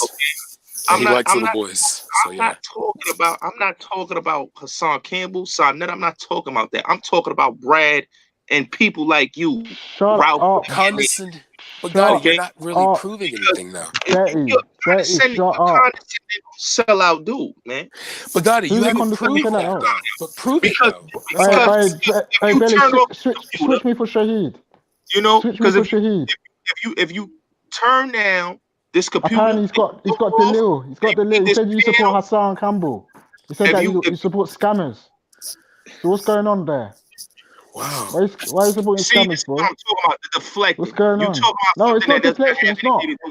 Because do you know what? You just lied on me saying that I'm a sellout. Yeah. But you're supporting people. No. Got it. No. Rap, please. Rap. You're gonna get your smoke. You understand? Switch me for Shaheed now, innit? Yeah, you're gonna get the smoke, my G. You lied on man's name, innit? Talking about I'm a sellout. Shut up, man. You see what I'm saying, ladies and gentlemen? No. Got it. Go ahead. This is what we call deflection. Got it. Continue. Because what I said about him and his friend. No. Continue. Got it. Continue. Because you have to prove everything you're saying. So continue. When you turn off this, when you get off this panel behind closed doors, everything that you say, you believe. You have the white supremacist mindset. But Gotti, this is where you have to stop saying about me. I don't believe white people are superior to me, though. Yeah, so I would never say white and supremacy. But you look down on your own people. So that's what do you think about Hassan Campbell, Gotti? What do you think about Hassan Gotti? Why though? Why about Hassan Campbell for? I know a lot of you. I know Sarnetta too. I know Sarnetta. I know Hassan. What's the question? I know both of them. They've been on my panel not more than one time. They've been on my panel many a times. Sarnetta. But you support him, and he scams people. Times. But you support him, and he scams people. I don't support Sarnetta. Who said I support Sarnetta? I didn't say you support Sarnetta. What are you talking about? Okay, he's been on my, like I said, he's been on my panel 8 different times, bro. Okay. Man said the 2-foot clout chaser. No problem. Okay. So I'm not here to talk about no Hassan. I am 2 Campbell. foot. I'm actually 1 foot. Better get it right. Okay. Hassan. What about this Hassan guy? Why are you supporting him then? But like I said, Brad, and like I said to your friend here, that you two guys are both sellouts, bro. We're both sellouts. How can we be sellouts though? Okay. How can we be? No. Because I want. No. Wait. Let's have a conversation. Let's have a conversation. The guy I look down on you. That comes up here. The guy witness. He's a sellout. He looks down on his own people. No, we look down on the stupid asses amongst our people. No.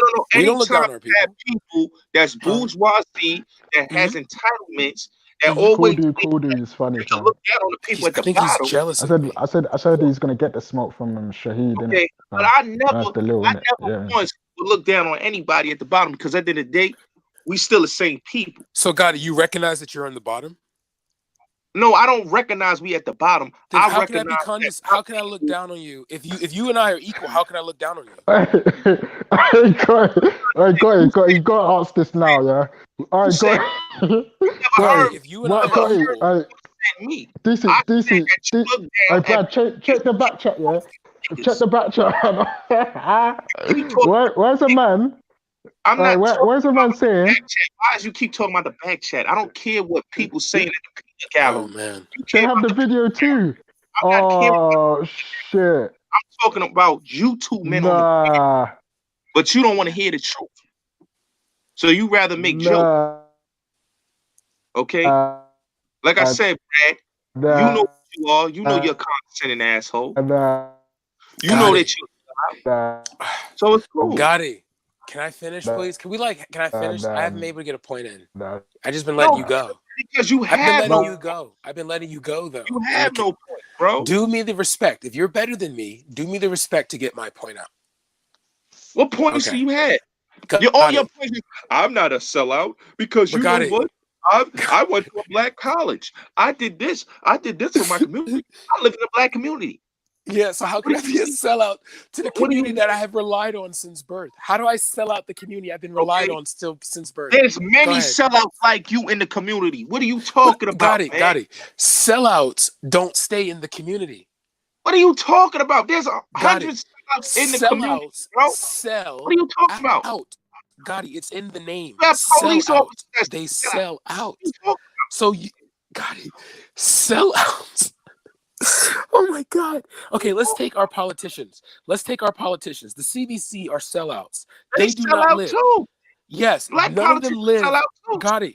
Let me finish. None of them are in the black community. What are you talking about? They are black politicians in the black community. No, what are you talking about? They got it. Black Listen, what are you talking about? They come from the same community you come from, right? So what do you think? This is so sad, bro. This is sad, man. Because I'm not even trying to be condescending, but do you understand? This is basic politics. What you're saying is what are you doing?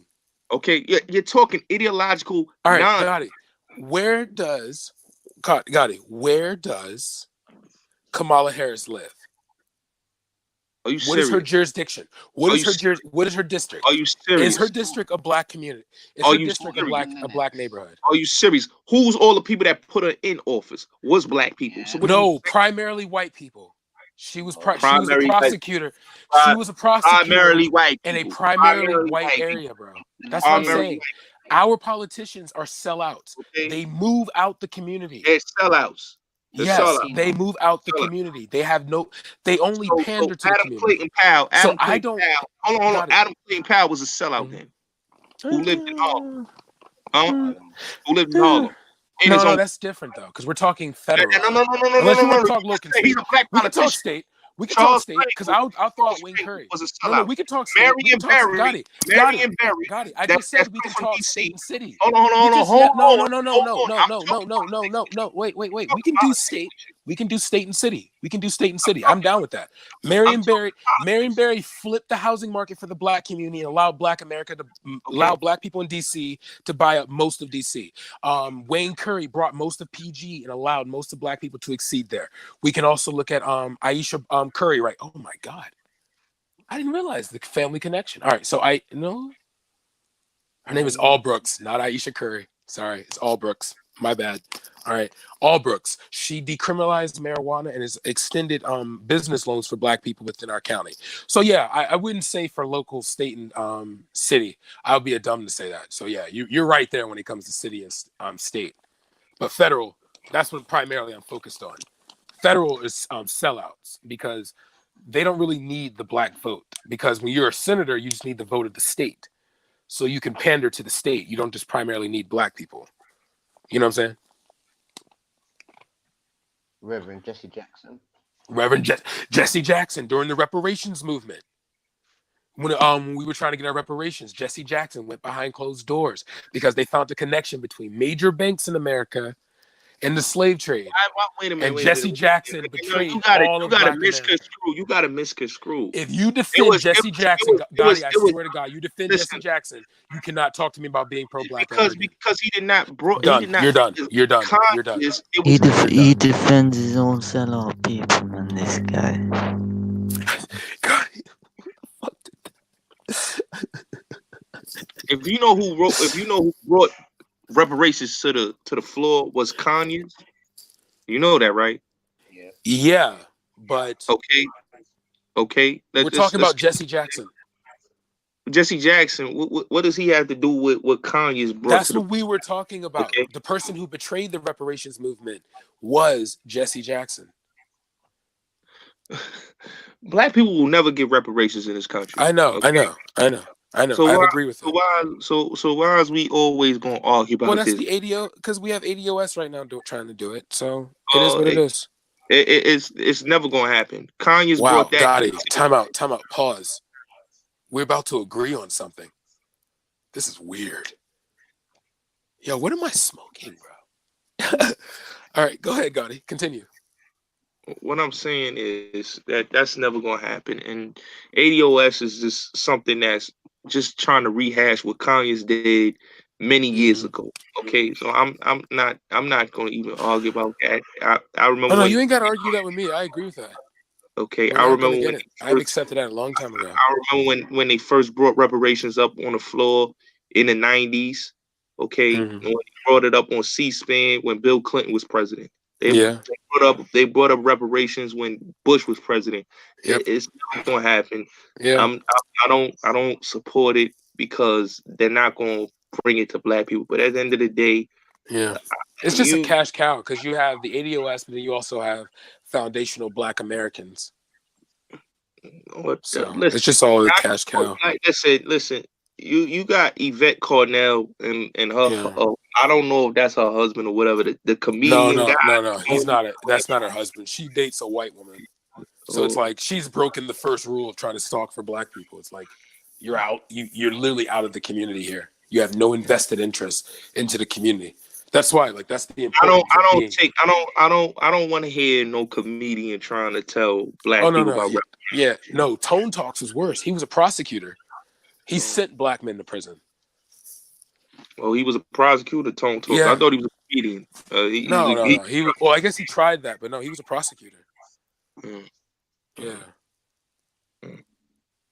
I watched the video he did with Yvette Cornell. You know. Yeah. And another thing, I don't know why this guy Shahid always comes on this panel. Why y'all let this guy come on here? Did I say something about you? Shahid sounds cool as shit. Listen. Let me say something, yeah. You came on Uncle Shook's panel the other day starting slandering, man. What for? Let me ask you a question, Shahid. What for? No. Answer the question. You going on Shook's panel, right? You just go stalk everywhere. I don't listen. I don't go anywhere to stalk, man. What are you on about? What are you on about? What are you talking about? What are you talking about, cuz? What are you talking about? He's even on Wildcats. You know, I Oh, know he yo, likes. Turok, listen, I ain't got an issue with you, Turok, man. Wait. Listen, I ain't even talking to you, Turok, man. Shaheed, you had sex with cats, man. You can't talk to me like this. Listen. You can say whatever you want. You can say whatever you want, fam. You a child of me, You bro. You don't had sex do with that, a bro. cat. Didn't You somebody don't cradle do that. rock you? Didn't Listen. that guy Okay, let me Witness ask you a try to question. cradle Let me rock ask you? you a The little question. guy? Yo, What's the listen, guy's name? big man. What go on for you supporting a child abuser? What go on with Somebody tried to cradle rock what go you on in with the that? back chat, bro. If I What go remember, on with that? Do you you almost got support a cradle child rocked abuser? by one of those Do you Christians, bro. support a child abuser? Answer the question, fam. Okay, don't come Answer with the me. question. What's the guy name? Was Witness? My The brother. guy name? Is that kind Answer of cradle the rock? question, my brother. Answer the I don't have question, my to brother. I don't have Why to you answer supporting the a child question. abuser? Prospects, Why you you prospects. supporting a child abuser? I don't answer Why questions, you bro. supporting a child abuser, my brother? Somebody's trying to be a cool cat. You supporting a child You abuser, had my sex brother? with a cat, bro. Come on, man. You're a kid to me, bro. I'm a grown ass man, bro. Listen, you're not a man. You're not a man. You're a woman. I'm a grown ass man You're a compared to woman. you. You're a woman. Okay. I'm telling you, You're a woman. You can never step to man. so 8 You years can this season, never, bro. ever step to Shit man. out I'm there. telling you now. Real shit. I'm telling you now, bro. You can't step to man. Even if you wanted to try, do it, bro. I come You're a and get you child, on the street, bro. If I saw you on the street, I'd dip you, fam. You ain't doing nothing, bro. Come on, He man. said he'd You dip you. ain't gonna do nothing, bro. Bro, you had sex with a cat, Oh, bro. listen. You Serious. supporting a child abuser. Are you serious? You're talking about I something. saw you You're on. I saw talking you about on. something that's false, my brother. Listen. I Listen, my saw brother, you you're talking about on something content, that's everything. false. And You're speaker talking corner, about rapping something that is Tupac false, lyrics, my bro. brother. You are rapping Talking Tupac about lyrics, bro. something that What's is wrong false, with my you, bro? brother. You My was brother, rapping you're talking Tupac about shit. something You that is was speaking false. Tupac, You're bro. talking about something that Really? is false, my brother.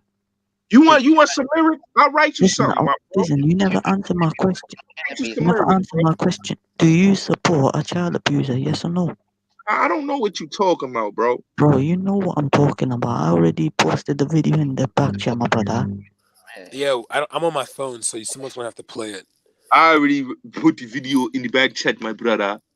Ooh. What are you talking about, bro? Here's the video in the back chat. Can someone play it? Because I can't play it. I'm on my phone. This dude is a dickhead, bro. Like, I met this let's just guy. play the video. Listen, But Gotti, if he's slandering your name, Gotti, listen. My brother, Gotti, no, one second, please. Please, no. Go ahead. 1 second. Give me 3 seconds, please. This brother slandered Uncle Shug for no reason. Okay, listen though. 3 minutes. Give me 3 seconds, please. Give me 3 seconds. Hold on for a second. Let me address this guy because he talking about Uncle Shug. Let me address this. Gotti. 1 second. If he's lying, Gotti, I feel like he's lying. He put a video in the back chat. So if he's lying, the video in the back chat will exonerate you. It will not shame you. So let's play the video in the back chat that he put back there. If someone can play that video for us. No, but we can't pay attention to this. No, let's play the video in the back chat. This guy coming here to troll. That's what he comes to do. Come on. Got it. Look how you're getting triggered. No, Shahid, are you on your phone? Are you on your Is anybody on their laptop? Please, can we play this video? Shifa's probably on his phone. Tarak, are you on your laptop? You know what? I can do it, you know. Huh? Hey, Shahid. If you don't mind. Shahid. If you don't mind, that'd be cool. Where you coming with that voice from? Cause you make me laugh. Yeah. Shiva, welcome, my brother. Long time no speak. No, man. I'm still about, man. You're there, still. You're there, still. I see you. Listen. Gotti, though. Let's see what he's saying. I don't understand you know what? how Hold on. Yo, kid. Gotti, No, hold on, Brad. Are you gonna respond to my last point, though? You're You're going to respond to my last point. Were you not gonna speak about me saying that you slandered Uncle Shug? Go on, respond. I'm not gonna let you respond. Yeah, Gotti, I kind of want to hear that. Go on. Uncle Shug. This is a guy. Let me tell you about Uncle Shug. He's an off-brand YouTuber, right? That used to work for Sky Netter. Oh, so he used to work for Sky Netter. That's a lie. Okay, he was Sky Netters. He don't work for Sarnetta no more. He was Sarnetta's guy that was. Never worked for him. He used to So do that's every time somebody go at Sarnetta, he used to do videos going at him. And they had fake channels smearing people on YouTube. Okay? That's what Uncle Suge was. He was used as that. A pig. So He you're thought by attacking him aligning because he himself does being a exactly moderator. what you do? That's exactly what your channel is, though, Gotti. All you do No, is attack people. no. You're not listening. You're not listening, Brad. You cut me off. If you allow me to talk. He's mad with Sarnetta because Sarnetta don't want to fuck with him. It's like the CIA. You know when the CIA said they don't want to deal with it no more, and they and have them, hanging to dry and say, "Yo, we don't know this." Gotti, you're a grown man Yeah, that's what gossiping about grown men, bro. This is fucked, bro. This is bad, man. This is your career choice, is to gossip about grown men, bro. This is what you do as a career. Think about this guy. No. Can you hush, please? Gotti, that's your career, is to thing gossip about grown men. Old Brad, men. Can you hold for a second? Please. The thing about what this guy Shaheed did, he come up here to talk about You want me to get the video out? sure. One sec. A bum ass YouTuber. This dude is a bum ass YouTuber that's been on YouTube for a long time, and he's never made it. He's like Prospect. You see Prospect? Yeah, man. Happy birthday to Respect, man. Happy birthday to him, man. You know what I'm saying? You see me? I never laugh at these dudes because at the end of the day, man, I get paid to come to YouTube. Listen I to don't do this. shit for remember y'all. Hold on. Okay? I get paid to come to YouTube. Let me somebody share my screen. Can somebody share my screen? Like I don't have to be on YouTube conversating. Good. I get paid. Yeah, bro. good. Let's see this. Let's see how Bullet Gotti survives. Yeah. Can you share Vellemy? Can you share Gotti's screen? Okay. Okay. So let me find your son or your daughter, and let me all right. At 12 years old. Like I said, share my screen, please. You told me that little 12, 13-year-old little bitch. Whoa. Okay, is that your brother? Whoa. Speaking. Whoa. Let me hold on. Let me explain something about that video, right? Kevin Gillespie, right? That's another one. Kevin Gillespie, who used to be with Suge and all them, right? Kevin Gill. All right, Kevin Gills. Let me talk. You gotta shut up and listen. Kevin Gillespie, aka Kev Gill, the snitch, the FBI caller. Okay, these are the type of dudes that Shaheed wanna align himself with. He wants to. Him and Prospect, right? They want to go and align themselves. But you gotta understand, I'm a big dude on YouTube. A lot of YouTubers like me because I help out a lot of YouTubers. Right now, I'm not going to say what I did, but shout out to O'Shea Duke Jackson. Me and O'Shea got something real special. You did not help out O'Shea. Okay. He made you shut down your stream, Gotti. You know O'Shea came to your channel. Yeah. Because I changed my name that night. Me is cool. Oh, y'all cool? Yeah. We cool now. O'Shea and me is cool. You know? You said the man God, shut up, Toro. Let me say this. Do you want me to get Uncle Suge on the panel? Do you want me to get Uncle Suge on the panel? Come send his old ass here. I don't give a fuck. Uncle Suge. What the fuck is you telling me about Uncle Suge? Bring Uncle Suge on. Bring Uncle Suge on. Suge. Bring him on. Why you want to bring that nigga? This is a dude that drugs. This is a dude that give women drugs. What? He take money from women. Whoa, Gotti, what are you doing? Whoa, Gotti, you straight? Are you serious? You have evidence? Asking for the evidence, my This is brother. a dude that slanders. This is a dude that slanders women. This is a dude that stalks people. He stalked at O'Shea. He stalked at Tommy. He stalks a lot of people. He's another prospect. Gotti, you need to prove this. You need to prove this, because if not, what? You're just You lying. on his channel, bro? What are you talking about? He's stalking everybody in the black manosphere. What are you talking about, bro? He stalks Tommy Sotomayor. Son, do you agree with Tommy Dude, Sotomayor? he doxed them, bro. Yo. Bro, Time out, Gotti. Gotti, time out. Bro, How do you feel about Tommy Sotomayor? he died. Gotti, shut up. How do you feel about Tommy Sotomayor? No problem. How do you feel about I have a problem you with have no Black problem Rum. with him? him. No.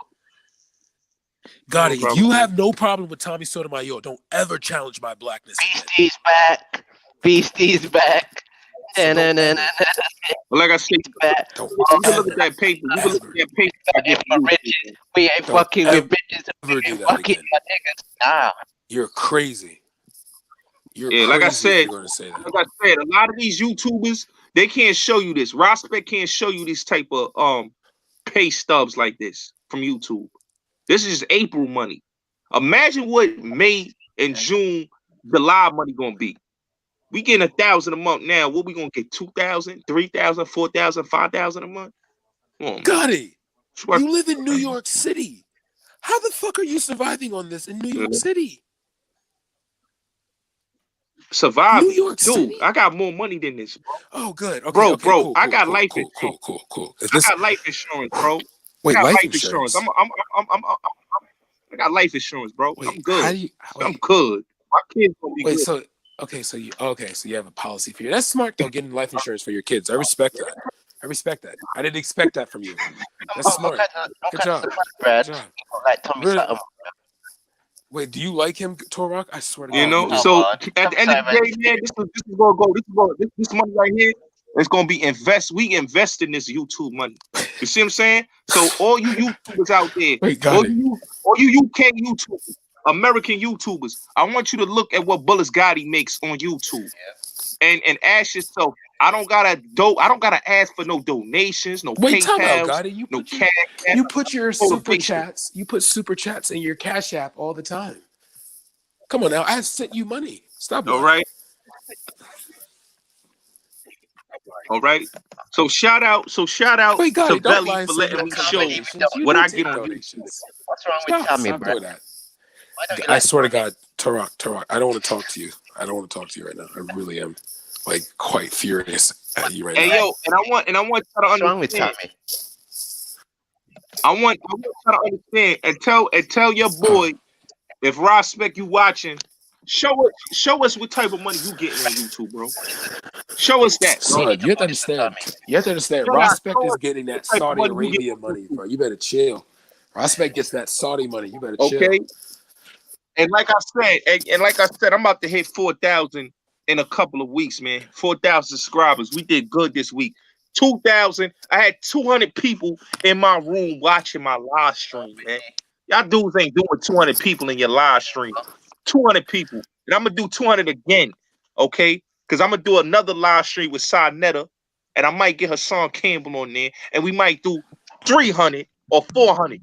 So like I said, man, we have to do these numbers out here. Bullis Gotti doing these numbers. I don't got time to be playing with you YouTube dudes. Prospect Kid could beat me on any type of way or challenge. Prospect and me was live last week, bro. I did 200 in the room. Prospect was barely making no type of numbers in his room, man. He had to delete his live, bro. That shows you Bullis Gotti is that dude on YouTube, man. Like I said, man, get your weight up, man. Pay what you weigh, man. You need to get NBA Youngboy on there. Did he just do a runner? No, he never. Yo, why is my brother not on the panel then? Who? Bullets, He'll come back. yeah. He'll come back.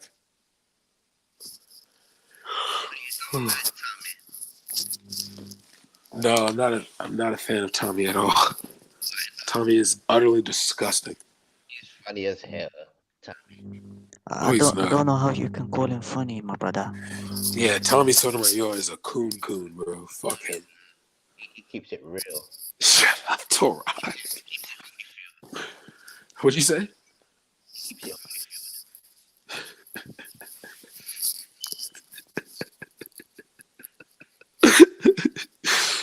Oh God, I hate him. Or he's in the back chest, though. I hate of all the people to meet online. I meet Torah.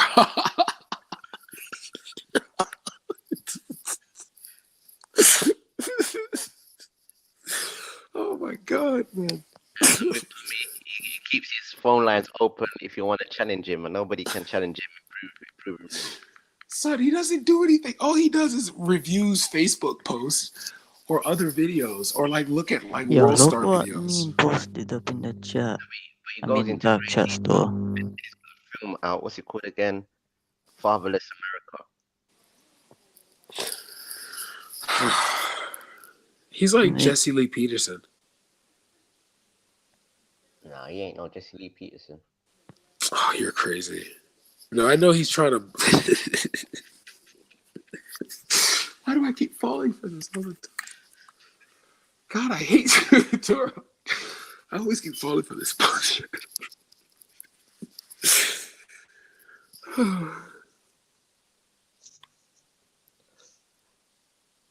No, but Tommy keeps it real. There's the black community that will try and blanket it, but he keeps it raw. Yeah.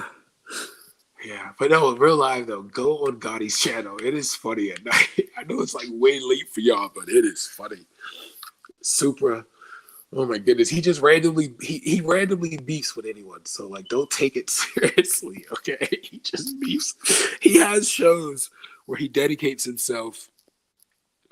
He has shows where he dedicates himself to just like shout out to all my haters and to just random people in the chat that like hates on him. He gives them a wrench. He gives all of his haters a wrench and he just lets them run wild in the chat. So you have people timing each other out. Oh man, it's fun. And then like I'll go over there. I go over there like once in a while. And it's like me and Super just have like a good conversation that Gotti would let on two people who he knows beef. And they just start yelling at each other and then he'll just hop off the chat. So it take like you have like the 2-hour like yelling match, and then you try to like calm the show down, and it doesn't work because then they start beefing with you. Like, yo, fuck you, suck my dick. That's all you hear is fuck you, suck my dick. Fuck you, suck my dick. Fuck you, suck my dick. Gotti's channel is funny though, like on the real. No, that guy's just gay, fam.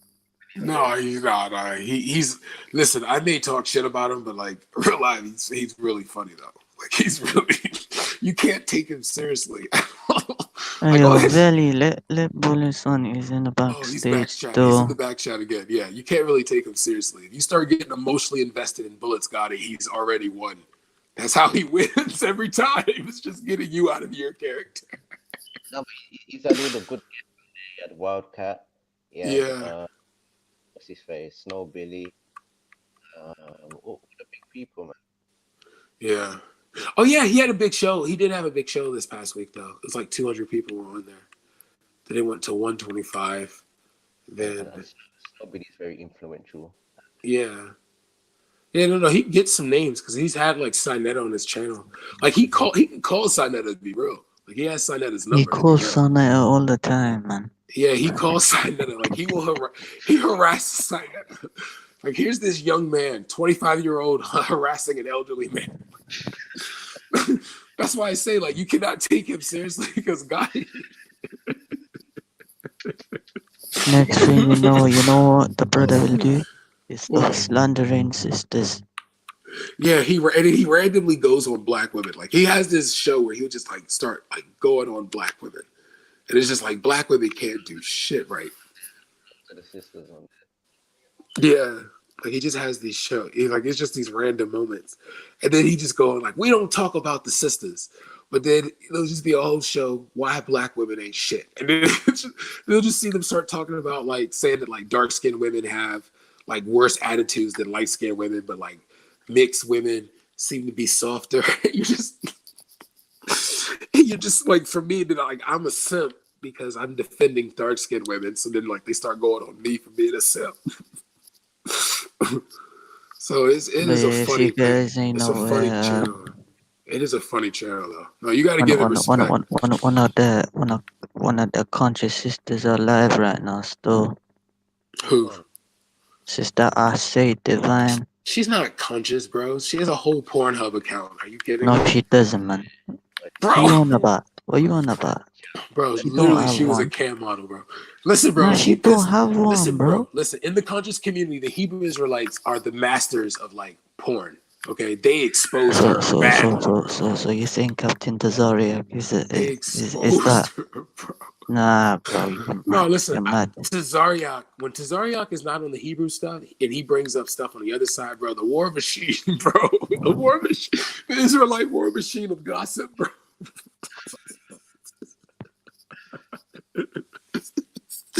Yo, it's to be respected, bro. Because they'll bring out videos, they'll have like the uncut version. It'll just be that one renegade Hebrew that just like starts posting the actual porn leak on a side that show one day.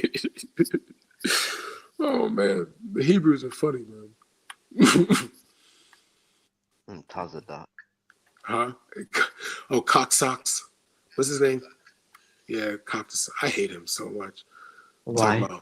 Because he considers himself to be like a black person that's uncooked.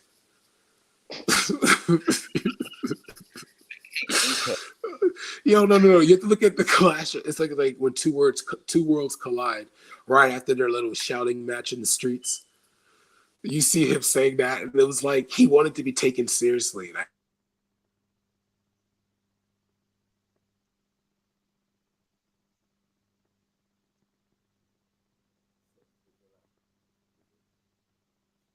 Why is it quiet? Oh, he's back. Your brother is back. Jeez, the big man is back. Schiffer's back in the building. Yes, brother Got man Shiver. like Bullets Gotti in the building. DC Brad got some bullets today. Gunshot. Oh, Shiver, you weren't here earlier, man. Missed it. I was here. I've been here the whole time, man. Oh, I hear you with your silent assassin voice, man. But like, what silent assassin voice, man? Me don't do them things. We don't do them things, you know. yeah. What's good though? You alright though, yeah? I'm good. Obviously, first day fasting, you know. I'm airing you. So good stuff. You're not fasting. I'm airing you, man. I am fasting, Turok. Have you kept the fast? You're watching Say that again. Haram. Huh? You're watching Uncle Shug. That's bare haram. Bro, listen. Big man. Yeah. I listen. I watch Uncle Shug, yeah. On when he's live. I don't watch his past streams. Are you mad? Are you man's microphones are stupid low though, man? No, but his mic is very low. You'll keep sharing it every minute. So you're possibly fasting. I don't share it. You just I shared don't it. share it. You're possibly sharing imams and things like that. Nah, who said that? You're fasting. Okay, and you're not possibly sharing Uncle Shug. I'm not sharing his channel, am I? Hey, yo, let me say something. Let me say something. Okay. Let me say something. Guys. The album is out. The world is not enough. Go cop that. Dat Piff, Spotify, iTunes, Google Play. I'm gonna Google that right now. What's the album called? The world is not enough. Go cop that album, man. What's the artist name? Bullets Gotti. That's the artist, man. Bullets Gotti. Is that you, yeah? Is it you, yeah? Yeah, it's me, bro. I'm saying, Izzy. I'm looking it up right now as we're talking. And I got the second album coming. The Son of Jah. That's coming real soon. Like I said, man, we working, man. We working. That's what I try to tell you, DC, Brad. We working, man. Yeah.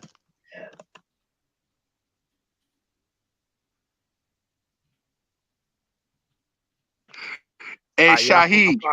I found it. Bullets got you, yeah? I found you. Yes, salute. And Shaheed, stop fucking cats, man. You hear me? Stop fucking cats, bro. Are you gonna keep talking about something I ain't talking about?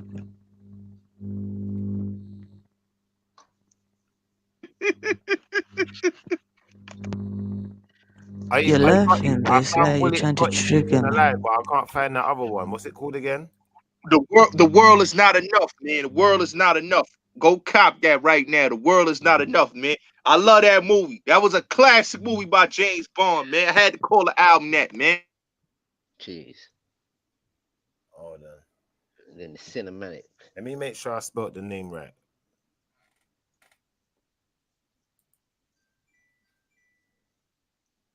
Yeah, I'm sure I spelled it right. Yeah, Saeed. The world is not enough. Hold on.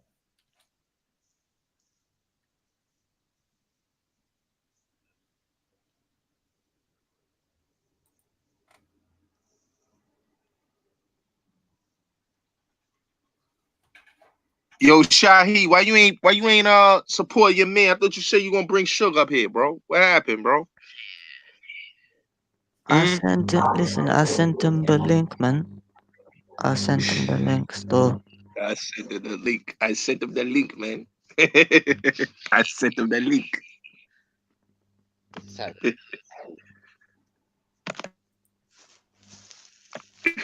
Shahi, you funny, bro. I sent him the link, man. I sent him the link. so now you're mocking our speed now. I see that still. I sent him the link, man. I sent him the link.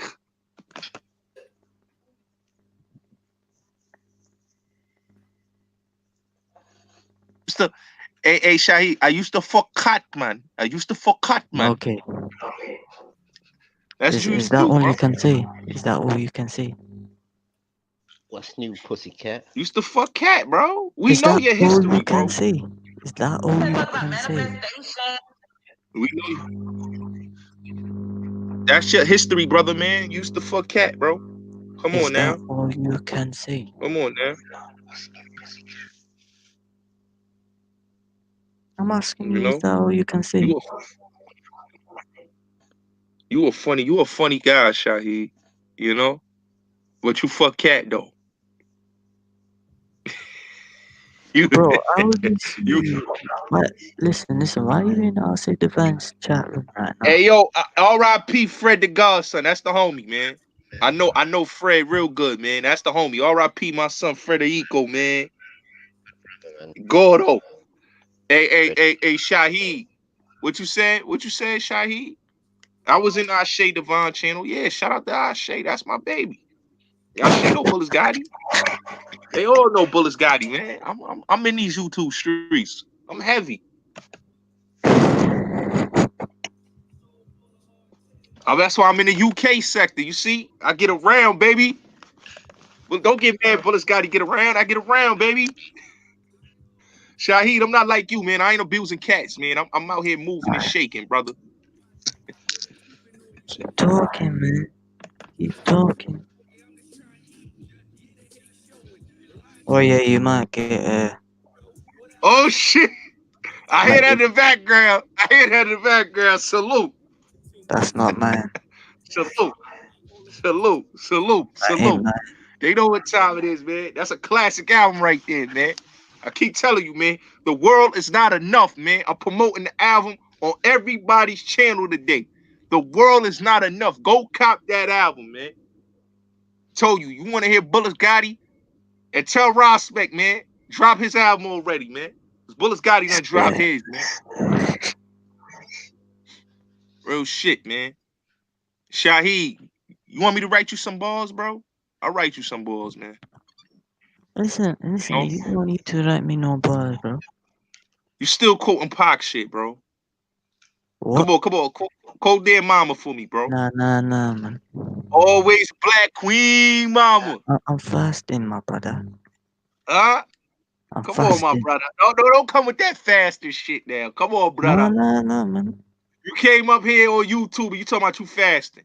Come on, Yeah, my I am brother. fasting. You not I am fasting, my brother. You not fasting, my brother. So You up here, Shahi, you up here on You're making YouTube, takfir on me. Come on, man. You see this brother making takfir Yo, on salute.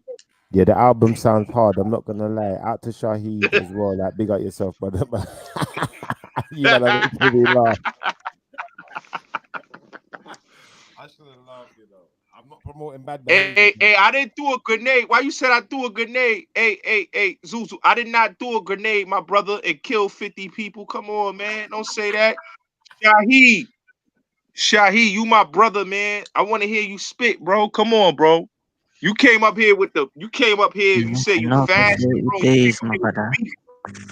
But not for 30 days. He don't spit bars, man. You can't expose Willis Gotti, brother. Come on, man. I spit bars, innit? So make sure everyone goes and looks up Shifadon on the Spotify as well. I got the single out. It's called Life Is Hard. Schiffer, There's a go couple other get that projects. Schiffer done. Go. Come on, make sure you get some Shifadon Hey, in your Schiffer, we gotta do a record together, bro. That sounds like a UK and plan America still. link up, man. We gotta do one. Come on, that sounds like a plan still. Real talk.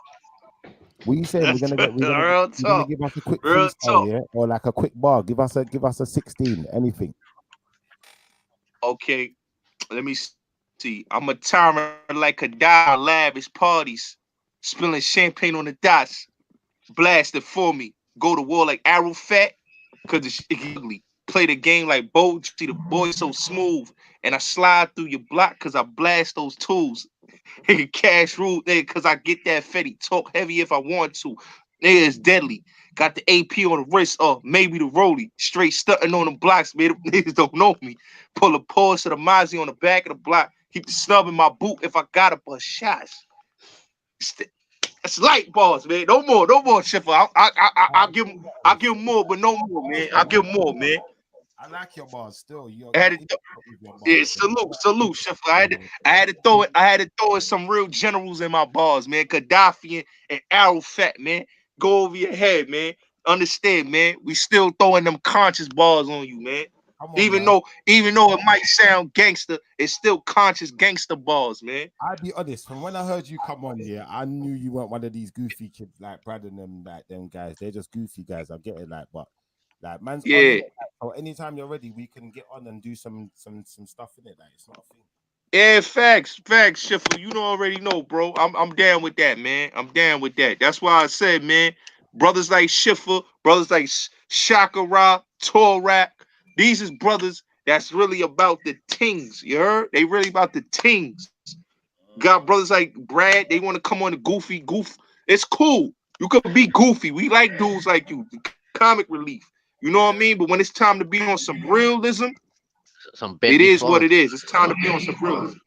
Yeah, but that baby boy thing done certain times. You have to leave that aside certain times. That's right. We gotta cut all that baby boy jokey joke shit. Come on, man. All the trolling. When people trying to build, we not about the trolling, man. We not about the trolling. That's what people gotta understand, man. Shaheed, I like you, Shaheed. Don't ever think I don't like you, bro. Yeah, I think you funny, bro. Where's the bars? I thought Yeah, come back, bro. Some bars in there. I was waiting for him to stay hold on. I've got bars. Yeah. What's going on, Torok? You got That's bars it. for us, yeah? You got a quick 16. Yeah, I've got a few bars. Yo, Brad, you got a 16, Brad. You got a 16, bro. Come on, give us a 16, Brad. Come on. Thought you was about black culture and that. Jeez. Come on, Brad. Come on, bro. Brad. I thought you had something, man. I thought you had some fire in the closet, man. The other day he was telling me I don't know who Big Pun is. I'm thinking this guy must can rap. What you saying, Torok? You gonna drop a 16, yeah? Oh, I don't know, mate. I don't know, you know. Yeah, drop something for us, Torok, man. We ain't heard you before. Oh God. Rap loud though, because your voice is low on the recording.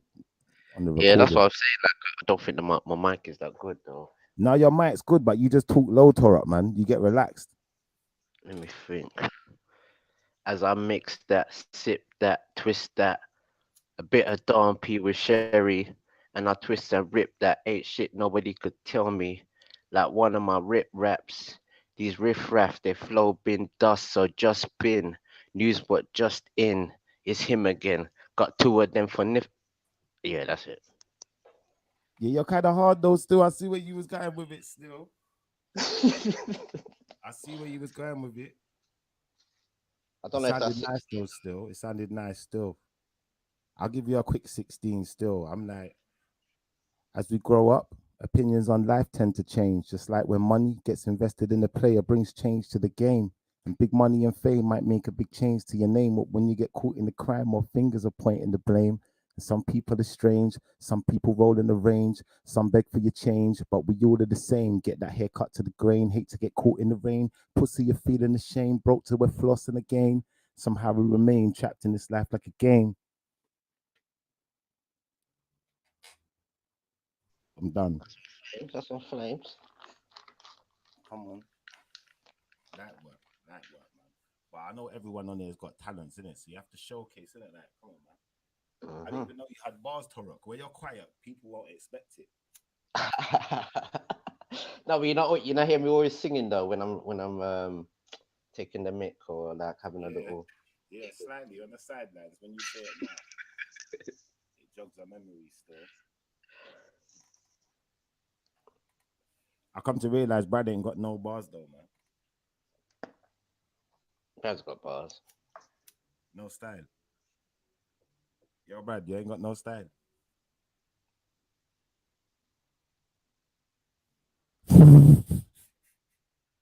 Maybe them man they deal with swag. I don't know. They might deal with swag. Who knows? It's Vellemy Car Fridays.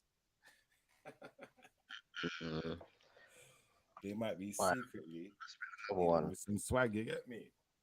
I'll spit another one. You got another one, yeah? Spit another one for us, Torah, man. Let me get some bars up here. I got some bars. Some bars. Real bars. Oh, how this now? Alright. I want to see if we can get you and Brad into a battle rap, Torah, man. I think you were destroyed, Brad. I don't think he's ready for you still. I think Brad's got bars, you know. Has Brad got bars, yeah? Yeah, I think so. I don't know, man. I ain't hearing no bars. He's got a lot of silence right now. Hey, Brad, what happened? The cat got your tongue? He got pause. Them man, they're on pause, for real. They're on pause. It's true. Oh, let me spit a 16 quickly. I said life's so fucked up and it's so crazy. Who said it's supposed to be your roses and daisies from London? And it's all about business. You can see I get busy, boozed up till I'm busy, breaking chips off a ciggy for a zoot, maybe a filly. Only flowers a girl gonna buy me is a bunch of lilies.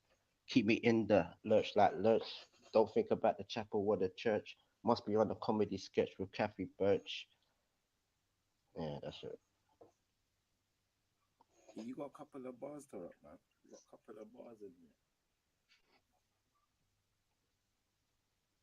We need to get a battle rap going, man. I think that would be funny still. If we get James Jones in the battle rap, that would be funny still. James Jones, if you're out there, like the challenge has been set to you, innit? I don't think you really want to go against me, but I'm confident that me or Torok can take you in the battle rap easily. Is it UK? Oh, is it US versus UK? Yeah. I don't know, man. I don't know. I was saying that you versus James Jones, but if someone else has put that in the comments, then that was their doing, isn't it?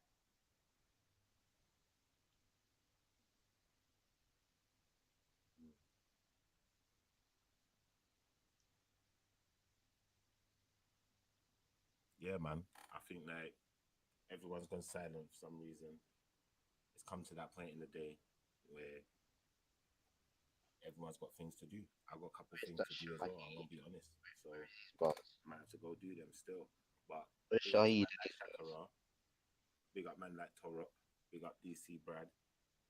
Big shout out to Bullet Scotty and them man there. Album out right now. New York massive. Make sure you get that in the flipping. Going to datpiff.com. Yeah, me. What do you do reggae as well? The World Is Not Enough is the mixtape. Make sure you look up Schiffer Don as well. Yeah, the Schiffer show is going to be back on from next week as well. Starting at like 8:30. Oh, I shouldn't talk like this. All right, But no, seriously, I'm gonna be back on from next week. But like, we just done a little pilot. We thought we'd see how it goes, and it seems like people are wanting the Schiffer show, so we're gonna keep running. So, Torok, what else is going on out there in the world? Can you teach them something? Can you tell them something? What is going on? What is going on? What is going on? I'm about to bounce out of this, though.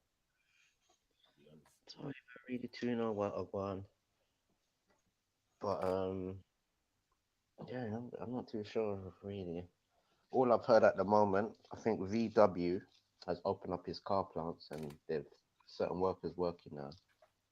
I don't know if other places will follow soon. Hey, Torok, do you know what you could do? Maybe you could show us some of the connections between the Arawak languages and the Hebrew language and whatever else. Like, show us some of that, man. Like, pull up some documents for them, man. I don't know if you can share screens where you're at, though. That would be nice. No. You can put them on your camera, though, innit? No, but it's on my phone, though. Ah, because it's on the phone. Yeah. I think that would be good, though, man. Why you got a chance, innit? Because a lot of time people just start talking over you. I come to realize they don't really want to hear. They'll ask questions, but they just really want to just try to go at you. They don't really want to hear the answer sometimes. So you have to be careful when you're talking. I realize. Yeah, I was talking about earlier, like there's some relations to some of the Hindu or Tamil gods and the Mayan gods. Yeah. And certain things like that. For some reason, I don't know why, but they say Tamil is supposed to be the mother of all languages, and that from Tamil you get to understand a lot of the identity, what they're trying to describe, and the origins of certain way they made those sounds or word sound vibrations. We'll get into some of that in it, so I can listen to you while I'm out. I'm gonna lock off of this profile, but I'll jump back on with my other profile in a bit, innit? Like, I'm listening the same way though. Yeah, might so put that some comments in the chat room. yeah, I don't know if anybody's heard about this. Big up, brother. Sorry, man. I'm jumping out here, but I'll see you in a hot minute. Alright. Bless up, you man. Done. Let me see. Where's Brad? Brad.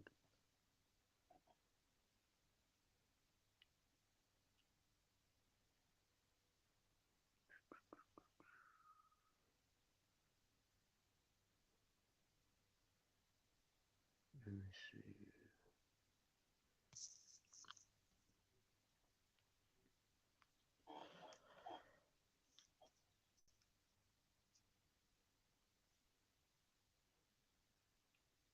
Yeah, it says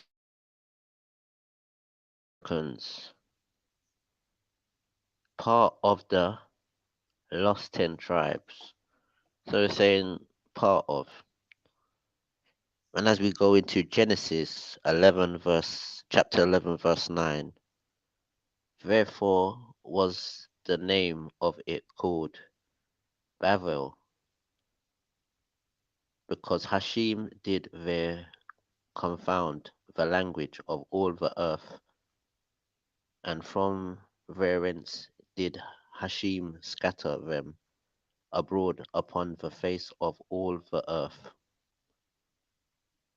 So we have to see, who is this brother called Hashem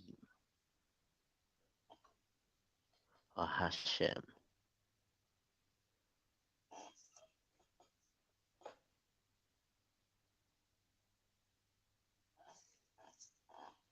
That was from Genesis chapter 11 verse 9.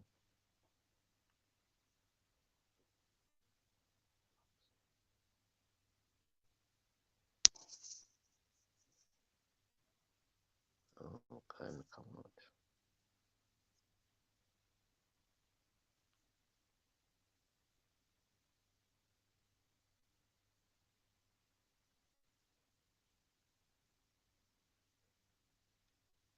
So basically, the Israelites are supposed to be a people that is scattered everywhere, or there's nations of people scattered everywhere, and this is from Genesis. And it says, let me see.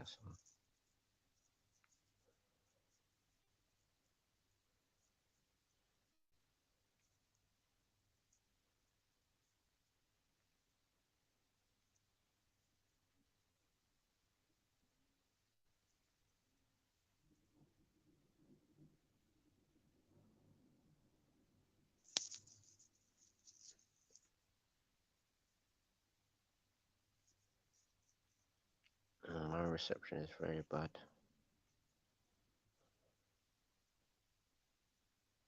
I know you went in there.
Yo, what's going on, bro? Why so religious? You there? How goes it? How goes it, buddy? Thanks for letting me on. I just Yeah, man. came. You know what? Yeah, you remember you said you. Sorry, you wanted to. Sorry to cut you there. You said you wanted to present something the other day. Yeah. Yeah, You wanted yeah, to and do a I'll do that. presentation But or also, something the other day. Yeah. So like, yeah, why if you you've got allow the me to time now? screen share, I'll Yeah. do it in just a moment. Yeah, and Yeah. You can do just for your. you to know for later, I put in the back chat here 3 articles about ancient, because that was the big thing that Shakara had a problem with the Madagascar people, is he was saying that, oh well, maybe it came from Asia. Nobody knows how long they've been doing it.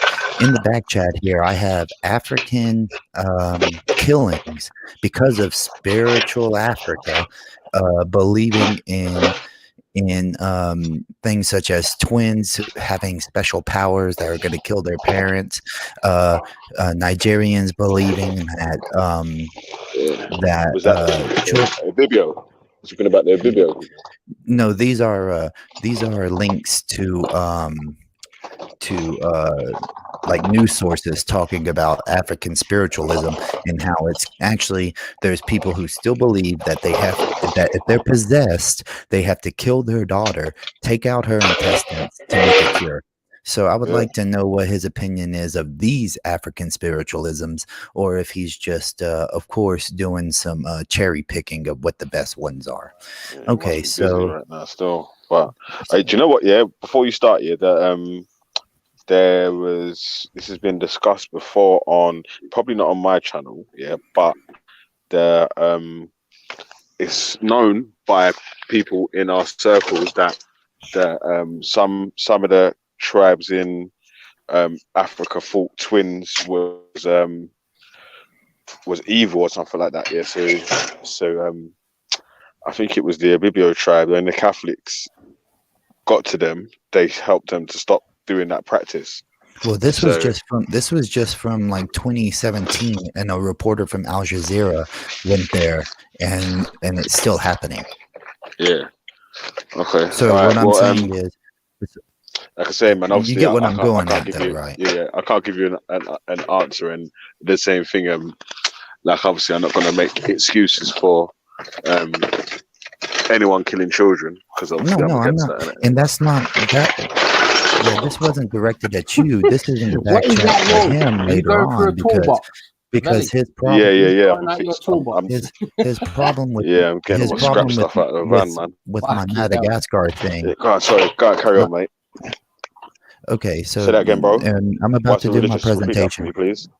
Oh, I'm about to do my so what I was saying was, his problem with the Madagascar people digging up the dead bodies or whatever was, he was saying, oh, there's no proof that it's how long it's been in Madagascar, if this is even African spiritualism, or is it from Asia, Eastern Asia. So here I was just bringing proof of things inside of Africa that has to do with African spiritualism with ancient ties. So that's the only reason I was doing that.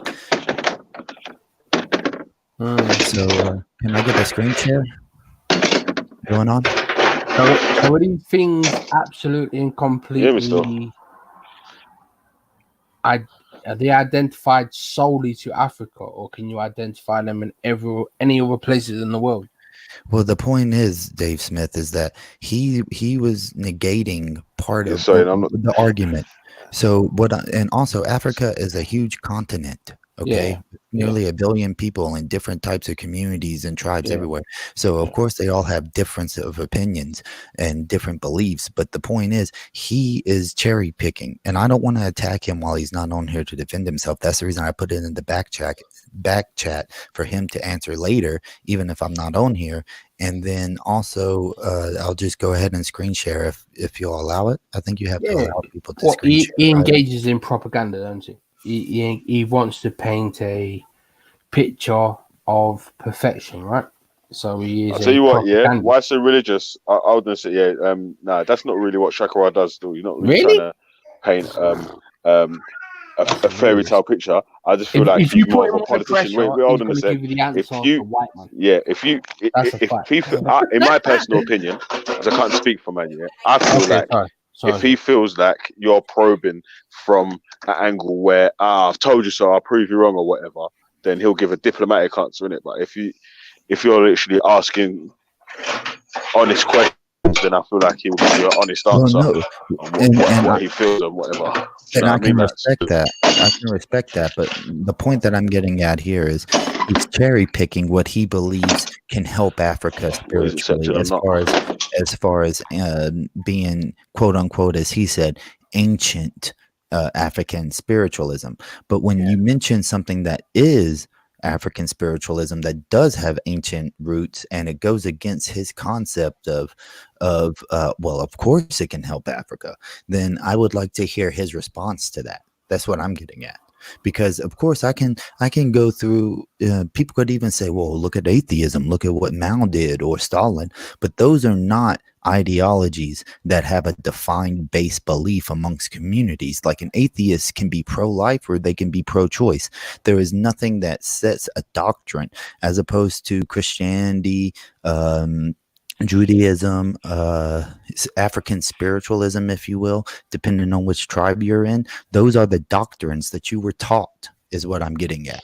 Yeah, but he needs a new wave, right? He's a new wave. I got cut off when I was talking. I was chatting and my reception went still. Yes, and again, when I have spoke to Shax about the African spiritual systems, what he would preferably install if it was up to him, it would be a cherry picking of the best of. Do you know what I mean? All the stuff that you see anywhere like harming children, this is that's twins are evil and all that's not going to be carried on.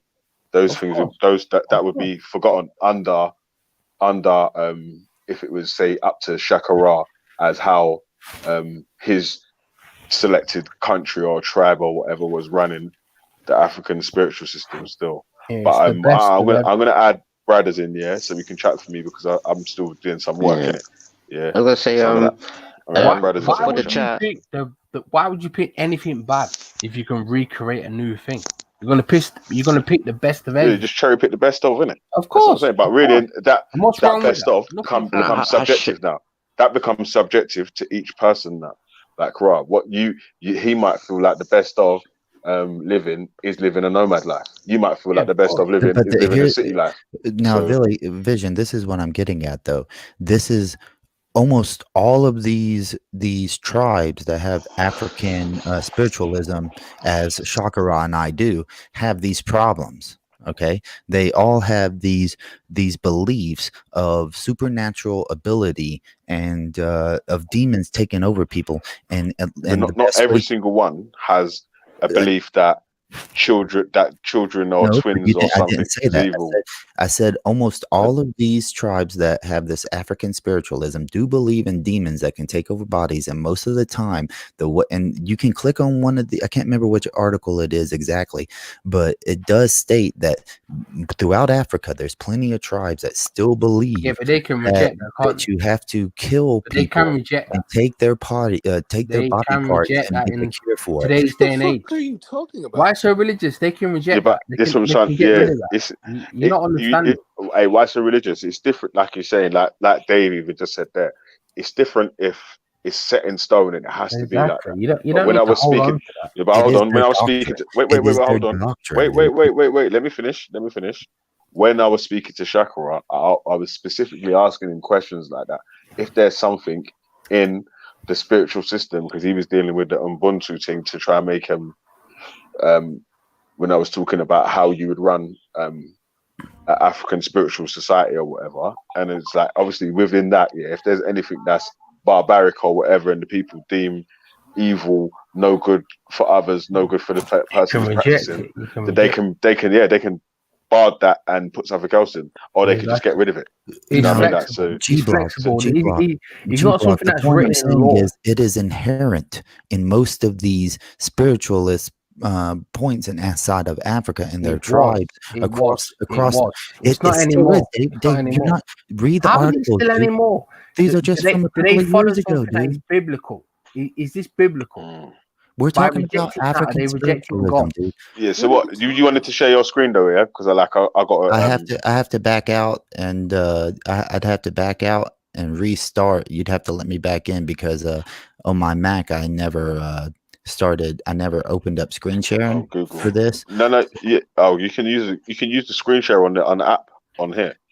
No, yeah, but it's but I had using to the go Google to Chrome I had tab. to go to my security and privacy, and it says that to do it on Chrome now, I have to quit it and restart it. So you'd have to let me Okay, back all right. in. Yeah. When you're ready. Is he saying Okay, these give me laws just are one God? moment. All right, mate. Yo, brothers, Bro, welcome is on, that bro. dude from Yeah, big up America? yourself, Dave. Bro, is that What you dude saying, from man? America, bro? If they're not Yeah, God, yeah. then Why they so don't change. religious? He's atheist still, but he's just anti everything in it. So, but Yeah, basically, the atheists can't be running everything, bro. he is saying, If those laws are not God, you yeah, can no, change he's those saying that, laws. he's saying that because he was debating with Shax the other day about African spiritual systems, but his point was that there's African spiritual systems that do child sacrifice and all them sort of stuff like that, and obviously Shakara was saying that obviously that's not the ones that he's going to be trying to follow. Or Well, that's the best thing. That's the best thing about those things, isn't it? They're flexible. They're not set in stone. It's not God. Right. But then why so religious brought up a spiritual system that had something about they was dancing with dead bodies or something like that, yeah. And Shakra was saying he's not sure if that's from Africa or if it was imported. Do you know what I mean? Like, because it wasn't sure when that had come in. He's gonna have but to he's prove now going to share his prove screen that's God. and do But he he's doesn't going to know do a that he screen has share. to now. He does Yeah, do a realize screen that. share. He's gonna have to prove that that's the word of God or something. Like No, he has people to don't have prove that it is a flexibility. practice that contains the entire African continent. Oh, If man. it's a practice that's in a particular region, he's He's got his what's called, man. Yeah, but that's the Let's best see thing what's going about on. All right, y'all. So I've been given the floor to give this presentation. This is because the other day. Well, listen, I'm going to jump off though, yeah. But you lot be good with each other and whatever. I'm going to be listening. Like I got, I'm trying to do some work to scrap some copper, this, that, and the other. Yeah, so. Okay, so this is because the other day I used Ibn Asaq as a source, and Samaroon and Munda in the chat were saying, "Oh, you can't use Ibn Asaq. He's not Sirah. He's not Sunni." So what I did was started going through my copy of Reliance of the Traveler. So, I mean, not Reliance of the Traveler. I'm sorry, Sirat Rasulallah, the life of the prophet or whatnot. And I started comparing them to sources that are given inside of Islamic teachings on websites, inside of hadiths, inside of tafsirs. So let's actually see if any of these actually compare. So right here we have the lineage of Muhammad, allegedly all the way back to Adam. Now on the Wait, left. hold on. I thought you were talking about African spiritual systems. All right. No, this was a presentation that we were bringing up that Okay. that I asked G Block if I could do today, and he said that he would try to make time for me, and thankfully he did, and I'm really appreciative of that. All right, go ahead. My apologies. I didn't know about that. It's fine. So as you can see, the lineage from this Islamic site, okay, that they present is the exact same as Ibn Asak's that he gives. Exact same, no problem here. And this is something that is taught as Sirah, okay, as defined Sunnah that Muslims must follow. So this is directly from Ibn Ashaq. Now here, what I've done so that I could give the information adequately, I blocked out parts that are not relative to the actual stories that are on the Sheikh's website. But as you can see here, in Najran, there were some people who held the religion of Isa be Maryam, a virtuous and upright people who followed the gospel. And up here, it says among the followers, at the very top, it says, among the followers of Prophet Jesus and the son of Maryam was a man whose name was Famiyan. And as you can see in the part that is Ibn Asaq, they say the same thing. It was Famiyan. Okay, and he converted people to this religion. Now, if we keep going down, it says the origin of Christianity in Najum was due to a man named Famiyan. There we go. So this is a sheikh. Okay, so you have to say nothing else. They are using these sources that Samaroon and Munda are saying, oh no, you can't trust Ibn Asaq. But these sheikhs are, and they're propagating it. Now, he would not eat except from that which he earned for himself, and he used to work as a builder. As you can see here, it says on the left side of the page, right above the bottom black block, he used to wander between town. As soon as he came, he moved to another, eating only what he earned, for he was a builder by trade using mud bricks.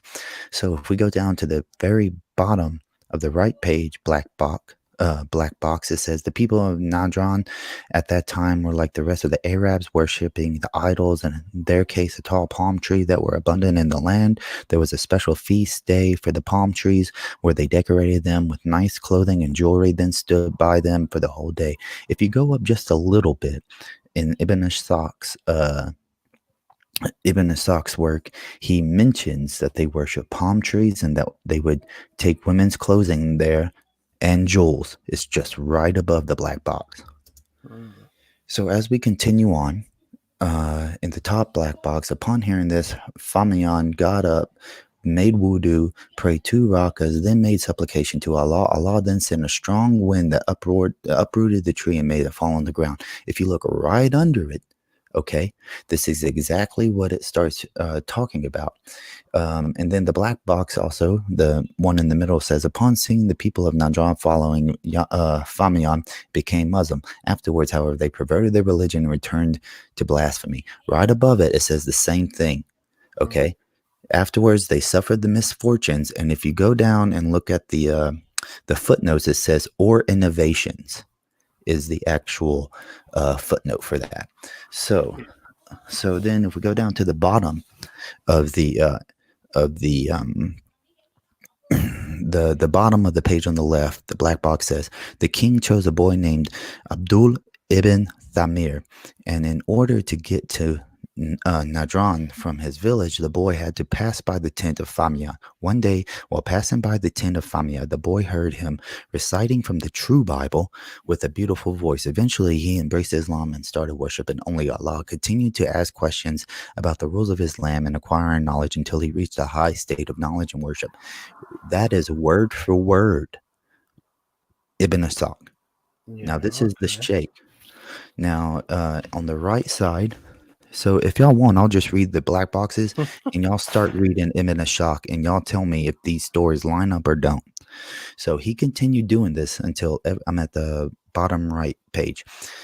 He continued doing this until every person in Najam with an ailment or an affliction had followed him with embrace Islam. The boy had made supplication to Allah and they were all cured. Then the boy was brought in. The king handed him over to some of the soldiers and told them on the mountaintop. The boy then went back to the king safe and sound. They went, and when they reached middle of the ocean, again the boy returned safe and sound to the king, who was again astonished to see the boy. Teachings differ, saying the king shot him with an arrow and did not die, also the king. So there are going to be little differences, but even inside Islamic sources, there's differences between hadiths, and I'll bring that up too in this. And there's differences between tafsirs and collections and stuff like that. So that's nothing. That's nothing that is This is the abnormal. The king circumstantial then evidence, placed right? fuel. This is circumstantial. The king what? You can't apply this to the whole No, of this is Africa. Yeah, it's circumstantial. this is Sirah. Yeah, it's circumstantial. This is Islam. This is Islam, dude. Yeah, Islam is not. I'm talking about the Yeah, but history. This is the historical book of Muhammad and his life, Sirat Rasulullah. and that does not apply to the whole of Africa, and it I'm doesn't not apply talking to the about whole Africa of anything. right now. We're not talking about Yo, Africa right now. Getty's on the panel. What's up, Getty? The king then You're placed talking about fuel on certain. board. Go on, sorry. I'm talking. So I'll explain again. What we're talking about here is the other day, 2 Muslims got on to me for using Ibn Asaq as a hadith, and they were saying not to use Ibn Asaq. And so what I did was go through and the first 40.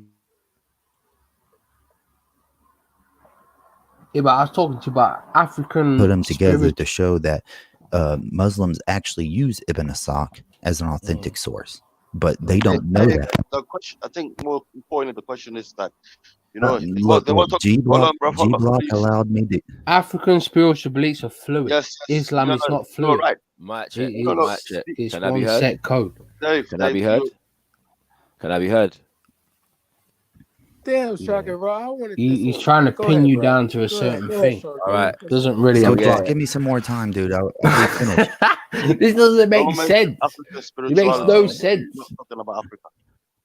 All right. So yeah. G Block has granted me time to talk about this, y'all. So please just let me run through this real quick, and I'll give the channel back My to bad, you. bro. My bad. Respect. Sorry. You're fine. You're fine. So this is another Islamic site that teach most of the story. And this is IslamicEncyclopedia.com.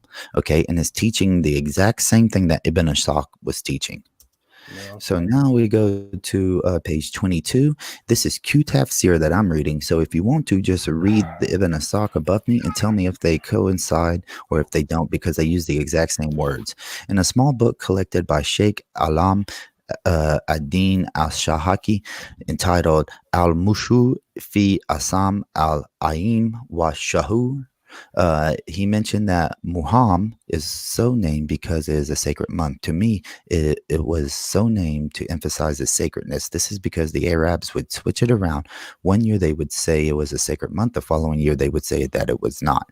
The author said, and Safar, which is another word exactly used by Ibn Asaq, is so named because they used to leave their homes during the month of the fighting and traveling. When saying Safir, a place, it means to leave. Now, if we go to the right side, we have Tafsir al-Ja'alain, and we also have Ibn Abbas. Now, both of these use the exact same words, okay? Muhammad, okay? And it also uses Safar.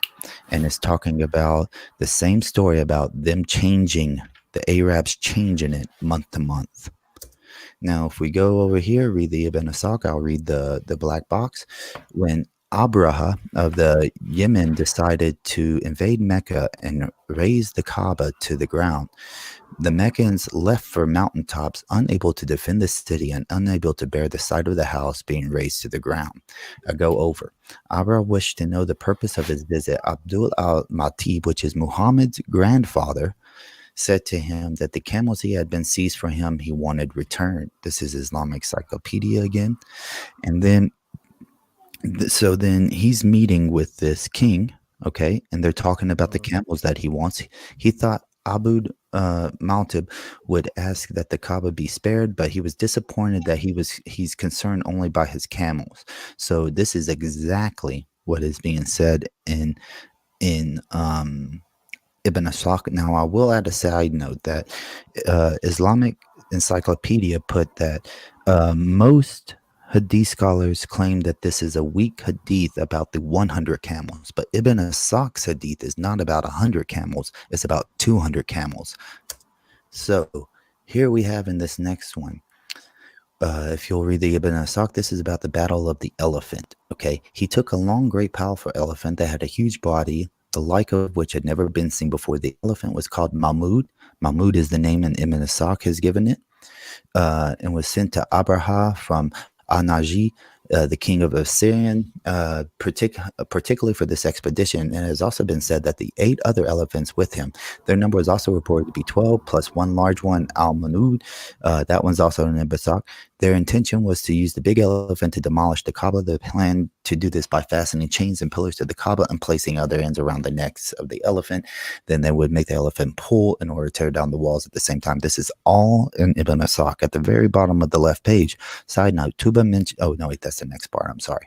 So go to the right side of the page. This is Ibn Kathir's. Men beat the elephant in an attempt to make it rise, but it refused. They beat it on the head with axes and hooks, staffs to pull it out of the resistance and make it stand, but it refused. So they turned him towards Yemen, and he rose and walked quickly. Then they turned him towards Asham, and he did likewise. So this is all that is coming exactly from Ibn Ashaq. Now, at the bottom, what I did on the side of the left side box. Side note, Tuba mentioned this battle before happened in Ibn Ashaq. On page 9, the site is interpolation, or that the product of a later age, because the story of the elephant belonged to this expedition of Abraham and the Assyrian. And then there's a picture of, on the right side on the bottom is the picture of page 9 of Ibn Ashaq. Now, right here, this one is very curious. This one should make Muslims ask. So, on the Ibn Ashaq version, it says, I was told that I'm reading the Ibn Ashaq, not the boxes, okay? I was told that the apostle of God said, I saw Amir B. Lahi dragging his intestines in hell. When I asked him about those who lived between his time and mine, he said they had perished. Now go to the next hadith that he gives. He says, God saying to Aktam bi al-Jun al-Kuzi, right?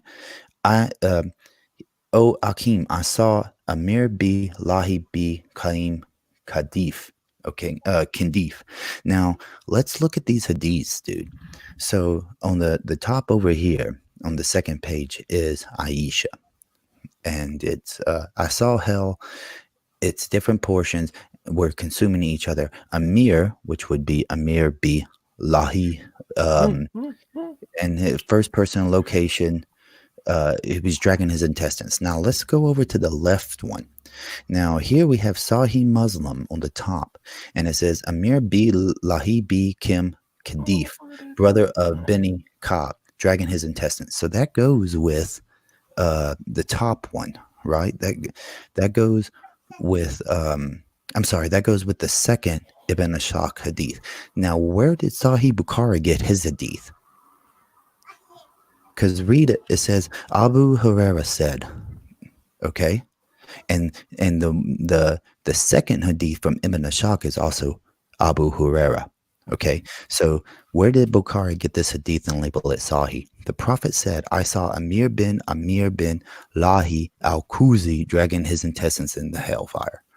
Now, if you notice, it's not al-Kuzi that Abu Hurairah is saying Muhammad is talking about. That is who Muhammad is talking to. So where did this happen? Why are you trusting? You're saying you can't trust Ibn Ashaq, yet you have two hadiths, the Aisha and the Abu Hurairah at the top of Sahih Muslim, that are the exact same hadith, but then Sahih al-Bukhari messes up on the hadith. Which one is Sahih? Moving on. So, here we have Ibn Ashaq on the right side, and this is all about the people and who the Arabs used to worship beforehand. And as you can see, I have Tafsir al-Ja'alain, Tafsir Ibn Abbas, Tafsir from Kathir, and they all are using the same information from Sirat Rasul Allah, Okay, this verse was Alja Alain says it is no piety to come in the houses from their backs in your state of pilgrim, and that's what the Arabs used to do. Is what Ibn Kathir, Ibn Ashaq says. And then you have Ibn Abbas. It says the verse was Hina and Kuza, who used to enter their houses during the time of ritual concentration from the back or from the roof. And then we also have at the very bottom Q Tafsir, which is Kathir, and he's mentioning the same thing. Now, one thing I would bring up real quick.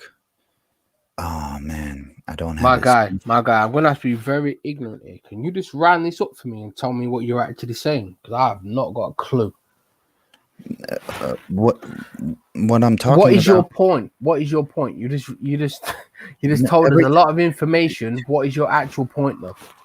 So the point that I'm talking about was from 2 days ago with two Muslims who were saying to me that because I used Ibn Ashaq, that I was lying about Islam.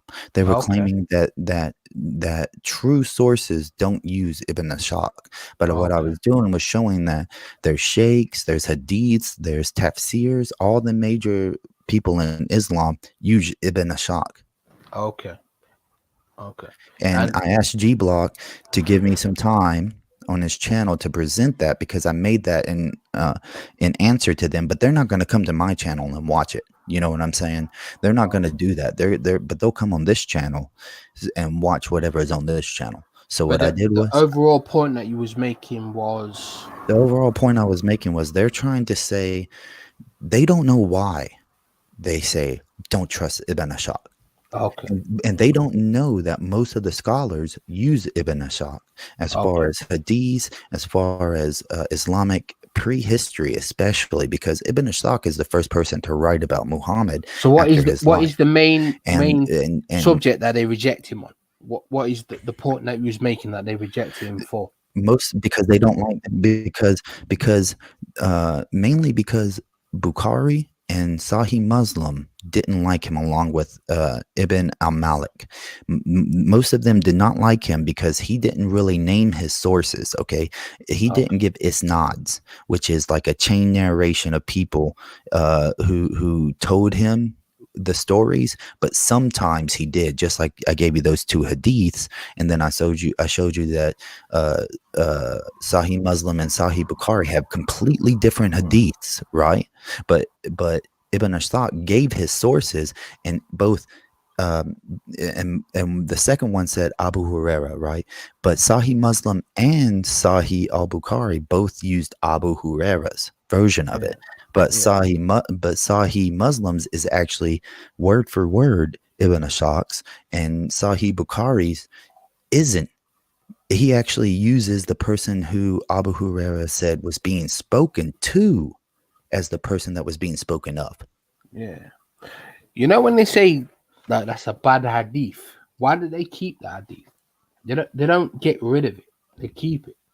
But in the argument and in the moment, they'll say, "Oh, that's a bad hadith," but it will remain. They don't get rid of it. What? Why is that? Well, if you maybe I should screen share this. I'll show you. Albani. Wait 1 second.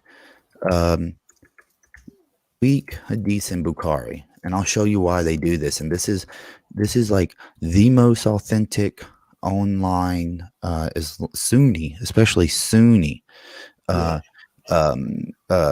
website. So let me show you this. It's weird that they declare something weak, but they don't get rid of it. So here, can y'all see this? So this is talking about how there are hadiths inside of al-Bukhari that are weak, that are da'if. Okay, but no, we can't see anything on the screen. You're sharing your screen. It says I'm sharing.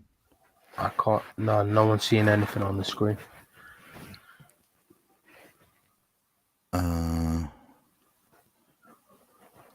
John Wick's losing his mind in the chat, though. I don't know. It says it. He's losing his mind. Oh well.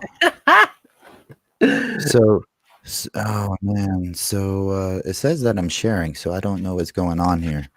So Screen share either I've got again. a delay or no one's seen you share your screen. Chrome tab maybe. Boring. Yeah. See a lot of insecure people in the chat. Calm down, man. Okay, is it sharing now? No. In just a moment it should, I guess, Okay, because okay. Yeah. Okay, so this is Al-Bukhari's. Are there any daif / weak hadiths in Al-Bukhari and Muslim? It goes on to say that even Albani said yes, that there are, and then that there was scholars before him that said that there are. Okay, now these are supposed to be the books of the Sunnah. These are supposed to be revelation from Muhammad, but somehow weak hadiths got in there. And your question was, why don't they throw them away? Well, let me show you this. This is what they tell the Muslims to do. Okay. Okay, right here. We want to affirm, in fact, it is that we should refrain from discussing such issues in which it is not appropriate for anyone to indulge except senior scholars of hadith. So that's the reason they don't throw them out, is because in their mind, if they throw out these 4 books, if they let's say there's 4 hadiths inside of Sahih Bukhari, right, that are weak. Yeah. If they take those hadiths out and then start selling al-Bukhari books without those hadiths, where does it stop? Okay. Because it's going to start being like, oh wait, we just found another hadith that is Everything's up for question. Yeah. Yes, everything is up for question. So they're saying, don't even discuss. It says here, don't even discuss certain issues, dude. You know what I'm saying? Like, so lying, when it comes to being dishonest, is kind of a thread through their religion, right? yeah. If the hadiths are called into question, right? If the hadiths are called into question, then that means that they're not revelation. And once you break down one of them, then that means that all of them. Because what a lot of people don't understand is that Bukhari is 7,000 hadiths. Sahih Muslim is 5,000, and about 60% of those hadiths are the same hadiths between the two, along with Ibn Majah, the ones that are actually Sahih. That's about 2,000 that share semblance between. But now look, I've waited for you for a long time, bro. You know, even like further away, what my point of question was is gonna get further diverted, isn't it? But let me try to make it simple here. Like, look, me as a East Africa, I'm never gonna put this box of me being African no more, cause like I don't think we African call ourselves African when we have enemies. You know, they call us enemies. I gladly call them our biggest enemy from the past and the future and what's going on for us. Yeah, and I'm talking about the West Africans. But let's leave that to the side. You, as an anti-Muslims, yeah, you hate Muslim every day. Getty, you hate West Africa. Why don't you work hard on trying to get your government to just leave like 2,000 troops in Iraq right now? Why? What's the reason for that? I totally support us being out of Iraq, dude. I don't believe any foreign nation should be inside of Iraq or Afghanistan. I don't know what you're talking He does about. not care. Don't negotiate with him. You know, has done and that, because I know I don't know that much, but if you acting and you act like with your white man and fucking and science and all of that, like you know more than we do, yeah. So the question is, listen. Obviously, you've got the West African under your head. No, you must teach me very racist. How high? Why are you so racist, bro? You're not meant to be racist. Why are you racist, bro? You know this. I haven't mentioned anything about race, dude. What are you talking about? No. I'm on about Asketi. He's You very won't leave us racist. alone. You will not leave us alone. Like, you know, you have these eaters over there that, you know, you have controlled the market of oil, and now you're trying to come. You're not talking about anything. That's not me personally, dude. Don't What are you talking negotiate about? with him. Don't negotiate What are with you him. talking about, dude? So I am I allowed to say no? Wait, let me put it this way. Don't negotiate So with him. You little prick. Medulla, you're comparing. Medulla, give me 1 second, and I'll make a comparison. 1 second, so I can make a comparison. Don't negotiate with him. He's a terrorist. So you comparing me, all of that shit, Medulla, all of that shit, bro. Dave Smith, let me answer this real quick. Let me answer this real quick. Medulla, you comparing me, Medulla, shut up, dude.